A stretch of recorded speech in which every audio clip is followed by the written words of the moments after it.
Io c'ho già il mal di pancia. Ah, meno male, ok. No, no, è che classico, no, no. Da un lato forse la sala, quella con le costate, era più contenuta, l'hai vista? Non la voglio vedere, no, se mi È parli bella, però qua è top, ragazzi, è molto bello. Buongiorno. Posso, scusate, chiedervi se durante le domande ci sarà qualcuno con i microfoni? Perfetto, grazie.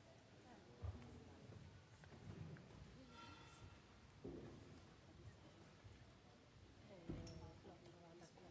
E se vuoi ho una bottiglietta chiusa. Ok, però se... Guarda, lì per terra c'è.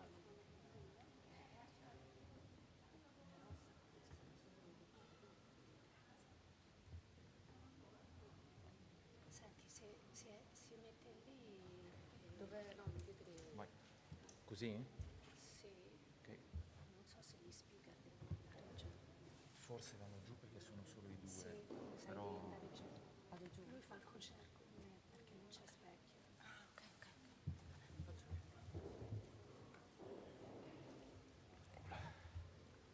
Se ti dà fastidio, ho messo lo zaino, credo là sotto, l'ho sposta Cosa però. c'è? Il mio zaino era se ti dà fastidio vedere le gambe, lo sposto. Aspetta, devo prenderlo io così.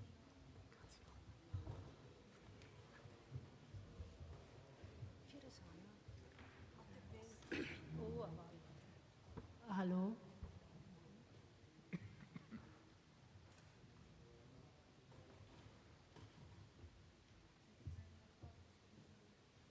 Sono first line. Sì, già.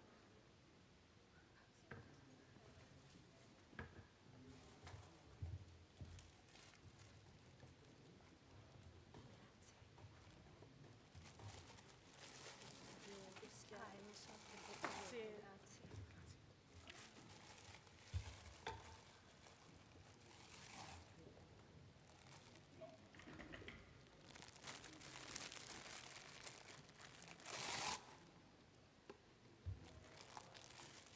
I moderatori siete voi?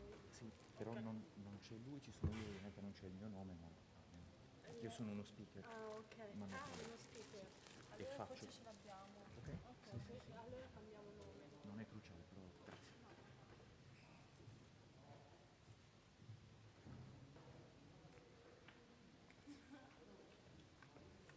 Però Quindi... ho tolto quello, l'avevo messo così in modo per non dare infatti, adito che fossi no. un impostore. Ah, facciamo cosa? Grazie. Michele, allora tu presenti i primi due, Sì. perché se io torno almeno tu già presenti Mavi e io presento te e Laura. Quindi sei tu, Mavi, io e Laura. Io Mavi, poi ti presento io. Ok.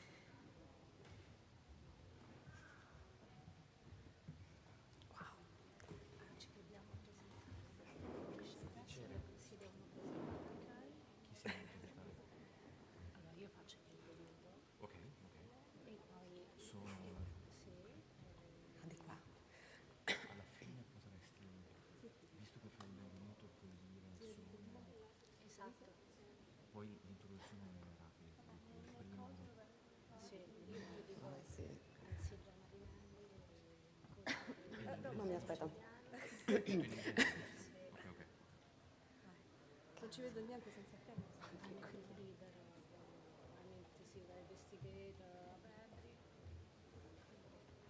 and my colleague Michele Giuliano e tu dici che sei quello che sei. Esatto, Chi sono? mi tolgo subito. Poi figurati, questo bicchiere è vostro? Mi fa Cosa senti Silvia? No, ma alla fine è solo una forma Fanne un po' così. per Tutti. riempire gli spazi, non pensare che sia così cruciale. In teoria Ti dovrebbe ringrazio. essere che il chair è quello che anima se non ci sono domande, questo ci proviamo, oppure dovrebbe interagire storicamente, ma adesso è next. Quindi non è così formale. Un tempo era più, forse nei congressi o comunque come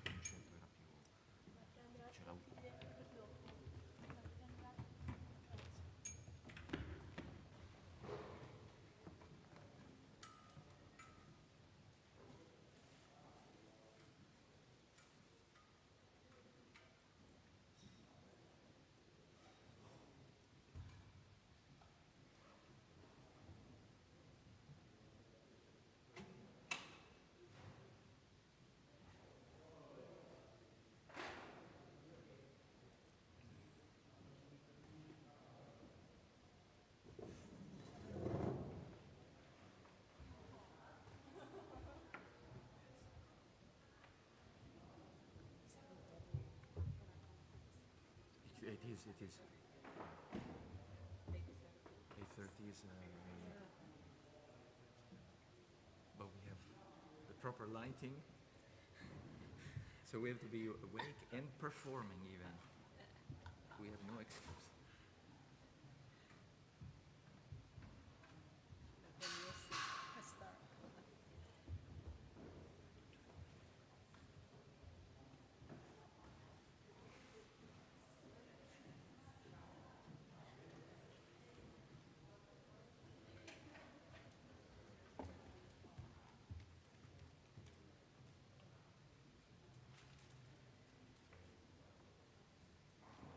Okay, okay.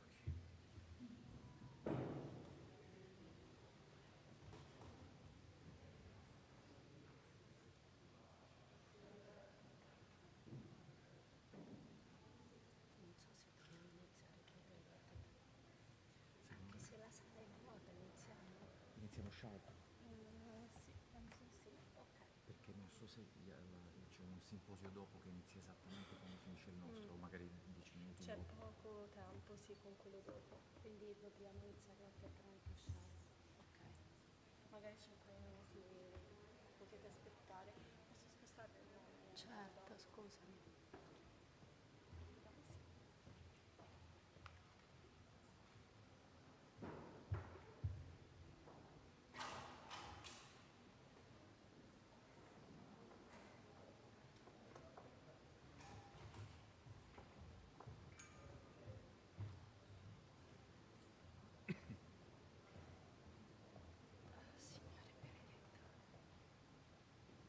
No stress, no, no, è divertente, è una cosa carina. Siamo fra amici, ci sono gente bella, brava, amabile, riuscita, quindi sarebbe stato Sì, un casino esatto. se non ce l'avesse fatta la ragazza. Quindi Abbiamo dei risultati sulla drag di gruppo molto bene, ok. E quindi in qualche modo avete una qualche autorizzazione o una strada per poter dire, visto che funziona in vitro, si può provare sul ex vivo paziente? funziona Sì, perché ex sennò vivo si può provare sul paziente o sì, potenzialmente perché comunque puoi usare i drag già, riproposi per l'uso radiologico. Vabbè, comunque sono un po' provocative. nelle prossime settimane o mesi quell'incontro di lavoro Sì, ti o a ricordi Modena, avevo no? mandato Sì, il sì, sì. video, però poi da lì scoprivo. Jonathan si è urtato perché? Perché non era i giorni che forse non sarebbe stato. Ho detto ok, lo spostiamo, non c'è da essere da offendersi. Dobbiamo fare i provini magari. Sì, sì, assolutamente sì. Lui sosteneva no, assolutamente bisogna che invitiamo assolutamente i clinici. Sì, ma non è una cosa così formale, più secondo come l'avevi detto e come ce l'avevamo immaginato, qualcosa di informale per magari coordinarci, visto che Prova, prova. Aspetta, abbassa un po'. Perché rimbombo. Prova, prova.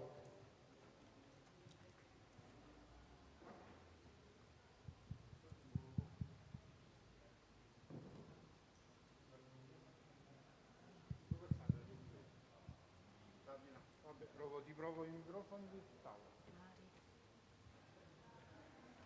Buongiorno. Prova, prova. prova. Prova.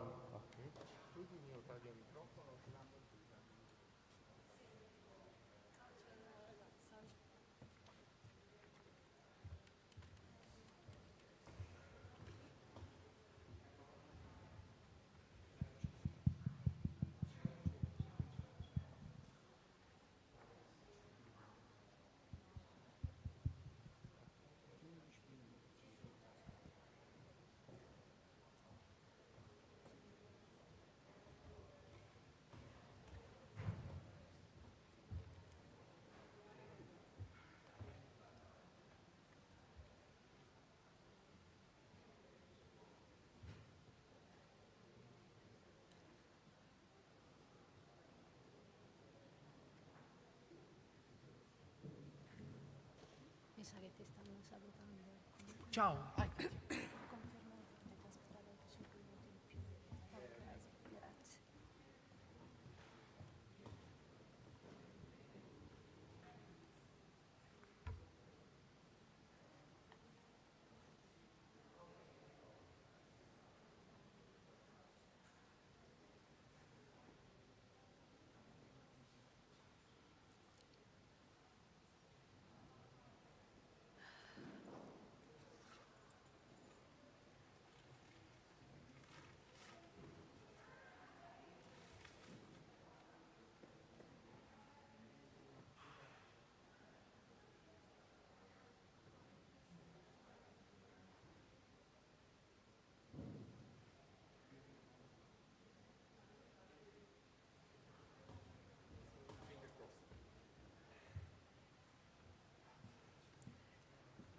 Possiamo aspettare 5 minuti in più.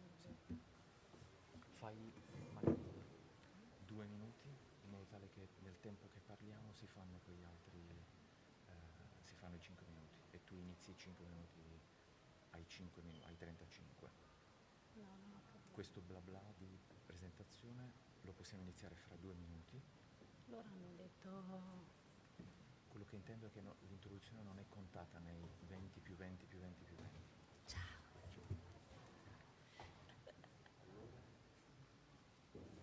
Sei già abbronzato, pronto per ventottene, nel caso ci sia sole.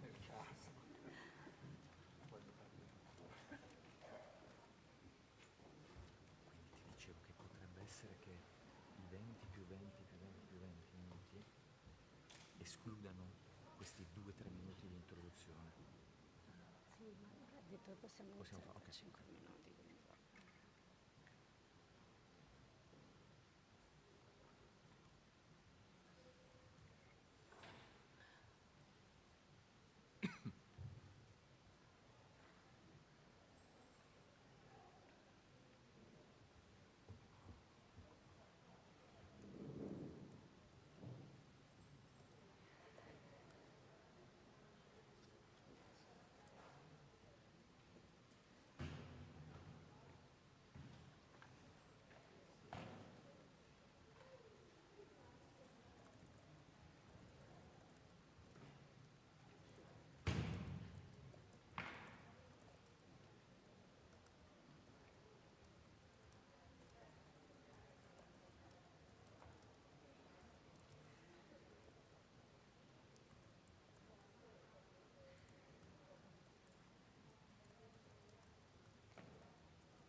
Adesso capisco perché hanno dato il ventaglio, perché effettivamente fa caldino qui dentro. Pensavo fossi io che ho corso per venire, ho camminato rapidamente per venire qui, ma no, fa caldo proprio.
Good morning. Thank you to be here. Welcome to our symposium. Let me introduce myself.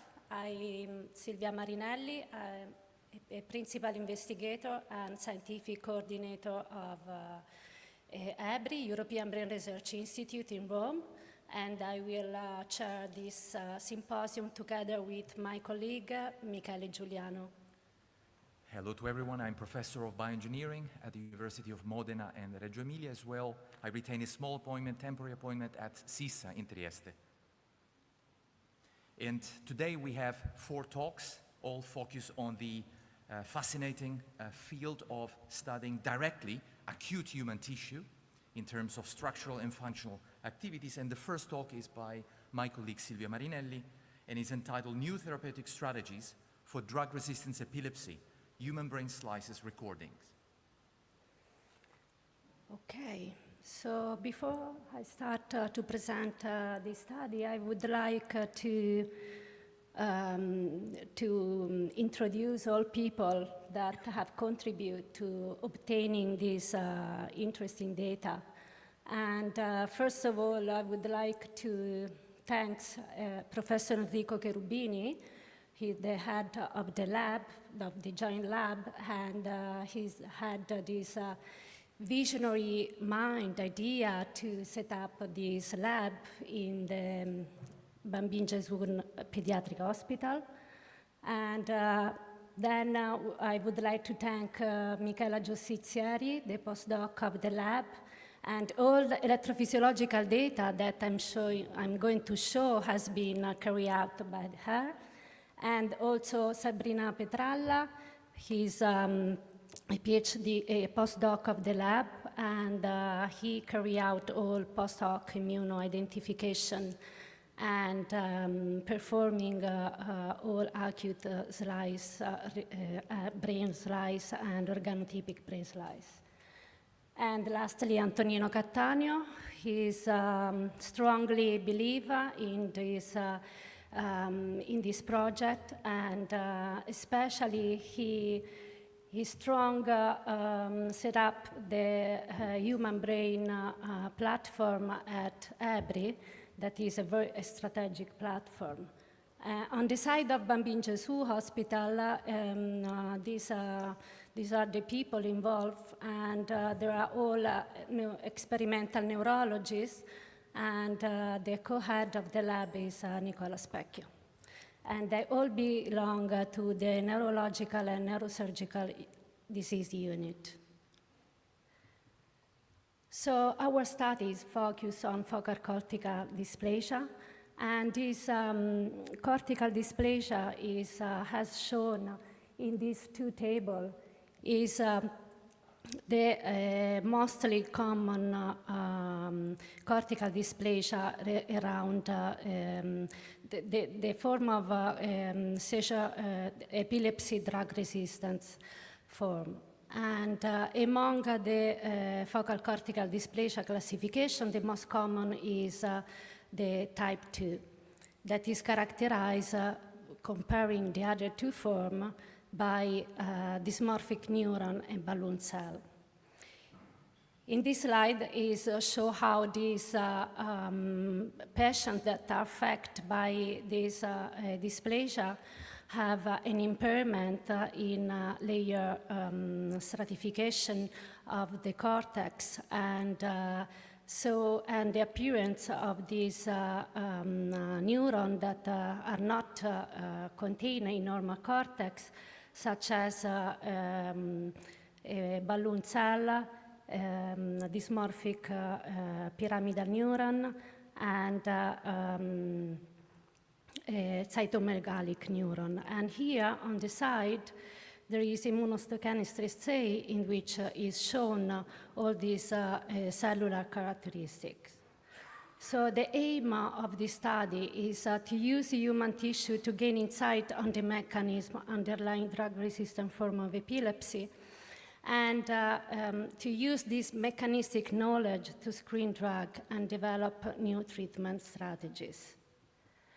So how this focal cortical dysplasia is detected? So the clinician follow specific steps. First of all, they assess by multimodal neuroimaging evaluation the localization of the dysplasia, in this case in the frontotemporal lobe, by using MRI and PET. Then they perform EEG and in vivo and also acute recording directly on the tissue during the surgery. And this type of electrophysiologists help to detect the exact localization of the seizure loci, surgical guidance, and ensure complete resection of the dysplasia. The second assessment is genetic testing. Since the focal cortical dysplasia can also due to a genetic mutation. Indeed, 60% of this form rely on a mutation in the mTOR pathway. And our results show that around 24% are due to a mutation and to the TSG2 gene that is a loss of function mutation, and mTOR mutation that is a gain function mutation. And of course, we have still ongoing result regarding this genetic testing. And finally, we have a confirmation on histological assessment in which the neuropathologist do specific marker such as vimentin, that is a marker of balloon cell. And in this table is summarize all patients that has been enrolled in this study and from which we obtain tissue for our electrophysiological recording. And as you can see, the patient has been treated with sodium and calcium channel blocker drug, and also drug that potentiate GABAergic transmission. The resection of, so the surgery is induce a free seizure, so kids that undergo surgery are free of seizure, most of them. So here in this slide is represent a workflow of the preparation of human acute brain slice. And Laura will explain better in her talk. So after surgery, we bring the tissue in our joint lab at Bambino Gesù Hospital. And the transport is a very critical step for the health of the tissue. Then we resection the tissue and we perform electrophysiological recording, both in voltage and current clamp. Here is an example of resect tissue. This is an example of dysplasic tissue, and this is an example of tissue that has been removed to have access to the focus loci. And here there are some slides in which it has shown how we characterize this tissue. So we record the normal appearing pyramidal neuron, and that appear with this typical action potential and have this inhibitory spontaneous GABAergic current. And this recording has been performed from a pseudonormal tissue. Then we are able to record the putative balloon cell these cells are not epileptogenic, and they lack of both sodium and calcium channel. And then we have this low threshold cytomegalic neuron, and this neuron are those that are believed to induce epilepsy. And then we can also record putative immature neuron, and also dysmorphic cytomegalic neuron that, as the previous one, can be induced epilepsy. And here is a summary of the passive electric properties of this recording neuron, and both the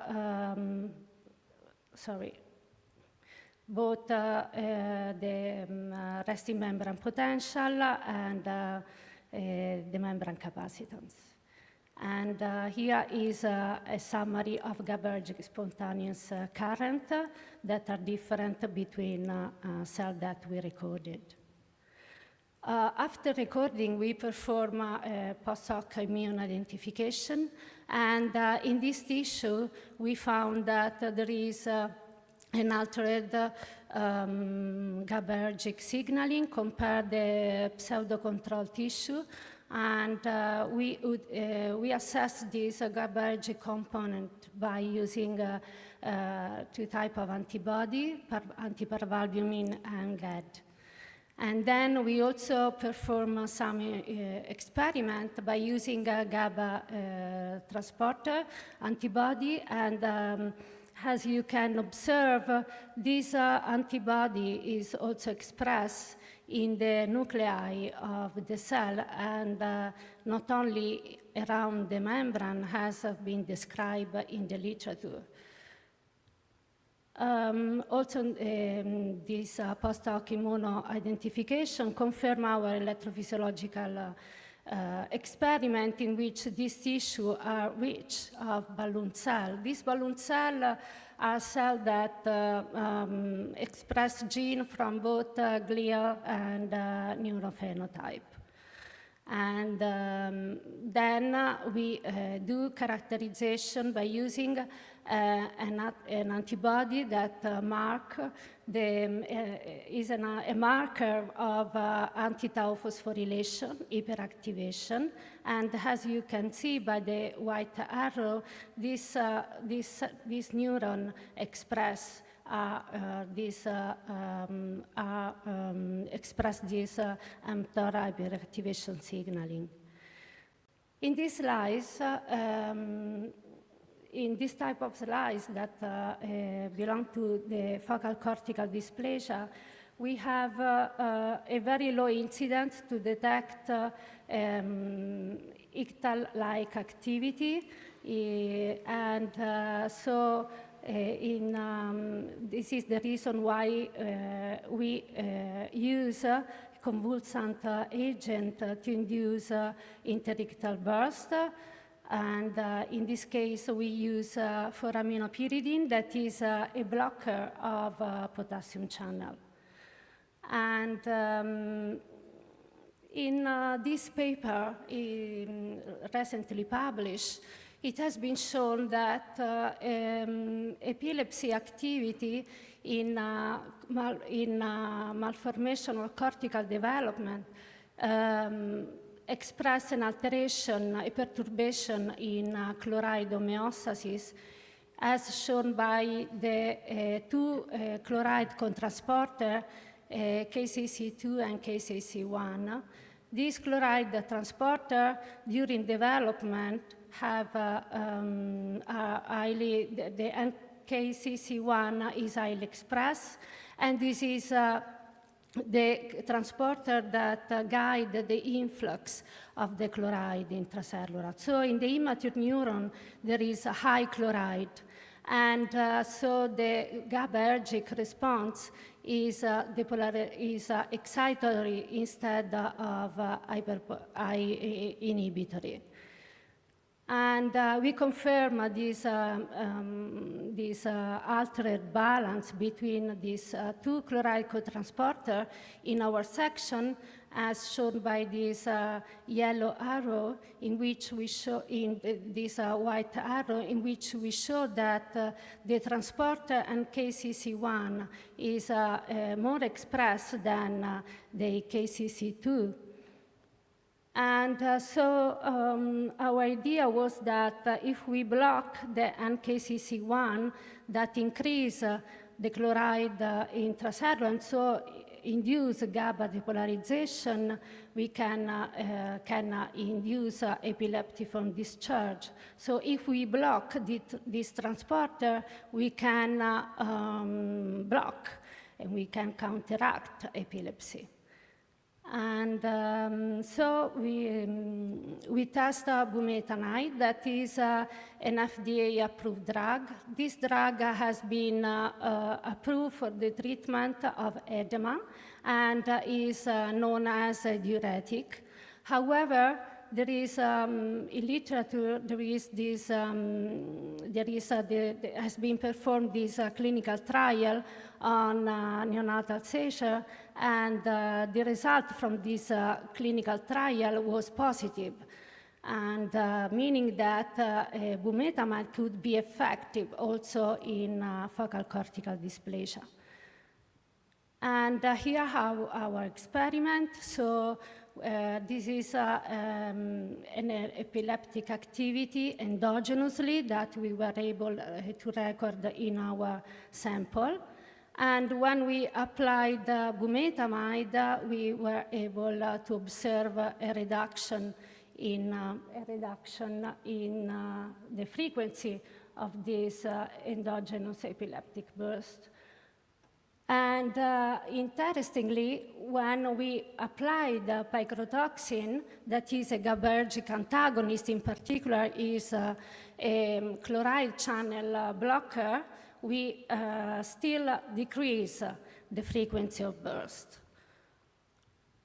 And here is another example in which is shown how by blocking GABAergic transmission, we have an amelioration of the epileptic activity, contrary to what it has been shown in literature.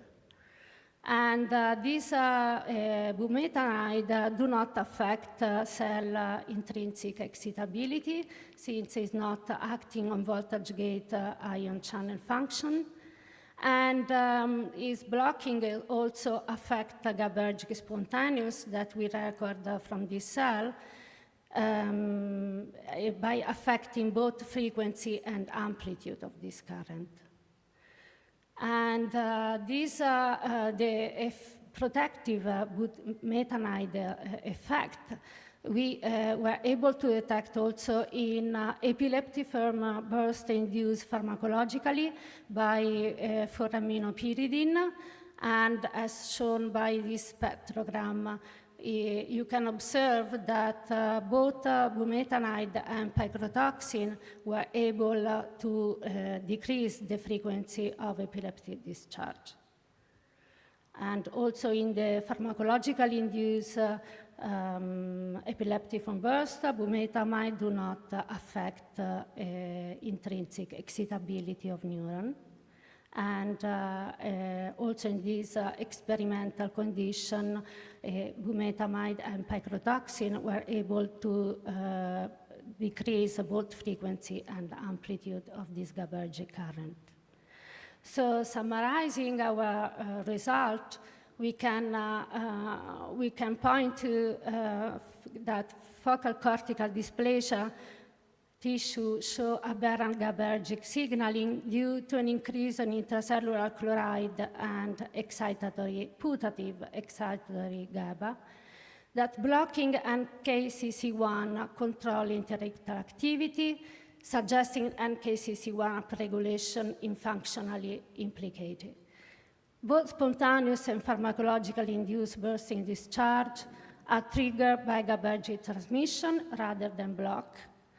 And so we can say that bumetamide as well as GABA antagonists may be effective antiepileptic medicine. So all this data has been partially curated, and they are available for the building of the computational model, in particular for model brain with epilepsy. And this is the take-home message. So is cortical dysplasia truly a drug-resistant form of epilepsy? In this ongoing experiment, we are working on human organotypic slice culture, and this type of preparation allows you to do chronic drug treatment and also to induce expression of protein through viral infection. And this is our next study, in which we want to assess if epileptic engram may contribute to the recurrence of seizure by using a synaptic toolbox. That is a toolbox that allows you to manipulate potential spine. Thank you for your attention.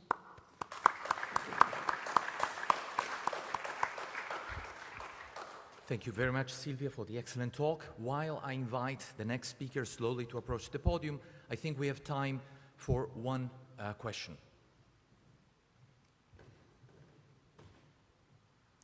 Then I will ask, please. Middle of the room.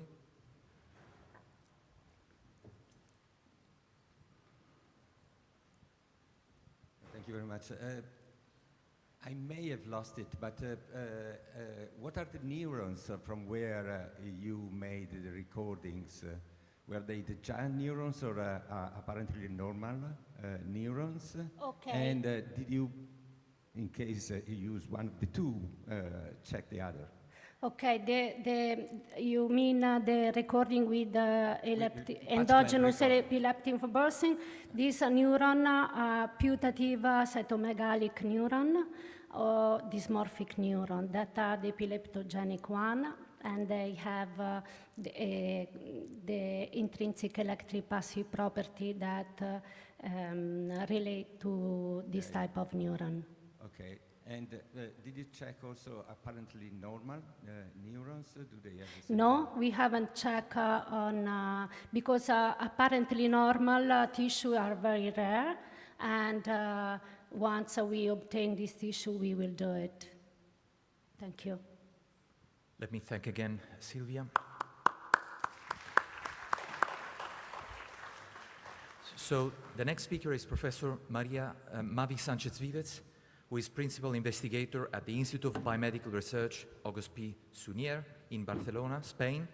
And her talk is entitled Spatiotemporal Network Dynamics and Structural Correlates in Human Cerebral Cortex.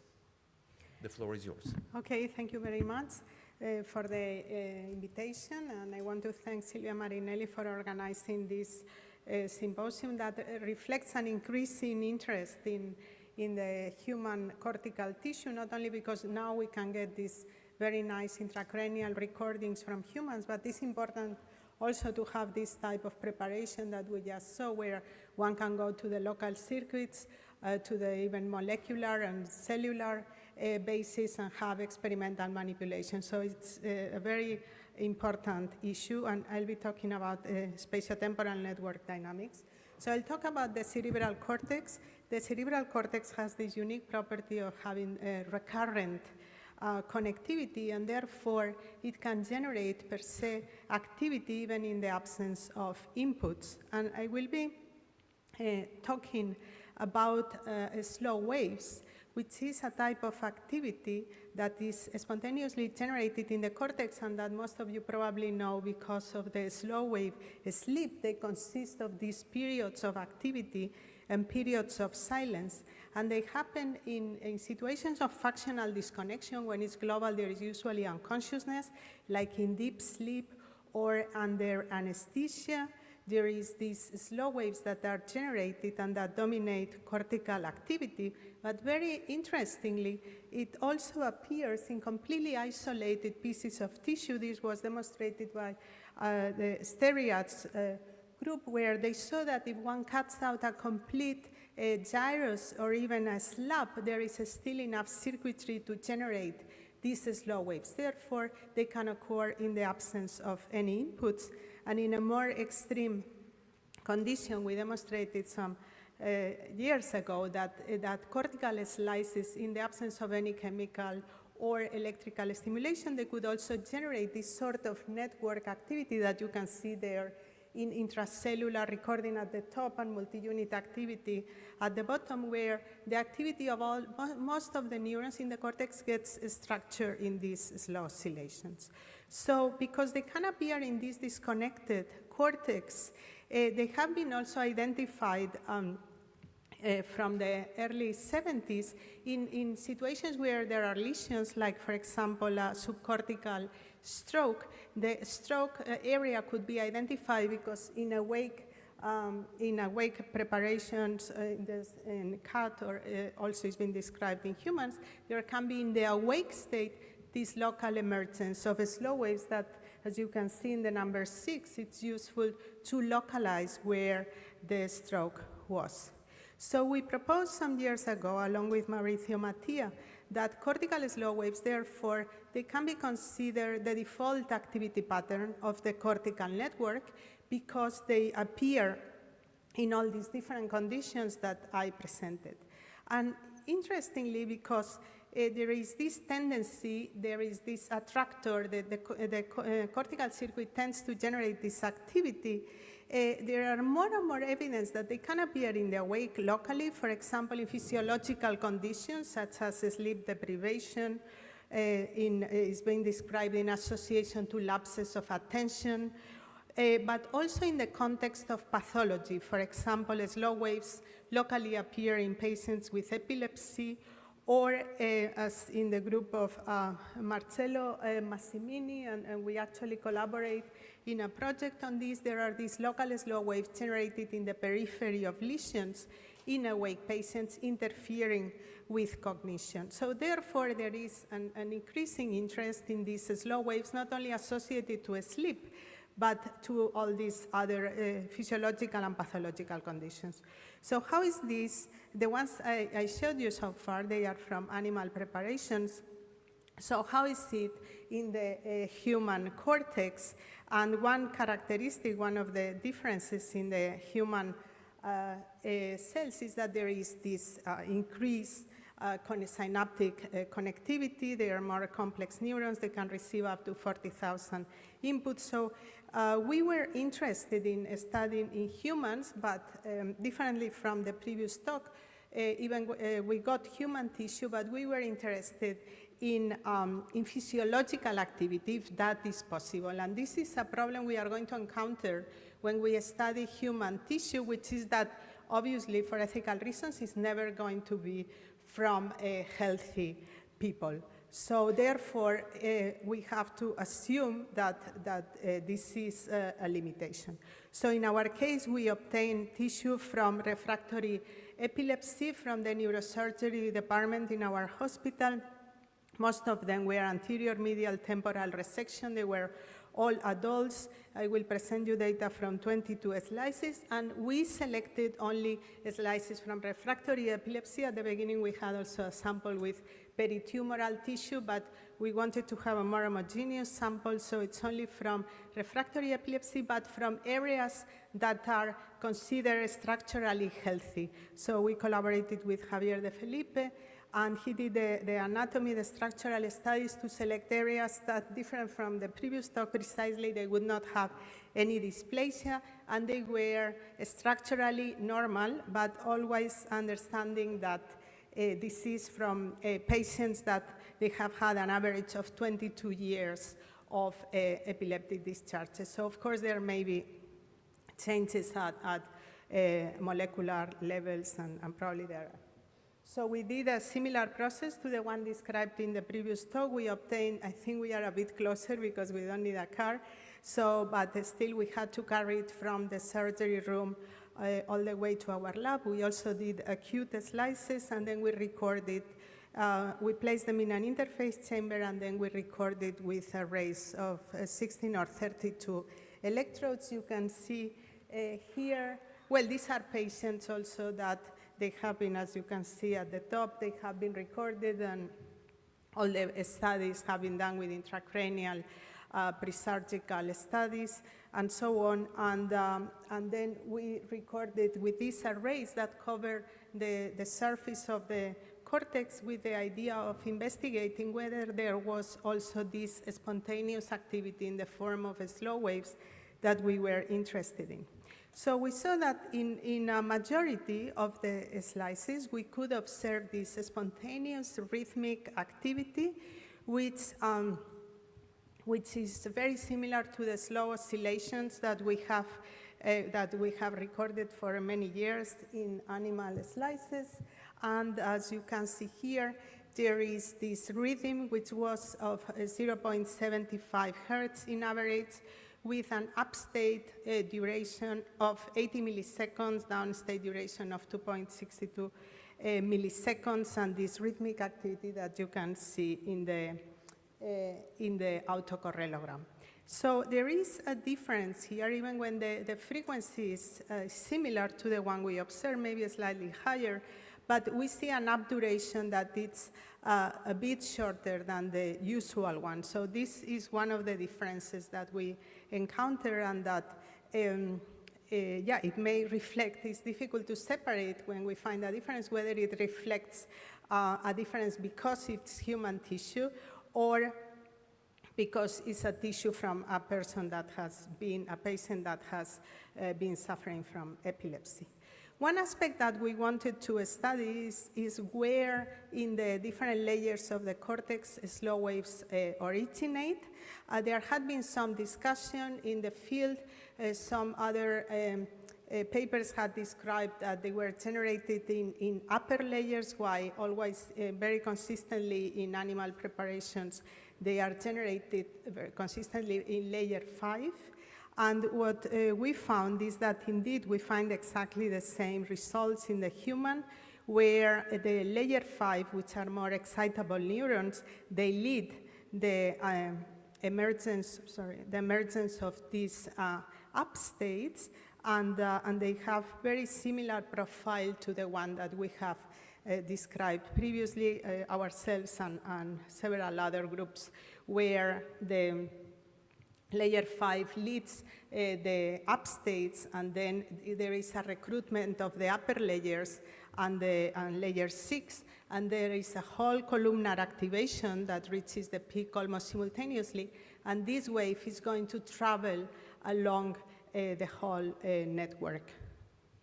And this is the Ranger causality study showing that actually the activity in deep layers is leading the activity in superficial layers. So we think it's very much like in other species, in spite of the fact that these neurons in layers 2, 3 are more complex in humans.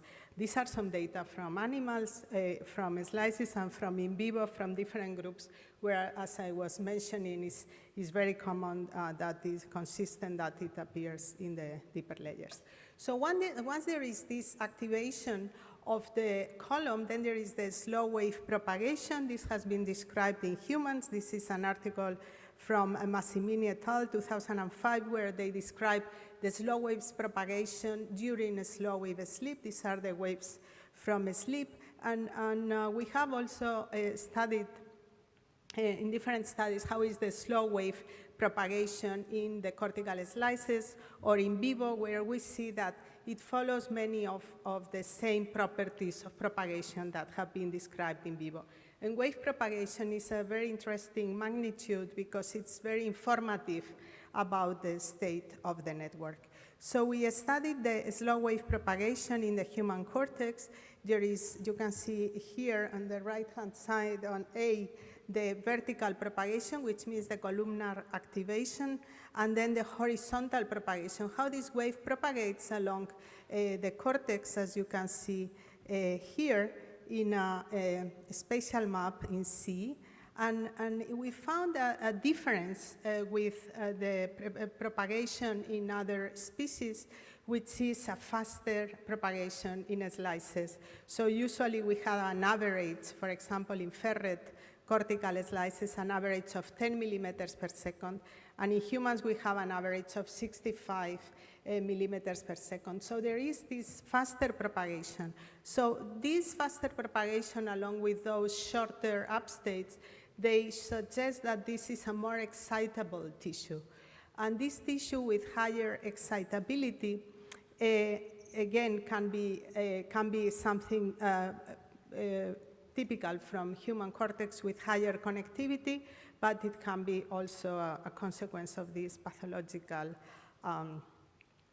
state, even if it's, as I said, healthy tissue.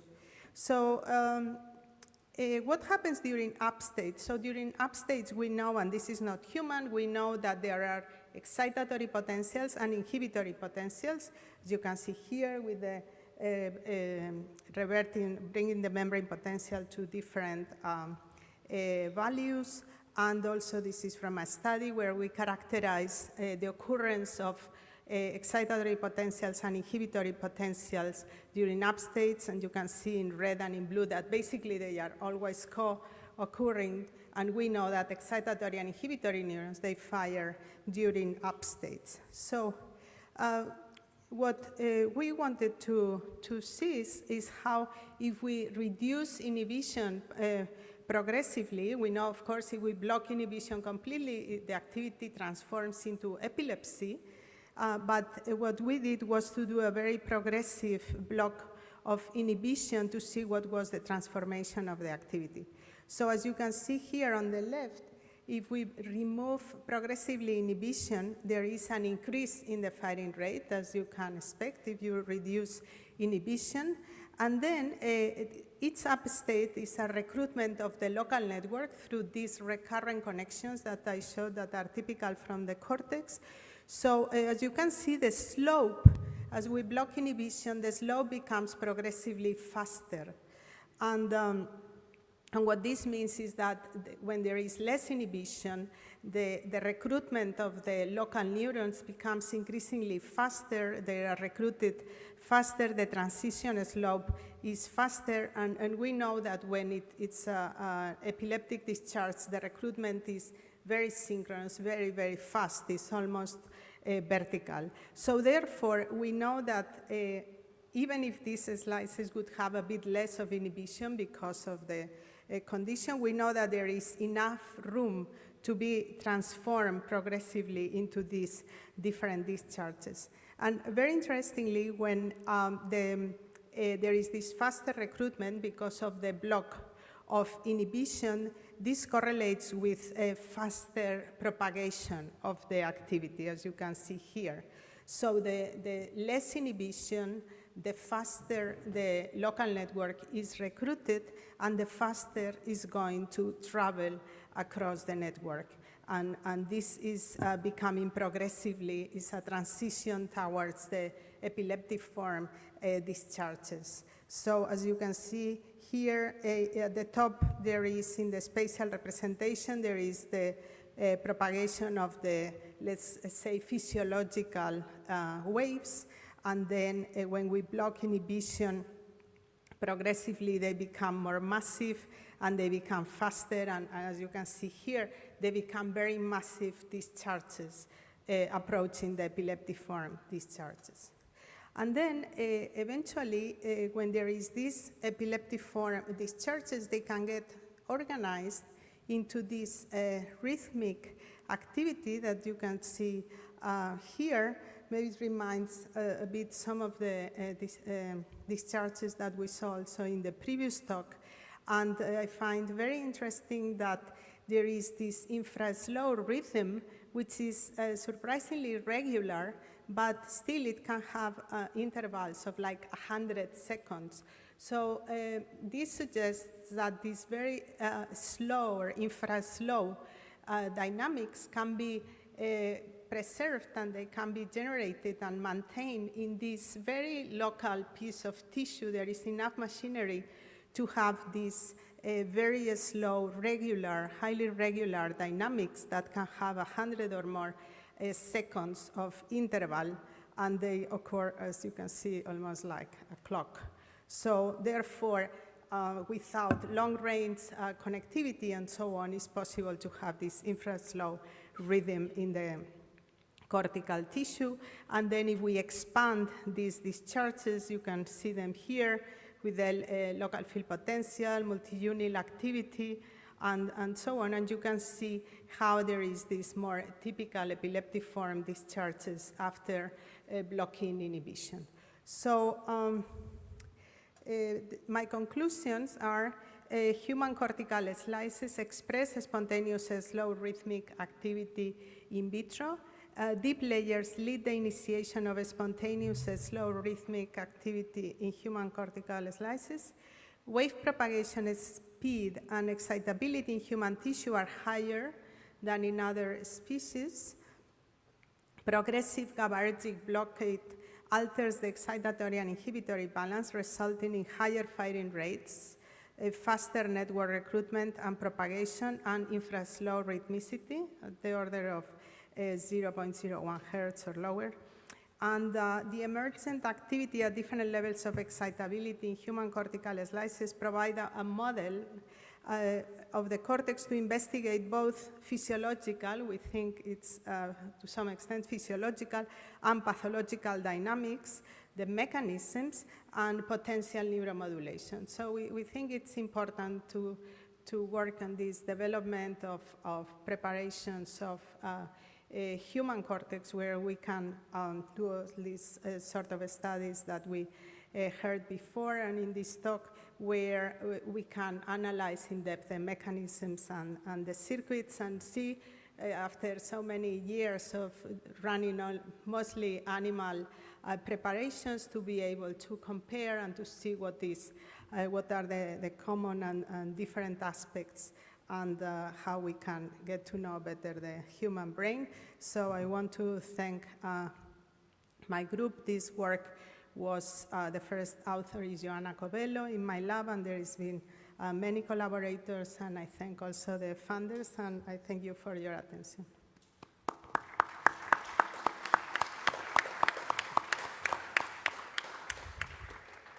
Thank you very much for the very, very impressive talk. So the session is open for questions. Please, Antonino. Thank you for this very nice talk. I have two questions on your preparation. The first one is, you said you record from structurally normal tissue. Now, presumably, the structure of the tissue you analyze it after your electrophysiology.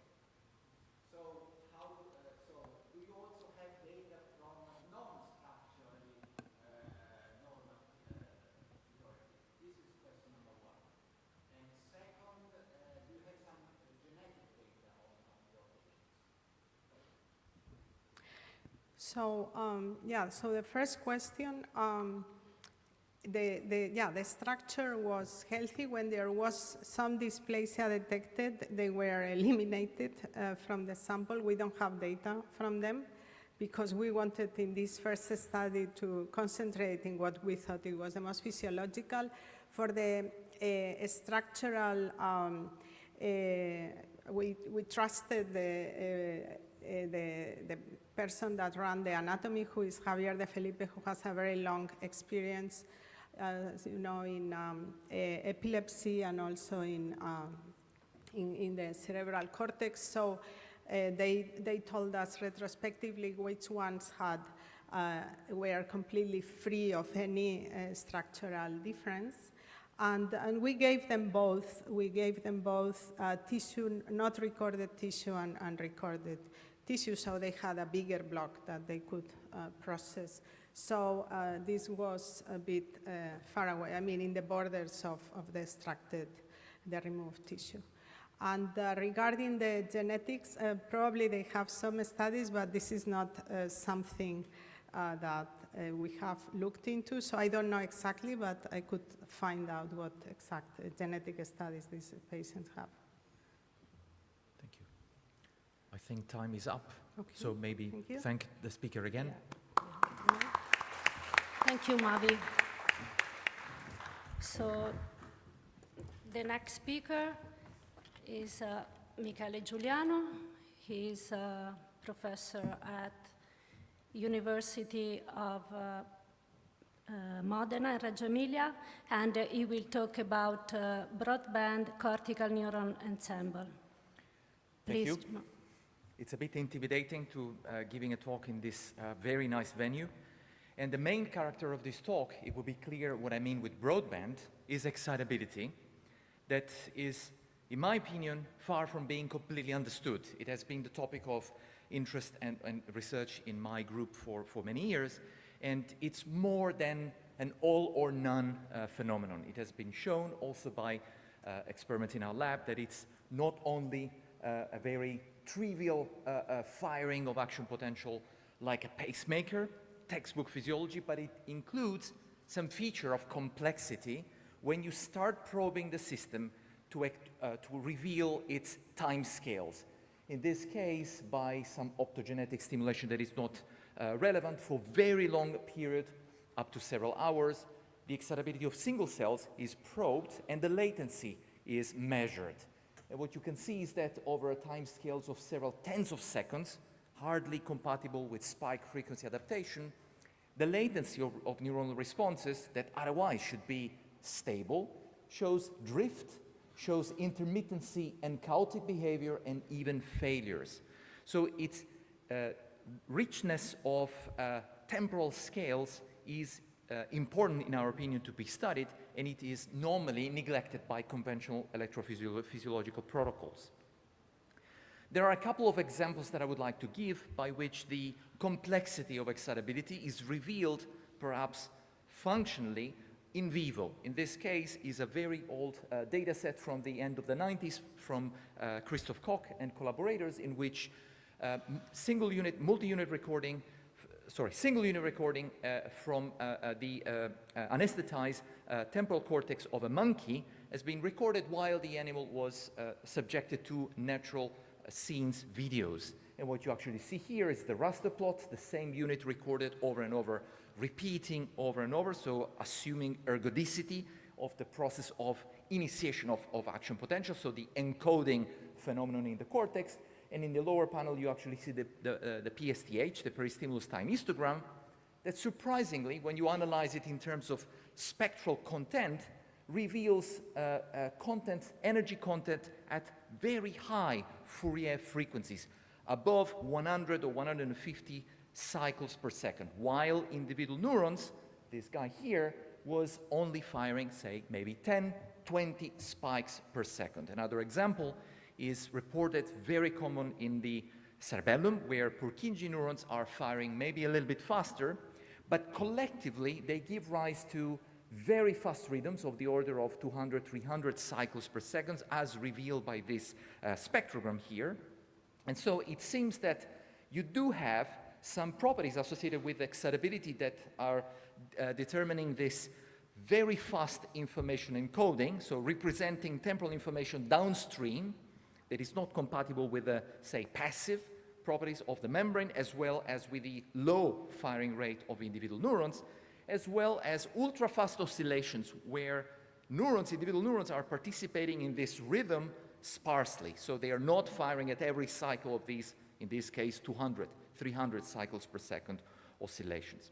So when this complex feature of excitability has to be studied, the classical paradigm of understanding input-output relationship, here depicted, it should have been an animation, by the so-called FI curve, output firing rate versus inputs, cannot be used anymore because the input is now changing rapidly, and this is a static description, cannot any longer tell something about how the system is performing when, again, fast temporal scales and non-stationary phenomenon are in play. And these deeper understanding that I'm somehow advocating, that I'm interested on the time scales of neuronal excitability, are very significant, not only in the domain of, say, modeling. I'm mentioning very briefly that it might have dramatic consequence for the expressive power of our architecture in machine learning and artificial intelligence, but also for basic neurophysiology, to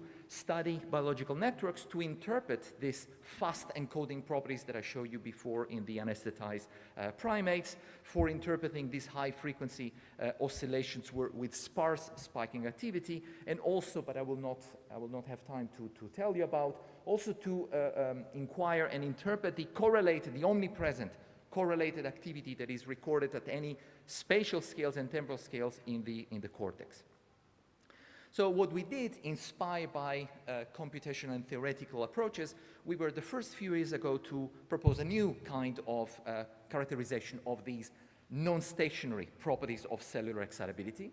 So looking at neurons as somehow a black box, being myself by training an engineer, so I see black boxes and Fourier analysis everywhere, we've been basically developing a protocol where not stationary, but so non-stationary inputs have been delivered to neurons, and the output firing frequency have been characterized in terms of the so-called instantaneous firing frequency.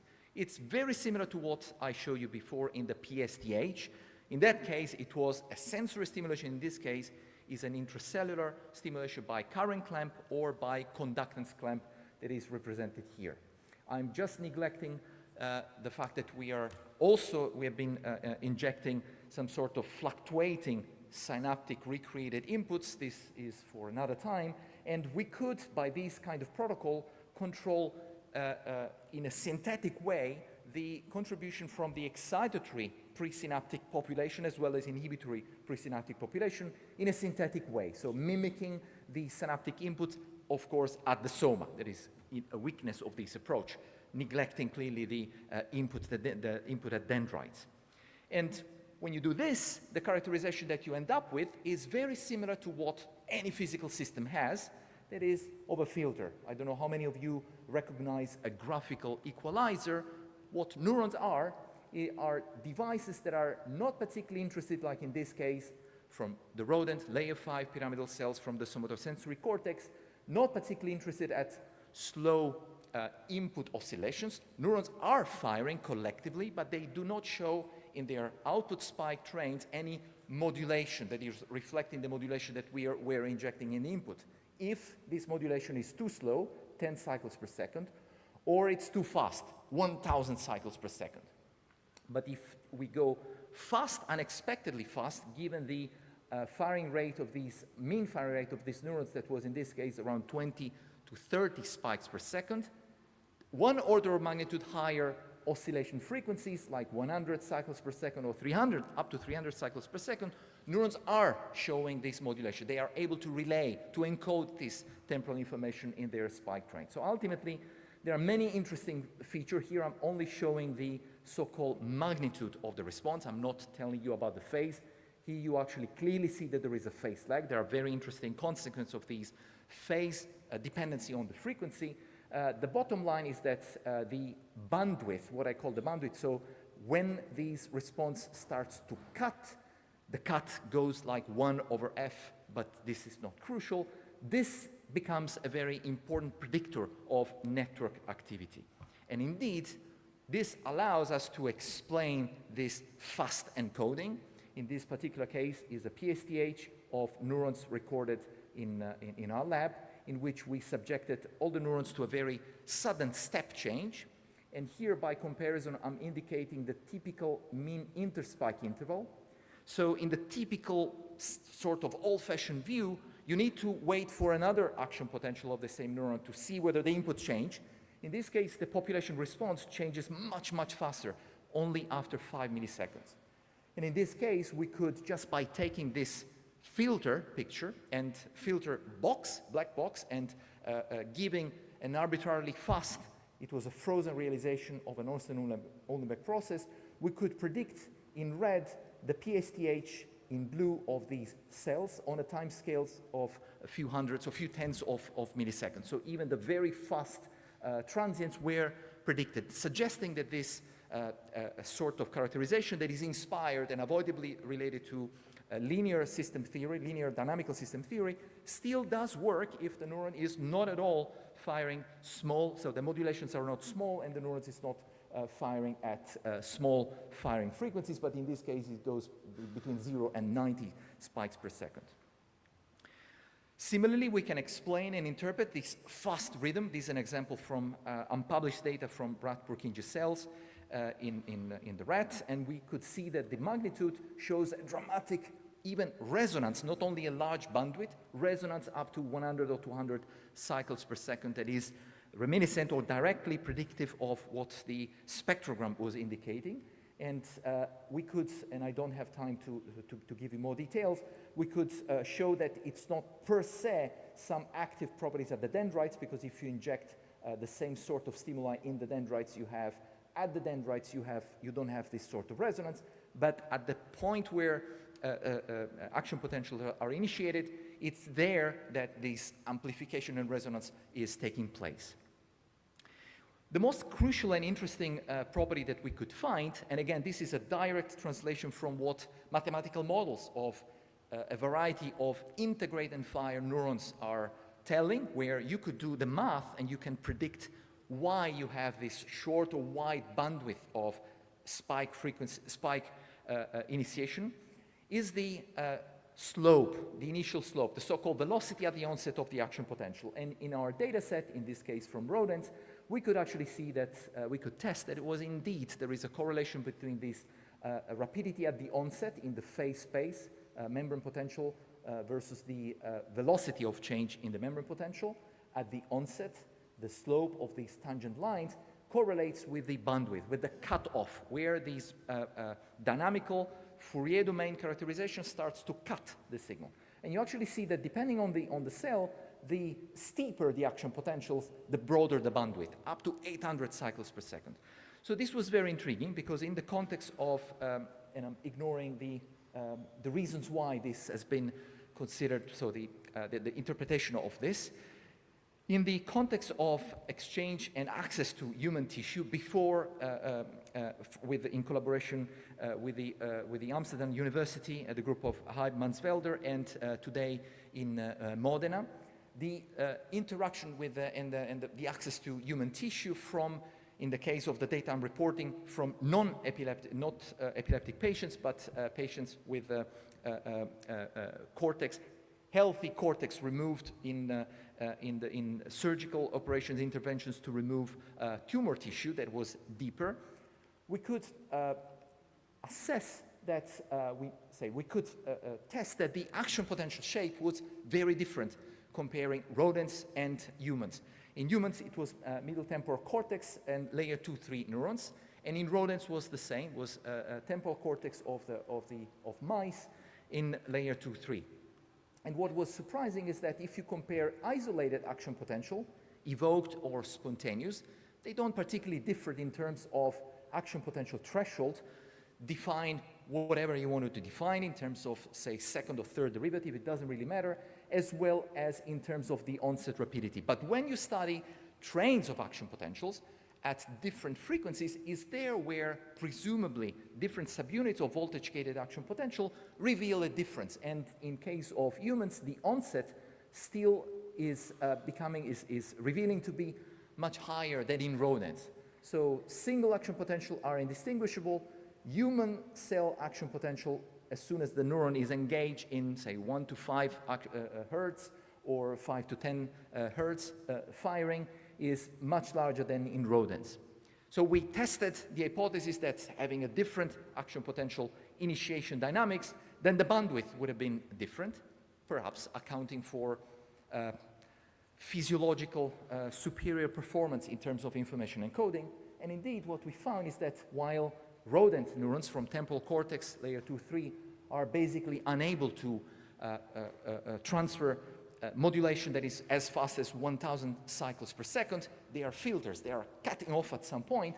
For human cells, they are up and kicking up to 1 kilohertz. We could not go faster because of technical problems.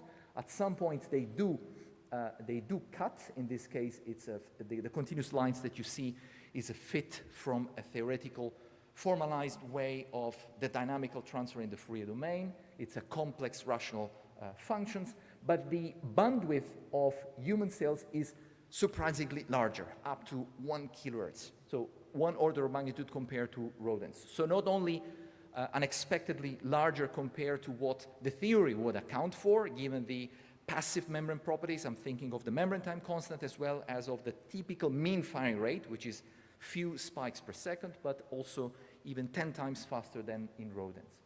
And we search for possible correlates of these functions. I don't enter into the details.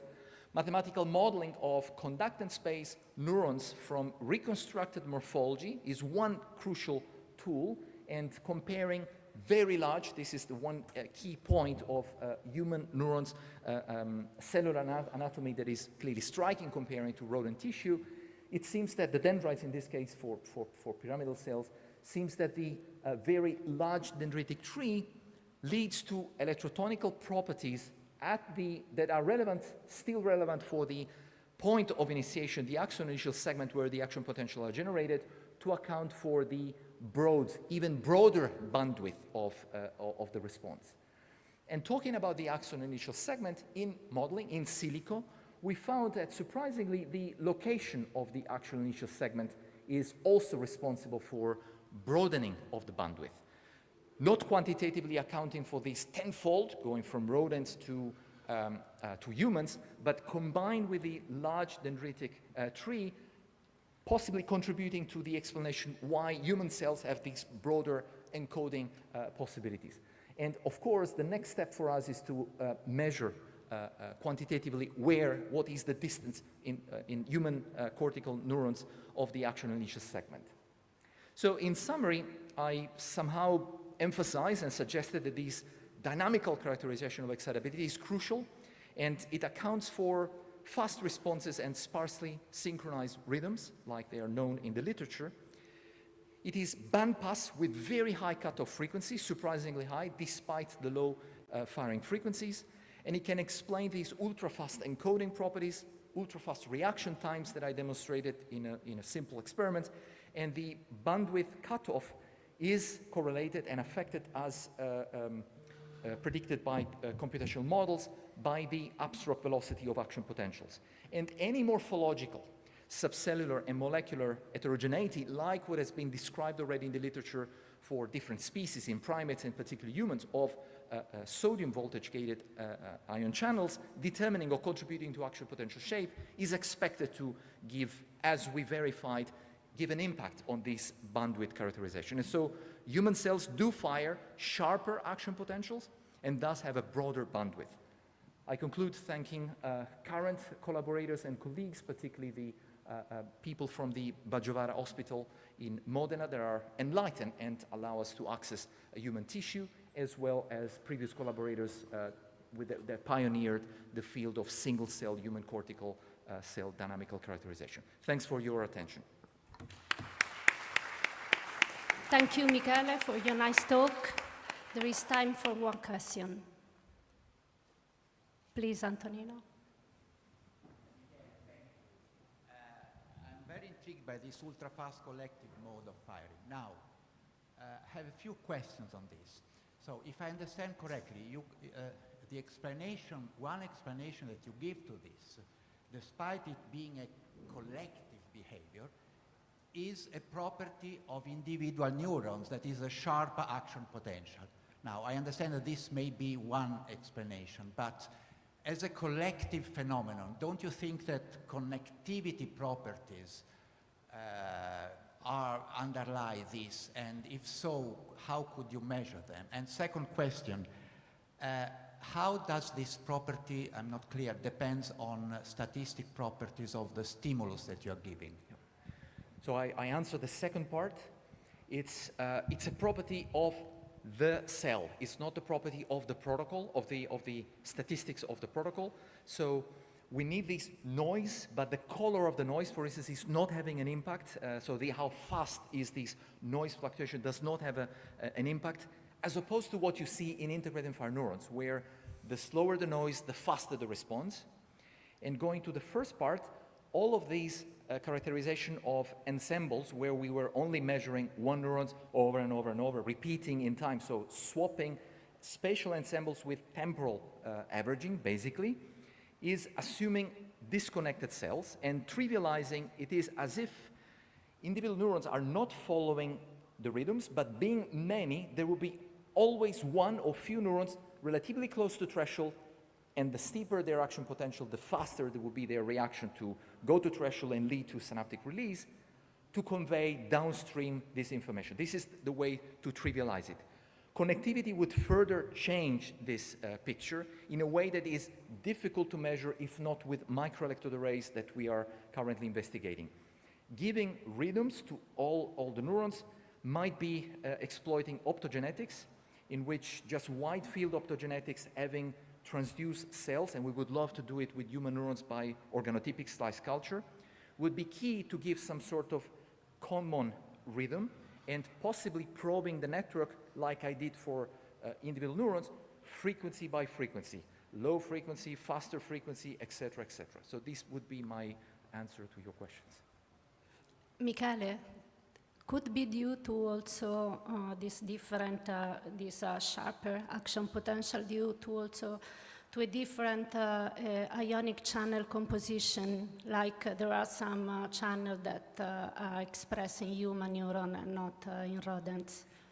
Yeah, absolutely. The easiest explanation is that it's a subunit of voltage-gated sodium channels.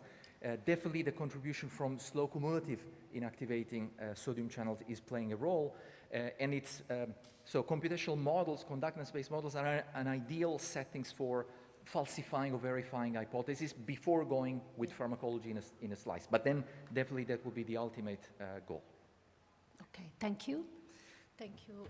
And the last speaker is our younger Laura Monni, and she from University of Modena and Reggio Emilia, and she will talk about how to prepare acute human hippocampus slice for electrophysiological recording. Thank you. Thank you. Thank you, Silvia. Good morning, everyone. After these inspiring talks on human neocortex, I would like to shift our attention to the hippocampus. So the hippocampus is, of course, a central region for learning and memory, but also for epilepsy. And I'll show you how we prepare acute human hippocampus slices from tissue obtained from patients, but also how this tissue can be used to model other human pathologies.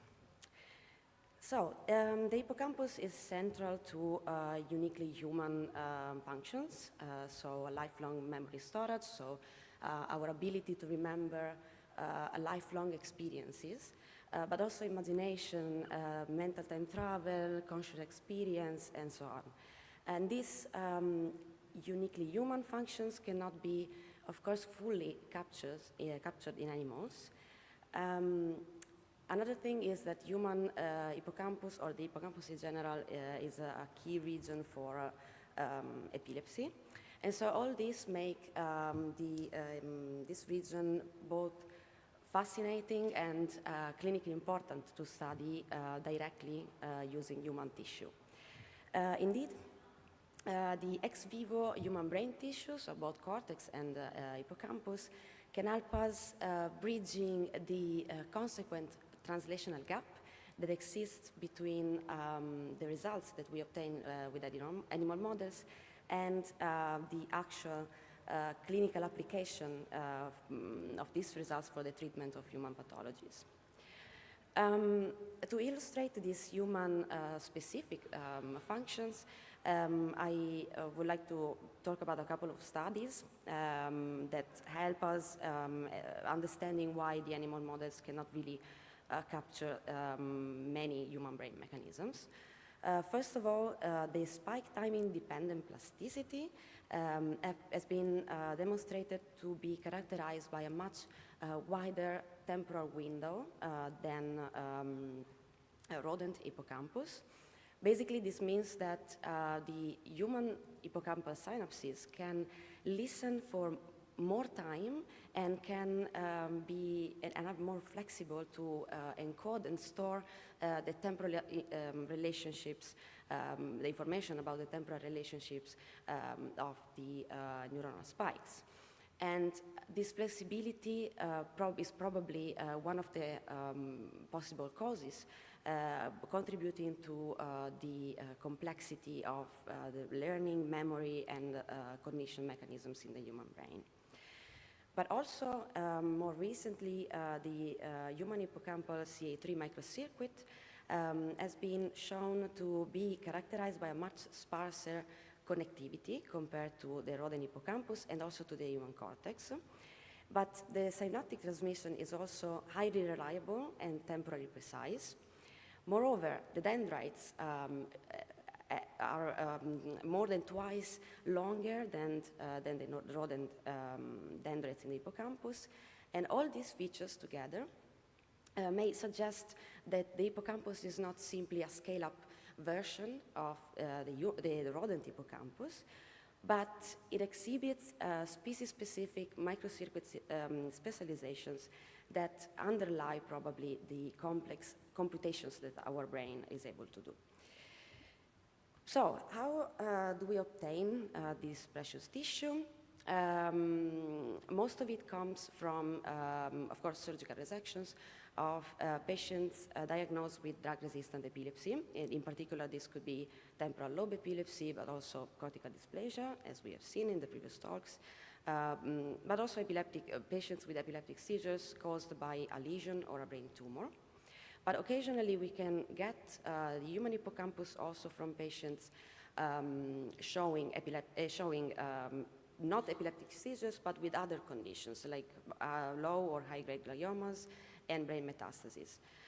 So this means that we can get tissue, both healthy-like tissue and possibly disease-damaged one, so we can have a window into both near physiological and pathological tissue. So once we get the piece, of course, careful preparation is the key to preserve its viability and high quality.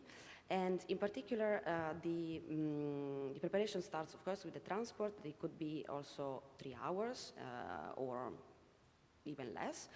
And this transport is done in a sterile and modified artificial cerebrospinal fluid that is basically aimed at protecting the tissue from different types of damage and hyperexcitability in general.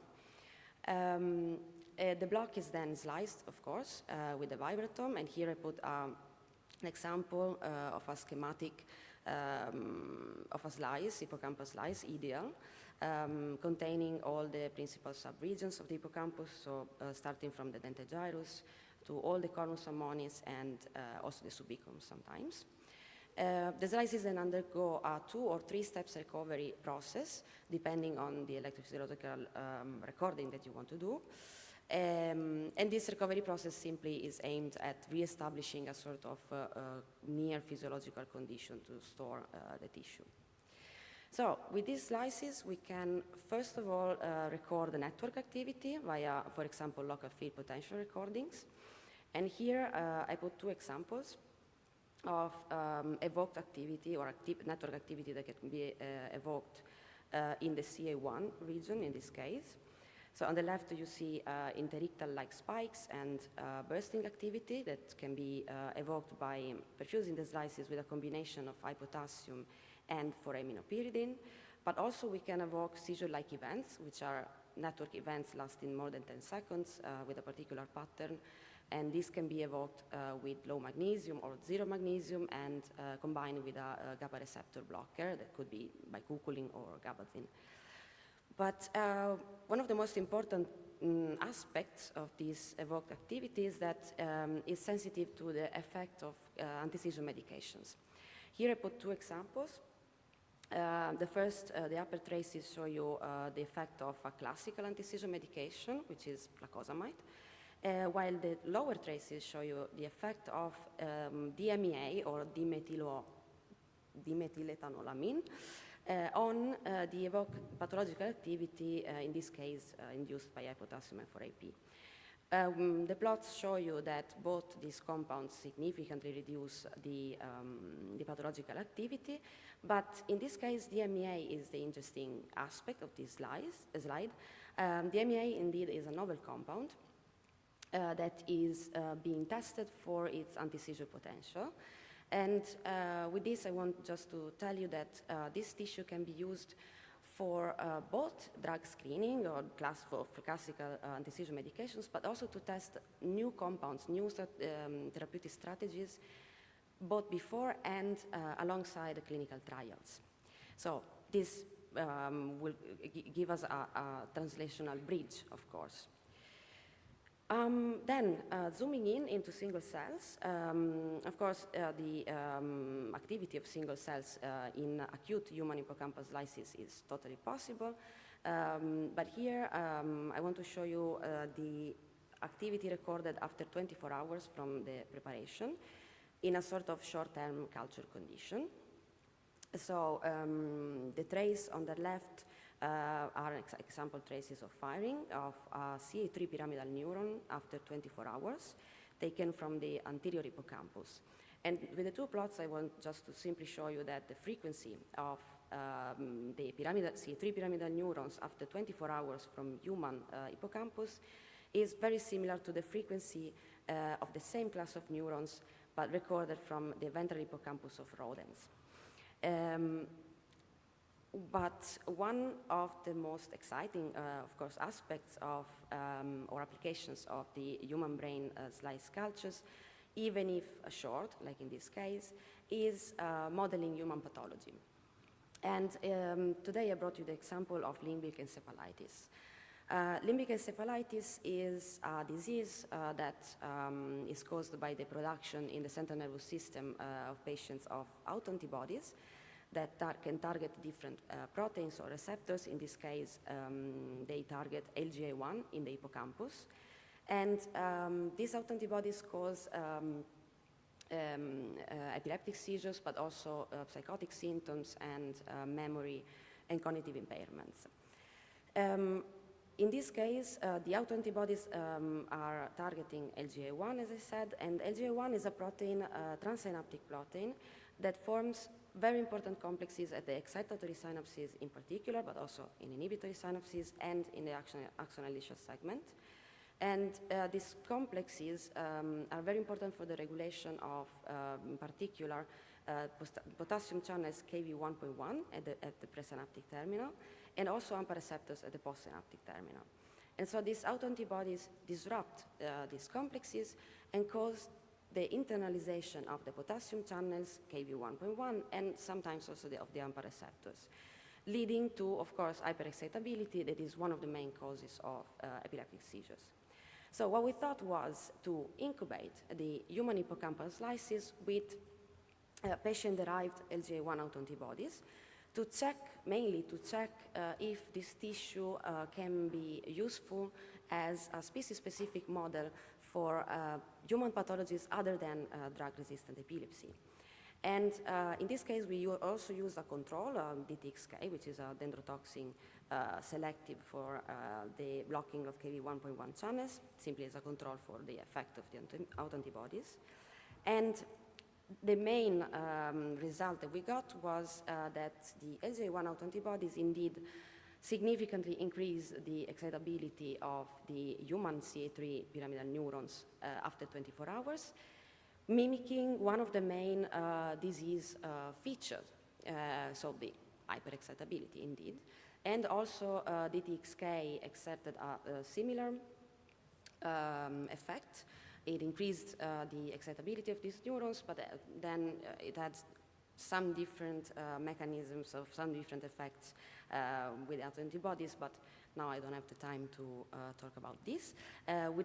With this, I just want to say that the human hippocampal slice cultures can be a very helpful platform, very useful platform and model to model human pathologies, and so not only drug testing, but also to have a sort of homologous system to study disease-relevant substances. Then, to take it a step further, we also are currently establishing the use of human hippocampal slices and cortical slices with advanced electrophysiological systems like high-density multi-electrode array, or HDMEA, These are biosensing chips based on complementary metal oxide semiconductor, or CMOS technology, which basically combines a dense array of microelectrodes with an advanced signal processing, allowing to have a chip with thousands of microelectrodes packed in a very tiny area. And this allows us to record the extracellular activity from hundreds of or thousands of neurons simultaneously with an incredible spatial and temporal resolution. And so these systems open the window, open the ways to the possibility of investigating human-specific neuronal dynamics at a very high spatial temporal resolution.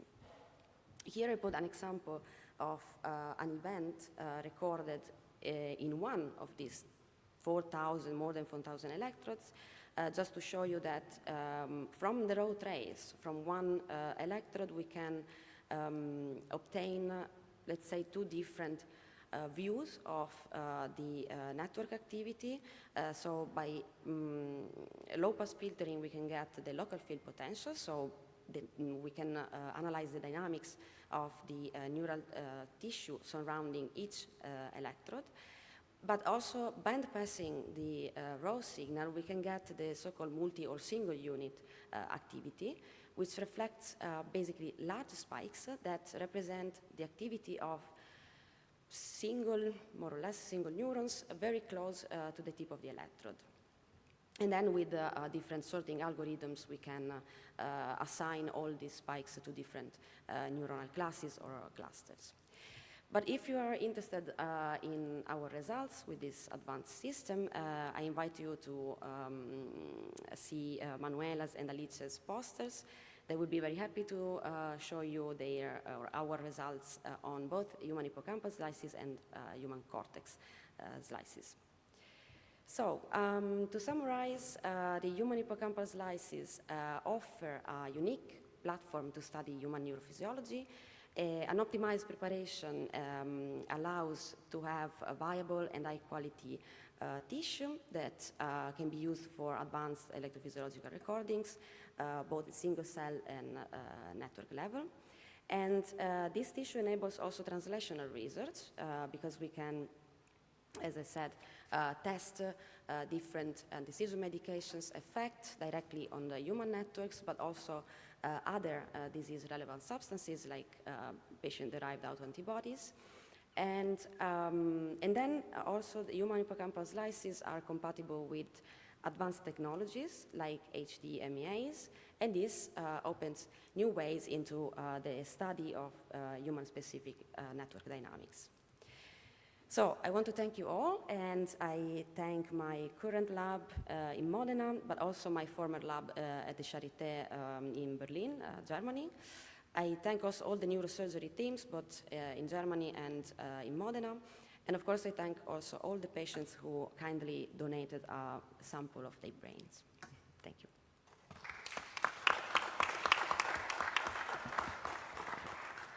Thank you, Laura, for your very useful talk. And now there is time for question. Okay, I have a question.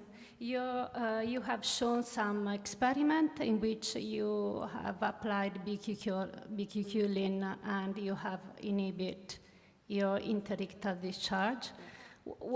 Which type of human tissue? Was a tissue from children, from adult? It was from adult drug-resistant temporal lobe epilepsy. We got, in Berlin, we got mainly that tissue, TLE, basically. Okay, yes. No, because I was translating your result with our results, yes, so yes, I was worried. Yeah. Okay. No, it's not. It's not cortical dysplasia. It's another type of diagnosis. Yes. Okay, thank you. And another question is regarding your 24-hour recording after the slicing. So how do you keep your slice in this 24-hour recording once you slice that? I just put them in a culture media. So I'm applying actually a protocol that was developed in the Ellen Brain Institute in Seattle. And this protocol, so it's very important, I noticed that it's very important, this recovery process to really keep alive and the tissue, which is basically the storage of slices in first the modified CSF, so they could be NMDG, but also choline or sucrose, and then you slowly put back the slices in a sort of near physiological condition. So first a solution in which the sodium ions are slowly reintroduced. That is this low sodium ACSF, and then I put them in a medium normally, in a 6-well plate, in the incubator, as a normal organotypic slice culture. Okay. Yeah. Thank And they you. I mean, they are preserved, let's say, until 6-7 days, I would say. Then after they start to modify their firing activity, there is no network activity anymore, so I would say 6 days maximum. Grazie. So the symposium, thank you to have attended this symposium, and we thank all the speakers to join this event.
Why are we so separated? Don't be so far from me. Io voglio stare qua giù. Questo Questo era già, sì, questo era già. Ok.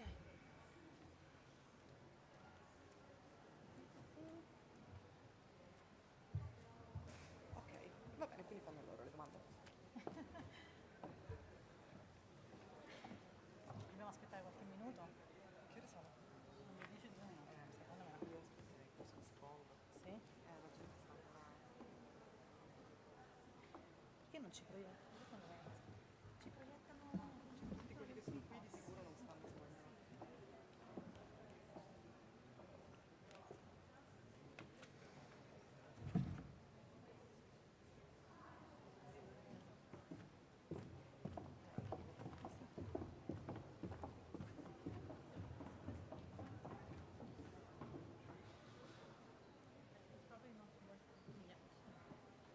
C'è scritto hairs, no chairs, questa cosa è interessante. De Poroid. Mi piace. Cosa Sta andando questa tutto. slide? Me la facciamo correggere?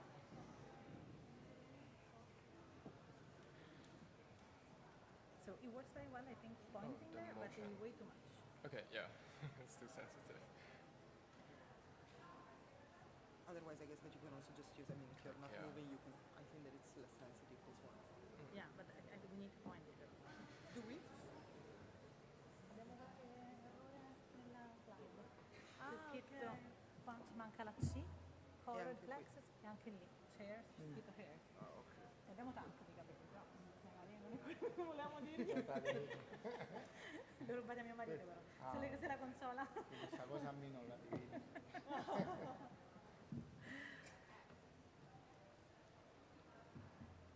E per il ponte usiamo questo, ma lo possiamo montare sia qua Sì, che sì, là. sì. So we can point here. Okay.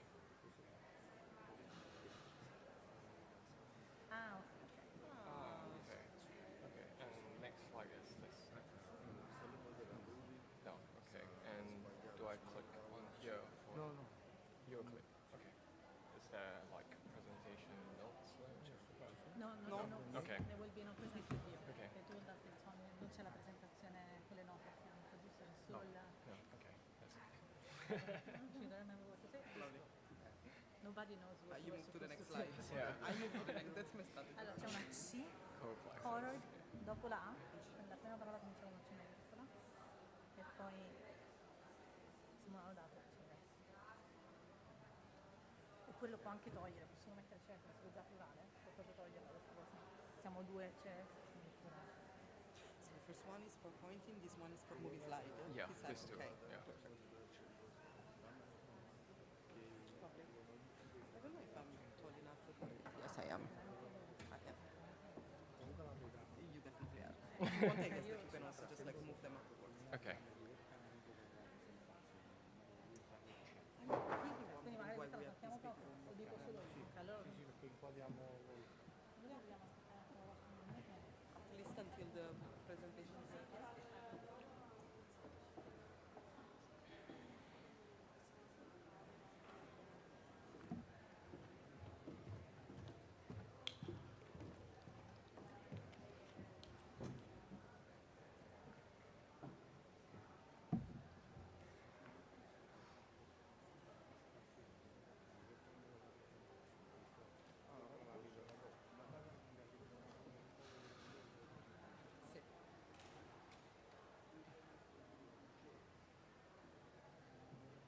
So I don't know if they told you, I think somebody told you that there is the bar with the triangle that is moving while you're talking, and then there is a dong, like very strong whenever Yeah. you're out of breath, but I don't think that you're going to arrive to that point, but don't get Hopefully. scared. No. Okay. It's just very loud. Yeah.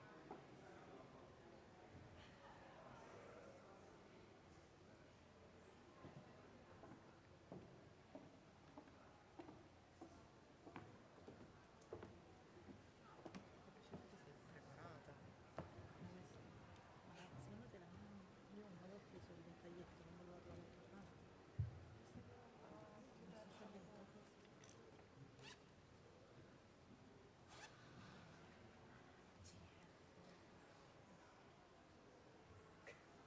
Allora sarà contenta. Sì, sto andando un sacco di tempo. No, il modo di passare me lo presto. Oddio, forse io ce l'ho dietro, se vado a prendere il mio. Non l'ho ancora aperto, quindi non so neanche se ce l'ho. Sono Massara.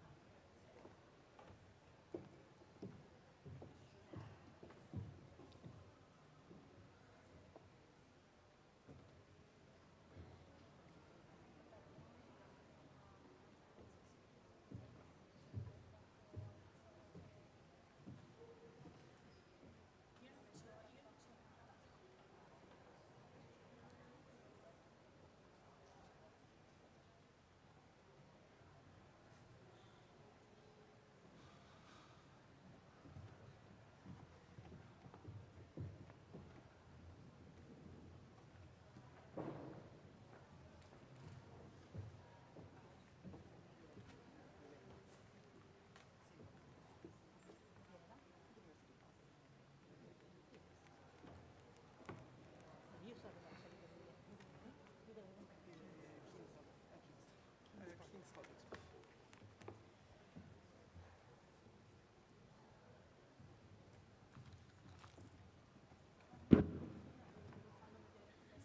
Ok, perfetto.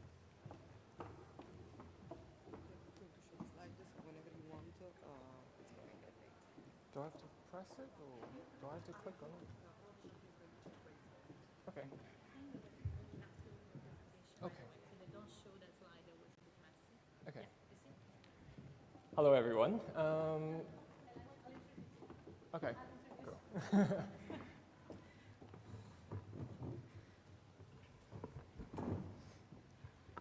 So good morning, everyone, and welcome to this symposium. I'm Simona Lodato, and with me there is Valentina Scarpetta. We are the chair of this symposium, and we would like to sincerely thank all the organizers for selecting our topic. We're truly excited for this opportunity to discuss today about the core reflexes in development, in disease, in repair, and also presenting new data about different models. It's my great pleasure to introduce Elia Tang from from London, from the lab of Laura Pellegrini, who has actually agreed to take her to present since Laura could not be joining us today. So he's a postdoc in a lab, and we're very excited about hearing about his work. Thank you so much. Thank you for the kind introduction. Hello, everyone. I'm Elijah. I'm a postdoc in the Pellegrini lab. It's a great pleasure to be speaking on behalf of Laura and the Pellegrini lab. Just a short introduction about the coral plexus in case anyone needs it. The coral plexus is a specialized epithelial tissue, and it functions both as a secretory organ where it produces cerebrospinal fluid which fills up the brain ventricles, and it functions also as a physical barrier which tightly regulates the exchange between the peripheral bloodstream and the ventricle system. Apart from the location and the function of coral plexus, the coral plexus itself is quite a complex tissue comprising of various different cell types. Other than the main epithelial cells, we have a stroma layer which supports the main epithelial barrier. This stroma layer consists of fibroblasts, pericytes, and endothelial cells. And in addition of that, there is also various different immune cells, both resident and circulating from peripheral regulations. Cool. From mouse study, we know that the coral plexus epithelium originates from the cortical hem or rhombic lip. Specifically in the lateral region, cortical hem is exposed to BMP4 and Wnt signaling during E11.5 to E14.5, and this drives the coral plexus epithelium differentiation. The differentiation begins with a pseudostratified layer, which subsequently morph into a cuboidal monolayer with a apical-basal polarity established.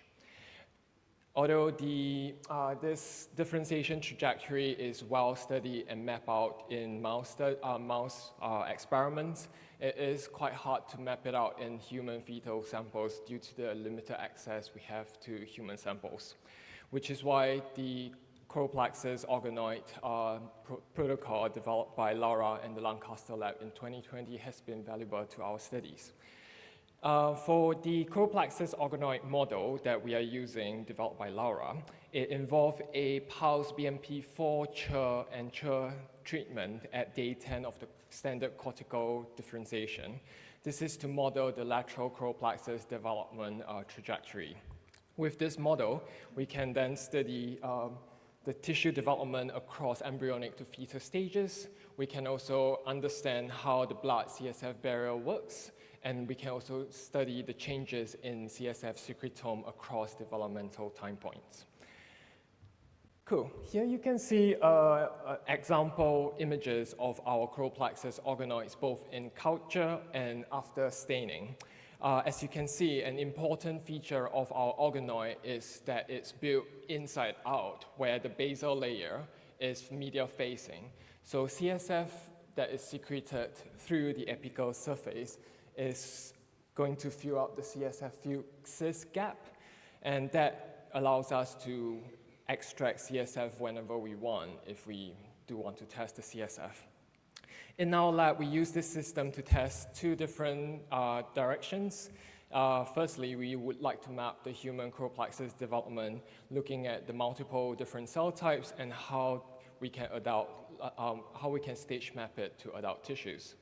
In addition, we are also looking at how different environmental stressor and insult can affect and influence the development of coral plexus and the barrier function. For the rest of today's talk, I will only be focusing on these two topics. First, how we are mapping out the human coral plexus development, and if time permits, I will go through how we are damaging and studying the repair response of the coral plexus epithelium. When we look at the adult mapping of the choroplexus organoid model, we first look at the proliferative status of the organoid epithelium. From our epithelium, we can see that there's a decrease in Ki67, which is a proliferative marker across the different time points. And this is consistent with our human fetal tissues. In addition, we also saw a reduction in proportion of G2M and S phase cells in the cell cycle. This results tells us that our choroplexus epithelium reached post-mitotic stage in the later stages of the model.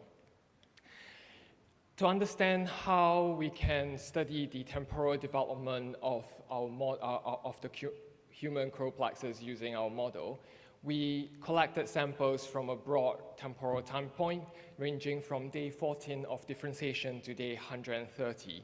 Samples collected are analyzed through single-cell RNA-seq, which allow us to resolve the heterogeneity of the tissue, as well as allow us to track the changes in individual cell state and transcriptomic progression. So as you can see, it's a broad spectrum of different cell types that we have in our model. But to summarize, we have obviously the epithelial cells, and from that cluster, we can subcluster it to the multiciliated epithelial cells. We also have some stroma cells present in our model, as well as cortical, progenitals, and neuron cell types. From this diversity emerging out from our model, we then look at whether we can recapitulate the developmental trajectory. By overlaying the sample age that are over the plot, we can see that there's a clear pattern of the younger organoids being covering the progenital clusters and the mature organoids covering the mature cell types. We then do a pseudo-time analysis, specify the choroplexus lineages, and we saw that there's a straight progression from cortical hand progenitals to mature epithelial cell types. From there, we then look at some of the mature features in terms of the transcriptomic changes, transcriptomic program involved. From our single-cell RNA-seq data, we can look at the top and reach genes.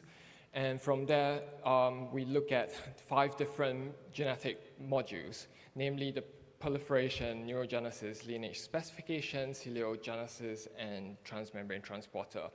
We overlay it to our pseudo time point, and as you can see, there's a clear progression of the time across the different modules.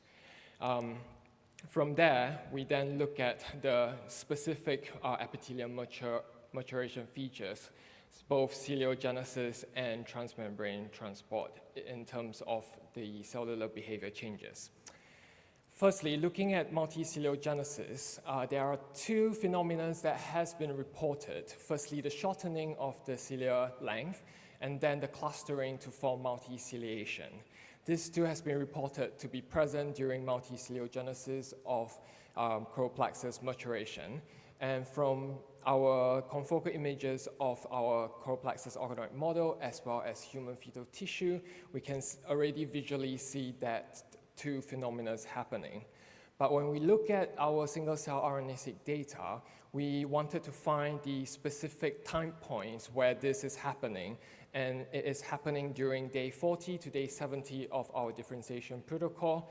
From there, we collected samples to analyze and quantify whether we do really see those 2 phenomena. And we can conclude that we did see shortening of the cilia length, as well as the clustering of the cilia to form multiciliator as our organoid epithelium matures. We then look at the upregulation of transmembrane transporter.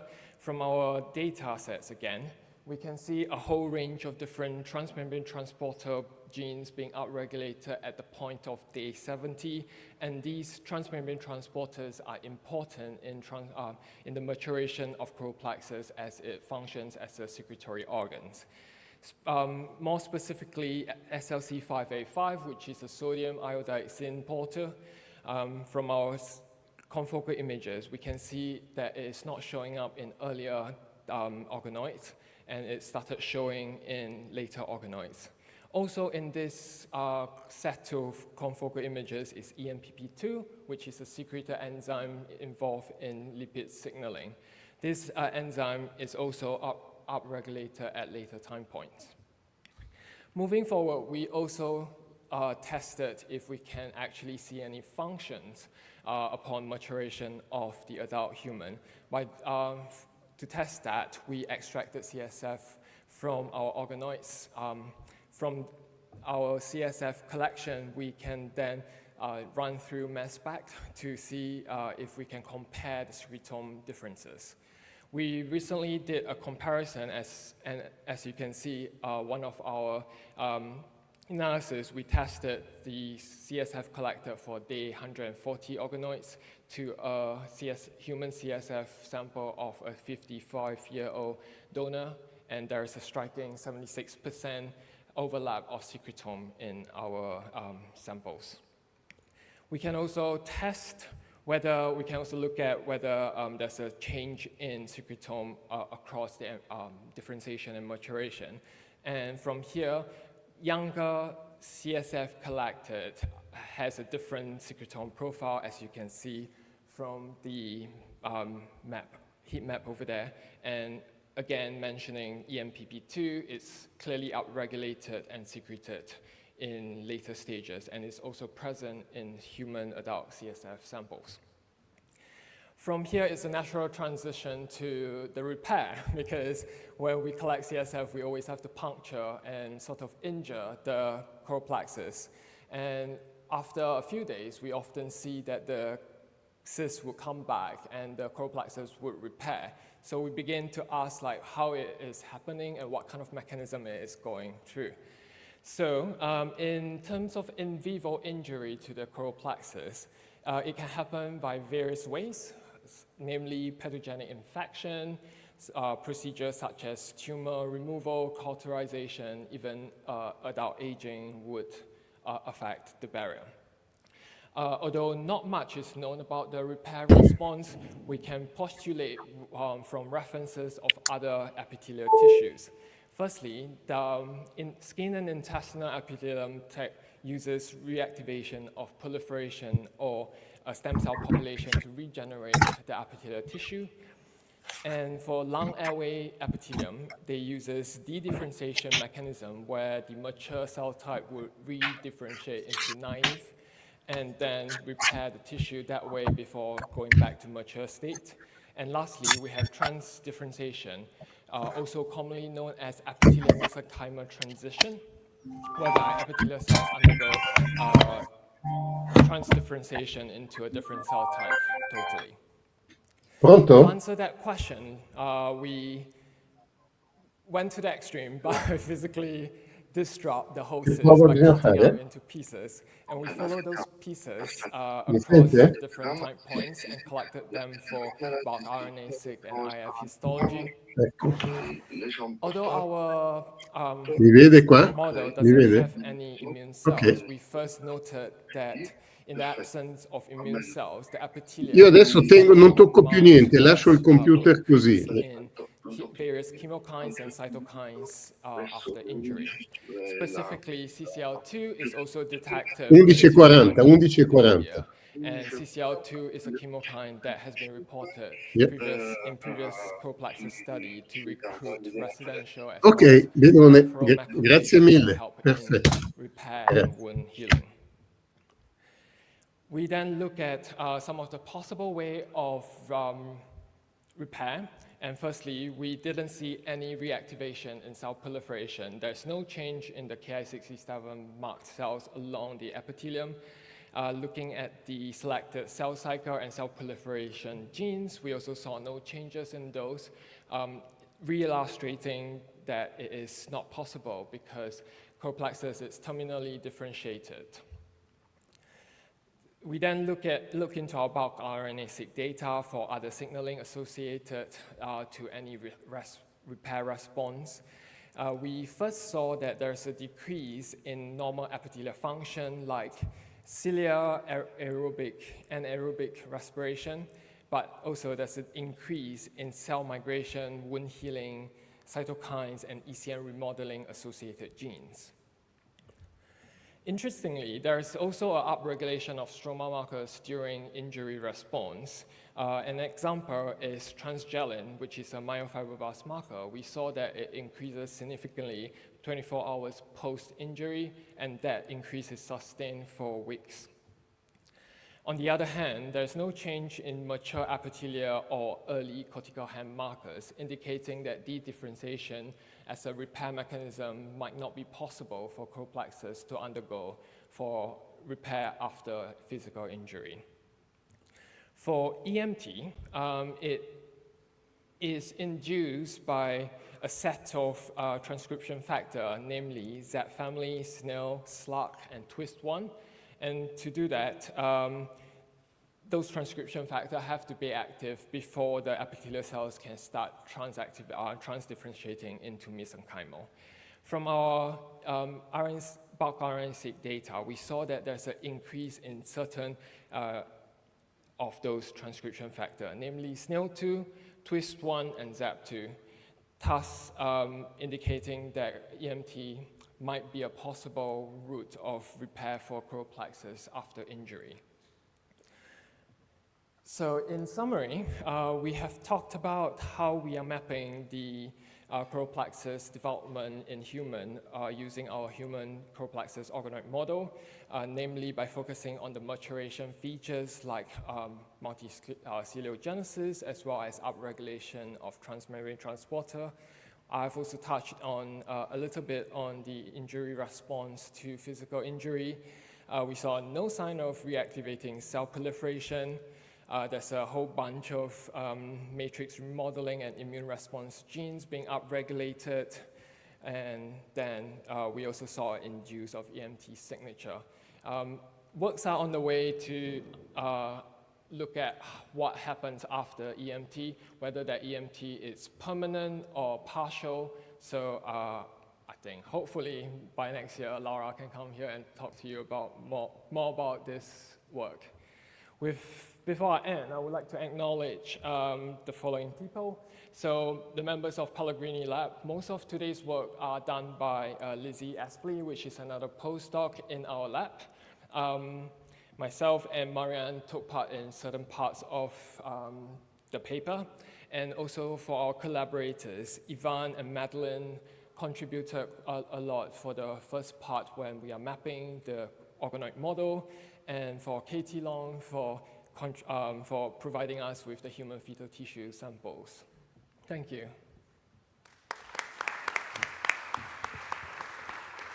Thank you very much, Elijah. It was really fascinating. So we have time for a couple of questions, if there is any from the audience. We have one.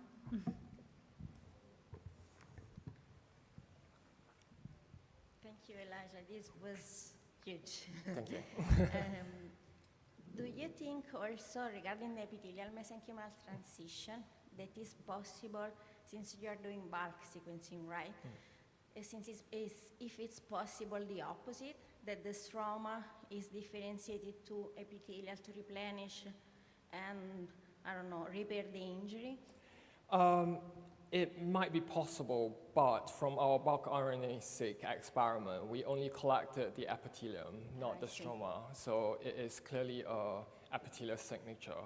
But whether the stroma will contribute to that, because we are studying the epithelium in isolation, I can't say for that. So it's a bulk of purified epithelial cells? Yes, because we cut the cyst out and then we collected only the cyst part. I see, thank you. Maybe I can ask. Oh, there's another question, please.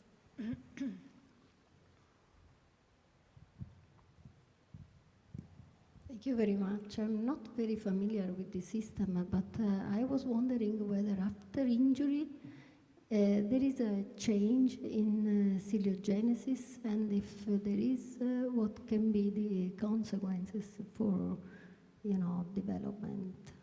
Yeah.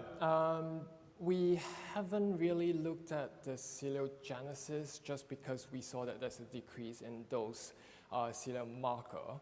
And I think we are running an experiment whereby we keep going through the samples for longer to see if it recovers any of those maturation features. So hopefully we will have those sets of data soon. But for now, I can't tell you.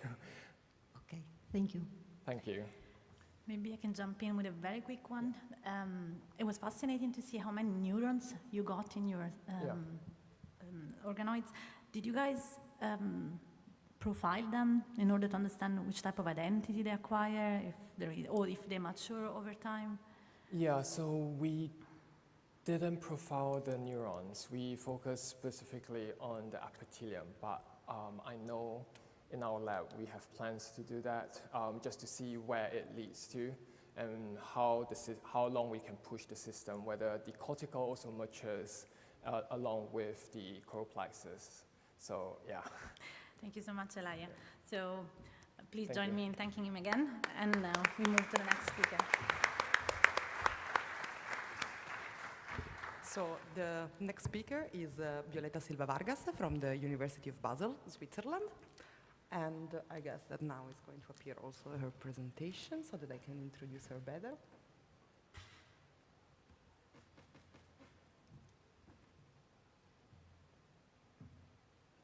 Can you see it? Okay. And she's going to talk about the quadriplexus and physiological states. That is a dynamic duo. So please, the floor is yours. Try to click on the slide, on your name. Yeah.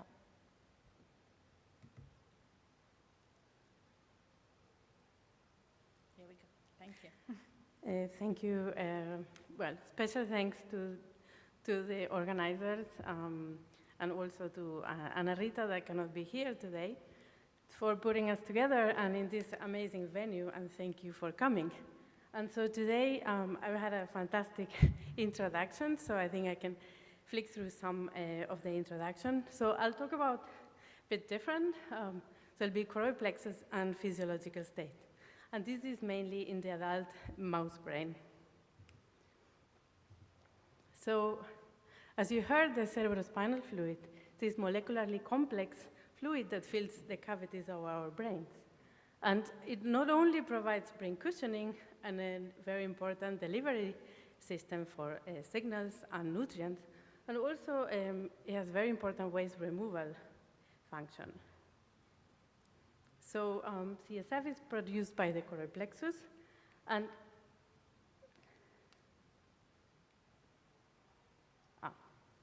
okay. So this is the laser is with the mouse. Pointing? No, you can point. Yeah. Just keep pressing. It's the top one. Yeah. Okay. Does it work? So produced by choroplexus present in each ventricle. Lateral, third, and fourth ventricle, and CSF, it's constantly flowing in a unidirectional manner. So from the lateral ventricle to the third, and then into the fourth, where it's reabsorbed into circulation. And this happens several times a day. And so factors from the CSF are in direct contact with the ventricular, subventricular zone stem cell niche, and that's why we started our interest in seeing how CSF factors regulate stem cells. And so importantly, the composition of CSF is not static, and as you've heard already from the previous talk, it changes throughout development.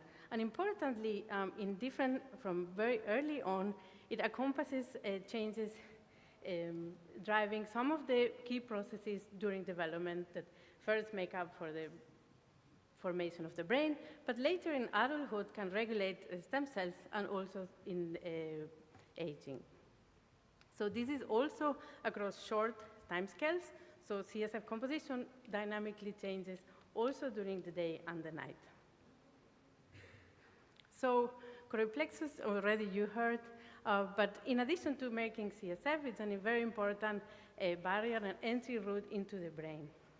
And so here you see a whole mount of a choroplexus stained by CD31. You can appreciate the vast vascular network.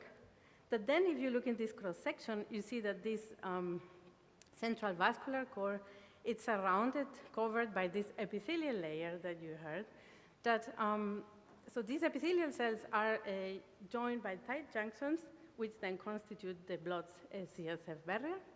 And then also, these cells are very important providing a detoxification system by providing a lot of enzymes into the CSF. And importantly, it's a transport hub.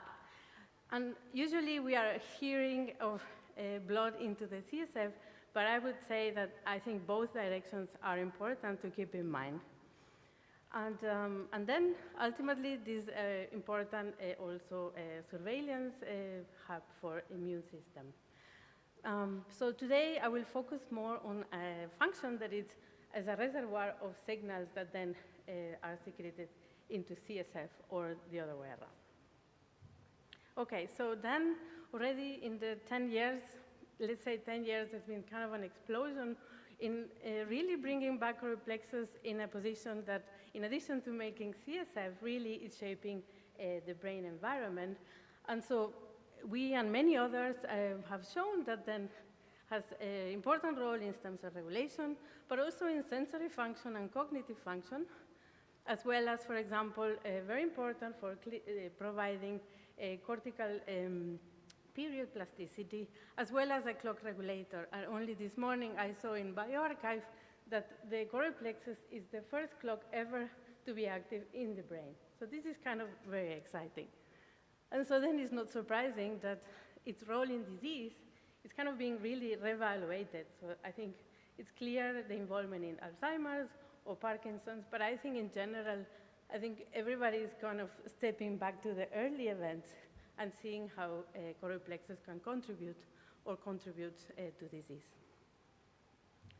So an important function, and it's kind of our now working model, is that the idea that the choreoplexus acts as a sensor of body state.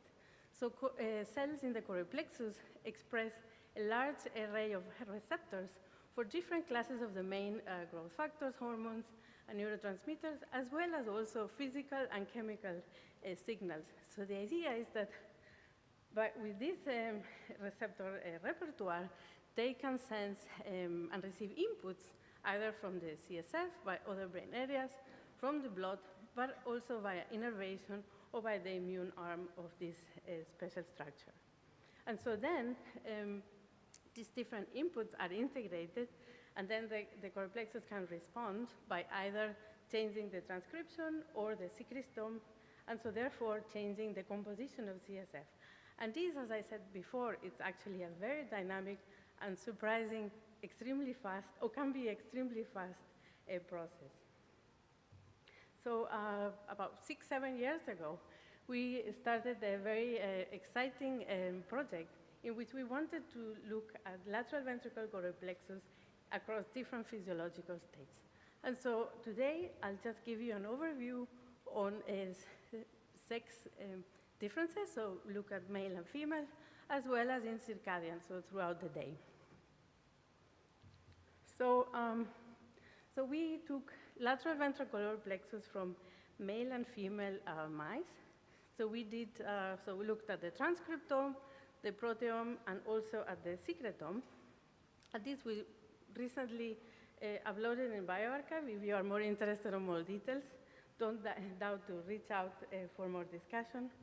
And so if we just look at very general, so I'll just give you some snapshots, but if we look at the GCA, so global analysis of the transcriptome, we see majority of enrichment in the female transcriptome of processes that are involved in immune-related. And then, and also secretory signal. And so in the male, it's more related, so you have less enriched genes, and then it's more related to cilia and metabolism, different aspects of metabolism. And so we took advantage of Alan Brain ABC Atlas just to have a look to see these changes occurred in a particular cell type. And we see that some of the, so here I just show you some of the DGs, differentially expressed genes. These are expressed throughout different multiple cell types.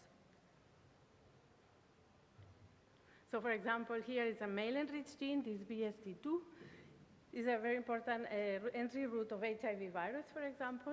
and this kind of I was talking to you about the immune hub function of choroid plexus. And then here another alpha-2 microglobulin, a female enriched gene. It's also a very curious protein with multifunctionals that can change, for example, CSF composition. And it's involved in AD, for example. So you heard from the first talk, choroid plexus has many resident cells, very different cell types. So in addition to the epithelial layer and the vascular and the perivascular components, you also have these immune, different types of immune cells. And so we wanted to know, so from the DEGs, is there a particular cell identity that is more represented in this, in the female or in the male enriched genes? And so we ran this cell identity inference analysis, and you can see here highlighted in yellow that macrophage and microglia signature is quite predominant in the female transcriptome. So we then went and see if this would, correlate with a change in immune cells, and so we looked for macrophages. So we look for IVA1, and we see this is in a choroid plexus whole mouse. You see an enrichment of macrophages in female choroid plexus. And so macrophages in the choroid plexus are called BAMs, and as known as BAM-associated macrophages. And so these are specialized type of macrophages that reside in the different borders or entries into the CNS. And so in the choroid plexus, there are two types. Those that are residing in the stroma, stromal macrophages, and those very special cells that live on top of the apical layer of the epithelial cells facing the CSF, known as epiplexus. And here you can see in the arrowhead is showing epiplexus, and here you can see this then stromal, more elongated. So when we look in cross sections, we see that an enrichment here in these red arrows, enrichment of IVA1 positive macrophages in the female. However, when we look into the epiplexus, we see that actually there is an enrichment in the male choroid plexus. This is quite exciting because not only this shows kind of a subtype sex preference, which could be interesting functional consequences. So one aspect we saw in the global analysis was potential differences in secretory signaling. So we the next wanted to see if there are sex difference in the choroid plexus secretome. So before we had shown that choroid plexus secreted factors can regulate stem cells and their progeny, which are kind of across the street within the ventricle. So we took advantage of a system we developed in which we can excise the entire structure from the mouse brain, and then we can condition for a few hours and then extract choroid plexus derived factors. And so with these, we could test their functional effect on, in this case, we FACS sorted from the in vivo brain male or female neural stem cells, and then expose them to either sex match or sex swap choroid plexus factors. And so then what we saw is, So the graphs, the bars have vanished, but you can see the individual experiments. So what we saw is in both cases, the female choroid plexus factors can elicit much higher clone recruitment on both male and female cells. And interestingly, female factors can recruit more clones, more cells to stem cells to activate in the case for the female cells. So when we look, for example, then at canonical ligands that are known to regulate neural stem cells, then you see that there is differential expression across male and female could potentially explain some of these effects. And so, so one thing we did then so one part I didn't tell you, so either for choroid plexus secreted factors or from mouse CSF, so we looked at those that were male or female enriched, and then we saw that when you run in this disease platform logarithm, then you can see that, from these factors, you see the emergence of different types of disease enriched either on the male or on the female, including neurodevelopmental or neuropsychiatric disease. So it'll be interesting to see how this then correlates. And so this also prompted us to look in the humans. So our main model is the mouse. So we wanted to see, are there also sex difference in the human lateral ventricle choroid plexus? So we looked at both a transcriptomic level and a proteomic level on human CSF. And so as a global view, we see that, for example, if we look at enriched biological processes, in red, the female, you see also most of the terms are related to immune-related processes, as well as a response to external stimuli for the female. And then for the male, you see this metabolic and cilia-related. And so when we look, for example, then at what cell type is represented or more represented in the female transcriptome, we see again this microglia macrophage signature for the female, and then this epithelial ciliated phenotype for the male.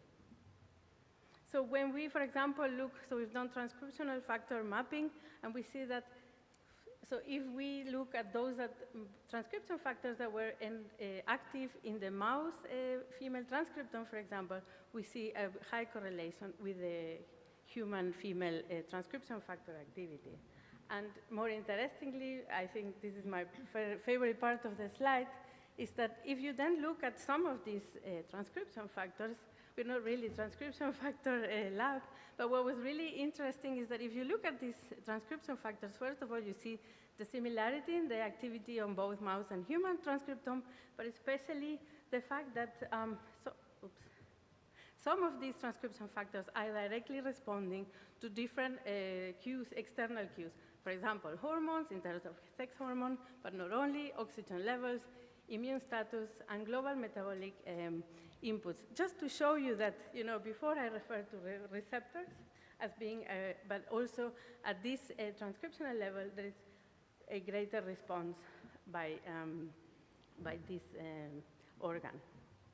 So, and then just finally, so if we look at sex-enriched factors in the mouse proteome, we see also that we see them coming up in the human CSF proteome. And here, just some examples, including this A2M that I referred to earlier. So we see similar sex differences between the mouse and the human choroid plexus at the immune compartment and secretory signaling, and this is kind of opening an exciting avenue for just looking into more effects on the human choroid plexus biology. And so another short story I wanted to share with you today was done in collaboration with Selina Hartman, a PhD student in the lab, so looking at choroid plexus overall during the day. So as it's already well known that choroid plexus displays circadian rhythmicity, both at transcription level and also at proteome level. And importantly, the clock machinery is cycling throughout the day. And as I mentioned in the very beginning of the talk, it seems that choroid plexus oscillations are preceding those of the central clock, so giving a role that will be exciting to see of choroid plexus driving kind of central circadian rhythmicities throughout the body.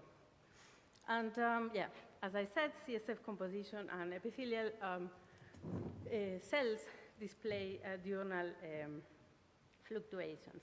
So just as a reminder, mice are nocturnal creatures, so that means that during the day they sleep, and during the night they are in their active phase. So we did a time course experiment in which we took choroid plexus at different time points throughout the day and light and dark cycle. And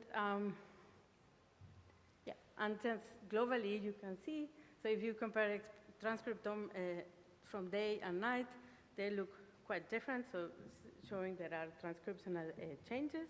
Just to zoom in very briefly, but if you, for example, look at the transition times, then you see that majority of processes are related to either membrane dynamics, more, again, the cilia, for example, but also other structures, as well as lipid-related signaling, as well as, for example, macrophages and other immune-related. So we are kind of looking in the details of this. And just going back to this secretory signaling, so when we, for example, look at canonical ligands driving neural stem cell regulation, we see that some of them are oscillating at different time points throughout the day, but not all. So this is kind of a specific for a group of ligands. And this was for us very exciting because it had been shown that neural stem cells can proliferate at different rates depending on the day and on the night. So we wanted to test, for example, factors derived from day or night choroid plexus if they had different effect on NSCs and could be driving some of these. And so what we did again, we used this FACT sorted assay, we FACT sorted the stem cells, and then we exposed to day or night factors. And then we see that indeed stem cells, in this case, were like sleeping stem cells, so during the day, cells respond differently to the day or night factors. So these open very exciting questions in relation whether there is, set of signals that will drive proliferation versus quiescence, whether, there are particular pools of stem cells that would be responding diurnally or nocturnally. And so we are kind of following up some of these exciting questions. And of course, the final slide, and very kind of opening a very important question, is how then, going back to the beginning, how then this choroid plexus can sense these changes in physiological state. And so the epithelial layer, as I mentioned, is kind of a central on that function. And so we've been looking now for some years and trying to understand how epithelials are already in vivo and seeing that in addition to what was described, these are very heterogeneous cells. So we are now trying to understand how this heterogeneity impacts these different functions that we described throughout this symposium. And so today I showed you choroid plexus is a central hub. So here you can see this structure, this tiny, but seems to be quite important. And sex differences and time of the day seem to be an important physiological determinant for the function of choroid plexus affected by the physiological state. And then we've shown you that secretory signaling seems to be dynamically attuned to then change CSF composition and then affect brain environment, as well as then changes in this immune compartment. Of course, the challenge now is to see, not only these two players, there are many others, how they are, cooperating, how they are regulating, and so how in turn then regulate stem cells, but then other areas of the brain in health and disease. And would like to thank you very much for the attention, and would like to especially acknowledge the yellow names. So Carol Kaiser, a postdoc in the lab, which together with Luca, a PhD student, and myself, we worked together in this sex difference project. And then Selina Hartman, a PhD student, we are doing this circadian. And thanks, thank you very much.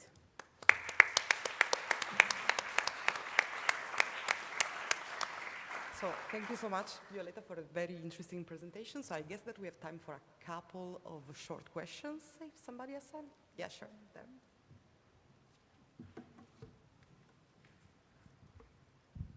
Thank you. I'm wondering about physiological factors that can influence choroid plexus expression of molecules. You see this very big difference in the circadian rhythm. But what about food intake?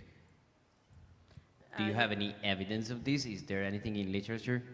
Yeah, I mean, that's a fantastic question. And yes, definitely there will be an impact. So I think now there's a beautiful study showing that for example, in a situation of gut inflammation, you have direct impact on the choroid plexus, well, like barrier, for example, and other functions. And so, yes, I think the dietary input per se.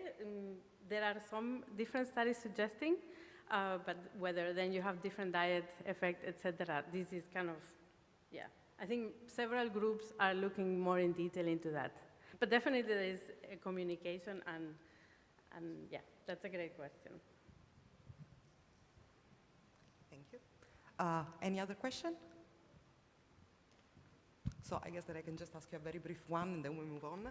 I was wondering, your studies about the sex differences happen like during adulthood.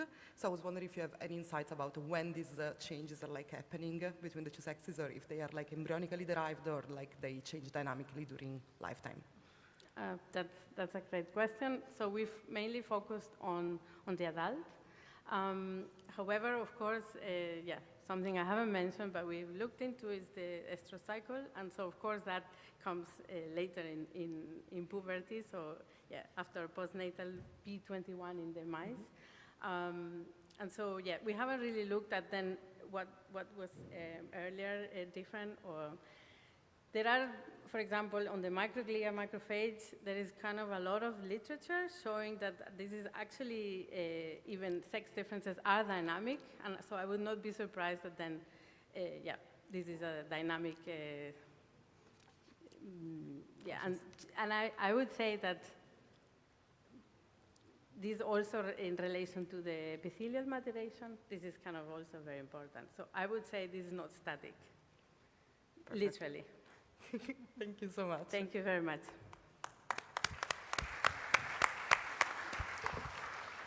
So we move on, and while we're actually very sad that Annarita Patrizi had a family emergency and could not join us today, I'm pleased to introduce, and I wish to thank you, my co-chair, Valentina Scarpetta, for presenting the work that she did, and part of additional work that was done in Annarita Patrizi when she was a PhD student in the lab. So she will be presenting the chorioplexus and the non-cell autonomous brain regulation. Thank you.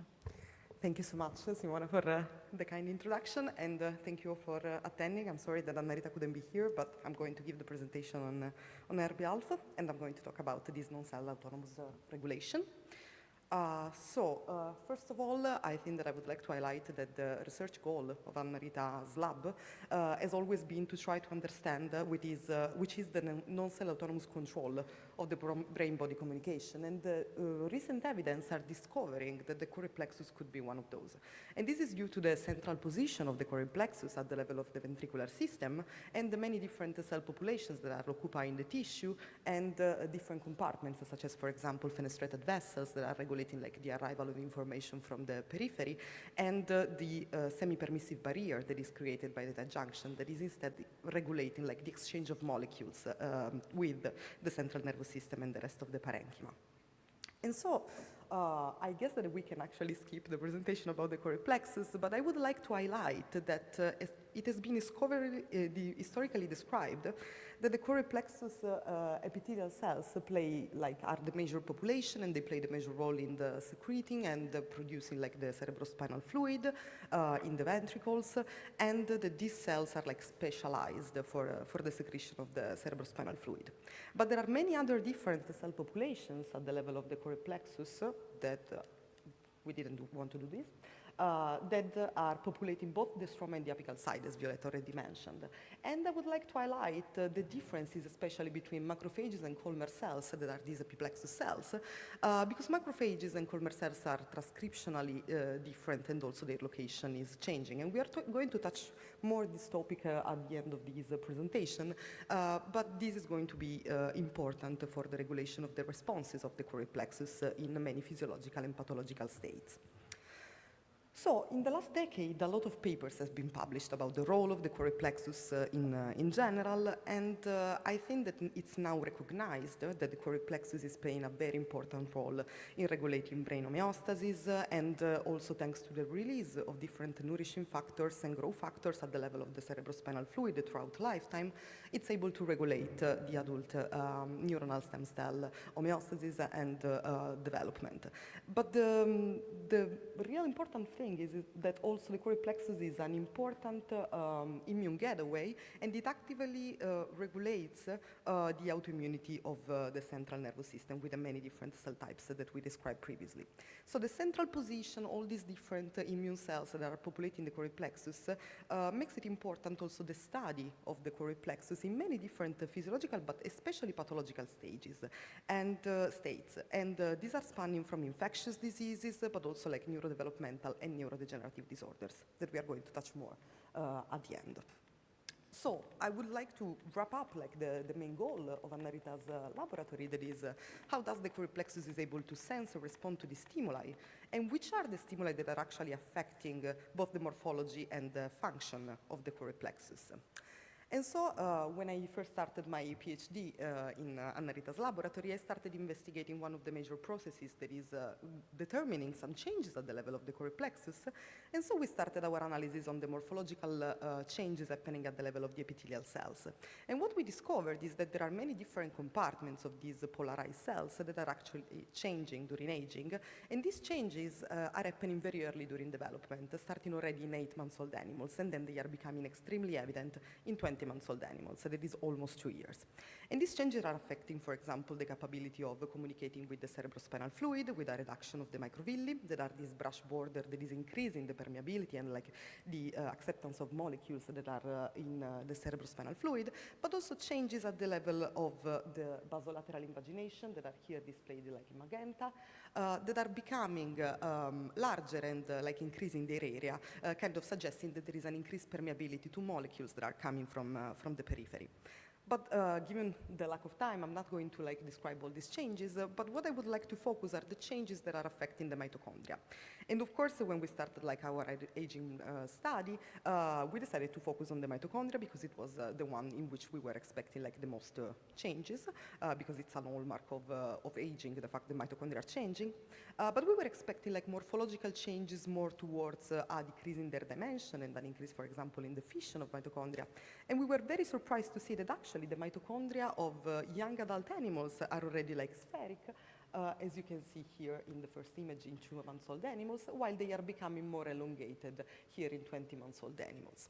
And we kind of started wondering if this could be correlated to some functional alterations at the level of these mitochondria, and so we decided to perform more functional experiments. And to keep the integrity of the Corey plexus tissue, we performed this analysis by combining 2-photon analysis, live analysis, on Corey plexus explants that were kept in oxygenated CSF for keeping the tissue alive and functional. And what we have done is tracking the movement of the Corey. It's not working, I'm sorry, it was supposed to be a video, in which you can actually see, you should have seen the movement of these mitochondria. Trust me, it's not a movement in space, but it's kind of a wiggling of these mitochondria like in position. And this wiggling movement is already peculiar, and it can be like determined by the fact that there are a lot of mitochondria at the level of the cytoplasm of these cells. So we tracked what is changing during aging in this movement of the mitochondria that is correlated to the capability of these cells of producing ATP and so energy. And what we saw is that actually if you compare the mitochondria movement of young adult animals with old animals, you can clearly see that there is a reduction in the total displacement of these mitochondria. And so we started wondering if this could be correlated to something like more functional. And we decided to perform another experiments with 2-photon and Corey plexus explants, but this time using another gold standard probe for tracking the mitochondrial membrane potential. And the TMRM is a probe that is perfect for this, and its fluorescence intensity is kind of directly proportional to the capability of the electron transport chain of working, and so determining the maintenance of the membrane potential. And what we saw is that during healthy aging, there is a significant decrease in the mitochondrial membrane potential in aged animals compared to the young ones.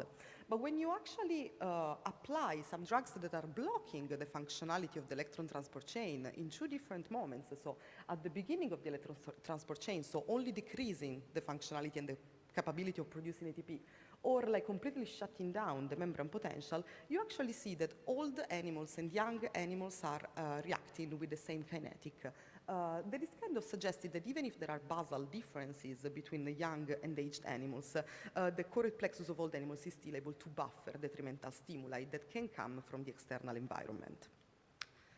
Another organelle that is actually changing a lot during aging, but in a different time frame, is the cilia.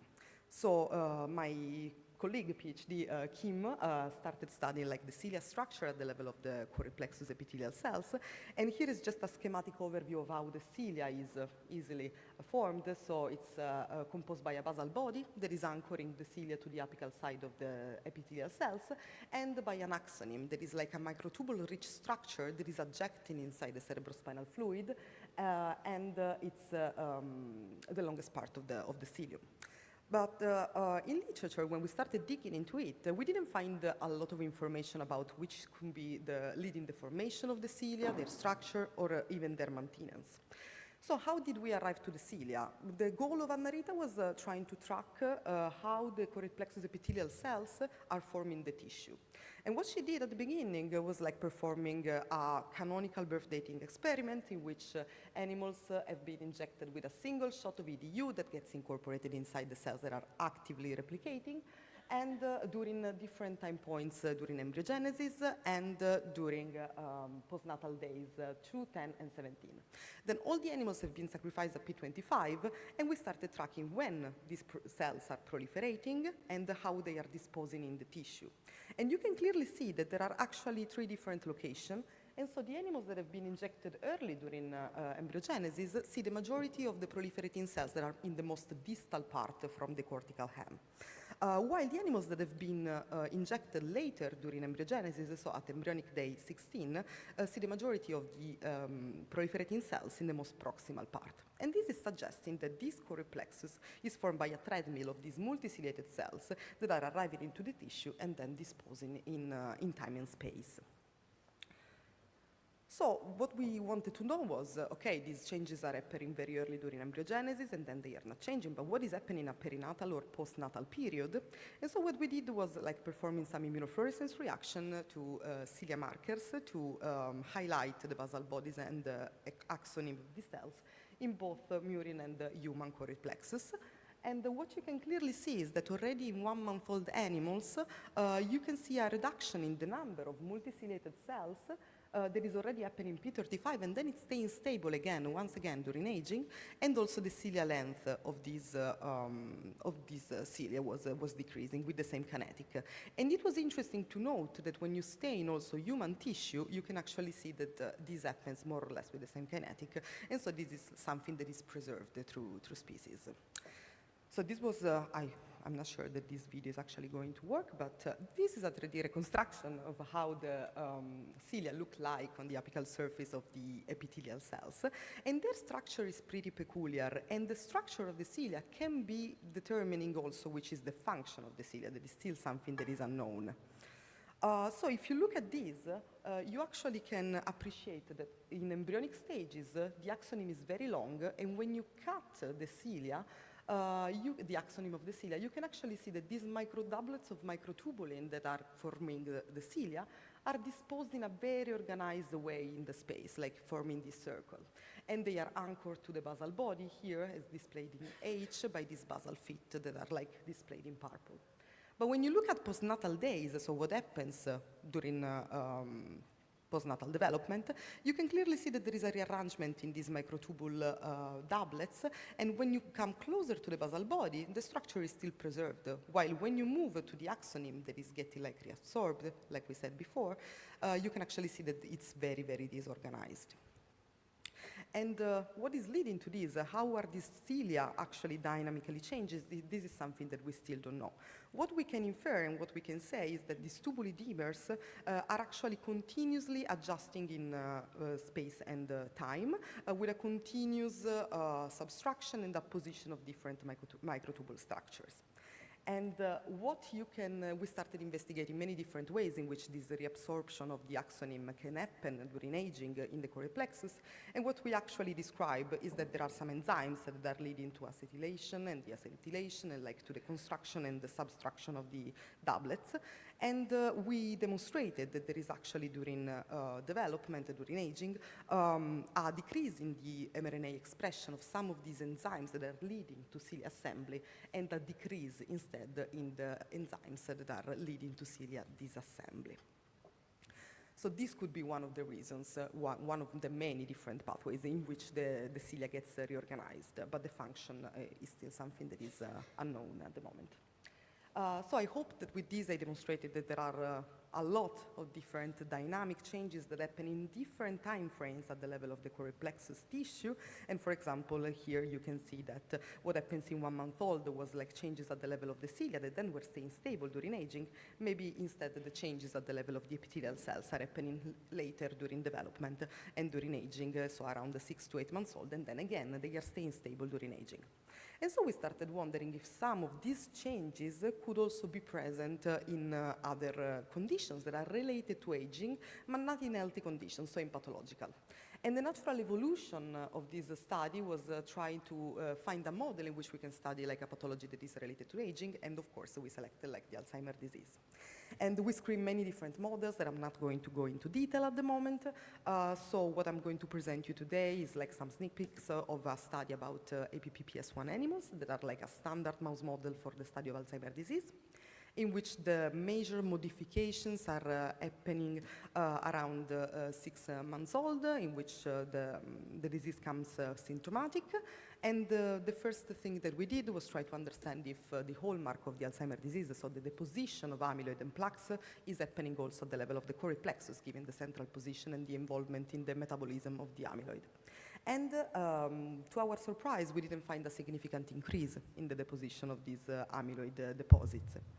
So we also demonstrated it by electron microscopy, in which we like analyzed animals until 12 months old, so in which a stadium in which this disease should be fully symptomatic, and even here we didn't find any difference in the deposition of visible plaques at least. So I decided to screen like many different compartments of the cells to try to replicate also the study that we did like during aging, kind of expecting some major reorganization of the epithelial cells.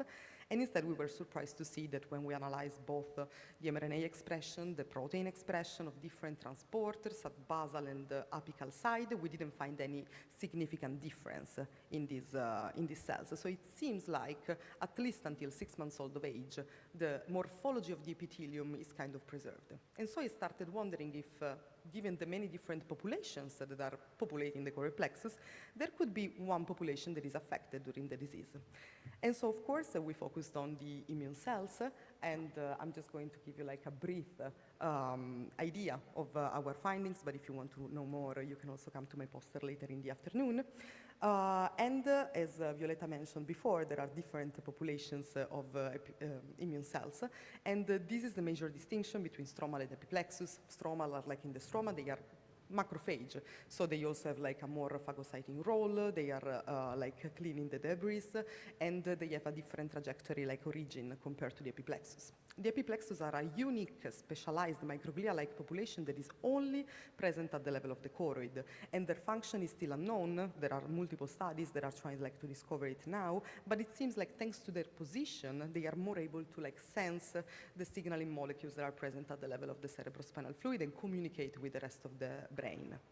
And so our focus was like to try to understand what is happening at the level of stromal and epiplexus macrophages, and we were surprised to see that actually in disease, and especially in the symptomatic phase, it seems like there is a significant increase in the number of macrophages that are present in male choroid plexus compared to females, kind of sensing that there is a sex-specific response of the immune cells in a condition of disease.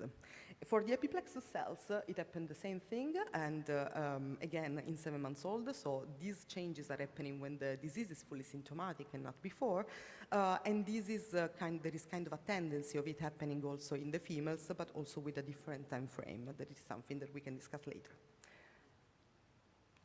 So with this, I think that I will conclude my talk, and I would like to thank you all for the attention personally, and I guess that Anna-Rita would have loved also to thank like the entire laboratory that collaborated to these studies, and all the past members and the fundings that like are supporting her in all these many different like studies that she's pursuing, and all the collaborators that participated. And I will be happy to take any question, and I hope that I can answer correctly.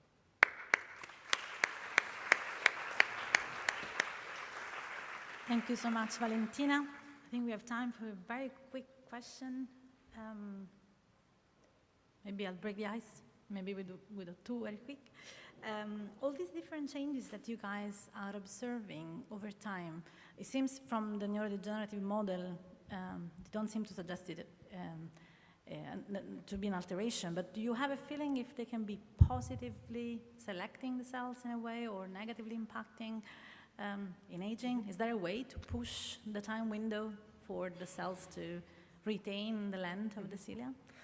That's a very good question. For the cilia part, I honestly don't know. I guess that I think generally that these changes are like something that is positive, and this like there are multiple proofs that can demonstrate it. For example, also the fact that the choroid plexus doesn't proliferate, so whatever it's part of the tissue, it has to be there, and it has to continue, like keeps the energy demand, sustaining the energy demand, and like the function of the choroid plexus throughout lifetime, because they still need to produce and secrete the cerebrospinal fluid.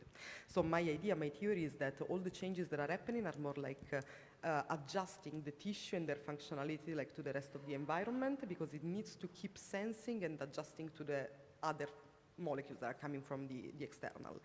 Regarding the cilia, I have the feeling there are some mouse and zebrafish studies in which actually, the cilia are beating when in the first like perinatal phases, and then they are in the mouse, for example, they are not moving that much, so they are not moving the CSF, but they could be signaling and sensing some information. So I guess that the structural modifications are related to this capability, but it's still not known how it happens. Sure. Beautiful talk, thanks. I had a kind of follow-up question. So you showed, well, we didn't see, but the mitochondria moving, and I was wondering if there is any relation with the ciliary patch, and whether it's moving or any correlation or relation? That's a very interesting question, thank you. The easy answer is that I don't know, but it could be, because, usually mitochondria needs to move like a lot in the cytoplasm, like they follow like the cytoskeleton remodeling of the cell. And what I think that is happening is that, for example, the decrease in the movement during aging is because like the cytoplasm is becoming more fibrotic, so maybe also the cytoskeleton is more difficult to follow like in the movement. But the changes that we see at the level of the cilia are happening very, very early when the mitochondria are still like sustaining their activity. So in 1 month old, I don't think that that's like there is a kind of correlation. I think that it could be because there is a metabolic switch in the time frame that has been proven also by the Latin laboratory.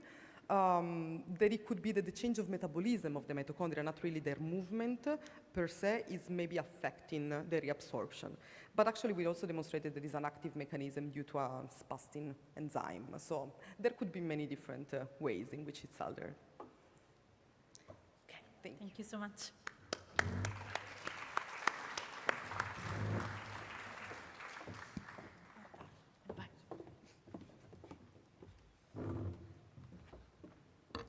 And now, I'm going to introduce Simona Lodato, that is coming from Humanitas in Milan. And she's going to give us a talk about choroid plexus organoids. Choroid plexus organoids. Unlocking the guardian of the brain with choroid plexus organoids. Please, the stage is yours. Thank you, Valentina, and thank you very much, all of you, for staying. We started a little bit later. We're trying to keep you not too long. I was very fortunate to be the last one today of this session, so I basically can probably skip a lot of the intro, because I'm sure I just want to give you a sense of why we are in the choroid plexus business. My lab has always been interested in myself and my lab, always interested in how the genetic programs, the activity-dependent processes and environmental inputs can actually converge and interweave in shaping brain development, with a particular focus on the cerebral cortex. And today I'd like to focus on environmental inputs by defining, as hopefully you have grasped from our session today, that the CSF is actually the first environment that the developing brain is exposed to. You have heard beautiful talks before me of how this CSF can impact on many different aspects of development of stem cells, or different kind of states of the body, and how much this it's the medium through which basically our body can perform the interactions with the brain and the rest of the body. You have heard that it's produced by this very peculiar and underlooked structure that is called choreoplexus. You have already seen where it's located, very centrally within the ventricles, and actually it formed extremely early during the neural tube definition, around gestational week 6 in humans. We already have the stemming of the structure, and as soon as it's formed, it starts producing this fluid that actually occupies a very, very large volume during the early stages of our brain development. You have also heard how much complex this structure is, how many different cell types. Despite the chief cells have always been considered epithelial cells, and we've heard how important and diverse they can be. There are many other different cellular contributors. And a wealth of literature defining how much the CSF can indeed impact being a hub of signaling, not only the development, but in general brain function.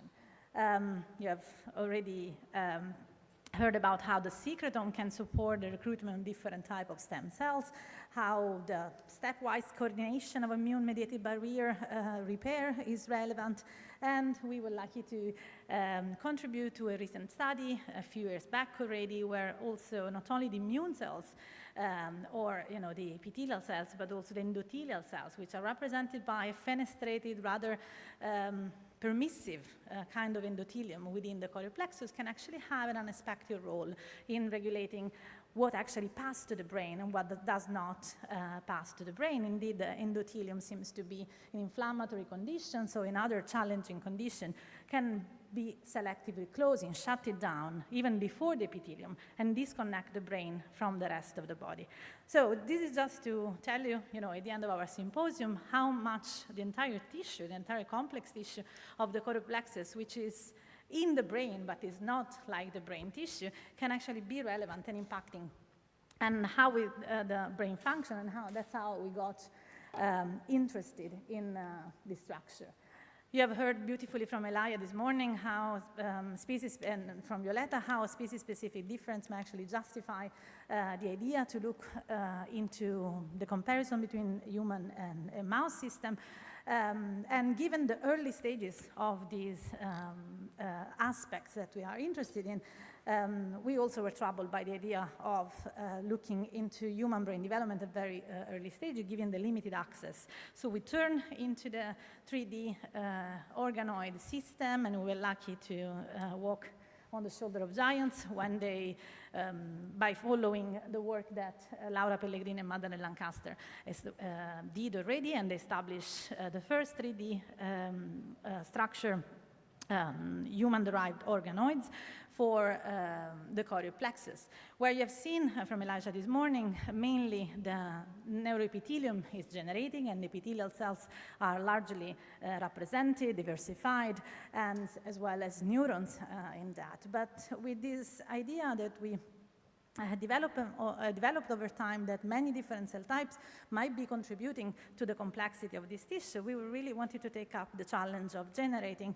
a choreoplexus organoids that contain a rather vaster, larger complexity, including both the ectodermal-derived components. As you might have memories of your neurodevelopmental embryology class, epithelial and neuron are actually derived from ectodermal and neuroectodermal, which is very important from stem cell biologists because it tells us which kind of cocktails provide our iPS cells when we differentiate, but also endothelial immune cells has mesodermal derived, so totally different choice that the embryo actually has to make very early on, and we want to be happening within the same 3D structure. This challenge of capturing choreoplexus heterogeneity to mirror what was this multicellular specialization of the choreoplexus was taken upon by a brilliant PhD student in the lab, Vanessa Aragona, who recently defended her PhD. And the idea was indeed to generate a novel protocol for 3D human choreoplexed model that could recapitulate all these different cell types. And eventually, to be able to respond to many questions, no answer will be provided for that today, I promise, but the idea is that we could add a more faithful system where at least the crosstalk within the different cell types of the choreoplexus could be investigated in a human system. So a lot of attempts, and of course I'm showing you the successful results, but Vanessa was really stubborn, and eventually she developed a protocol where she could simultaneously, sort of in a staggered way, induce both the ectodermal differentiation, then sort of hold on that, just nudge the cells into an ectodermal patterning, and then eventually adding a mesodermal differentiation to it to form what we name our vicus, vascular, and immune choreoplexus organoids, where both the ectodermal lineage as well as the mesodermal lineage will be generated simultaneously in the same patterning protocol and in the same three-dimensional structure. Unfortunately, I can't share too much about the details, not only for sake of time, but also because it's protected by patent at the moment. But what can I tell you is that we were able to follow our early neuroepithelial induction here. As you can see, genes that are highly expressed in the early stages of neuroectodermal induction, like OTX2, PAX2, SOX2, and also later at different time window of the patterning, the mesodermal priming and specification, and eventually the post-induction and maturation. So we could see how this would develop within the time window of the induction. Then Vanessa started looking into these organoids. Oh, sorry, I didn't mention these organoids can be growth for a long time. This is an example of a 9-month-old, and as Elijah show us beautiful, they develop large cysts with fluid field structure that resemble, at least to a certain extent, the CSF production. Vanessa started looking into the composition of these cells, both into these organoids, both at the FAC sorting, so isolating the different population, as well as by immunofluorescence compared to choreoplexus derived from fetal tissue, gestational week 16. And hopefully you can appreciate here that we can isolate both endothelial cells, macrophages, epithelial cells, and fibroblasts-like mesenchymal cells in different proportions. This was also very helpful to be able to quantify how reproducible the protocol was across different batches and different organoids. And on sections, we could appreciate the presence of the epithelial cells staying with this beautiful aquaporine on this cuboidal epithelium, but also the presence of endothelial cells labeled by CD31, as well as the presence of ciliated ependymal cells and eventually macrophages. So it seems that in these organoids we had the contribution of cell types that are actually coming from different lineages. But to really be convinced and unbiased, we perform single-cell sequencing. So Vanessa paired up with two fantastic people in the lab, Ilya Simutin, which is a PhD student that is a bioinformatician, and Sara Mancinelli, who is an outstanding postdoc that is basically involved in every project in my lab. So she has a talk this afternoon. Please go listen to her because it will be a blast. And Sara was involved in the previous studies on in vivo choreoplexus, so she was really instrumental to characterize this model. So what Vanessa and the team basically did was profiling organoids derived from both ES and IPS. So we had both embryonic stem cells and induced pluripotent stem cells at different time points, day 30, day 50, day 70, and now we have later stages from different organoids and different batches. And we could confirm in an unbiased manner that we have both ectodermally derived epithelial cells, both ciliated and non-ciliated, as well as mesenchymal cells, immune cells, endothelial cells, as well as neurons. So this really convinced us that across this differentiation, we could generate rather heterogeneous plethora of cell types that had dual origin. So we start looking more into details of the arrangement of the structure, and the epithelial and endothelial cells, as they are organized in the human choreoplexus, are very close to one another, just juxtaposed, as you saw in the graphic that we have been showing today. And this is the case. The organization was very similar, and it was not random, highly patterned, where, sustaining the crosstalk between the epithelium and endothelium in this structure. We went looking at the morphological level, at the composition of this epithelium, and also ultrastructurally, the presence of, we could confirm the presence of different kind of junction, both tight junction, desmosomes, which were also confirmed at the molecular level in the profiling of the selective clusters of endothelium, which eventually support, as Elijah also saw in Laura's model, a role of barrier of this epithelium. Indeed, we could see that larger molecules that of 10 kilodalton could not pass this epithelial barrier, but anything that was around 3 kilodalton or lower would actually be more permissive allowed in our system, supporting this fenestrated endothelium and a rather limited permeability. We also check for cilia. You have heard a lot from Valentina about cilia. These epithelial cells are ciliated, so they show cilia. We are actually investigating if these cilia are motile, if there is any contribution, but we could observe also that molecularly they express a set of genes that are indeed present in the cilia structure, and as well at the molecular profile we could see that there was a strong enrichment of cilia in the epithelial ciliated cluster.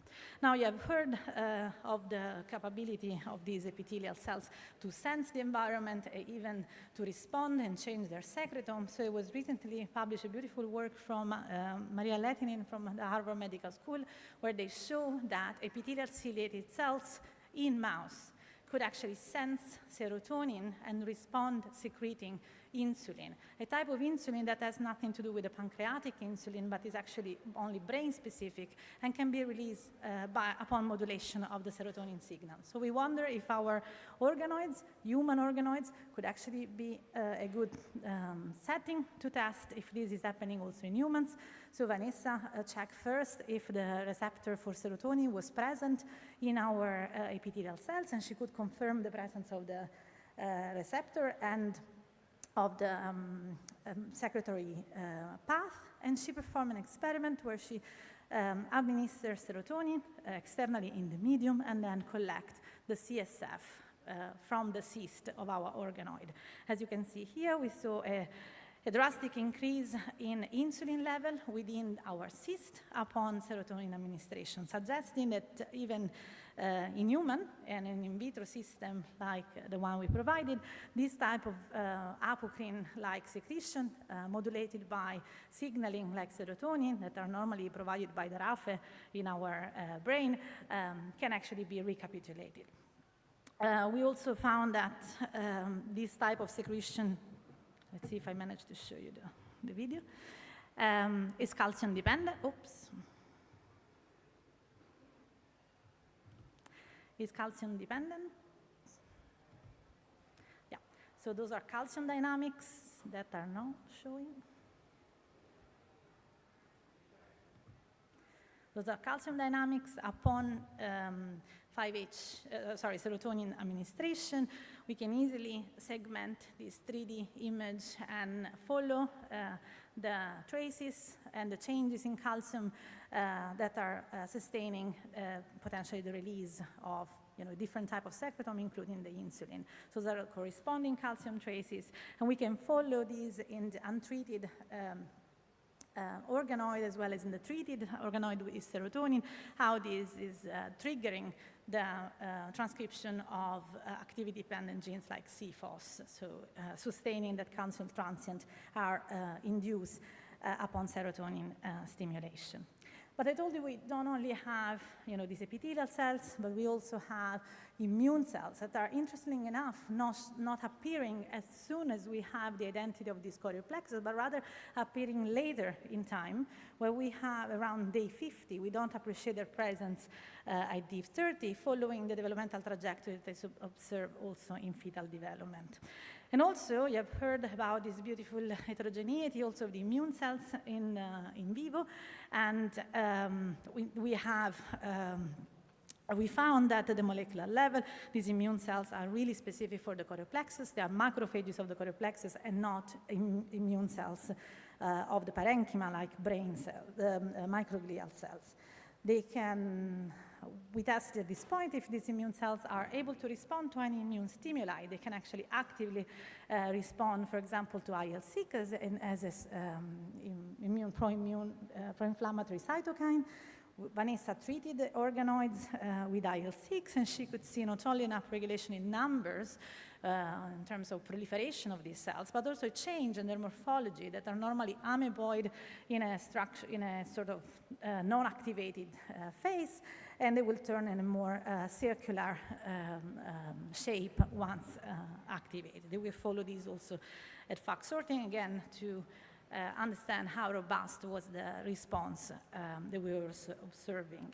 But again, going back to the study that we performed in vivo, we know that any inflammatory stimuli not only would drive the response of the immune cells, but also the epithelium and endothelium were actually dynamically changing upon the inflammation insult. So we wanted to check what happened.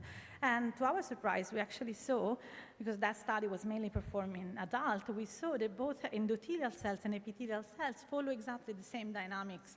So meaning closing and opening, so deranging the barrier that is warrant these choreoplex. So you can see here a drastic downregulation of the expression of the presence of PV1, which basically labels the fenestration of these vessels of the endothelial cells. So when we no longer can see PV1, it means that the fenestration are no longer present and the endothelia are actually closed. And on the other hand, we see an increase in the presence of ZO1, which is a marker for the zone occludens for the tight junction that instead seems to be increased every time that there is an alteration of the permeability, a loss in the selection of the permeability. So it seems that our barriers also remodels under the effect of an inflammatory insult. But the last thing I would like to tell you in a few seconds is that, again, we're interested in the loop back to the brain, how much the CSF can actually change, and the choreoplexus biology can impact on the brain. So this is relatively preliminary, but I wanted to show you what Vanessa did here. We basically wonder if the CSF that derives from this more complex choreoplexus model could actually impact the activity pattern of cortical organoids that we can develop in a lab and we can physiologically follow in terms of their spontaneous activity. So basically, Vanessa collected the CSF from our vicus organoids and incubate our cortical organoids now, both in brain fees, which is our physiological media, where we incubate for 15 days before recording the calcium dynamics, and in another conditions with 10% induced CSF, the one that is derived from our vicus. So hopefully here you can appreciate, no, it doesn't work. Okay, too bad. It was working in the all over there. You should be seeing that our spontaneous wave of activity, which are a sign of synchronicity and immature state of the brain, are actually completely lost in the one that have been incubated with our ICSF. You can see the graph here and the quantification suggesting that the CSF can actually impact the maturation of our network in the cortical organoids, and again, supporting that CSF can actively modulate neuronal network excitability. So I hope that with this, I'll convince you that a model that, like ficus, can replicate many important features of the naive choreoplexus complexity and function, including CSF secretion and immune response, the dual tight endothelial barrier layer, but also the dual origin of this structure is something that can teach us a lot of how the cells can influence each other during development and define their final fate. And hopefully this will become a physiologically relevant platform for study both brain development, but as well as diseases that can be associated with choreoplexus dysfunction. With this, the most important slides, I already give you the names of the people that have been involved. I'm very thankful for their commitment. Also, all the people in the lab, present and past, and of course the collaborators and the funding, without which nothing will be possible. And thank you all for the attention.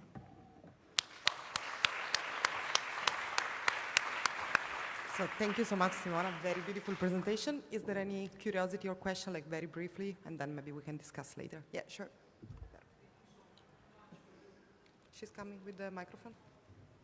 For your wonderful talk. So do your organoids produce BMP, and if this is the case, is this production and secretion influenced by interleukin or inflammation? That's a wonderful question. Clearly, BMP is one of the pathways that we drive to generate this type of organoids. There is sustained expression, but we haven't checked if the secretome, the BMP changes upon IL-6. It will be very interesting to see. You're right. Thank you. Any other question? Okay, so I guess that we can move on the conversation like maybe in the coffee break. And thank you all for attending this symposium. It was a great pleasure to present you our data, and enjoy the rest of the conference.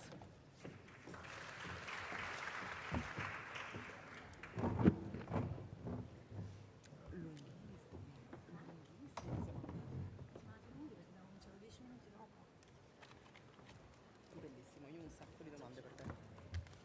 Very nice, very nice. I never finished 3 minutes before anyway in my life, huh? So that has to be, reported somewhere. 3 minutes before, okay. I have so many questions. Sorry. Scusate, abbiamo finito 10 minuti dopo e quindi ci siamo tirati gli alunni. Però io ho finito 3 minuti prima, quindi vi guardavo, ho detto adesso mi uccideranno. Sì, vabbè, mangeremo meglio adesso. Buon lavoro. Vi lasciamo il stage. Grazie. Ciao. Grazie, ciao.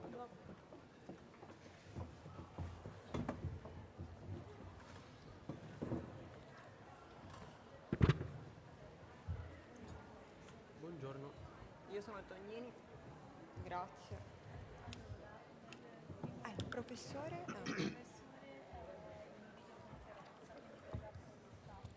Ok, quindi lo proiettate voi subito, immediatamente?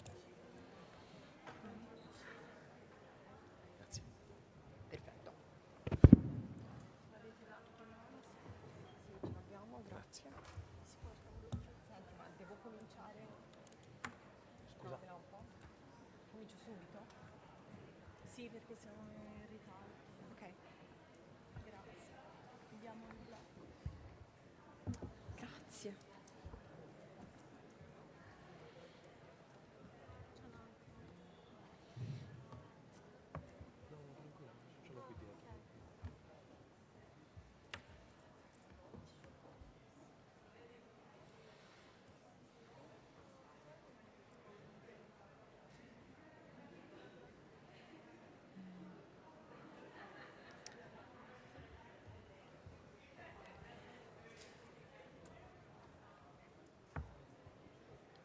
We shall start. Sorry, they are telling me that we are late. Good morning. Thanks to the audience for being at this symposium. I'm Paola Tognini from Scuola Superiore Sant'Anna, and my co-chair is Pervitolo Priore from University of Pisa. The first talk will be online. I'm sorry, Professor Magistretti couldn't come, but he is here now with us. Hello, Pierre, can you hear me? Pierre? I think there is a technical problem. So Professor Magistretti from KAUST, Saudi Arabia, will give the first talk. Is neuron-glia metabolic coupling, relevance for neuroenergetics, plasticity, and neuroprotection.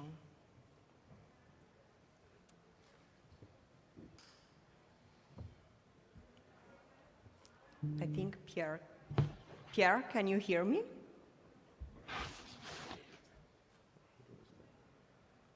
Okay.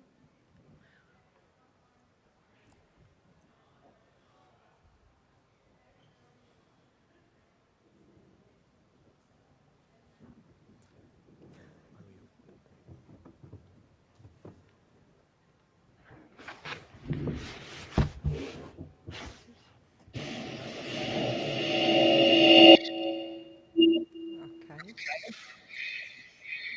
Hello? Hi, okay, Hi. you're here. Thank you. Okay, we couldn't hear you, and I think you couldn't hear us.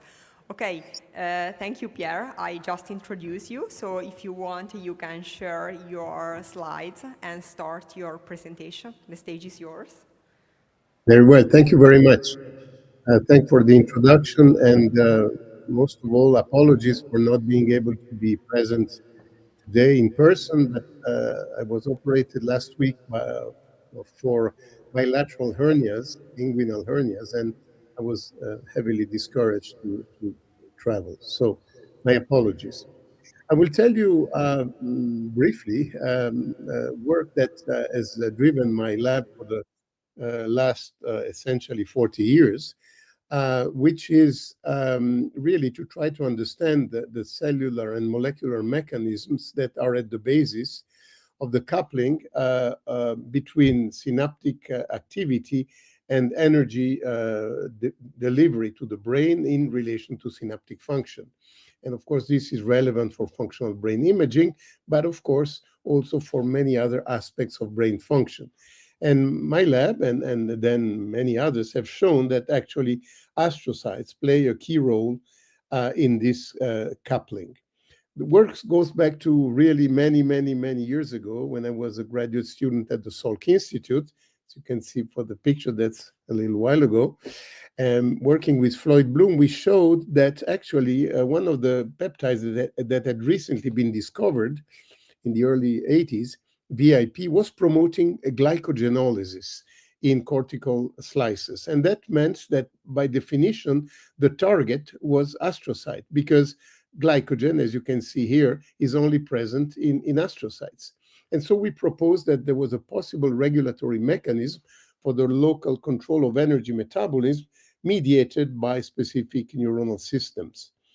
Then a few years later, when I started my lab at in Lausanne, first at the medical school, then at EPFL, actually Luc Pellerin joined my lab, and we showed that another neurotransmitter, which actually is much more pervasive in terms of action because glutamate is released at about 80% of the synapses in the brain, that glutamate, a neuronal signal, would stimulate aerobic glycolysis in astrocytes. And aerobic glycolysis is really the utilization of glucose that results in lactate production in the presence of oxygen. It's called also the Warburg effect. And that so was a second mechanism that would couple neuronal activity to glucose utilization. And that gave rise to what is now known as the astrocyte neuron lactate shuttle, whereby glutamate released by neurons, active neurons, will act on postsynaptic neurons, of course, but then taken up and removed by astrocyte through a very active co-transport with sodium that drives the uptake. And then this costs energy to convert glutamate to glutamine and to extrude sodium. And so whenever astrocytes take up glutamate, they will decrease their energy charge, bring in glucose, and the big surprise for us was at the time that lactate was the molecule produced from this glucose uptake. It doesn't mean that there is glucose not going into the neurons. Of course, there are transporters, GLUT3, in astrocytes and endothelial cell. It's glucose transporter 1. But during activation, certainly, the uptake of glucose is mainly through astrocytes. So that's bring me to more recent work related to neuronal plasticity. A question we asked was, well, this neuroglial metabolic coupling illustrated by the astrocyte neuron lactate shuttle, is it regulated or modulated by plasticity? In other words, will it be more efficient, less efficient? What will happen? And to do though, we actually did many experiments. I go straight to the main one, which I did with Cristina Alberini at the time at Mount Sinai, now at NYU, and we showed in vivo that actually if one inhibits the lactate transport from astrocytes to neurons, there is an inhibition of long-term memory. So the test was pretty simple, inhibitory avoidance. we injected either DAB, which blocks glycogenolysis, so the mobilization of glycogen, or downregulated the expression of these monocarboxylate transporters, 1 and 4 in astrocytes and 2 in neurons. These allow the transport of lactate. And we showed that both manipulations actually block memory consolidation that could be rescued by extracellular administration in the hippocampus of lactate. All were rescued, so inhibition of glycogenolysis, MCT1 or 4 downregulation. MCT2 could not be rescued, which is not surprising because then lactate could not enter neurons. So the conclusion of all this work was that actually glycogenolysis and astrocyte neuron lactate shuttling are required for long-term memory formation. And a decade later, more or less, work done with colleagues in Milano, Elena Vezzoli, and then Corrado Cali in my lab, we used another learning paradigm and novel object recognitions. And what we found, if you look here at the number of spines per cubic millimeter, there is an increase by learning, and this increase is inhibited by DAB and rescued by lactate. Same for spine volume, increased by learning and inhibited by DAB, by DAB and rescued by lactate. So in summary, this data published, as I said a few years ago, show that during learning, there is an increase in spine density and volume, an increase in glycogen present in astrocytes in terms of number and size of glycogen granules, which is very interesting because in a way, this is like a marker for facilitated synapses, that DAB inhibits all this. And the rescue occurs in terms of volume and density for spines with lactate and very little effect on glycogen. So, summary of this, that the transfer of lactate from astrocyte to neurons is necessary for memory consolidation. Neurons need astrocytes to establish plasticity and memory. I like to say not bad for what were considered glue, the astrocytes and the metabolic waste product lactate. But the question was then, what's the mechanism? Is it just for energy or is it some other process? And after a few years of exploration, we found out that actually lactate promotes plasticity gene expression by potentiating NMDA signaling in neurons. This is work that was spearheaded by Igor Alamand at the time. And so just a quick data on gene expression. What we saw now, going back in vitro, we showed that on neurons, lactate would induce plasticity genes such as ARC or ZIRF, also BDNF with some delay, but not pyruvate, not D-lactate, not D-glucose. So there was something different than just energy. And with the work of Hubert Fiumelli and a graduate student at KAUST, Michael Mergineanu, we found out that essentially there is about 20 genes whose expression is modulated by lactate in neurons. In green, those that are upregulated, and these are synaptic plasticity. So we found again ARC, BDNF, and ZIF is EGR1 or 2. Neuroprotection, interesting to see this upregulation of genes such as BGFF or BDNF, and downregulation of certain cell death genes such as BCL2. So the idea is that lactate enters neurons through MCT2. It's converted by LDH1 into pyruvate. This will provide energy. But in doing so, there is also a change in the redox state with an ADH form that can, and ideally, that was the conjecture at the end, modulate NMDA signaling. And over the last couple of years, with work with Hubert Fiumelli at KAUST, what we found is actually probably the molecular mechanism of this facilitation by lactate of NMDA currents. What we found, first of all, that lactate increases the peak current of NMDA receptor-mediated currents. It's reversible. And if we look into the pharmacology, what we found that this increase in the peak is actually inhibited by ifemprodil, not the PXQX. And ifemprodil actually is a selective antagonist of the NR2B subunit of the NMDA receptor.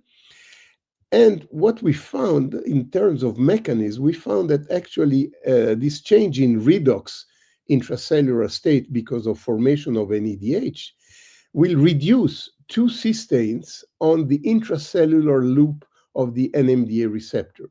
And this will facilitate the interaction between the receptor and CAM kinase, and therefore increase the efficacy of NMDA signaling.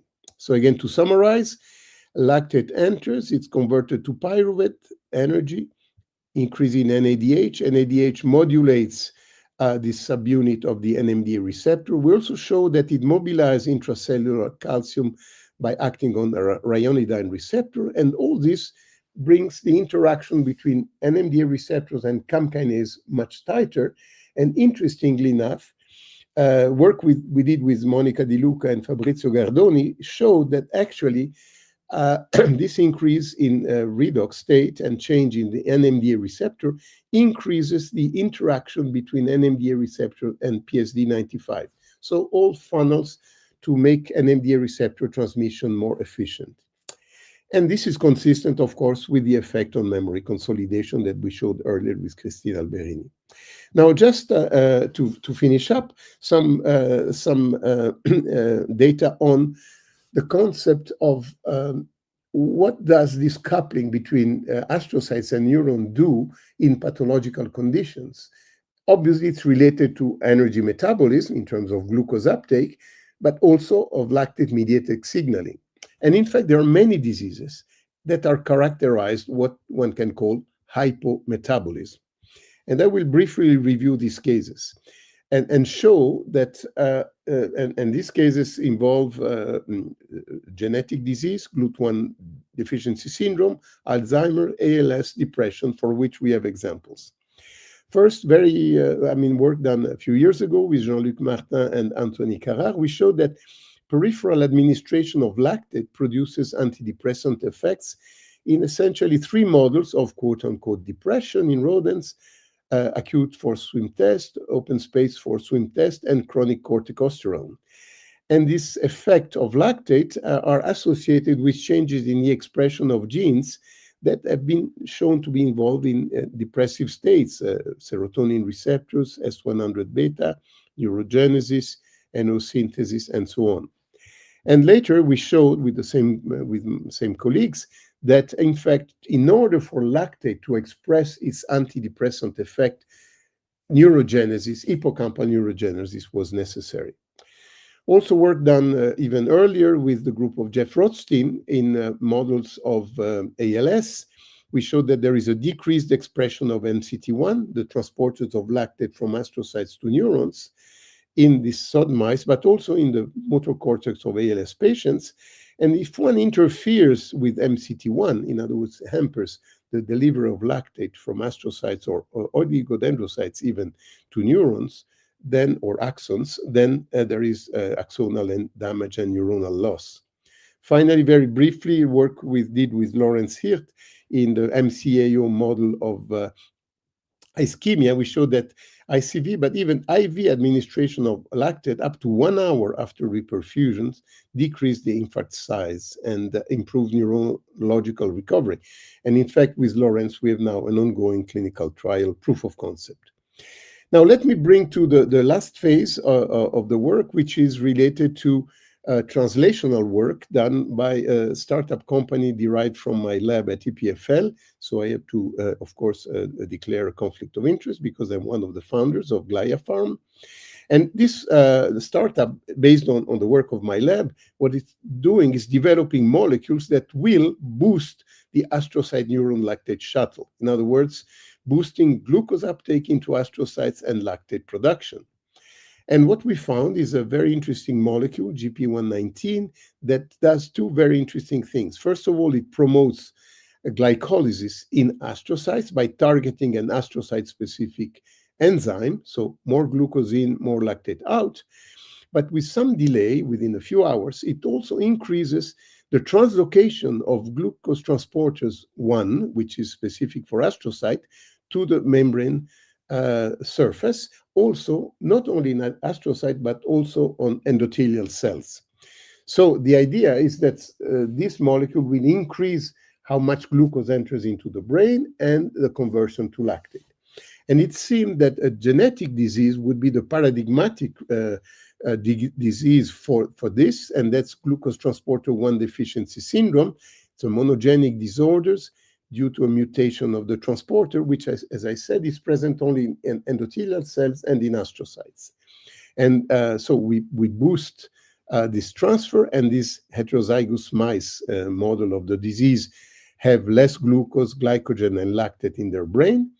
And what happens is, if we did FDG PET, we can show a normalization of the FDG signal. We can see a normalization of the motor discoordination that these mice present. And interestingly, using organoids prepared from GLUT1DS patients that present hyperexcitability with increased burst duration and the burst frequency, there is an effect of the molecule in dampening the epileptiform activity. So quite promising for this disease. Also, with the notion that during aging, there is a decrease in glucose utilization, and that this is correlated with decreasing cognitive performance. So the idea is, let's improve glucose delivery to the brain to combat this hypometabolism. And interestingly enough, this decreased glucose utilization is essentially due to decrease in aerobic glycolysis, which is exactly the metabolic pathway that is expressed in astrocytes. And so using various models, I'll go very quickly, either aging or streptozotocin, intracellular streptozotocin injection of in mice, or the ApoE4 mice. In all these conditions, these mice perform much poorly than the controls, and this is improved by GP119 in all these models. So, and then also, I will go briefly because I'm getting to the end, we have positive effect in other hypometabolic states such as ALS. Now, the molecule is in an interesting level of development. We are essentially finalizing the enabling for IND, and hopefully within early phases of Q1 2026, we plan to do phase 1 studies. So in conclusion, I showed you that definitely I think there is a metabolic interaction between astrocytes and neurons, that this is due to stimulation of glycogen uptake or glycogen mobilization, all leading to lactate production, which has many positive effects. It's a long story, started a bit by chance over 40 years ago, that eventually brought me to study memory, plasticity, and even develop a therapeutic target. Many collaborators over the last few years, even now at KAUST, my lab here.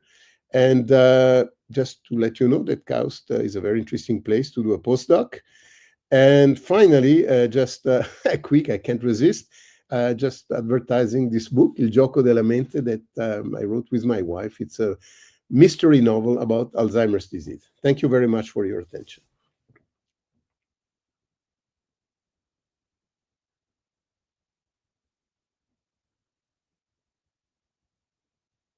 Do you hear me? From the audience, do you have? Okay, Professor Marsicano is asking a question. Can you give him, please, a microphone? Hi, Pierre, very nice. I want just to, lactate is doing many different things, right? And I was wondering if you think that in all what you describe, the impact, for example, of lactate receptor could be present, or now we know the interaction with serine metabolism, with phosphorylated pathway and things like that. So could enter in this scheme. Fully. I fully agree with you. Of course, I know well your work and in Bordeaux about this. Given the time constraints, I had to really go quickly to some key points that we did in the lab. But yes, definitely, I think your work on in which showing that lactate acts also on receptors for lactate. And involves the serine production pathway, which is well known also to modulate synaptic transmission, is certainly another mechanism. I think the key point in both work, ours and yours, is that we have a metabolic pathway active in astrocytes that will modulate synaptic transmission. And I think this really is, in a way, it's, if I may say, the cherry on the cake of this neuron-glia metabolic coupling, which from a neuroenergetic point of view, I think now it's been quite well accepted. But I think the new concept is that this metabolic interaction is also a signaling interaction affecting synaptic plasticity. Thanks. Are there any other questions? Okay, I can ask a question. So regarding these multi-roles of lactate, you talk about also regulation of gene expression and plasticity-related genes. So we know that many metabolites are actually the chemical moiety of post-translational modifications. You think that lactylation of histones could be related to this type of changes that you have seen? Of course, of course. I mean, there is really overwhelming evidence over the last 3-4 years of the role of lactylation in epigenetic regulation. In fact, we're now working on this also, obviously. And I have no doubt that this is an important modulatory mechanism for gene expression. Thank you, Pierre. And I think we should move on. Please stay with us if you can. Yes, of course. So we have the next speaker, that is Rosa Chiara Paulicelli from University of Lausanne. And with Chiara, we will switch a little bit the gear and talk about microglia. So lactate metabolism in the control of microglial function. Yes, thank you so much, Paola. Thank you, Piervito, for organizing this symposium, for inviting me. It's really a pleasure to be here. I have to say it's also an honor to have the chance to speak in this amazing venue. So the view from here is really impressive. It's something. So as Paola said, I'm going to tell you something about lactate metabolism and how we think it may control microglial function. I will follow also a bit the flow of Pierre because he explored glia-neuron interaction, but what about microglia? So microglia, are the innate immune cells of the brain. They are multitasking cells. They rely on core properties and they are hypermotile. They move all the time. They are the phagocytic cells of the brain. They release soluble factor. And thanks to these skills, in a way, they can contribute to several biological processes in development and also in pathology. But what is very clear and very striking when you look at microglia is they move all the time. So they are very motile cells, never resting cells. And you can see if the video works. Well, anyway, I don't need to convince you that cells move all the time and then they make contacts with all the neighboring cells. They also do, in this case, you would have seen a nanoscale surveillance of these tiny filopodia moving all the time. So the bottom line question here is that they take a lot of energy, so they really consume energy, but where do they take this energy from? Because it's a really continuous process. And, by looking at transcriptomic data, you can already ask the question, what are the signature, the machinery that are in place in microglia? And when we run this probing of metabolic pathways, KEGG pathways, we could see that most of them are there in microglia. So you have glycolysis, fatty acids oxidation, OXPHOS, and in a way, this could serve as a transcriptional basis for, in principle, supporting metabolic flexibility, suggesting that microglia are, in a way, ready to metabolize the energetics, the bioenergetics that are available. This is based on the transcripts, and a few years ago, the lab of Brian McVicar gave a beautiful evidence of functional metabolic flexibility. What you see here is an example of microglia in acute slices that are in presence or absence of glucose. This is really a glycemia situation here. And what you would notice, in a way, it's nothing, because in fact, you cannot even tell that there is aglycemia. The cells are the same, beautifully ramified. They would move and do surveillance. First of all, suggesting that what they are doing is important because they find another way. They will not solely rely on glucose. But then if you come and block, for example, in addition to glucose utilization, also other sources, like here, pharmacologically blockage of glutamine, then you will reveal the problem. Then the cells become small, they stop moving completely. So in a nutshell, what is the message here is that microglia are indeed metabolically flexible, and even if there is not glucose in certain conditions, they could shift to other energetics, like fatty acids or glutamine. And I guess here the point is that they could shift to what is available at that moment. That is very context specific. So we start asking the question, what about other metabolites? What about lactate, for example? And for us, the question about lactate came from the transcriptomic data, because one of the top genes in microglia is LDHB.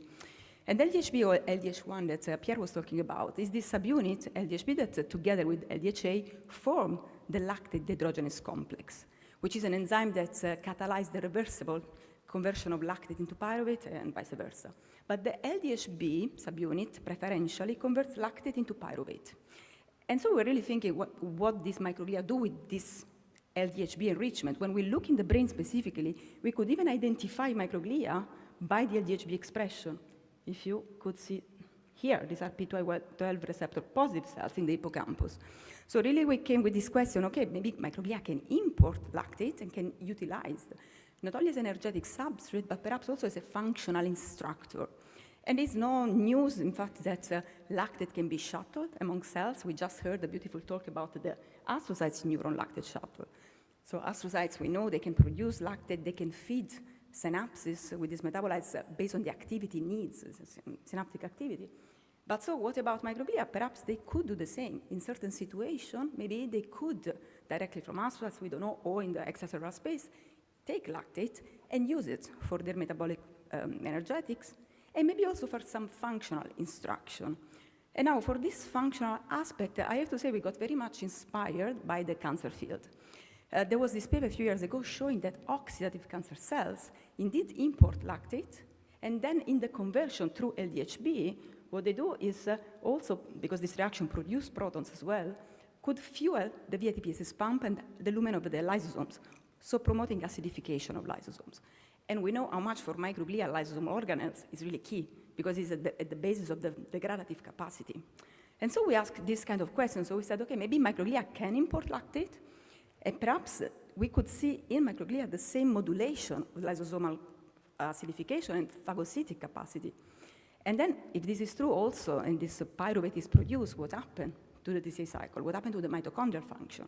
So in a way, we could also ask what are the effects on microglia, but in a way also non-cell autonomous, so in the surrounding tissue. So the first question is clearly, do microglia import lactate? Which is not a very original question, because it has been shown that many cells can take and release lactate. But it's true that in microglia, apart from cell lines, we didn't have so much of evidence. So what we did, and Katia Monsorno was a brilliant PhD student at the time, now is a staff scientist in the lab, what she did was to prove that in fact microglia, primary microglia, so ex vivo system, could import lactate when we expose to lactate in the medium. And this is an experiment of mass spec, simply incubating microglia with lactate or sodium chloride controls. And you see that after a few hours, you see almost 4 times fold higher in the microglia. We could complement this data also with fluorescent analog of metabolites, in this case, fluorescent analog from lactate, you see in green, that is even increased its internalization when glucose is depleted. So in a way, supporting this concept of metabolic flexibility, so glucose is less, lactate get imports more. But the final evidence was done with the experiment of labeling, carbon labeling of lactate, where you could see that after a few hours, 98% of the lactate that we found into microglia was the one coming from outside.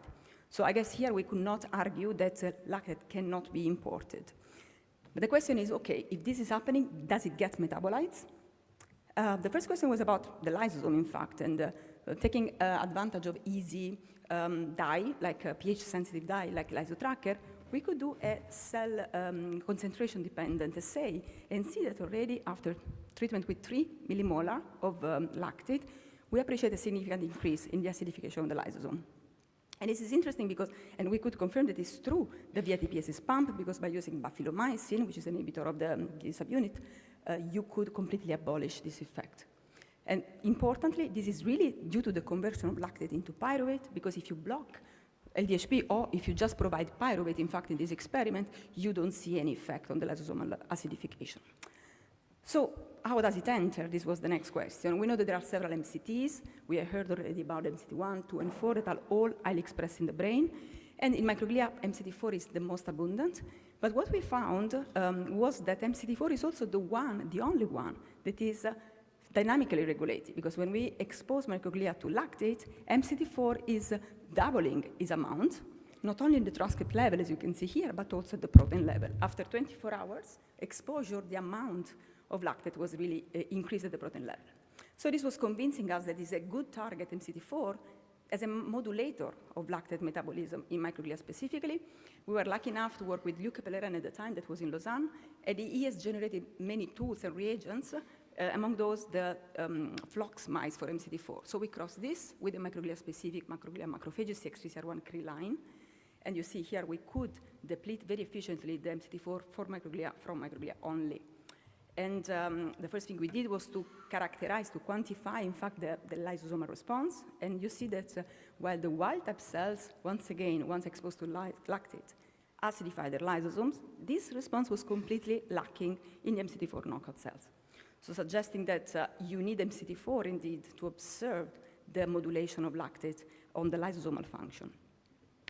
So we did some functional assays, because this was, again, needed to prove that there is an impairment in the phagocytic capacity. And what you see here is the synaptosome phagocytic assay. You simply expose microglia, in this case wild-type or knockout, to a synaptosome isolated from the brain of mice, and fluorescently labeled, so in this case with pH Frodo.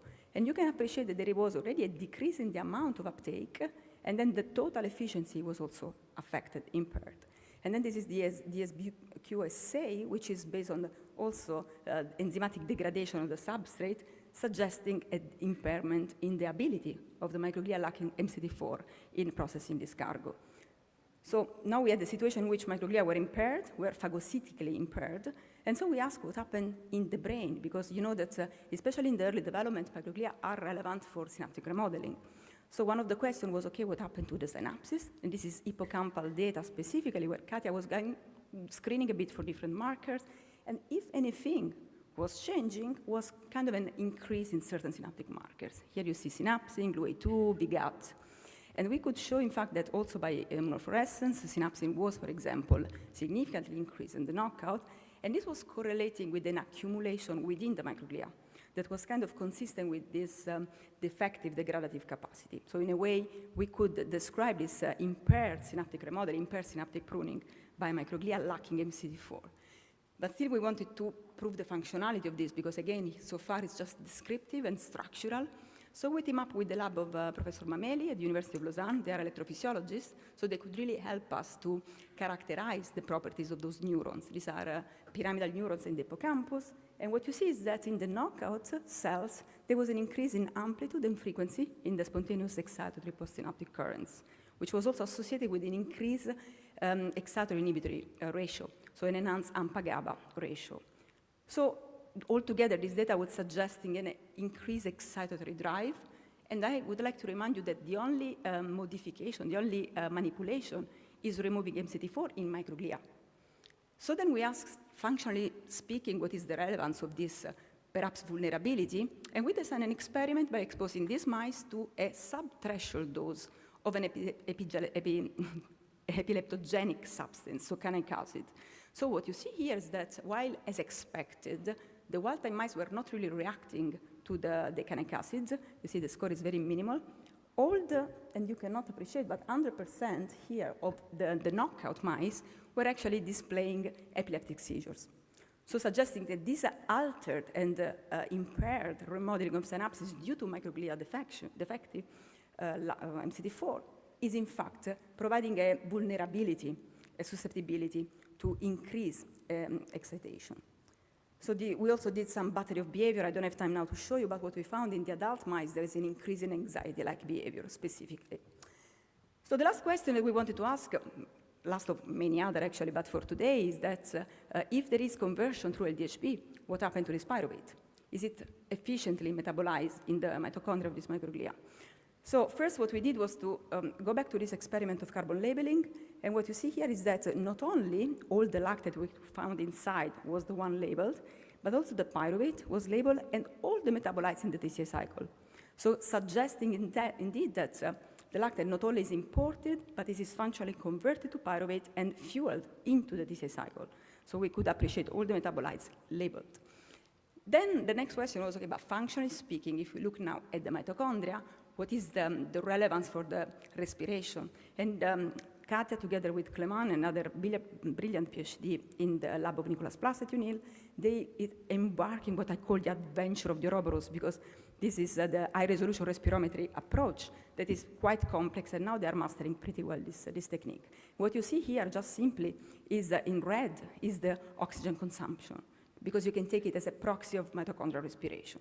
And what you measure is the basal respiration here, then you can inject your metabolites of interest, and then you can follow over time how this changed the basal respiration, and then if you come with with drugs, challenges like, for example, FCCP, which is a mitochondrial coupler, you can see the maximal respiration is affected or not. So what they found, first of all, they could confirm that pyruvate, as expected, increased the basal respiration and also the maximal respiration. And they could also describe this for lactate. However, for lactate to behave like this, you need to provide malate.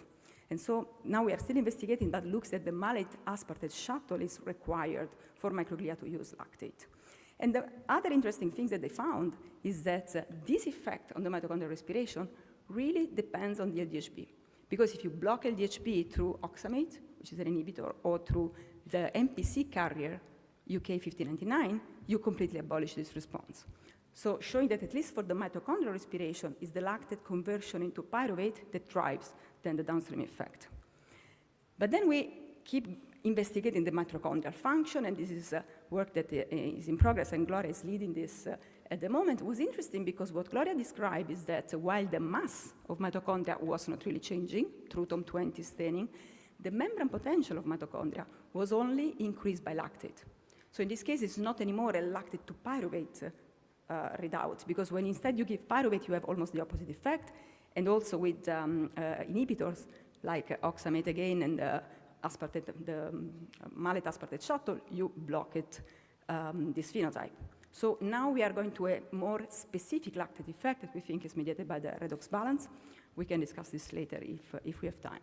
And the last experiment I would like to show now today is something more into the relevance and the translational effect of this lactate, because we know that peripheral lactate can also reach the brain very easily. And we wonder what is the effect, at least through microglia, what happened on microglia when there is this peak in lactate. So we did a time course. In this case, we were injecting IP, lactate, in pups, P15 animals. And what we see is almost in a way confirming the literature that already 30 minutes after, you have indeed a peak in the brain lactate level. So we choose 1 hour as a time point to sort microglia and to characterize their metabolomic profile. And we did this in collaboration with Angelo D'Alessandro, Colorado, the metabolic platform. So what we see here, and still we are digging into this data because are pretty interesting, but we could already see some alteration in the DCA flux. So microglia that are derived by hippocampi, in this case, exposed to lactate, 1 hour later already have a shift in the succinate to alpha ketoglutarate ratio, the malate to fumarate ratio as well, that are indicating some alteration. Now we are functionally investigating exactly what could be the readout, but in a way they already speak for a disruption in the redox intermediates. For the glutathione system, the ascorbate that is significantly reduced here. So at the moment we are still investigating the function, and for today my conclusion is really that I would like to also to quote Pierre before. He said that it's not all about energetics. So in fact it's true, because one is the component of pyruvate, and this is what we are observing, but there is much more than that. There is the regulation of the lysosome, for example. There is, I don't have time to show you, but we have very interesting data on the regulation of the membrane potential of microglia when we expose those cells to lactate specifically, epigenetic regulation. And what is important is that all of these differential readouts or modulation, they happen at the same time. It's not really one or the other. So it's really a complex regulation of microglial function. So with this, I would like to conclude. I would like to thank all the lab members, excellent scientists and colleagues, in particular Gloria Colombo and Katia Monsorno, who led the data, the experiment that I shared with you today, our collaborators, the funding agency, and all of you for your attention. Thank you.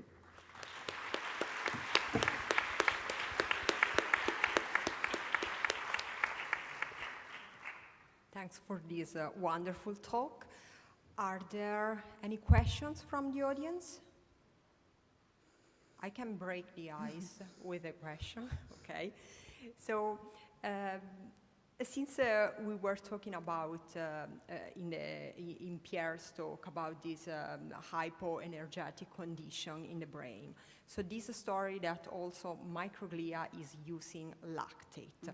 Are there any evidence of a competition between neurons and microglia cells, like in some situation or conditions in which microglia is particularly activated, can actually take up more lactate than neurons, and this cause some Absolutely. impairment? This is an excellent point, because it's something that we have been discussing a lot. Already in our knockout mouse model, one of the possibilities, for instance, also is a non-cell autonomous effect, that there is more lactate available if microglia are not taking in. And indeed, we did some proteomics on at basal level, Walter knockout, and we already see more lactate, for example, in the hippocampus of the knockout, but this is wall cell, we cannot discriminate where does it come from. But would point in that direction that perhaps is less used by microglia, and so it's more available. We have to design specific experiments now. I don't have any evidence, but this is one of the possibilities, for sure. Okay, thank you. Thank you. Okay, Professor Marsicano?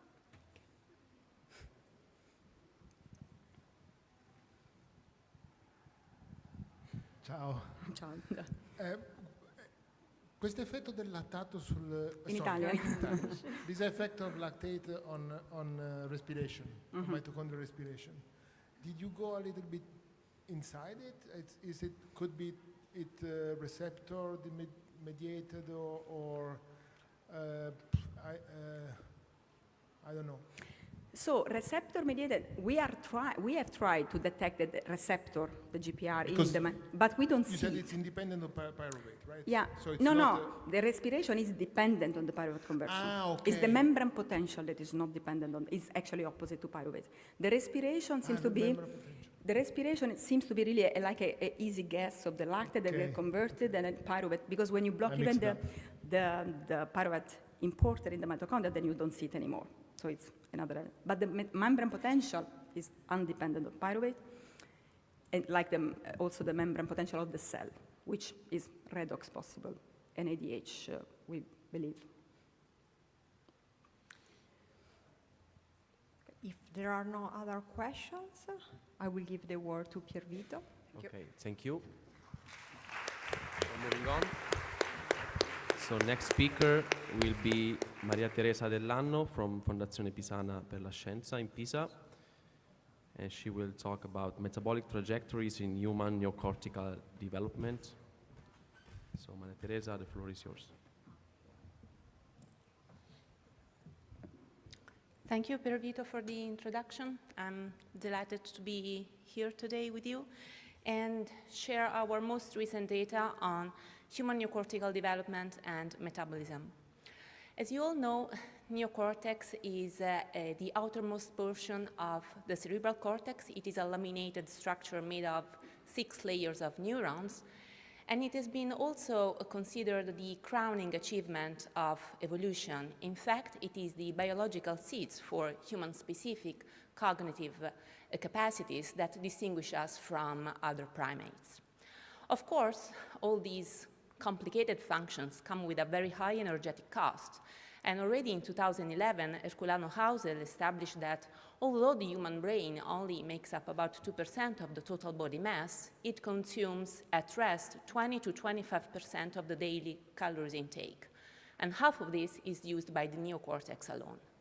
But what do we know exactly about neuroenergetics and neocortical development?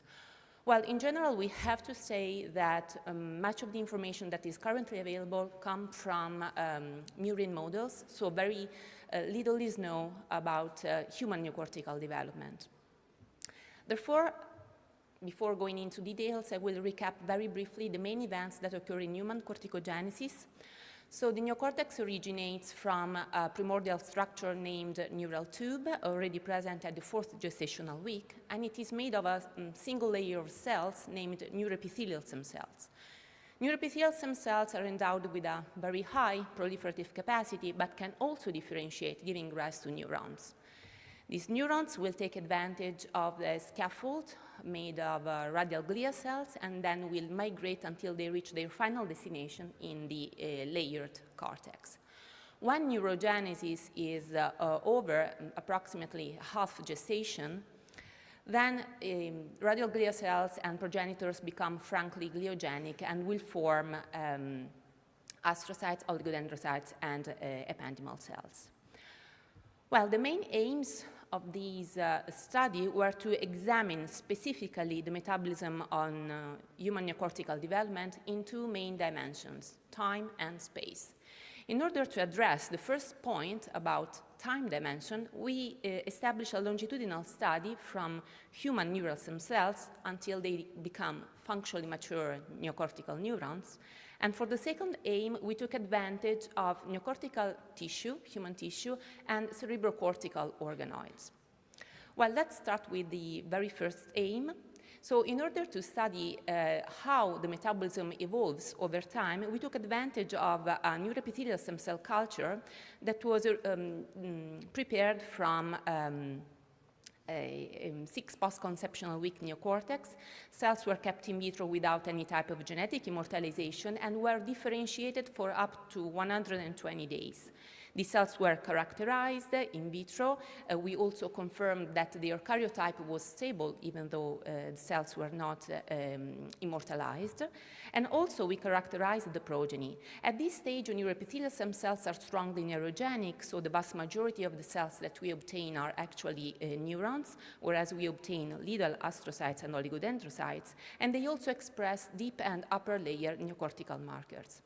Most importantly, the reason why we had to wait for 4 months in order to obtain a mature progeny is that because at 120 days, we were able to observe ionic currents and action potentials. The first technique that we used to investigate the metabolism of these cells was fluorescence lifetime imaging microscopy, a technique that measures NADPH lifetime.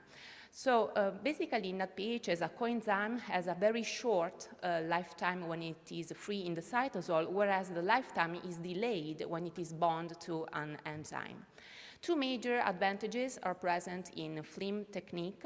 The first one is that it relies on an endogenous marker, and the second one is that it is conservative, so it does not destroy the sample, which can be reassayed multiple times over time.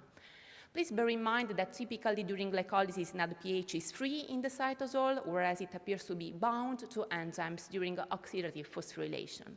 It is important to bear this information in mind in order to read the images that you are going to see.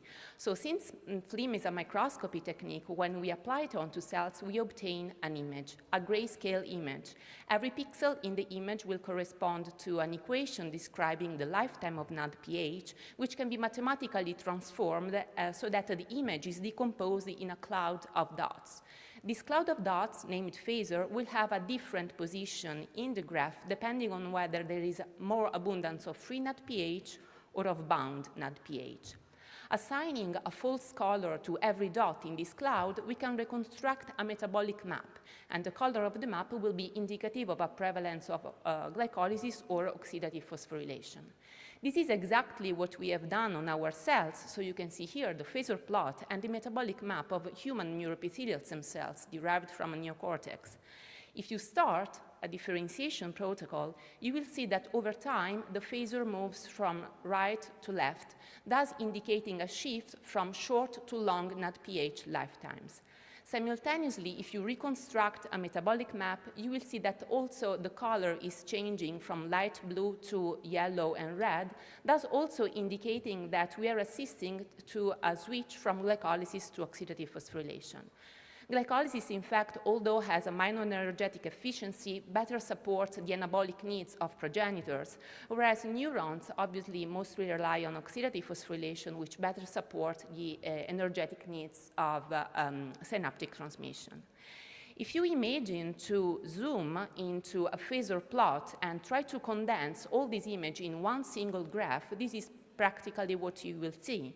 So as you can see, the major metabolic rearrangement, the major segregation in between phasors occurs within the first month of differentiation. Whereas in the remaining time points, although the cells are kept differentiating, there were just minor rearrangement in phlegm measurements. In order to try to dig further in what we saw by phlegm analysis, we decided to couple with mass spectrometry. So we isolated the proteins present in all time points from div 0 to div 120, and interestingly enough, the principal component analysis beautifully matched the data that we obtained by phlegm. In fact, also in this case, you can see that the proteomic landscape was massively changing from the div 0, when nest cells are still under proliferation, compared to the progeny at div 30. At this point, we wanted to go further in our investigation and try to analyze pathway by pathway, enzyme by enzyme. And this is exactly what we have done. Let's start with glycolysis. I will just show some of the pathways that we have investigated.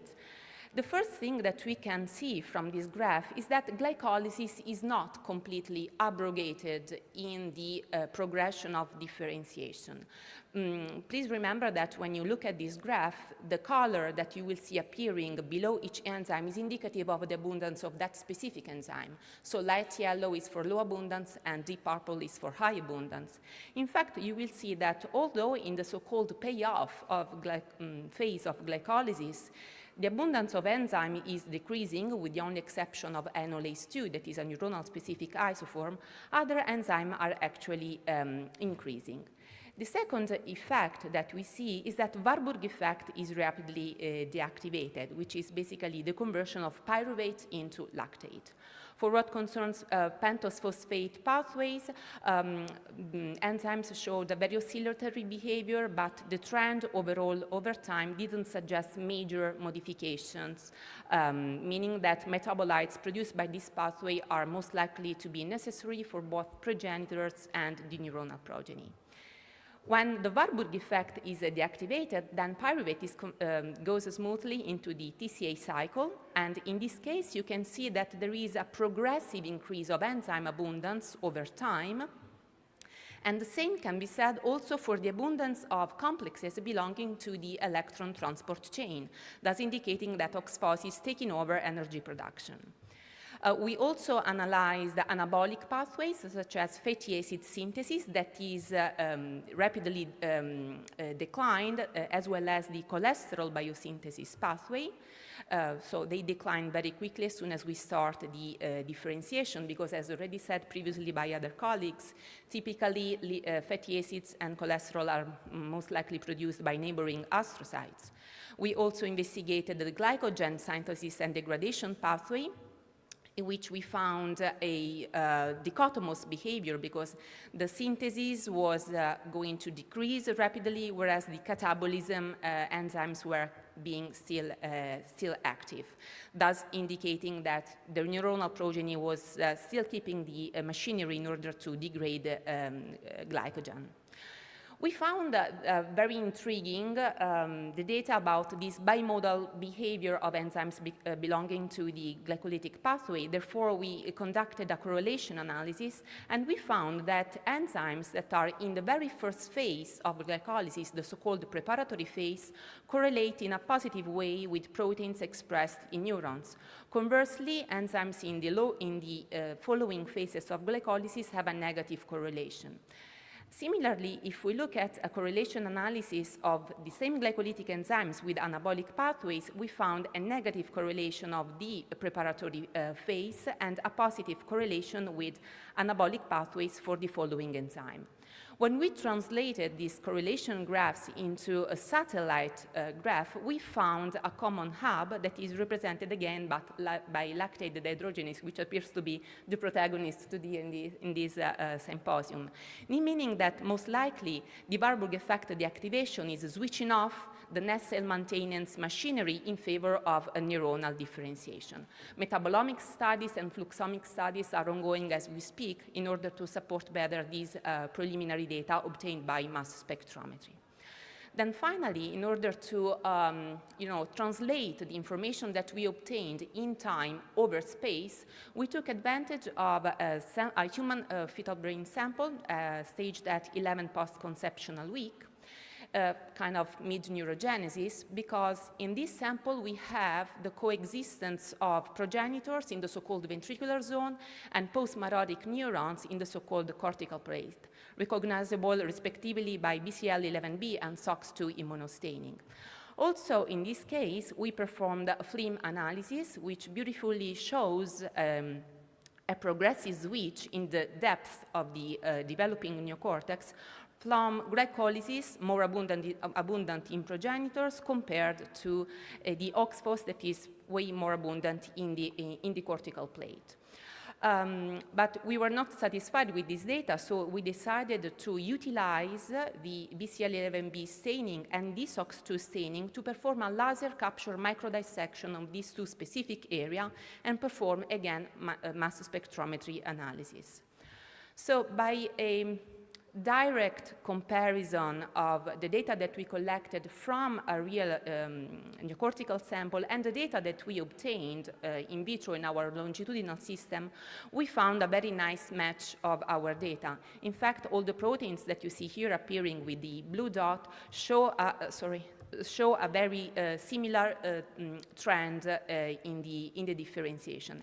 And interestingly, as you can see, the glycolysis also in a real neocortical sample is showing a bimodal expression of the enzyme. That is also validating the strength of our in vitro system of neocortical neuroepithelial stem cells. Although, of course, human neuroepithelial stem cells of fetal derivation are a gold standard example of neocortical progenitors because they were not in any way genetically manipulated, we were also asking ourselves a question. So is our system suitable for cells that are derived from iPSCs in order to open the path also to patient-derived cells? So therefore, we applied a neural induction protocol on human iPSCs, converting them into neuroepithelial stem cells, and then again into neocortical neurons for over 120 days of differentiation. So we applied again the FLIM analysis on these iPSCs-derived progeny, and we could confirm that both iPSCs and neuroepithelial stem cells were sharing a prevalent glycolytic metabolism. Whereas as soon as we started the differentiation, we could see the movement, the shift of the phaser, indicating again a progressive switch from glycolysis to oxidative phosphorylation.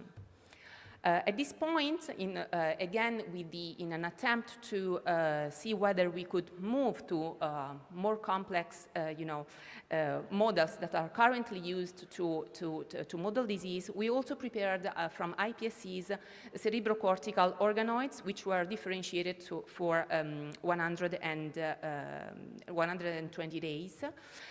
This is an example of the organoids that we were obtaining, showing a very sharp segregation of the neuronal progeny that is located within the organoid in the shape of neuronal rosettes and surrounded by the progeny that is positive for the marker RBFOX3. So we decided to perform on living organoids the FLIM analysis.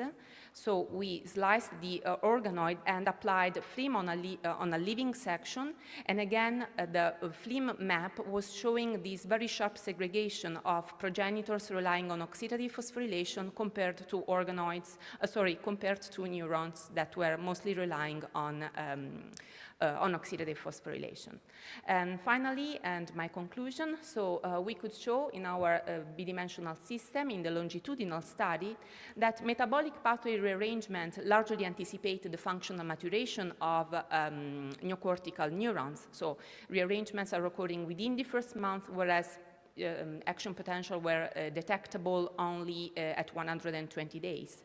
We also found that, to our surprise, that glycolysis was not abrogated entirely or in a progressive way, but we found that some of the enzymes in the glycolysis, and especially the enzymes in the very first part of the pathway, also support neuronal differentiation. Our metabolic rearrangements found in vitro were also confirmed in a real human neocortical sample that was staged mid-neurogenesis, and also we provided proof that FLIM appears to be suitable for the generation of the metabolic map derived from in iPSCs derived cerebrocortical organoids. And with this, I wish to express my acknowledgement to the institution I belong to, Fondazione Pisana per la Scienza Onlus, and to the Tuscany health ecosystem. I wish to express my deepest gratitude to all the people that allowed us to realize this project, and also to our collaborators, both at the University of Pisa and at Scuola Normale Superiore. If you have also more technical and detailed questions, please see Gianmarco Ferri at the poster session today in the afternoon. Thank you again for the attention. Thank you, Maria Teresa. We got some time for a couple of questions. Any questions from the audience? Okay. So a curiosity from my side, so which is the space resolution of your film? So which is the real resolution? Okay, so you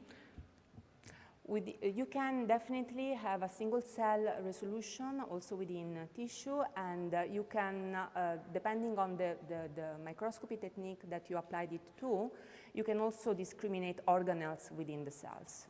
So yes, definitely it allows you to go quite deeper within the cells. So it's like a system that can be suitable for other cells type, right? Absolutely, absolutely. And probably the most interesting thing about this technique is that it provides you a measurement without killing the cells, because it's conservative. So you have a real measurement of what is happening, even when you, for instance, treat the cells with a drug or any type of metabolite. Thank you. Are there any questions from the audience?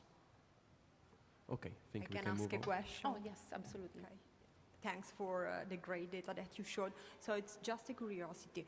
In neurodevelopmental disorders, are there any evidence that during the corticogenesis there are alterations in this metabolic switch that you observed? Yes, absolutely.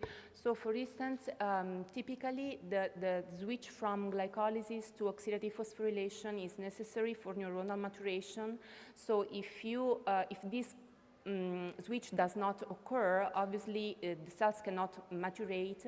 So you may have, for instance, the occurrence of conditions such as microcephaly, because of course you don't have enough maturations of the progenitors. But there are many other conditions where if the glycolysis of OXPHOS is blocked, you can have obviously an impairment in neurodevelopment.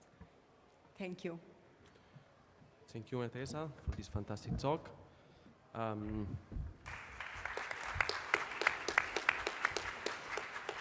Okay, we can move on with the last speaker, Enrico Luchinat from University of Florence. He will talk about cell phenotype classification by NMR spectroscopy of intact cell lines. Please, Enrico.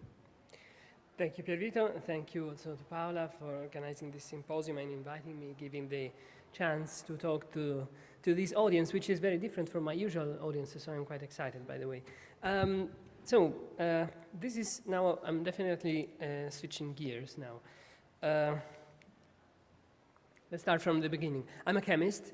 I work in Florence, where we have a very big facility of NMR spectroscopy. So what is NMR? Now, I guess most of you are familiar with magnetic resonance imaging, which is a technique which is actually the most important technique to investigate the brain in vivo, and it has a lot of clinical relevance. So NMR spectroscopy is just the same thing, but instead of taking an image by exploiting the signal that comes from the nuclei of atoms, nuclear spins, we separate them in frequency. So what we get instead of an image of the sample is a spectrum. It works, so the physical principle is exactly the same. However, this is I guess, one of the most important techniques in chemistry, and also very important in structural biology, because with this technique we can investigate the chemical properties of matter and the structural properties of molecules, including biomolecules and macromolecules. So it's one of the ways you can actually obtain structures of proteins. I will not talk about this, however, today. It has also many other applications, including the analysis of complex mixtures with thousands of different molecules. because every single molecule, every nucleus inside the molecule can resonate at a different frequency. That is why it's so powerful. Also, it is non-destructive, which means that we can apply it to samples without destroying them, and we can apply it to intact cells. Now, this is a bit of background of what I do usually. So, among these applications, we can use the set of techniques of NMR, biomolecular NMR tools by working with high field spectrometers to study macromolecules instead of purifying them, study them inside living intact cells. And we have been specializing ourselves in Florence to study proteins inside human cells. So what we do usually is exploiting some cell line, which is actually HEC293 T cells, which are very good for protein expression, overexpress the protein of interest, label this protein with isotopes of nuclei, so in a way that we can only look at that molecule, and then obtain information about the structure, conformation, and interactions inside the cells. So we can study these proteins as they do their work in the cells and observe the conformational changes due to protein folding, maturation, aggregation processes, interactions, redox state changes, and also the binding of small molecules to these macromolecules. Then there is a very different kind of application, which is not my main field, which is metabolomics. Because NMR at high resolution can separate signals in the frequency of thousands of different molecules, NMR, just single monodimensional proton NMR, so where you see hydrogens of all organic molecules, can be used to analyze mixtures in solution, like biofluids of any kind, urine, serum, so from human origin, but also cell extracts from cultured cells, where we can see the metabolites of the cells, or even food extracts. This is done on milk, on coffee, or anything you can think of. If you can get a solution of molecules, you can do NMR metabolomics. This is done in two conceptually different ways. Maybe something which could be more familiar to use is so-called metabolic profiling, where we are actually looking at specific signals from molecules, from certain molecules. And once we identify these molecules, we are sure we can measure the intensity of signals and get information on and quantify these metabolites, and then make a statistical analysis like univariate analysis. Now I got the point. This is the univariate analysis. Now, another approach, which I think is very powerful, and it will be the focus of my talk today, is the so-called fingerprinting. In this approach, this is an untargeted analysis approach, where we are not asking who is who in the spectrum. We don't care. As long as the spectra from different samples are different, then we can do statistical analysis. There is some data processing involved to simplify the analysis, but you can just take the raw spectrum and take every single intensity, every single peak, every single point in the spectrum as a variable, and then do multivariate analysis on this multidimensional set of spectra, each of which is made of so many variables. Now, because when you do it in vitro on clear solutions, this works really well because you can separate so many different molecules. But can we do it in intact cells or tissues? Now, the simple answer is no, at least not like this, not in this way, because we lose the high resolution. Even though, some of you may know, if we go to higher magnetic fields, you improve the resolution of NMR spectroscopy. This is true for solutions of molecules dissolved in water or organic solvents. But this is not true anymore if you put intact cells or tissues in the NMR spectrometer, because the tissue itself or the cell pellet itself will cause inhomogeneities in the magnetic field. That in turn leads to line broadening, which is not due to the intrinsic relaxation of the nuclei. That's a different kind of line broadening. You also have that. But this line broadening comes from the simple fact that we have cells in the tube. So the magnetic field strength is different in different points of the sample at microscopic level.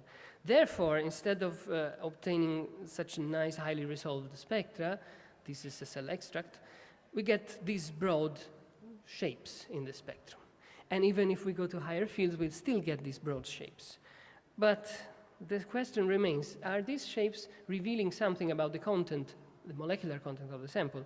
And the short answer is yes. But no one has ever tried to actually make a sense of these broad shapes. And an interesting point, which is the beginning of this journey, is that the empirical observation that the spectral resolution we get, even at very high fields, I'm talking about 20 Tesla and more, these shapes are very similar to the spectra obtained with MRSI, so magnetic resonance spectroscopic imaging, where you take voxels of brains and then you take the actual proton spectra from each voxel. And you get much noisier result, but the shapes are overall very similar. And so Professor Luca Massacesi, who's a neurology professor in Florence, came to Lucia and myself and asked us, can you tell if I give you different kind of cells? Can you tell me from the spectrum which cell line it is, which kind of cell it is? And the short answer was no, absolutely, we cannot do it. But then thinking and thinking, we started observing the fact that different samples of cells, even from the same cell line cultured in different ways for different days, they were slightly different.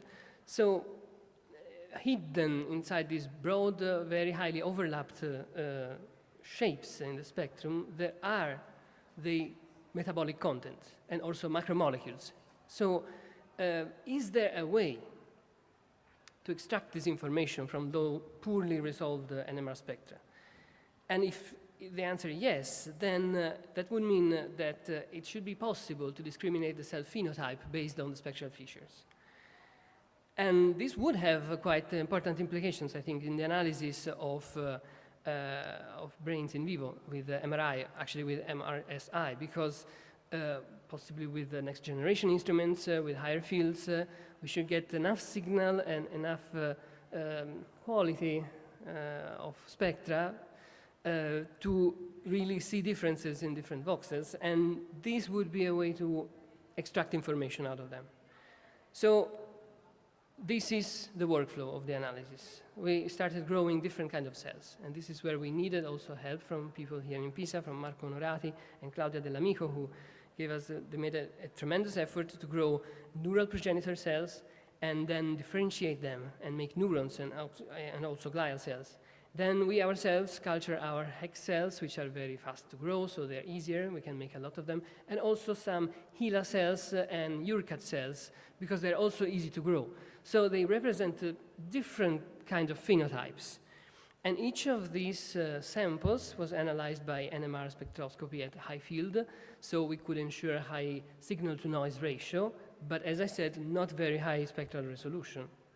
So we collected this data set, and then we started to play with different kind of analysis by using machine learning approaches. And here we collaborated with Carlo Mengucci in the University of Bologna. They do metabolomics, so he was really expert in this kind of analysis. And this is how we basically grow the cells. You're very familiar with this. So incubator, 37 degrees, then they reach confluency. We can grow, if we can grow enough cells to fill a glass tube, which is needed for NMR analysis at high field, then it's possible to obtain a spectrum. This is done by detaching the cells, washing them, and then we chose an inorganic buffer, phosphate buffer, saline, because there are no additional signals from the buffer, no organic molecules. So the only signals we get are from the cells. And then we transfer them to a glass tube. I will have a picture later on. Make a cell suspension, but these cells would just naturally go to the bottom. So by spinning the tube, we can get a nice pellet here, which is our mimic of a tissue. And this is placed in the instrument, and we obtain a spectrum. This is how the spectrum looks like. Not so different from some of these voxels in MRSI at high field, at like 7 Tesla, even though the field is very different. And these are the thousands different molecules hidden behind these broad lines. We did this for about 160 different samples from 4 types of cells. And then we also kept going and made some additional samples, more details in a minute. we mixed together two different cell lines in the same tube and see what would happen with the classification. And then with Marco Onorati and Claudio Dell'Amico, analyzed some neural progenitor cells, neurons, and astrocytes. And then finally, we also changed the field and went to lower fields and saw how the spectra would change by changing field. And these are our results. So these are just the raw spectra. This is just hex cells. You can already tell that they are not identical. Some peaks change quite a lot in intensity. And then if we keep going, Urcat cells and neural progenitor cells, they all have different fingerprints. Now the challenge here is to separate these samples, but not just by the difference in the spectra, but by the interclass differences. To do this, and these are HeLa cells again. So what we did with Carlo Mengucci was develop a classifier of cell types. He tried a lot of different multivariate analysis approaches, machine learning algorithms like PCA, PLSDA, and long story short, we found that PLSDA, partial least square discriminant analysis, which is a way to discriminate samples where we know the classes of samples. So it's the class is one of the variables we give. This was working quite well to discriminate these 4 different cell types. And then scalar vector machine was used to cluster somehow, to find the borders of these 4 clusters in the final plot, which is this one, and use these borders to classify additional samples, test samples. So here you see each dot, each round dot is a sample of the train sample, and each triangle is a sample of test. So if the triangles fall within the correct color regions, then it means that it works. And the F1 score, which is the mean of precision and recall, was quite high, was close to 1. So the performance is quite good. Once you have a good training set, then you can test it and get a good performance. Then the additional challenge was cell mixtures. Now, here we found that PLSDA was actually working awfully, really bad. Because if you train the PLSDA on single cell types, then the mixtures will fall between these borders. The triangles are the cell mixtures. And then there is no way to tell from which of these 2 cell lines the mixture comes from. So this is a confusion matrix where the expected outcome is here, and the real outcome is the actual sample is here, and these numbers should be all on the diagonal, and as you can see, they are not on the diagonal, so it's really bad. So then we switched to a completely different algorithm, which is a Boruta. It's a feature selection algorithm. It works in a different way, and then it also uses a random forest classifier for fine-tuning. So this is a way to select specific spectral features and then just use those, clean the samples in a way, and then use the relevant features with a random forest classifier. And here there is no plot, so you have to trust me, but the performance is much, much better. So now 23 were correctly assigned and 6 were not. So we have a much better performance. Now this is relevant because in the human brain you have a lot of different cell types, all mixed together in a single voxel. So it's good to know that you can sort of separate them if it's a mixture. Then here is the classification of neuronal cell types. So we tested early neurons along the differentiation pathway from the neural progenitor cells, together with the progenitors, late neurons, and then iPSC-derived astrocyte progenitors and mature astrocytes. These samples, they had a technical challenge because now the sample size is much, much smaller. We had 1 or 2 million cells per sample, and they took months to prepare, I mean several weeks. So we needed a way to get a decent spectrum out of these, and we managed by switching from normal 3 millimeter tubes that we use for bigger pellets of cells to capillaries of 0.4 millimeters of external diameter. So we took a while to figure a way to fill these capillaries with a pellet of cells, but then we succeeded. And the spectra look as nice as the others, so we were quite satisfied with the spectral quality. And so again, for each category, you have different spectra. And if they look different when you look at them, it's a good sign that you will be able to classify them correctly.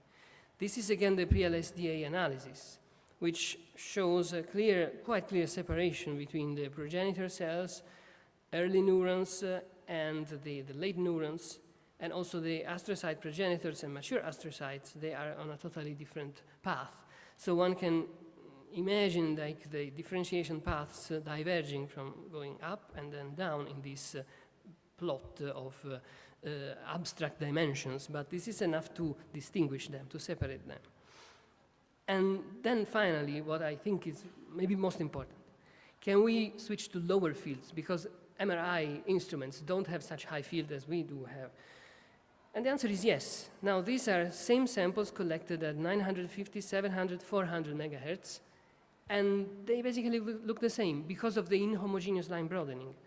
So now, by using a training set at high field, 950, and then testing samples at lower fields, we actually got similar F1 scores. That means we can almost approach the 7 Tesla, 300 megahertz spectrometers. And in principle, we should be able to do the same analysis at such lower fields. So this is a very preliminary work, I think, because it's very far away from a real brain. But we can somehow decode the broad spectral features and use machine learning to assign single cell types, classify them, and also mixtures of 2 different cell types. We can also see the differentiation of CNS relevant cell types, and we can also transfer it to lower fields. So the hope is that in the future, this would lead to more advanced ways to analyze brains in vivo with MRSI. And with this, these are all the people involved in this work. So I will leave it with this slide, and thank you all for your attention. Thank you, Enrico, for the great talk. Is there any question from the audience? Okay, I have a question. Actually, some comments. So, do you say that there is some kind of potential application in neuroimaging field, but at the same time you said that you need collection tubes to ensure geometry of the cells. So, how can you deal with that in neuroimaging? That's a very good point. And the naive objective at the beginning was to build a database of every single spectra of every single cell line from the brain, which is very, very challenging, because also what does it, I mean, I would not be sure that the actual shape of the spectrum would be the same, because in a living brain, the metabolites would be different. So in the end, I think the training set, a real training set, would have to be done with a high field MRI instrument on an actual brain, or maybe with biopsies. That's why I say we are at the first stage. Yeah. We have the idea. We can use this as these statistical analysis, machine learning methods to tell apart features which are otherwise very broad. But then the training set is probably not the one you would use in the end, yes. Okay. Thank you. Thank you, Enrico. Thank you. Okay, we are closing the session. Thank you, everybody. It's been a great talk from everyone. So please enjoy the lunch break, and see you later. Bye, Pierre, if you're still with us. And thanks for your talk.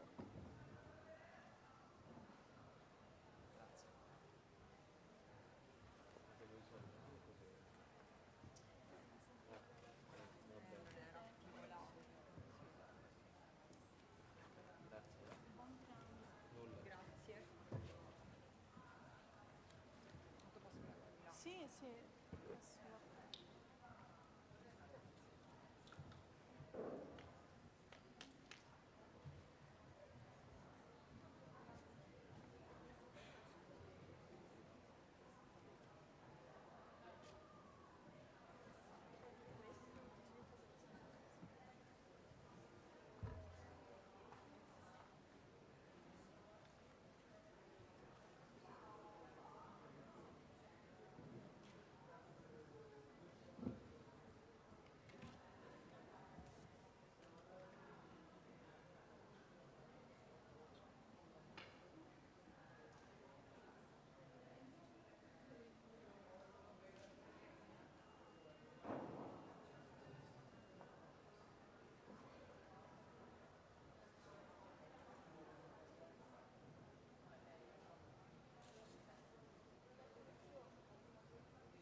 adapter or shall I bring one?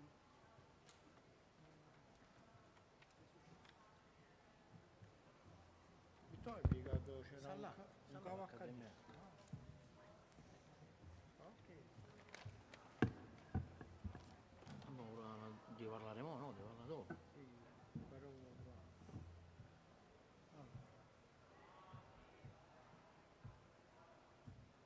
Okay, I bring my adapter. You Adapter? can- yeah, I have one. Shall I- Sì, ok. Qui come lo metti? Questa è una terza. No, No, non ci avevamo fatti questo. però a passo. Ok. Che stanno così piegati che si. Ok. Quindi.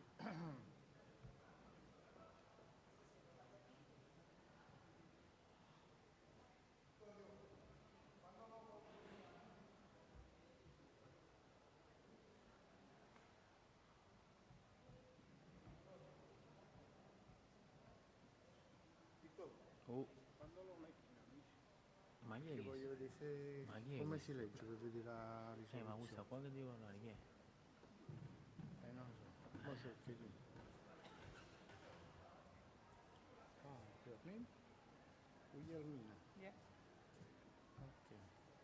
No, non è questo. Attenzione, attenzione, attenzione.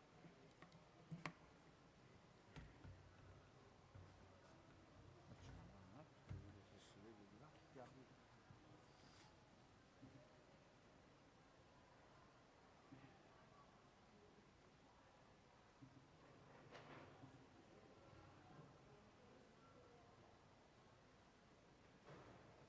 Lo vedi?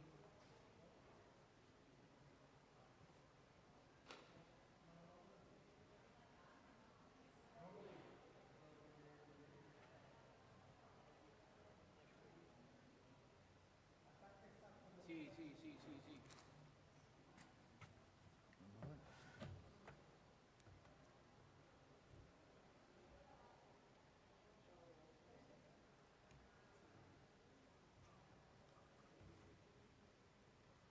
Ora?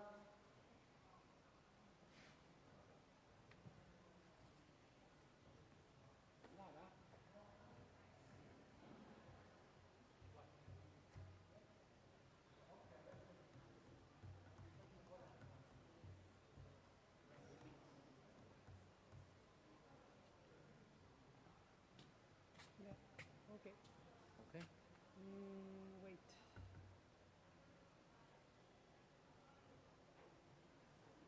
Okay. The lights will be down.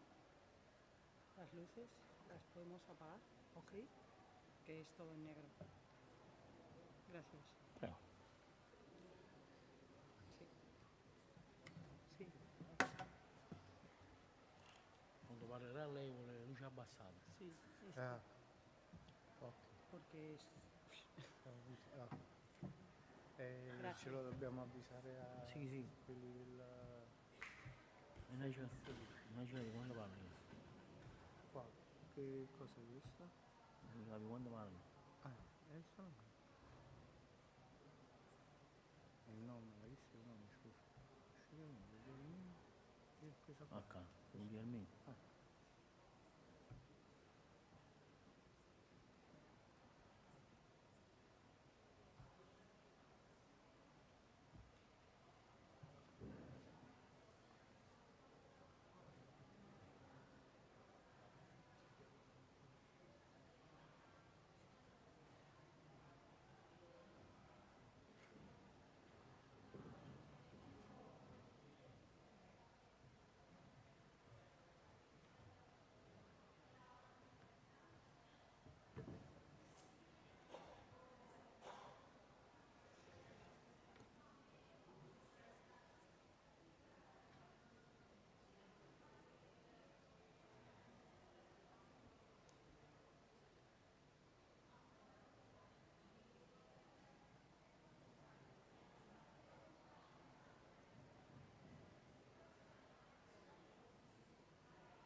Magari quando io dico good afternoon, ma lei può anche non proiettare, non è che sono uno spettacolo io. Allora ci metto un po' di adob, un po' di sfumature carine, cioè, bisogna fare anche quello.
Effettivamente queste luci sono fantastiche, non è un'idea.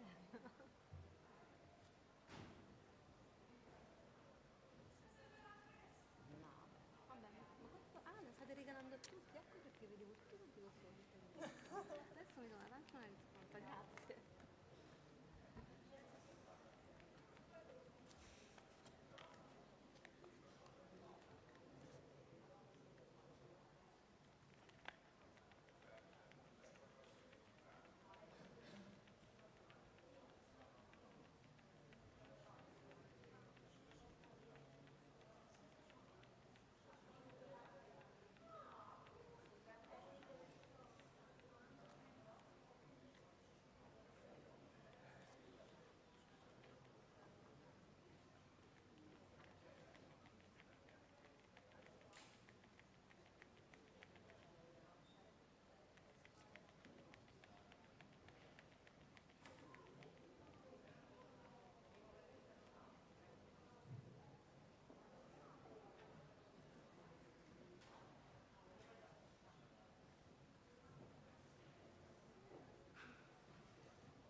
Andrea, mi dite voi quando posso iniziare? Perché perché Monica mi ha detto aspetta 5 minuti. Quindi io aspetto un segno? Ok, va bene. Ah, Monica è lì, no?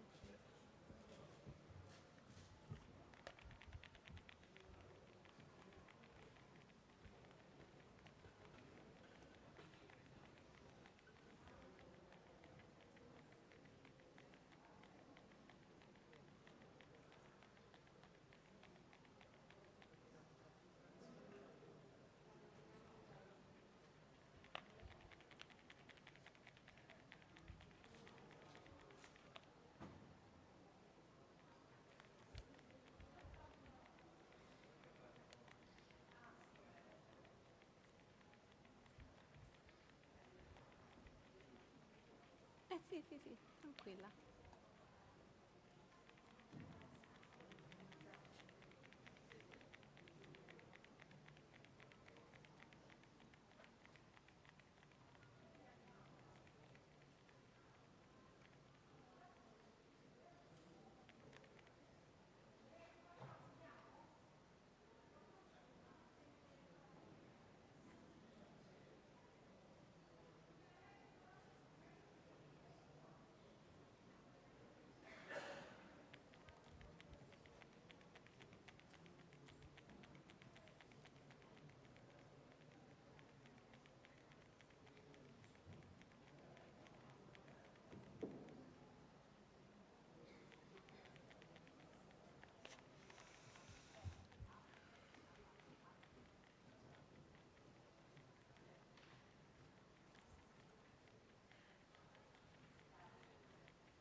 Good afternoon, everyone, and welcome to this special lecture.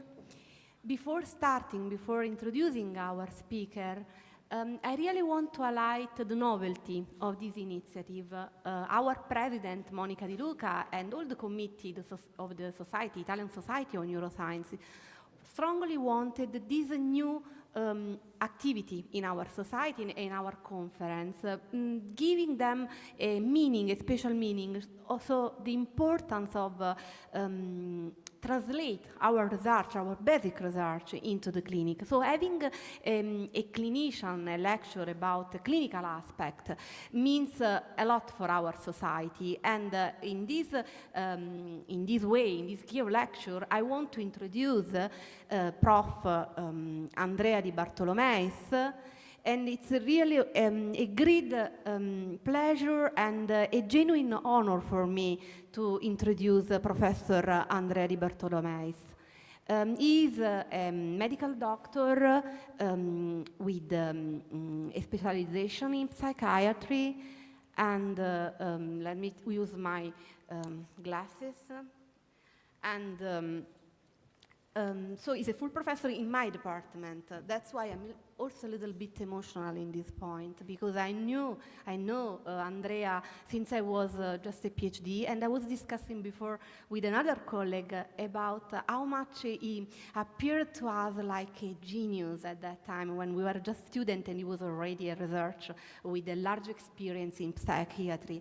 He always worked, focused on schizophrenia, and of course during the year, I'm not a PhD anymore, so he's a lot more than a researcher now. And then, I mean, he learned how to approach the problem from different point of view, in particular focusing on the drug-resistant forms of schizophrenia. Andrea spent a lot of time, let me say better, he spent about 10 years in USA, in Maryland in particular, and he had the privilege and the fortune to collaborate in an important discovery. So he actually was part of the team that discovered how much the dopamine release in schizophrenia plays an important role in the genesis of the pathology, and actually also in the treatment, because this discovery provided us the possibility to approach the pathology differently. And he did by using PET in humans. And PET was a pretty new procedure at that time, because it was not so much used. And so So this is the real breakthrough that Andrea did in the past. And when he came back to Italy, I was PhD student. That's why for me it was just a genial, enthusiastic, creative, and he always was funny and open to collaboration with our department, because actually we are in the same department.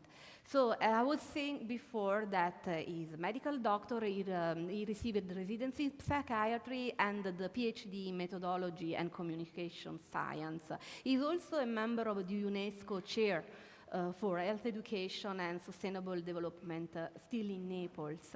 And of course, he published a lot of articles. We are approximately around 200, and we received a lot of citation. We are about 10,000, maybe even more. And so really, please join me in extending a warm and sincere welcome to Prof. Andrea De Bertolomeis.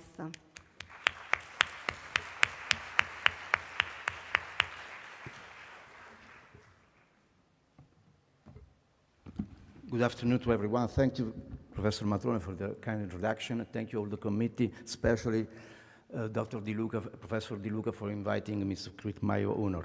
So this presentation will deal basically with the mechanism as well as the pathway that leads to response or no response to antipsychotics. Just let me give you a very wide paramount of the situation. If you ask around how many people are affected by Alzheimer, everyone will tell you something that more or less close to the reality. It's about 26 million, just speaking about Alzheimer, not all neurodegenerative disorder. However, if you ask how many people are affected by schizophrenia, probably very few will tell you that the number is very close to the one of Alzheimer's disease, 24 million. And we're speaking about very young people with a chronic disorder that they will basically deal with treatment with antipsychotics for possibly all their life. And this is the first time it's also making one of the greatest, unfortunately greatest experiment that human being has never done on human brain, from the appearance of the monoamine system that's much older than human being. Monoamine system in invertebrate species appears almost at Cambrian age. That means 500 million years ago. And way manipulating dopaminergic system, it's kind of different what's happened with other psychotropic drugs, especially because with antipsychotics, there is a lot of chance, unfortunately, that people will get the treatment for all their life. So say that, this is the outlining, which I will try to move from without the pathophysiology that in some way represent the rationale to use antipsychotics, and then I will move to some imaging study that probably can say something why people do not respond to treatment. These people with hallucinations, people with delusions, so it's a quite strong situation. And I will try also to give some flower of which can be a way to model with all the limitation of the modeling of animal for psychiatric disorder. We don't believe that there's a schizophrenia in animal. At least I've never heard about a rat that tells me they has hallucination. However, I think that we can model some small stuff and get from some information. And then I will try finally to give you some news regarding different possibility to explore synaptic plasticity in psychosis, as well as to modulate some basic mechanisms that probably are related to the response or not response to antipsychotics. Let's say the general framework will be very clinically oriented. We should try to do things that are meaningful for the people. Otherwise, we're going with beautiful, very elegant science, but then nothing happens with our patients. So I will speak about specifically with treatment-resistant schizophrenia. That is a significant story because think about it, reflects 1/3 of all patients that suffer of this disorder, 30%. And I will try also to show this possibility to capture macro and micro scale of the mechanisms that are behind the use of antipsychotics. And finally, thanks to all the young people working in the lab, I have no responsibility for not anything. Now there are young people doing much more than what I do, and I'm grateful for them. What will have been envisioned as decay function radiomics. As you know, radiomics is basically, especially for connectivity, we speak about on structure and functional. Things about MRI, things about fMRI. That's a real structure you can deal with. In the case of PET scan and in animal model, autoradiography, we do not have a real structure. Think about that, just to have an example, what happens with Google Map. In Google Map, you have basically a computational system that applies what is latitude and longitude. If you move in astronomy you have what we call right ascension and declination. It's exactly the same thing then, but then it's the stars. But when you go up, you don't see the earth, you don't see the ground, you see just lights. And if you will make connections, it becomes much more difficult because it's just light, there is no structure. But it is this exact what have done astronomers for years, and this is the reason for which we have constellation. They just did before us this kind of interesting story. Okay, say that, this is my disclosure, but I will not speak anything that relate to this nowadays. And let's read the first part. It is the landmark of use of antipsychotics. As you know better than I know, there is no really any biomarker in psychiatry. Whatever you do in psychiatry in terms of diagnosis is clinics. So forget what every day I see on newspaper, sometimes scientific newspaper, we have the gene for schizophrenia, we have the gene for depression. First of all, these are polygenic disorder. We have no gene, we have genes. In the most cases, it are also, besides the polygenics, they are also multifactorial, so the context, the environment makes a lot in the onset of the disorder. But there is one landmark that, thank you, Professor Matrone, for mentioning it. I have no very merit for this. I was very lucky, I was very young to be on the board of this story. And the landmark is that almost, not all, almost large part of schizophrenia patients have a condition of hyperdopaminergia in the brain. And this can be, in a living situation, demonstrate giving amphetamine or other stimulants and showing that schizophrenia patients get much higher release of dopamine and striato compared with the normal controls. This is an experiment that's been demonstrated in different kind of samples in patients under treatment, in naive patients to antipsychotics, different gender, a different duration of disease. Obviously, when we speak about the antipsychotics, everyone knows that these drugs, mainly, despite the fact they have a very complex profile, if they do not occupy dopamine D2 receptor, they have no antipsychotic effect. Now there are coming some exceptions very recently. By the way, one of the person that was the first author of the paper they are showing there regarding the increase of release of dopamine under amphetamine is exactly the same person that after 30 years, a few months ago, was able to release the new drug xanomeline that's probably not completely the only non-dopaminergic drug that's never been released for schizophrenia treatment. It's Alan Breyer. So let's go, just I think that when we speak about dopamine occupancies, things are not so clear, that things are not so simple. We have different kind of dopamine receptors in terms of function. We have high affinity, low affinity, and for many years we were dealing with D3 receptor as D2, D3. And the D3 receptor has been a kind of theoretical possibility.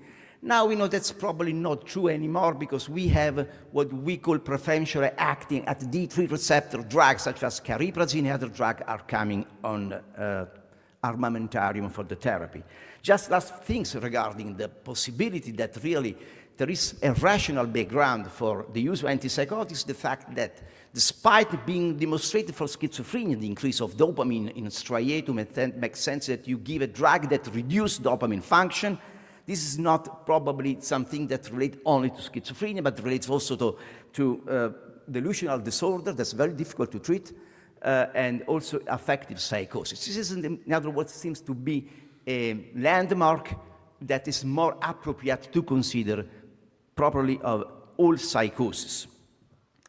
Now, say that, I would like to remind, there's a lot of young people it is very, very nice, that we are also used to think that action of antipsychotics is based on the occupancy of the dopamine receptors. It's absolutely true, but other mechanisms have been going through in the last few years. One of these mechanisms is the one that we have been discussing this with Professor Correlli, other people here like in the audience, just Professor Barone, the possibility that this drug, usually, especially two of them, that's clozapine and aripiprazole, can work differently by trapping as a chaperone the dopamine receptor inside the cytoplasm. So the receptor does not navigate through the surface, and therefore what happens is that basically you have less receptor available for the dopamine. This can be one way. The other consideration should be done, that is the concept the pharmacologists know much better than I know, that the K-on, K-off, that's been for many years the one has been separated, the so-called typical and atypical antipsychotics. I would just remind that typical atypicality has nothing to do with biology, has to do only with the clinics and with the appearance or not of atypisk situation, that is basically the appearance of extrapyramidal disorders. But now we know that probably the drugs that recycle many times on the surface of the cell, in other words, have a high lipophilicity, can stand on the receptor higher. So that means that probably what can separate typical from atypical is also some kind of moiety physical stuff. And finally, the observation done by a group of German-Italian researchers, the Italian researchers now work in Cincinnati, it is Davide Amato. We just speaking yesterday about this story, and it was interesting. They have been showing that antipsychotics can be trapped in the vesicle that include the neurotransmitter. Exactly. This is very strange, but people have been demonstrated with macrodialysis that antipsychotic can be contained inside the vesicle that contains dopamine, and therefore can be released with the dopamine, and when it's released, it's going to act on sodium channel and therefore switch off the release of dopamine. This is an alternative mechanism. So now, despite all these nice things, 1/3 of the patients affected by schizophrenia do not respond to the treatment. That means that we have a lot of young people around that have delusion, that have hallucination, they have different treatment with 2 different antipsychotics, nothing happened, even if it's been done for several times. And what this means? That means that these people probably need to be treated differently. Now, after almost 60 years, we continue to have only one compound that can be not always, not all the time, but many times significantly different from the other one and take care of these young kids. And this compound is clozapine. And now it's a drug that doesn't cost nothing, it's very few dollars, and is one of the 100 drugs that have been listed by World Health Organization as the essential drug, together with a few other psychotropics. Now, this is a guideline for which we're interested that we made a few years ago, and I believe still the only guideline available that gives you the criteria to define patients affected by schizophrenia with the condition. By the way, the treatment resistant is not a diagnosis, it's a condition. And unfortunately, despite having guidelines, what happens that we need almost 5-6 years to treat properly these patients. That means that we introduce clozapine sometimes when it's too late. Now, if this treatment-resistant condition is so different, it's because probably we do not have in this condition the increase of dopamine that we observe in all other forms of schizophrenia. And this makes sense, because if you have no increase of dopamine, there is no sense that you expect that the drug that works against the dopamine function could be effective. And probably, but not completely, because the studies are not well balanced and not always get in the same direction. The magic box is, the should be open, is the one of the glutamatergic system. Who is in neurology and basic science, knows very well. Many years ago, Professor Olney in St. Louis University made a famous hypothesis that's been carried out by other people over the time. We did some job or two.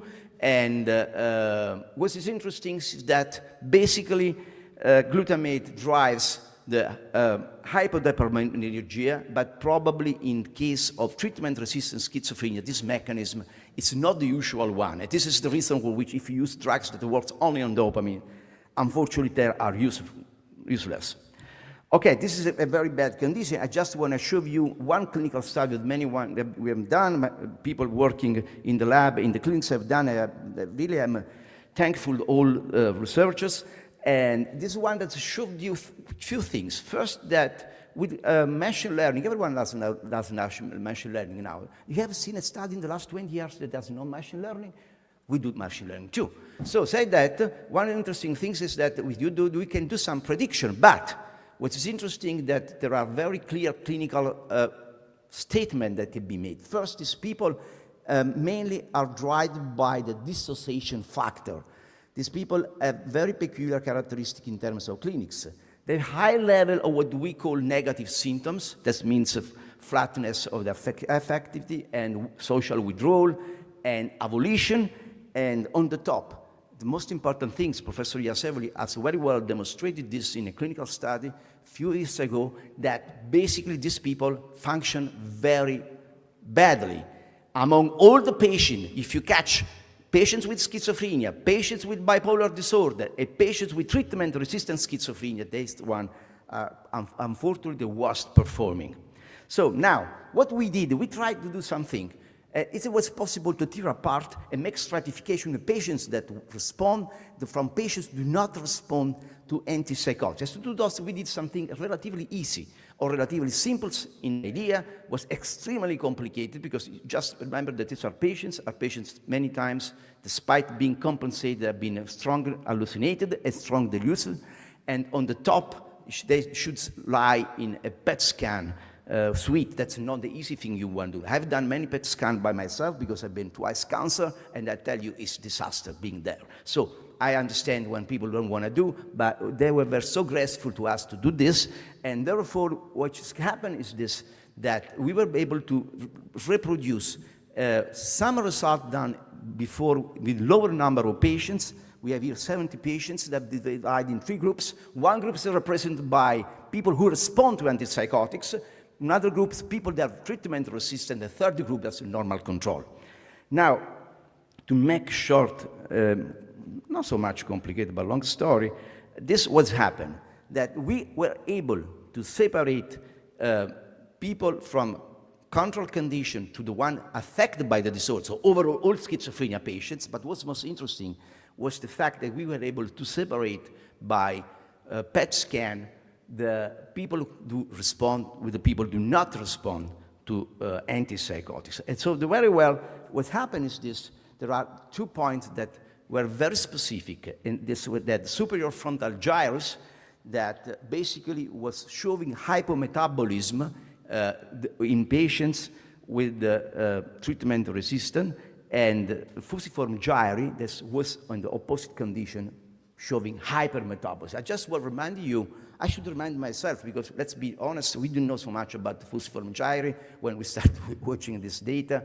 And the fusiform gyrus, it's quite interesting in schizophrenia because, as you know, it's basically correlated to the capacity of human being to recognize human face and especially recognize emotion. And one thing that's been always demonstrated, I would say, very well replicated in neuropsychological study of schizophrenia is that people with this disorder have very difficulty in recognize the emotion of another people, what we call theory of mind, TOM. So that makes some sense, and at one point something more complicated came out. We thought, why we do not try to understand if this has any relationship with the neurotransmission, with the fact that these people probably not having hyperdopaminergia have something different that is related to the glutamatergic system. And as I know, I'm making very short, complex story. Professor Magistretti, that is here, was at the Congress, has been one of the principal leading scientists behind this theory and this scientific commitment. There is a possibility that when we use FDG, that stands for phosphodiesterase glucose, obviously, and we use to measure glucose in the brain of these people, it's probably over a statement say measure glucose, but just to be direct, probably we're doing something that's also to do with the glutamate. It seems to be a stoichiometric ratio between 1:1 between these two moiety. Now, I think there's a lot of drawbacks, and that have been discussed, but there is one thing interesting, that clozapine may induce widespread cortical glucose hypometabolism, altering the GLUT1 transporter expression. I should say that with us this evening is one of the scientists that first showed on molecular psychiatry, Fiorenzo Conti, that clozapine could affect glutamate transport. Is correct? Okay, so let's go ahead. And so what we decided, let's do, could we do some connectivity, see this spreading effect of antipsychotics beyond the dopamine occupancy that can be tracked down with graph analysis? Again, I was telling before, the graph analysis has been applied everywhere in MRI, functional MRI, but I think that very few studies, never in schizophrenia. There is some study from San Raffaele group in Alzheimer's disease, but not in schizophrenia. And so, thanks to the great application of Giuseppe De Simone, with that he had a very beautiful presentation, like all other researchers in the lab, in the clinics. So we decided to do connectivity in PET study and on PET images. So this is the very complex way in which we decide to go for the first statistical comparison to permutation testing and then applying machine learning.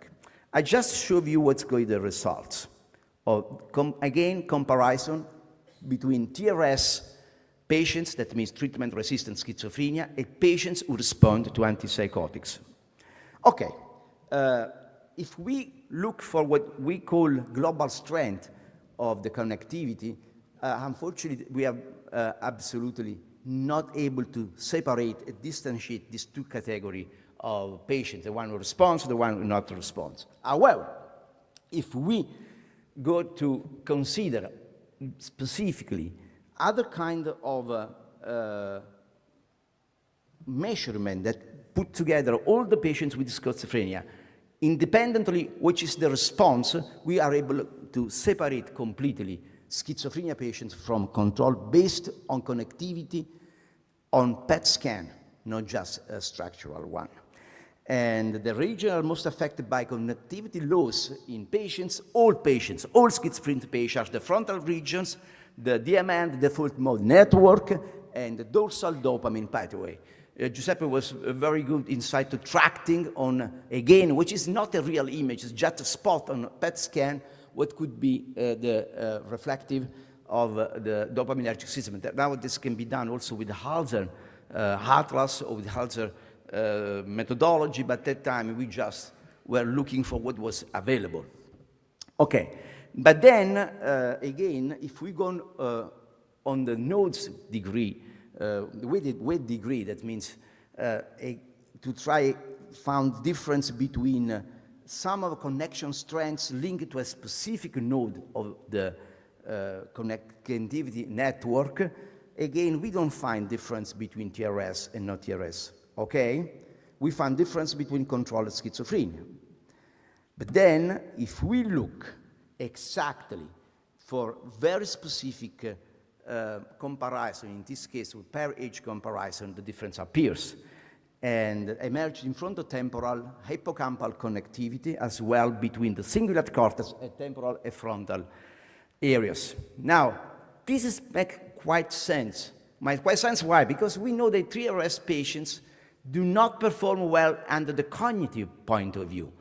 And if you will resist till the end of this talk, I will show something that has to do related with specifically to the cognitivity, again, done with the PET scan. Now, let's make things a little bit more faster and say that also applying machine learning was possible to separate these patients, especially on the basis of the frontal regions, temporal, cingulate gyrus again, and the hippocampus. I would just say that cingulate gyrus has been around a long time to discriminate patients affected by treatment resistance compared to the one that respond to antipsychotics. This probably was a kind of, not surprise, but was for us surprising the fact that machine learning was, at least in part, doing prediction and was working in the right direction. So say that there's a lot of limitations, there are some strengths. I leave you this, and I'll just tell you that we have a relatively good number of patients considered PET scan study. I would say that in the intersubject network maybe is one of the major limitations because maybe prevent inference about hierarchical or causal relationship. And also there is another reason for which we believe there is a big limitation in this study, and I'll show you later on.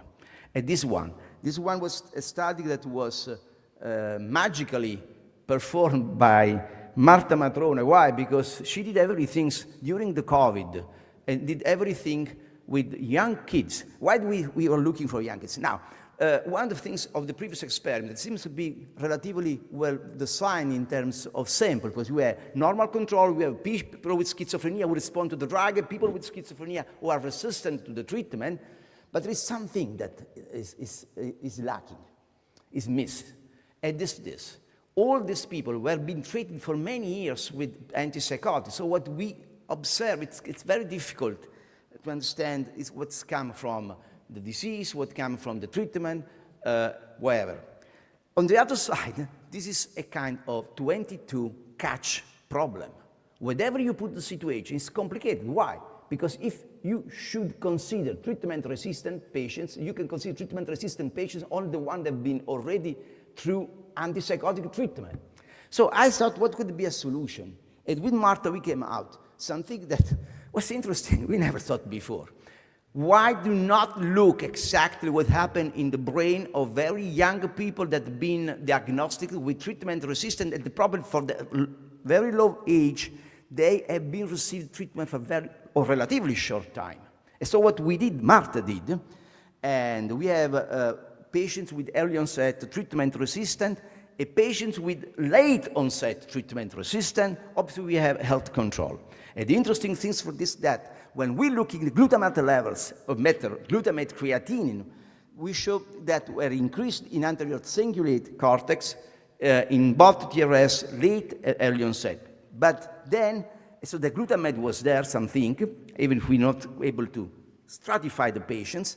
And then, which was interesting that diffusion tensor, that's what kind of connectivity, it's not really matter of graph analysis, but you have a connection for sure, was showing a clear reduction of structure at the level of superior longitudinal fasciculus in patients affected by the disorder.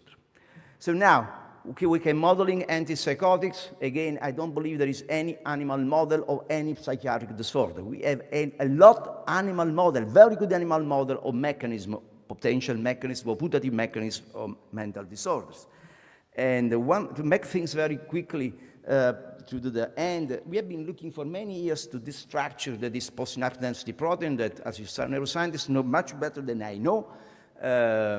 And looking at this structure, why? Because this is a kind of hub in which the dopamine and the glutamate mechanisms and the signaling may converge through some proteins that have different function, can be adapters, can be scaffolding proteins. It's also there are a lot of proteins that are directly linked to the receiving signaling system, that's an NMDA receptor, AMPA receptor, and mGluR receptor. mGluR receptor are linked directly with some of this protein in the postsynaptic density, specifically with the protein that has this strange name. We've been investigating for more than 20 years. I was in the United States when it was discovered. Johns Hopkins, his name is Homer. This morning, Dr. Lisa Bonagura has done a wonderful presentation of which are the background to consider this protein interesting spot for the drug action of antipsychotics. I am going to show you in very summary way that basically we've been demonstrating almost 20 years that all antipsychotics in different way. I don't pretend to believe that these are real very fingerprint for the antipsychotic, but they stand there. All antipsychotics can change the expression and the protein of postsynaptic density protein. So in other words, antipsychotics do not work only on the system, and we're expecting this in some way, that's the dopaminergic one, or other system then related to the very complex receptor profile of many of our antipsychotics. All antipsychotics basically are very complex, with one exception, the sulpirides and amisulpride. That's a basic D2, D3 receptor. No one knows what means the 5-7 antagonism at that receptor, but basically it's like that. And so, interesting things that for many years we thought that this was an intriguing aspect to have a fingerprint of antipsychotics, but then after 20 years we started the story. What happens? That was demonstrated with JWAS, with so known preconstituted concept and just scanning all the genome, that some of this protein, specifically the one we have been looking for many years, Homer, at the time we didn't know anything about the pathophysiology of these disorders and the implication of PSD in these disorders, are considered of the top ranking for schizophrenia. And we have been showing this also, it's been shown this in the lab of Professor Usiello, with which we have been teaming together, and this has been shown that PSD95, that's one of the major components in terms of quantitative presence in PSD of all PSD proteins, can be a major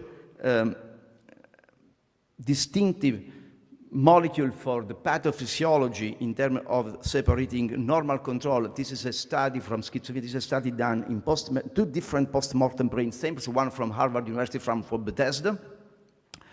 And again, looking for network analysis, one of the things that came out, that was not surprising, but was difficult to believe that was in that direction, that just with the connectome analysis, with the network and ForPlot application, the VGLUT2 was one on the top ranking gene in post-mortem brain analysis that correlated with appearance of schizophrenia and can predict one. So what we did at this point, we tried to replicate what we have been done in PET scan in animals. Let's say I'm saying something, I am a liar, because we did exactly the opposite. We start first with animal, and then we move in the PET scan. And then we went back again on animals. So what's much more complicated was the people who speak very well, they speak about the reverse translation. I never understand which translation is, what is the reverse translation, but this is what we did. So what we did something simple. We gave alloperidol to the animals, and we showed that giving alloperidol, using just the image of the transcript of Homer genes that is in the synapse, it is relevant for dendritic spine constitution as well for the architecture and maintenance of the dendritic spine. Look what happened when you give alloperidol to animals in terms of connection based on the expression Homer1. This is when we do the most strict calculation of the connection, in which on the left side there are the condition of the treatment, on the right side the vehicle, just this is a kind of reconstruct brain. And look at this when we in some way release the, let's say the P for the valuation of the connectivity story. Again, there is a much different, profound difference if we consider small, very small condition responsible for the difference in terms of connectivity. But these are normal animals, so we decided to do something that, again, is not a real model, but we have done this many years ago, and then we replicate very recently, and it's treating animal with ketamine. As you know, ketamine NMDA antagonist. Ketamine does a lot of things. It's also a good antidepressant, different doses, obviously. And what we showed that even with the pretreatment creating a some kind of psychosis-like condition, we were able to individuate difference when we were giving, by the way, not just a pure D2 antagonist, but the drug that were recognized to be one of the few drugs, like a clozapine, equimolecular acting at D2 and D1 receptors. This is one big mystery. There is increase of dopamine in the brain of schizophrenia patients. Okay, but why? Why? Which is the reason for which if you give D2 antagonists, you are able to counteract delusional hallucination? If you give D1 antagonists, considering the dopamine D1 receptor has much higher number in the brain, you don't see anything. We have been done this with the story of NMDA blockade also with using in animal model in which there is a perturbation of the aspartate that's considered relevant for the story. We have done this also in giving phencyclidine, that's the homologue of ketamine, and again we were able to see both, even in the transcription on the right of the diagram, and also in PET scan, this scan for Trento lab of Professor Bozzi. But this is also what happened with the clozapine. Since we're speaking about treatment-resistant schizophrenia, and so what we did an experiment in which we were using aripiprazole, a partially agonist, clozapine, and a vehicle, together with the most common antipsychotic used for, at least among the first generation antipsychotics, the haloperidol. And again, also with this compound, we were able to observe both this case, acute and chronic. Usually the previous study were done in acute, this is done in acute and chronic, that we could modify giving aripiprazole or clozapine in differential manner. So they don't do the exact same thing. What you expect from a drug that is partial agonist, the other drugs that is not very high potency, full D2 antagonist, but has some D2 antagonism as well. Okay? But now something comes. Everything seems to fit relatively well. We have a model in human, we have a model in animal. Antipsychotics seems to do what they were supposed to do. And in other words, seems that the hub constituted by the PSD is really the best things that we should have to test. As have been seen with different antipsychotics, we have a different fingerprints. But Natura is not any simplex, like Isaac Newton was saying. Probably it's very complex. And so we, many years ago, we teamed together with Bethesda and the lab and with the neuroscience lab at University of Tübingen. And what happened is, it was interesting, that basically what we show, we knock out our animal that were showing depression after KO of adenosine 1 receptor. We show that basically this animal were profoundly depressed, sorry for the similitude, and the condition could be altered, given to this animal imipramine or ketamine, but non sleep deprivation. At this point, we thought that, okay, what's going to do with the PSD? What we should demonstrate that the target was exactly the PSD, and exactly was the Homer. In fact, if we delete also Homer gene, all antidepressant effects are lost. So they say this, that this probably do much more in terms of response. Andrea. Okay, so I'm going really to the end, and I was promising you, I will show something that we really believe is a novelty in schizophrenia. As you know, schizophrenia patients may have profound cognitive alteration. And in some cases, the alteration of schizophrenia patients can remind the condition that we know as MCI. So we thought there is any overlapping between MCI and cognitive impairment in these patients. And we decided to do something that is common things to do with MCI patients. So try to spot an amyloid in the PET scan. And we use flumetazole to do this. There's a radioligand that binds amyloid. What happens? It's an interesting story. We did not find any kind of amyloid deposit in the schizophrenia patients. But then something happened that was very intriguing. As you know, when we give this radioligand to bind the amyloid in the first part of the scan, you can see an image that reminds exactly the image of the FDG. No one has done this before.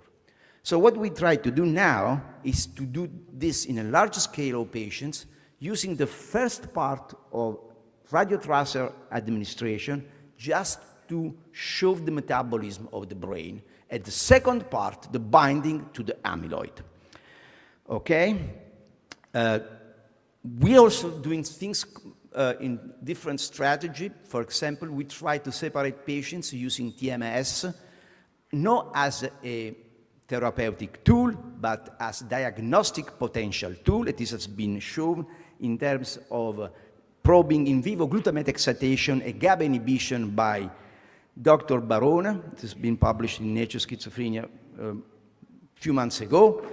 And we also try to work on something that directly comes possibly from the human brain in patients affected by schizophrenia, in patients who respond and not respond. And there are the blood extracellular vesicle. The one you see on the left, a real vesicle isolated from the blood and coming from the brain. I have to say that we are very disappointed with this, not for the results, because we were scooped. And we were scooped in a very bad way. The people who scooped us wrote a wonderful paper, Australian researcher, a wonderful paper on nature communication. Last things really is this one. We have been speaking about structure, we have been speaking about connectivity, we have been speaking about PSD as a hub between, in the synapse between dopaminergic and glutamatergic system. But we're wondering if really there is any possibility to manipulate these proteins. This can be done. There is now a compound, there's a benzotiazole aniline, and can be used in animal model, and in animal model it's showing that it's able to capture the structure, the mushroom structure that's been altered by several treatments, such as ketamine or something other. But what's most interesting things is this. For the first time, there is ongoing clinical trial, phase 2, in the United States and in Australia, in which this drug, at oral formulation, is given to schizophrenia patients, and with the idea that for the first time, instead to use only a G protein coupled neurotransmitter related small molecule, we can use a molecule that goes directly to the structure and the most intimate structure, the core of the dendritic spine. So these are just few of the people that have been working all these years, very hard workers. I should say that without these people, nothing could happen. And together with them, all people all in the world, for which I have been very lucky to be sustained among these people that have been makes the story of schizophrenia. And I am deep in debt to all of them, young and old. Thank you. Thank you, Andrea. It is a really great job, and we wish all the best for this patient and for you indeed. And thank you all for your attention, and we can proceed with the next lecture, the plenary.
Okay, good afternoon to everyone. It's a great pleasure for me to introduce Professor Guillermina Lopez-Bendito. Guillermina stands out as one of the most inspiring voices in contemporary neuroscience of sensory circuit development. She graduated in biology and earned her PhD in neuroscience in 2000 at the Institute of Neuroscience of the Spanish National Research Council in Alicante, where she is now full professor and leader of the Development, Plasticity and Reprogramming of Sensory Circuit Group. After a postdoc at the University of Oxford until 2004, she next joined the Spanish National Research Council as a PI in 2007 and became head of the Developmental Neurobiology Department in 2020, and in 2024 she was elected co-deputy director of the Institute of Neurosciences. Lopez-Bendito's laboratory investigates the development and plasticity of brain circuits. Her team discovered that sensory representations arise while circuits are still being assembled during embryonic life, and that spontaneous activity plays a crucial role in shaping these early networks. In summary, their research has pioneered three fundamental aspects of neurodevelopment. First, they have helped to define the molecular mechanisms underlying the construction of sensory circuits in the brain. Second, they demonstrated the role of spontaneous brain activity in driving this formation, the formation of these circuits during fetal development. And finally, their research agenda on plasticity and cell reprogramming in the developing brain is directed toward recovering circuits after the early loss of a sensory organ, with the long-term goal of designing strategies capable of restoring defective neuronal connections in patients with sensory deficits such as blindness or deafness. Professor Lopez-Bendito has led as principal investigator 6 consecutive national projects of the Spanish State Research Plan, 2 Prometeo projects of excellence from the Valencian community, 1 Human Frontier Science Program grant, and, well, 3 consecutive ERC projects, a starting, a consolidator, and finally an advanced grant. Unsurprisingly, she has received several prestigious national and international awards. She is an AMBO member and currently the chair of the AMBO Young Investigator Program Selection Committee, and she's also a member of Joseph Altman Award Selection Committee and of the scientific expert of the Museum of Arts and Science of Valencia. And in 2022, she was elected corresponding academic of the Royal Academy of Exact, Physical and Natural Sciences of Spain. It is therefore a great pleasure and an honor for me to introduce her lecture today entitled Building Functional Sensory Circuits, Unraveling the Role of Spontaneous Activity in Modality Specificity. Thank you.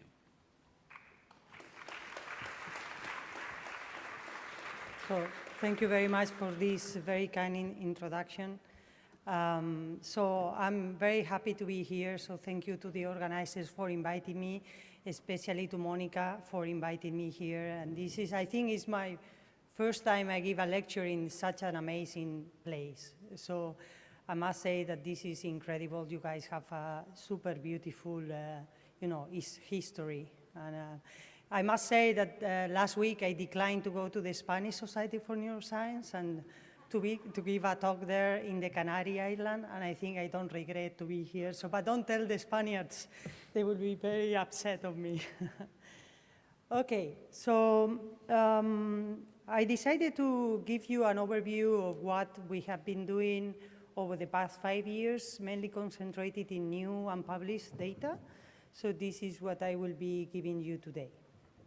And everything starts, I will say, with this picture, which is the major challenge in neuroscience, is to understand how this incredibly amount of neurons and connections is actually made, and how all this complexity emerges and works. And I think everybody agrees that this is one of the greatest challenges, and it still is. So maybe what we can do to approach this question is actually choose one, or let's say several of these connections that work together, such as in one function that has to do with the processing of sensory information. And this is what we have done in my lab. So as you know, sensory circuits and perception relies on well-defined circuits that handle different types of sensory cues separately. So understanding how this is achieved is one of the major challenges. And not only that, but these circuits are actually being specified so that within each modality you have maps that they represent and are absolutely fundamental to represent and to process sensory information within the separate sensory circuits, such as the somatosensory map in the somatosensory cortex, the retinotopic map in the visual cortex, and so on. So still we don't know what are the developmental programs that allows these maps to be formed and these specific cortical territories to acquire sensory modality specification. And this is the major goal in my lab, is to understand how cortical areas acquire their sensory modality specification. That means how an area becomes visual or somatosensory and how this process is influenced by spontaneous activity, genetic factors, and environmental programs. And this understanding is obviously crucial not only for developmental neuroscience and neuroscience in global, but also to understand conditions of altered development or neurodevelopmental disorders. So we approach this system from the periphery to cortex, subcortex, zooming in specific cell types and circuits.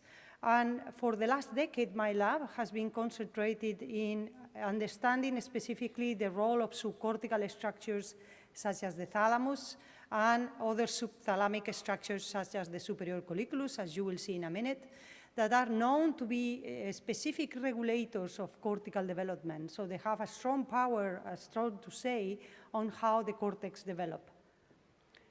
Okay. So one of the major, do I have a pointer or do I point here with this? Do you see my mouse or not really, no? Yeah, you see it? Okay. So one of the major questions, as I was saying, is how cortical areas are functionally parceled in different sensory territories. And this is particularly an important question because we know that the embryo in humans is the same. Cortex emerges as rather homogeneous structure, homogeneous in terms of limits.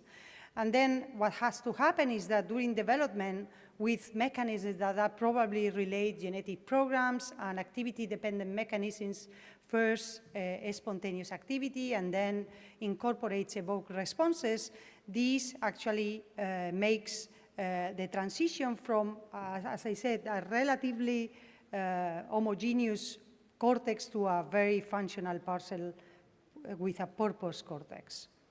And a milestone in my lab over the years, and we put a lot of effort in the lab, is to understand how genetic programs and spontaneous activity interact in early stages of development. And I would say that this was a milestone because, this we know very little in the field because of lack of tools that allow us to really record spontaneous activity in early life. So a few years ago, 4 or 5 years ago, in the lab, we put together to work this technique in which you can have living embryos, and then we can stimulate the very first immature circuits in vivo. And these allow us, as you would see, to really answer some of the fundamental questions that were still in the field to be answered. One of the questions had to do with when maps are formed by real, functionally formed in the developing brain. And to answer the question, we use this technique I just showed you, so we can stimulate distinct parts of the peripheral territories, in this case, the somatosensory input in a mouse. This is an embryo before being born. And then what you can do is stimulate different territories, and the question was, is there already a map as the neurons and the circuits are being built? So here I show you the movie, so you will see how peripheral stimulation happens. So we go in and we stimulate different portions of this animal snout, and then you are recording the activity that is linked to these stimulations in cortical neurons in S1, and this is because neurons are encoding GCAM6. So then the point here is that we were able to show that yes, indeed, sensory territories and sensory maps are being formed early in life, so they don't need experience-dependent activity to be unfolding, which was a very important point. So we show that actually the formation of these broad maps depends on a subcortical station, actually the activity of thalamic neurons during development. And we show a few years ago that thalamic neurons have spontaneously these waves of activity that coordinate distinct sensory systems. And if we perturb this activity during development, we are able to actually perturb how the maps develop. So this will be the normal scenario. You will have the thalamic waves. This will help these cortical neurons to be organized in columns. And this is the pre-step for the anatomical cortical mass to be formed, which is the basis of a normal sensory behavior. So as I said, if you perturb these activity waves in the thalamus genetically, you remove the synchronous activity and make the thalamus to talk in another language, then you will have forever a perturbed absence of anatomical mappings in these somatosensory fields. Okay. So this shows that, yes, the brain has all the tools to make maps as develops, and this was a major point. But then we wonder if, when making these maps, already sensory territories are specified to a single modality or not. So what I'm asking is, do sensory circuits emerge as sensory modality specified? So in the field, and I'm sure some of you have even done these experiments, we know very well that sensory cortices have to work in a unimodal fashion. So this means that when you stimulate a sensory pathway, in this case the whisker path, you should, in this case, have a contralateral unique somatosensory S1 response. So only neurons in S1 should respond to this stimulation.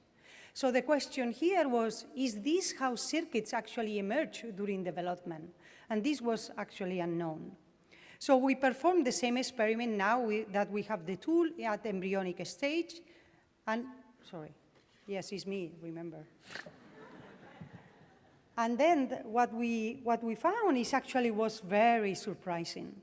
So when you stimulate the whisker path in an embryo, you have a multimodal response. So both S1, but also bilaterally B1 cortices, the visual cortices, are activated. So this means that sensory circuits emerge multimodal, and there is a unimodal switch during development. The question was, what is the mechanism? And this is what Teresa was looking at. So I will go very fast into this part because it's already published. So to answer this question, what Teresa did was, okay, because we thought that this switch from multimodal to unimodal has to do somehow with the developmental program of the retina being colonized in the distinct stations, what Teresa did was remove the eyes embryonically and look what happened with the responses. So this is the control experiment. Again, you stimulate the whisker path in postnatal life and you have a unimodal response. But if you remove the eyes, these animals remain unimodal for a week. So no matter what you do, in every single case that you remove the eyes embryonically in blind pups, the cortices remain multimodal to touch. Okay, this means that the eyes somehow are needed. This is just the quantification, so you see it's a very robust phenomenon and happens in 100% of the cases. So to make a long story short, so what we found is that this multimodality not only happens at the level of the cortex, but also happens at the level of the colliculus. And we wonder whether the colliculus have anything to do with this multimodality. As you know, the colliculus, the superior colliculus, is a multimodal station that receives both visual and somatosensory inputs. And what Teresa did was put TTX bilaterally in the superior colliculus, and she was able to rescue from multimodal to unimodal the responses. So really the superior colliculus was key for this mechanism to occur. So here I show you the developmental program. So this is what happens. There is a switch from multimodal to unimodal responses that happen during development. And what we have found is that the mechanism occurs at the level of the colliculus, so there is a refinement of axons from the superficial layers where the retinal axons are going to kick in, then somatosensory inputs that were developmentally there are retracted. So we think that the arrival of the retinal axons to the superior colliculus kicks out somatosensory axons that are developmentally there, making a space for the unimodality to occur. So then there is this window of time, I didn't show you, but there is a window for all these mechanisms that is depending on the arrival of the axons from the eye. So during development, you may know that the eye is not silent. There is something very important occurring in the eye, in the retina, which is that the retina is full of spontaneous activity called retinal waves. And there are 3 types, 1, 2, and 3. Type 2 and 3 are very well known, and their role have been involved in visual processing and the refinement of visual circuits, and actually many labs have perturbed these waves and shown an important defect in how visual circuits are developed. But regarding stage 1 retinal waves, no much was done because these are very early, are almost embryonic, and to perturb these waves embryonically was actually a challenge. We know that these waves are gap junction mediated, so what we did is to block these waves by carbenoxolone, so this is the control. And this is when we put carbenoxolone and block these retinal waves, look what happens. You have a multimodal response. So really, stage 1 retinal waves, and only stage 1, because if we block stage 2, nothing happens, are important, crucial regulators of this segregation to occur during normal development through the same reorganization of axons in the superior colliculus. So we were able to show that this has an impact. So actually, if this doesn't occur on time, and this was work by Mar in the lab, then this has a long-term consequences for how visual axons are developing. And here I show you eye-specific segregation by 2 colors in the superior colliculus, and as you compare with the control, if you perturb these retinal waves, you have an impact during development and until adult in how these circuits develop. Okay, I show you that there is this mechanism that allows sensory circuits to be sensory modality specified during development that occurs partially in the superior colliculus, and we have reasons to believe that involving GABAergic cells. Okay, now the question I would like to talk about is this one that relates to how really sensory cortices acquire sensory modality. So I told you that this depends on a bifurcation or segregation that occurs at the level of the superior colliculus, but really this is something that at the level of the cortex was really lasting for a long time. And this question relates on decades of research, and many labs have shown the expression of morphogenes and other genes, transcription factors that are expressed, ingredients are set the broad boundaries of sensory cortices during development. And then activity-dependent mechanisms are thought to really delineate or refine these boundaries. So what do we know so far? Actually, very little. If you compare, the field has advanced a lot with single-cell transcriptomics and so on, but not a really detailed or direct, let's say, direct comparison between developing cortices, CES1 and B1, for example, hasn't been really done. We know really data from in situ hybridization and all microarrays screen that have shown different transcription factors and markers that are expressed either in S1 or B1 during development. So yes, there are markers for these areas that we all use for in situ hybridization, for example, to label these regions. But what do we know about the function? I just told you right now that during development, these cortices, although they express different markers, they work together at least for a window of time.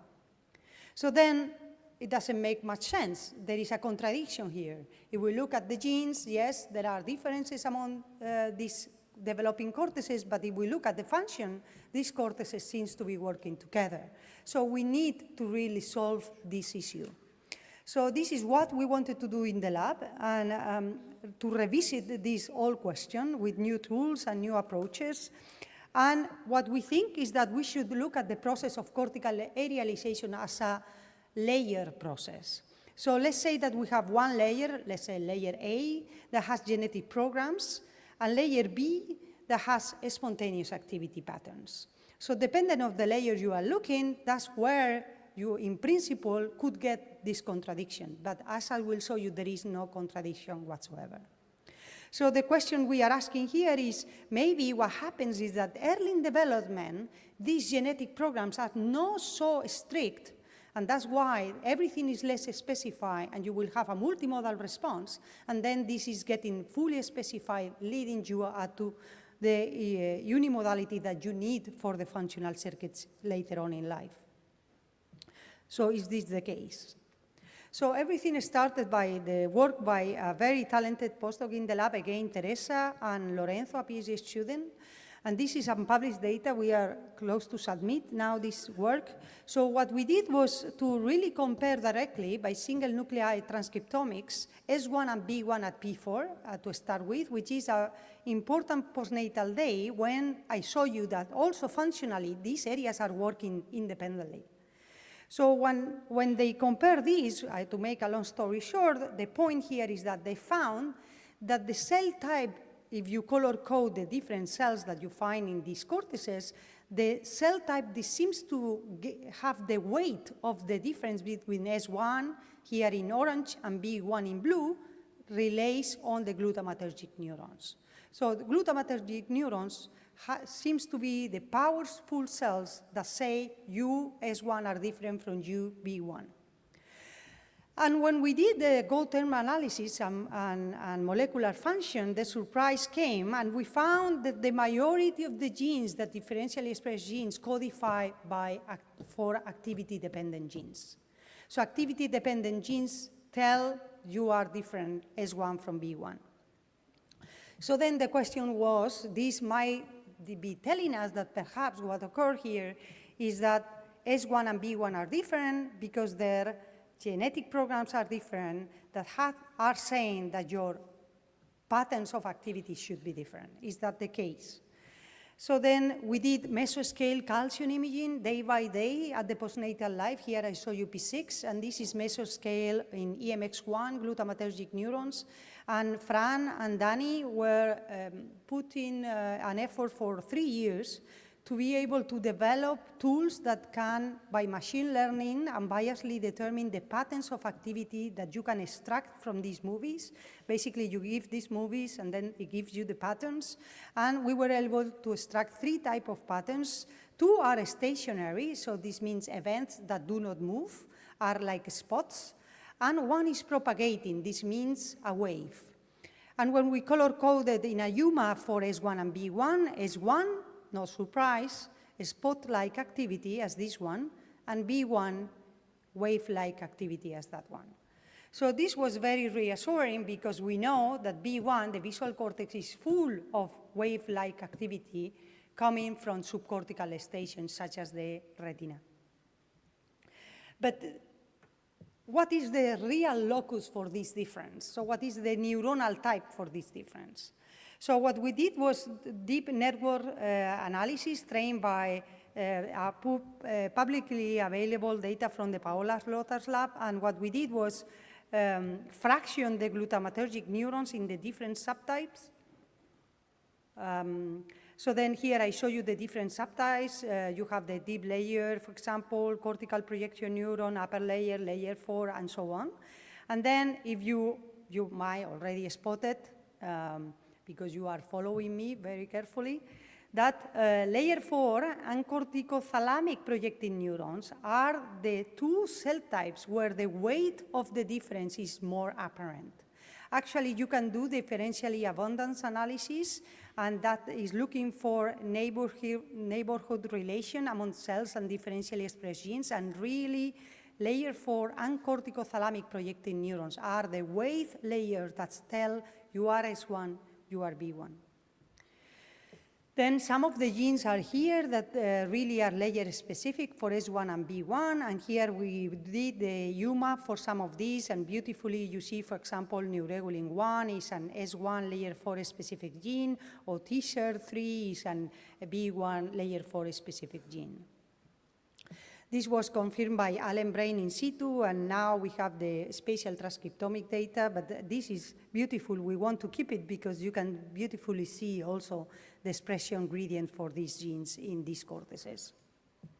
Okay, so what I'm telling you is that you have postnatally S1 and B1, and they express differentially expressed gene in a layer-specific manner. And these layer-specific manner genes are very important because they define which sensory cortexes you are in. But if all our thoughts are right, then we should see these patterns of activity also in the layer specific. So this was a real challenge for Lu Wei. She's a fantastic postdoc that was trained in Japan to do two-photon imaging in mid-stage postnatal life. So when she came to my lab, I said, look, Lu Wei, I know you did P6, but now you need to do P0. So, and you know, it really looks like numbers, but I tell you, this is a real challenge. So you need to open a little window in these little paps, in this little brain and little head. And this cannot move over time of the recordings. These animals are non-anesthetized, so you really need to get all this information. And beautifully enough, Lu Wei was able to do these experiments and show, as you can see here, spot-like activity in L1, in layer 4 for S1, and wave-like activity in layer 4 for B1. So we are super happy because now our two-layer hypothesis seems to be right, in which you will have the two layers, and now we have to look at the interaction among these parameters. And yeah, we are really, really happy to say that, you know, when we look at where the differentially expressed genes are, as you know, these are thalamus-recipient layers. These are layers that receive input from the thalamus. So the fact that the majority, the weight of this differential expression relies on these layers really suggests that the thalamus, or maybe something from the thalamus, is important to get this sensory and modality specification. I told you that the way the symphony that the thalamus is actually singing is important, that, you know, it has to be in synchrony, and if you perturb the synchrony, you actually perturb things very important in the cortex, such as the barrel field map. So I'm not gonna show you this, you will need to invite me again.